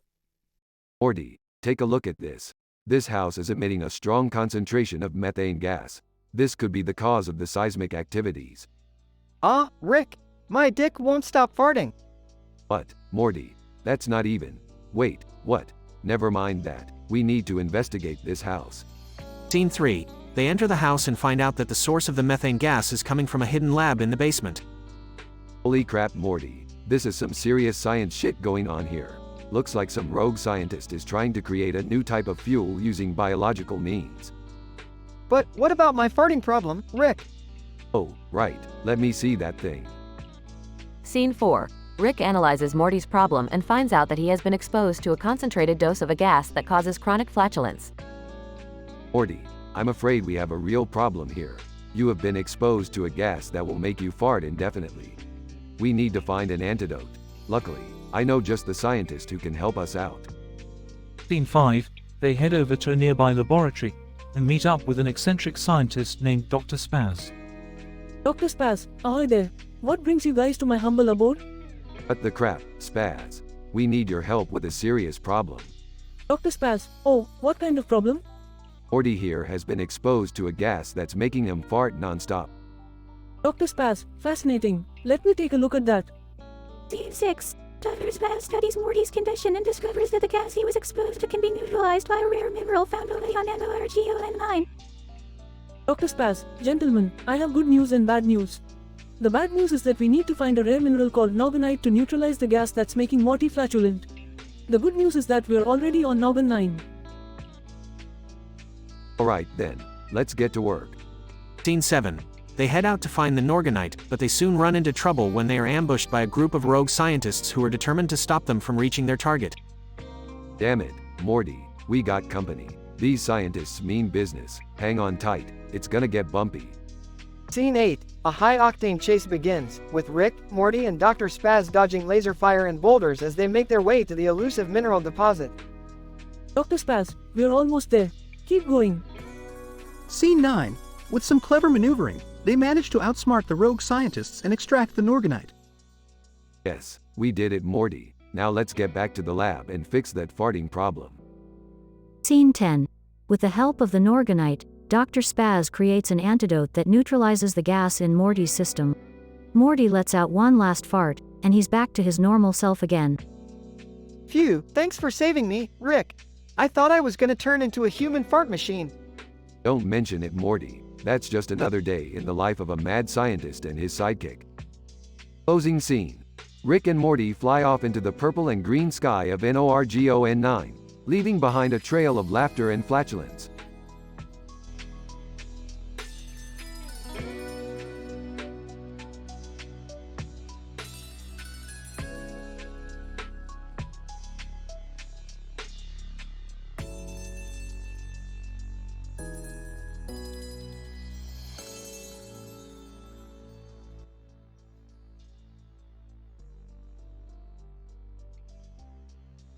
Title: The Shutterstock Incident. Synopsis. Rick and Morty get their hands on a blurry photo of a field with trees and a fence in the background with the word Shutterstock written on it. They use their advanced scientific equipment to enhance the photo and discover a hidden message buried within the pixels. The message leads them on a wild goose chase to find the source of the photo and unravel a conspiracy involving Mike Tyson haymakering Betty White. Opening scene. Morty, check out this photo. I've enhanced it with our advanced pixelation algorithms. There's something hidden inside it. Whoa, Rick, that's amazing. What could it be? I don't know, Morty, but we need to find out. Scene 2. Rick and Morty use their portal gun to travel to the location in the photo. They find a fence with a strange symbol on it. Morty notices a faint smell coming from the other side of the fence. Rick, I think there's something on the other side of the fence. Let's go check it out, Morty. Scene 3.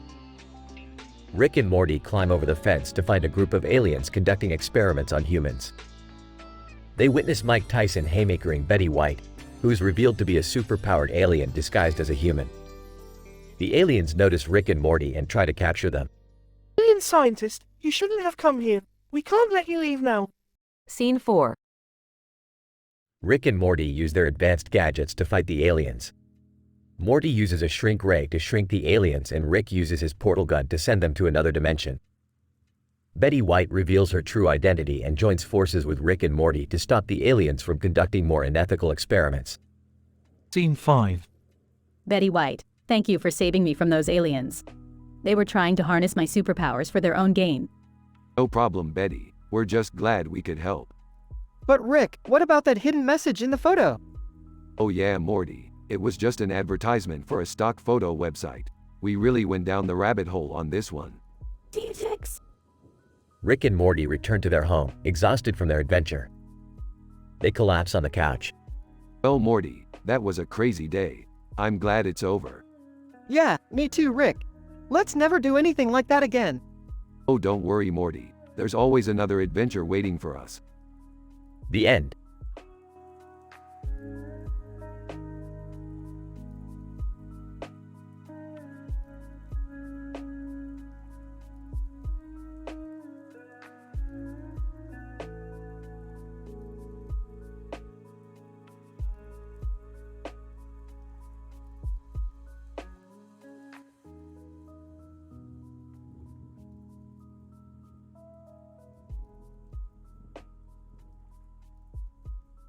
Title: The Frogscape Paradox. Synopsis: Rick needs to collect a rare isotope for his portal gun, located on a distant planet where a specific species of frog resides. Morty and Summer join Rick on the adventure, but quickly realize that the planet's environment is not what it seems. Act 1. Alright, Morty and Summer, buckle up. We're heading to planet Vortex in search of the elusive frog isotope. Rick, why is the isotope so rare?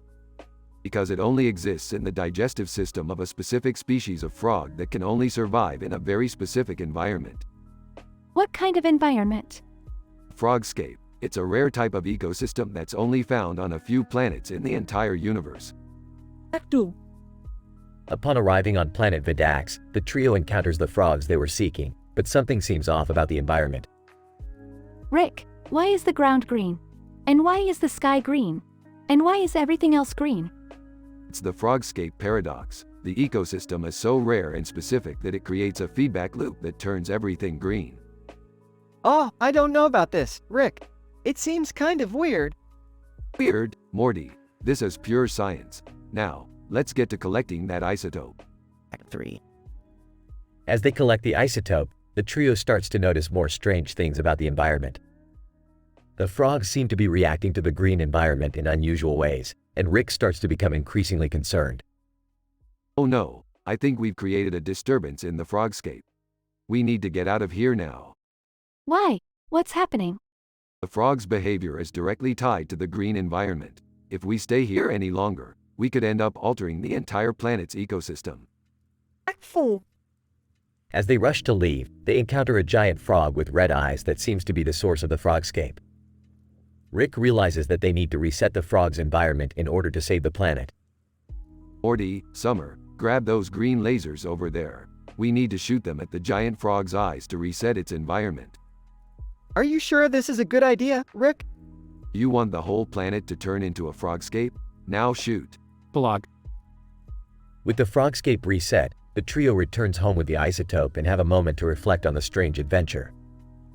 I can't believe we just saved an entire planet from turning green. Yeah, and we got to shoot lasers at a giant frog. That was pretty cool. You see, Morty, sometimes science can be fun. Now where did I put that isotope?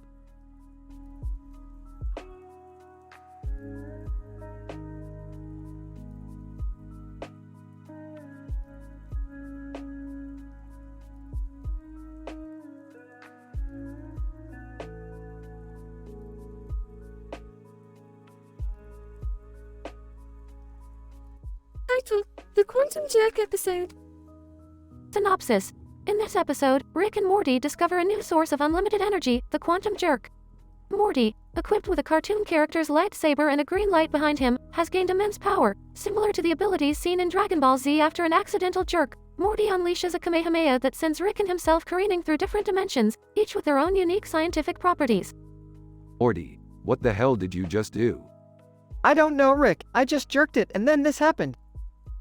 Damn it, Morty. We're now traversing through different dimensions at breakneck speed. This would have been a great discovery if it weren't for your jerking habits. Hey, I can't control my jerks, okay? Whatever. Just try to focus your power so we can get back to our dimension. I think I got it. Kamehameha! Holy shit, Morty. That actually worked. That's some serious quantum energy output you got there. Thanks, Rick. I'm really starting to control my powers. Don't get too cocky, Morty. We still need to find a way back home. Oh, don't worry, Rick. I got this. Spirit Bomb. Morty, that's a different show entirely. But hey, it's working. We're back in our own dimension. Told ya, Rick. My powers are off the charts. Yeah, Yeah, don't get too excited. Let's just hope your jerking habits don't cause any more interdimensional mishaps.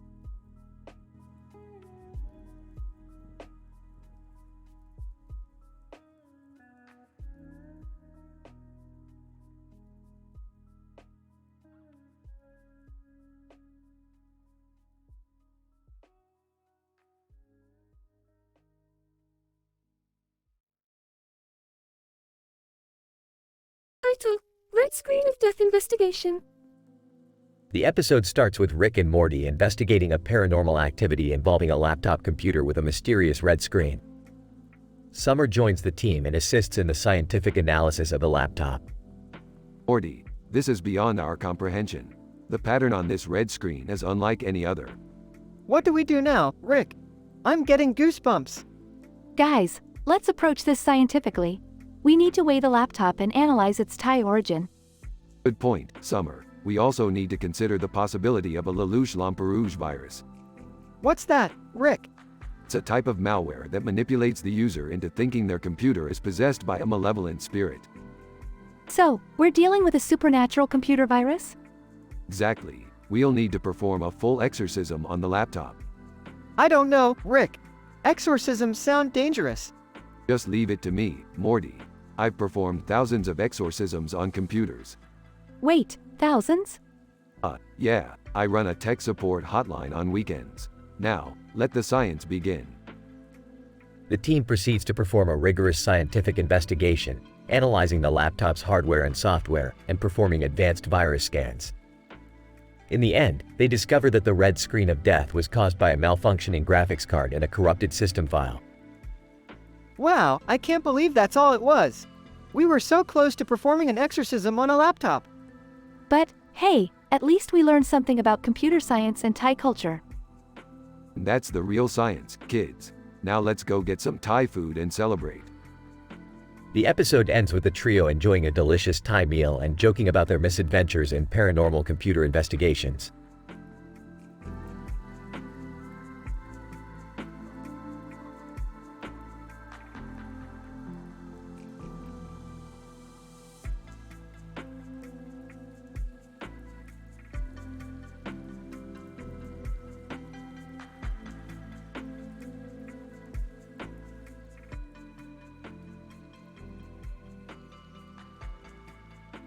Title: The Quantum Camera Caper. Characters: Rick, Morty, Jerry, Beth, Summer.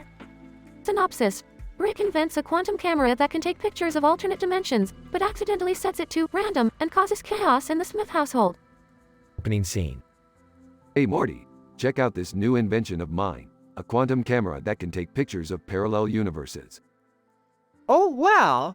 That's amazing, Rick! What's going on here? What's that camera for? It's none of your business, Jerry.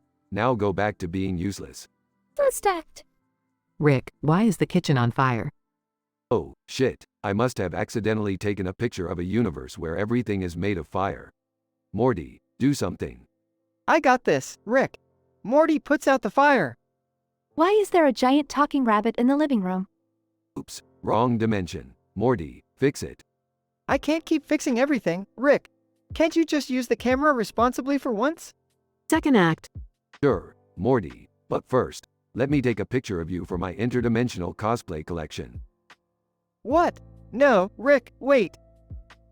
Rick accidentally sets the camera to random and takes a picture. Chaos ensues. Why are there 10 versions of me in the living room? And why are they all trying to kill each other? And why is there a universe made entirely of tapioca pudding outside? Third act. Rick, you're making everything worse. You're gonna get us all killed. Relax, Morty, I got this. Rick takes a deep breath and focuses. Rick snaps his fingers and all the alternate dimensions disappear. Closing scene. That was insane, Rick. You really need to be more careful with these things.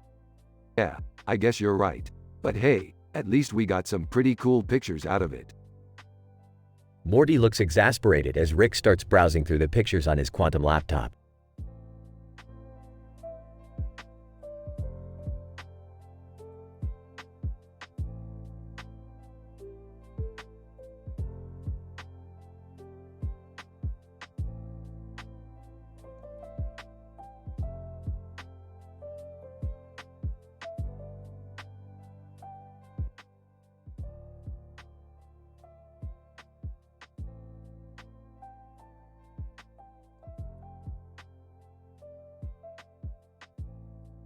Title: The Interdimensional Jester. Synopsis. In this episode, Rick and Morty team up with Jerry, Beth, and Summer to solve a complex multiverse equation that leads them to an interdimensional carnival filled with bizarre attractions and dangerous challenges. Act 1. Alright, Morty, we need to find the elusive equation that will lead us to the multiverse carnival. Hold my multidirectional scanner. I don't know, Rick. This doesn't seem like a good idea. Come on, Morty, we need to find that equation before anyone else does. Otherwise, the entire multiverse could be in danger. What's in it for us? The grand prize, Jerry, the ultimate scientific discovery of all time. Act 2. Hey, Morty, what's that weird-looking cartoon character over there? That's the interdimensional jester. He's rumored to have the final piece of the equation we need. Jester, greetings, fellow interdimensional travelers. Welcome to my carnival, where the laws of physics don't apply and the laughs never end. But the nonsense, Jester. We need that equation. Give it to us. Jester. But first, you must pass my challenge. Behold, the spinning tops of doom. Act 3. I don't like the look of those tops, Rick. They seem dangerous. Nonsense, Beth. We're scientists. We can handle a little spin. Speak for yourself. I think I'm gonna puke. Oh man, I hope my stomach can handle this. This is so cool. I'm gonna Instagram this. Act 4. Jester, congratulations, mortal beings. You have passed the spinning tops of doom. And now, as promised, here is the final piece of the equation. Excellent. Let's get out of here before the Jester challenges us to something even more dangerous. Jester, hey, don't forget to get your complimentary green hat and glasses on the way out. And be sure to rate us on Dimensional Yelp. Blog. That was intense, Rick. I don't think I ever want to go to a multiverse carnival again. Nonsense, Morty. The universe is filled with endless possibilities and adventures. And hey, at least we got a sweet green hat out of it. Hey, where's my credit card? Morty, did you steal it again? I needed it to watch Summer's Chatterbait stream, alright? Oh, just give him his card back, Morty. We have bigger problems to worry about, like whether or not we'll ever make it back to our own dimension.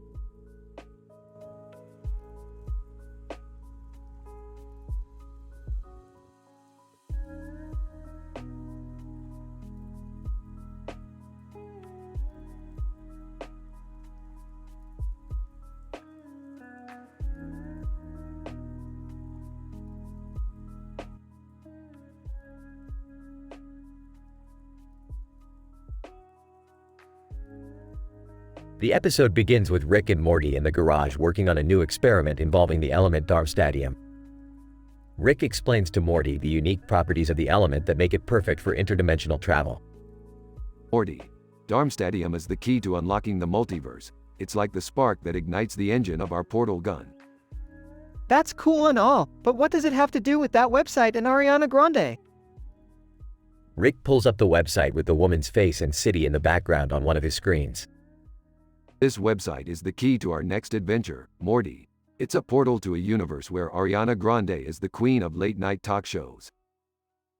Beth, who has been eavesdropping, interjects. What? That doesn't make any sense. Oh, come on, Beth. We've done way crazier things than this. Plus, think of the ratings we could get if we brought Ariana onto our late-night show. The three quickly make their way through the portal and find themselves in a world where people only communicate through song and dance. Rick, what the hell is going on? Why is everyone singing and dancing? It appears we've landed in a parallel universe where music is the only form of communication. We better start brushing up on our harmonies if we want to fit in. The trio make their way to the late-night studio where they are greeted by Ariana Grande herself, who is sporting some impressive vocal cords. Ariana Grande, welcome to the show, guys. I hear you're looking to boost your ratings. That's right, and we're hoping to do it with your help. Our show needs some serious star power.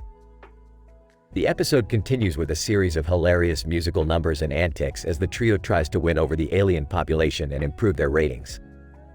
In the end, they succeed thanks to Rick's scientific genius and Ariana's musical abilities. Well, I have to admit, that was one of the craziest adventures yet.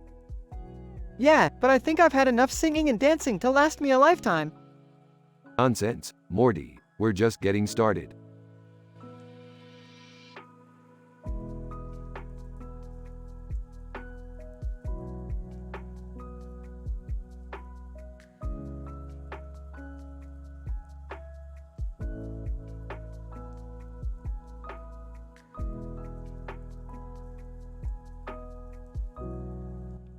Title: Quantum Memes in Miami, a Rick and Morty adventure.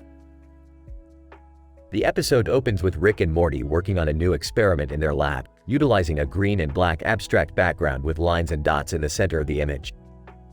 Jerry interrupts, attempting to show them a new roll-safe meme, but Rick is unimpressed, citing its lack of scientific relevance. As they continue to work, Morty receives a message from his secret admirer, causing Rick to tease him mercilessly. Suddenly, the lab is enveloped in a strange blue circle, and they quickly realize that they've been transported to an alien-infested ship. Rick decides to take charge and leads the group through the ship, utilizing his advanced scientific knowledge to outsmart and defeat the aliens. As they continue on their journey, they come across a distress signal from a fellow scientist named Mr. Kate, who is stranded on a planet in the galaxy. Rick convinces the group to help, and they make their way to the planet in question, which just so happens to be located in Miami. Upon arrival, they discover that Mr. Kate has been experimenting with quantum memes, which have become unstable and are threatening to destroy the planet. Rick and Morty work together to stabilize the memes and save the planet from certain destruction. In the end, Jerry realizes the true power of science and is amazed at what Rick and Morty were able to achieve. Morty's secret admirer is finally revealed to be an alien queen, who vows to continue to protect him from harm. Science is the only thing that can truly save us in times of crisis, Morty. Sorry, Jerry, but your memes won't cut it. But the roll-safe meme is hilarious.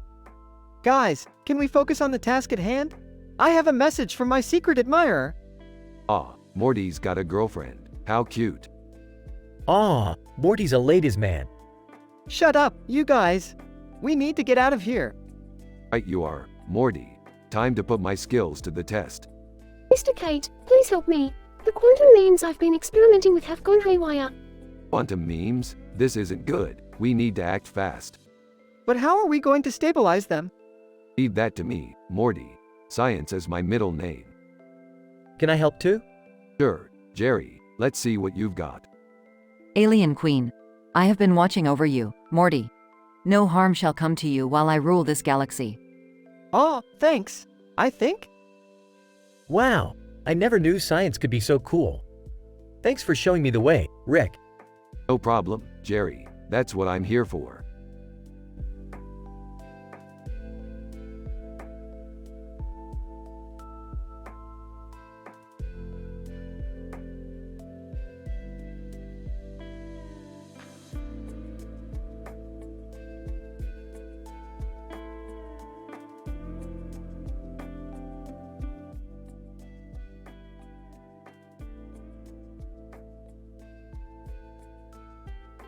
Title: The Multi-Dimensional Expressions of Cartoon Characters. Morty, today we're gonna explore the many different dimensions of facial expressions and hair colors in cartoon characters. We're gonna take a deep dive into the science behind it.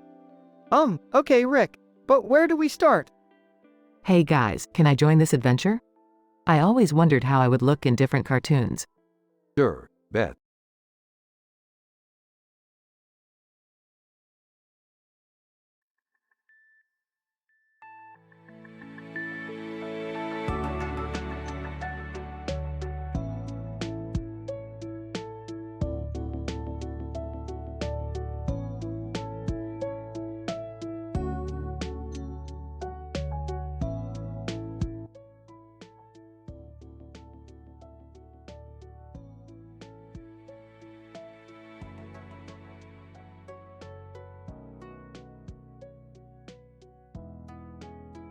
Title: Temporal Dysfunction in the Ethereal Realm.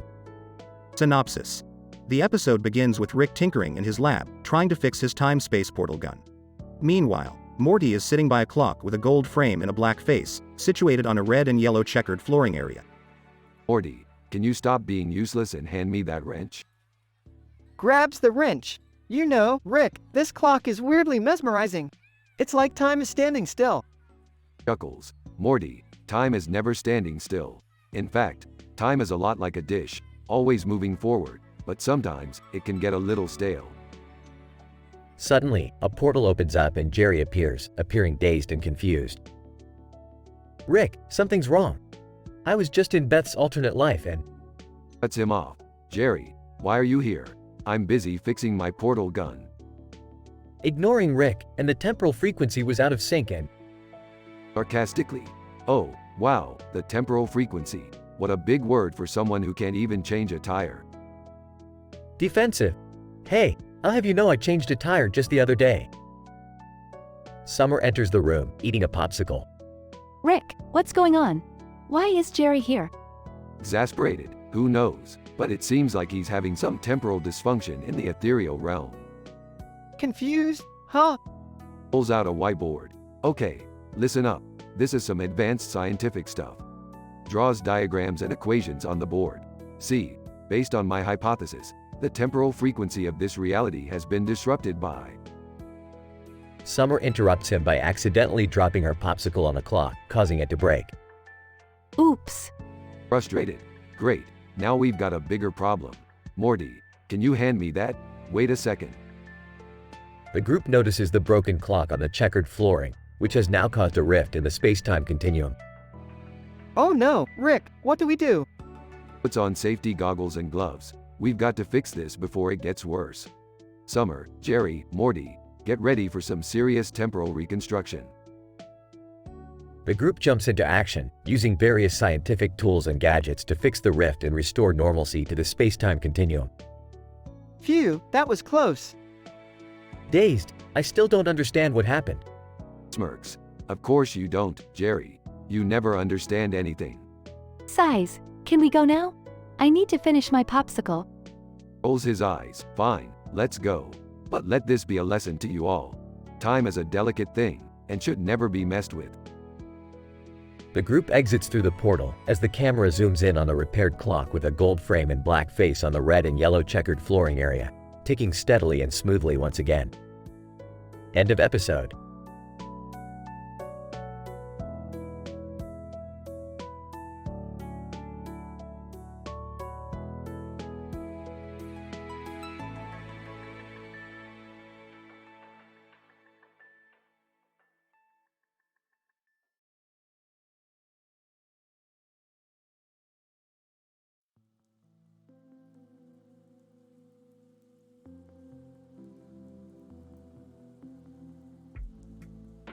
Title: The Quantum Fashion Catastrophe. Synopsis. In this episode, Rick and Morty are faced with the biggest fashion disaster the multiverse has ever seen. It all begins when they encounter a woman named Zara, a fashion designer from a parallel universe, who has accidentally merged her experimental warp drive technology with her latest runway collection. As a result, the fabric in her designs has become imbued with highly unstable quantum particles that warp reality in unpredictable ways. Rick and Morty agree to help her fix the problem before it destroys the fabric of the multiverse itself. Opening scene. Morty, prepare yourself because we're about to enter the fashion dimension. The fashion what now? You're about to learn why it's called the catwalk, Morty. They enter the fashion world. Zara, welcome, Rick and Morty. Thank you for coming to my show. Yeah, sure, we're here to fix your little unintended consequence. Zara, yes. The warp drive whispers. I knew I should have used a different fabric conditioner, but I digress. During the show. Rick, what's happening to the models? They're disappearing. That's because their fashion sense is so bad that it's causing a rift in the space-time continuum. We've got to stop this before it's too late. At the fashion lab. Zara, I've got good news and bad news. The good news is I've managed to isolate the quantum particles. The bad news is they're eating through the fabric like it's cotton candy. Well, no shit, Sherlock. We need to find a way to contain them. During a fashion shoot. Rick, look at this model. She's turning into a giant handbag. That's nothing compared to the one turning into a fanny pack. We've got to stop this. Final showdown. Zara, if we don't reverse the polarity of the warp drive, the entire multiverse will unravel. That's my kind of Sunday afternoon. Morty, grab the quantum isolator and let's show these particles who's boss. Epilogue. I can't believe we just saved the multiverse with fashion. Hey, it's not the first time. Remember that time we had to fight the sentient pair of pants? Oh God, don't remind me. Zara, thank you so much for your help, Rick and Morty. You truly are the greatest heroes of the multiverse. Don't get too sappy with us, lady. We've got a portal to catch. They exit through the portal, leaving Zara behind. Zara, Oh, Rick and Morty, you magnificent bastards. The end.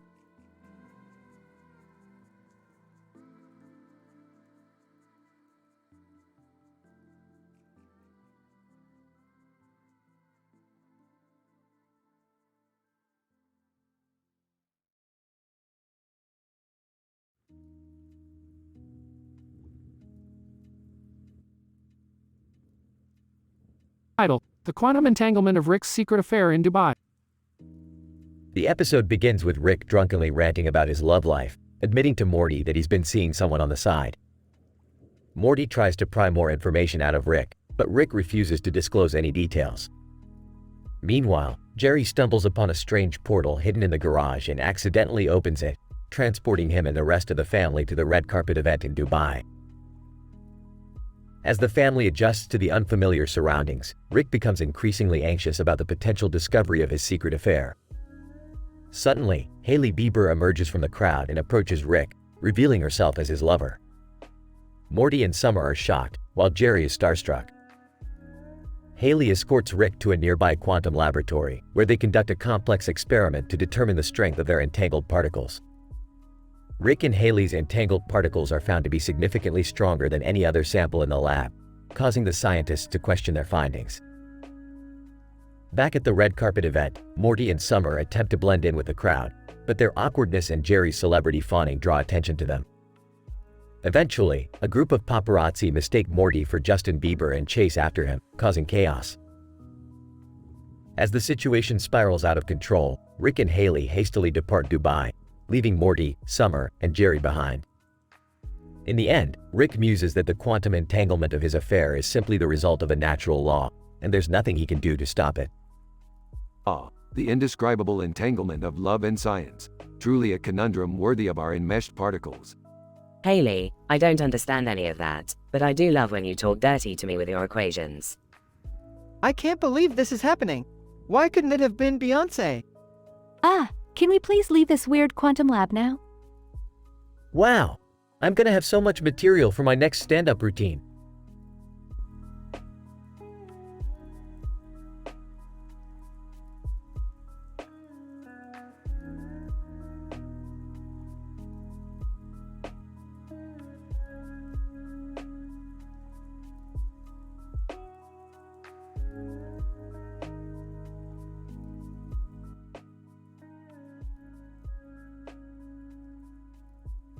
Episode title: The Yenta Abdomen Fermium Experiment.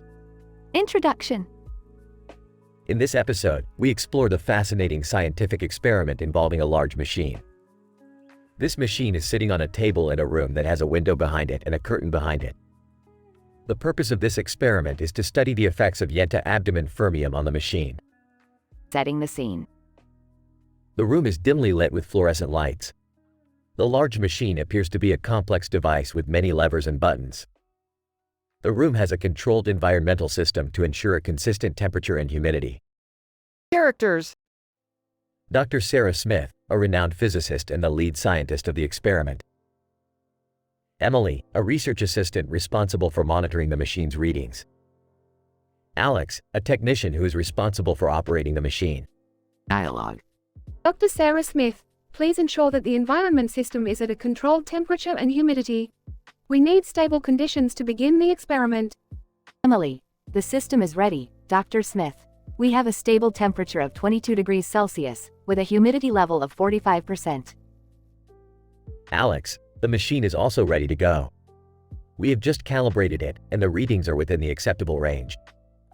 Dr. Sarah Smith, excellent. Let's begin with a small dose of Yenta Abdomen Fermium. Emily, we should start with 10 grams, Dr. Smith. Alex, agreed. 10 grams it is. Dr. Sarah Smith, please activate the machine, Alex.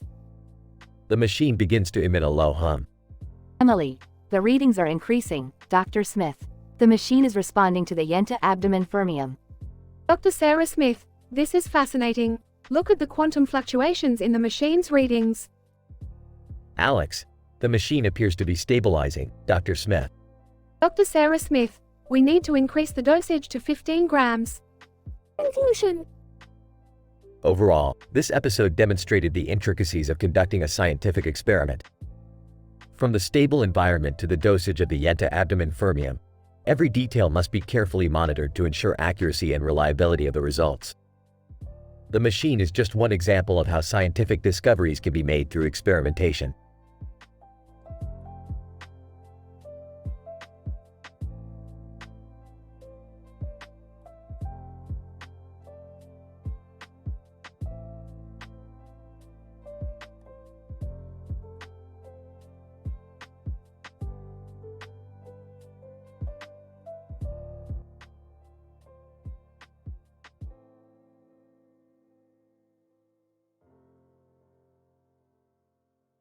Title: The Moscovian Menace and the Sweet Potato Society.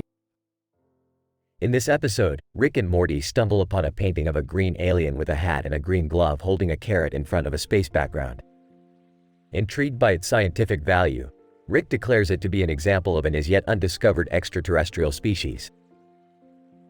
Using the painting as a guide, Rick and Morty set off for Jupiter in search of the Moscovian Menace, a group of military aliens who have been terrorizing the planet. Along the way, they encounter a society of intelligent sweet potatoes who are in the midst of a civil war. Amidst the chaos of the sweet potato conflict, Rick and Morty are suddenly embroiled in a standoff with the Moscovian Menace.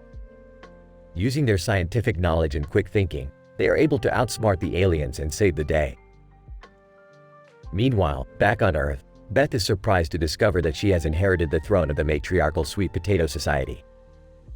As she grapples with the challenges of being a leader, Rick and Morty race to her side to help her navigate the treacherous waters of royalty. As tensions rise and loyalties shift, it becomes clear that the Moscovian Menace is not the only threat lurking in the shadows. Can Rick, Morty, and Beth unite the sweet potatoes and stop the Moscovian Menace before it's too late? Morty, this painting is an example of an as yet undiscovered extraterrestrial species. We have to track it down. Ah, okay, Rick. But what about those military aliens ruining Jupiter? We'll take care of them too, Morty. But first, we have to navigate the civil war of these intelligent sweet potatoes. Wait, what? I'm now the queen of a matriarchal sweet potato society? This is insane. Welcome to royalty, Beth. It's not all tiaras and tea parties, you know. Guys, the Moscovian Menace is here. What are we gonna do? Simple, Morty. We'll use our scientific knowledge and quick thinking to outsmart these aliens.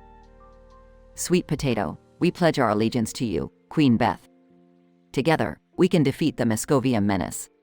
Let's do this, guys. We've got a planet to save and a queen to protect. Police. I'm sorry, did I just hear you say you're the queen of a matriarchal sweet potato society, Beth? That's gonna be a tough one to explain in the police report.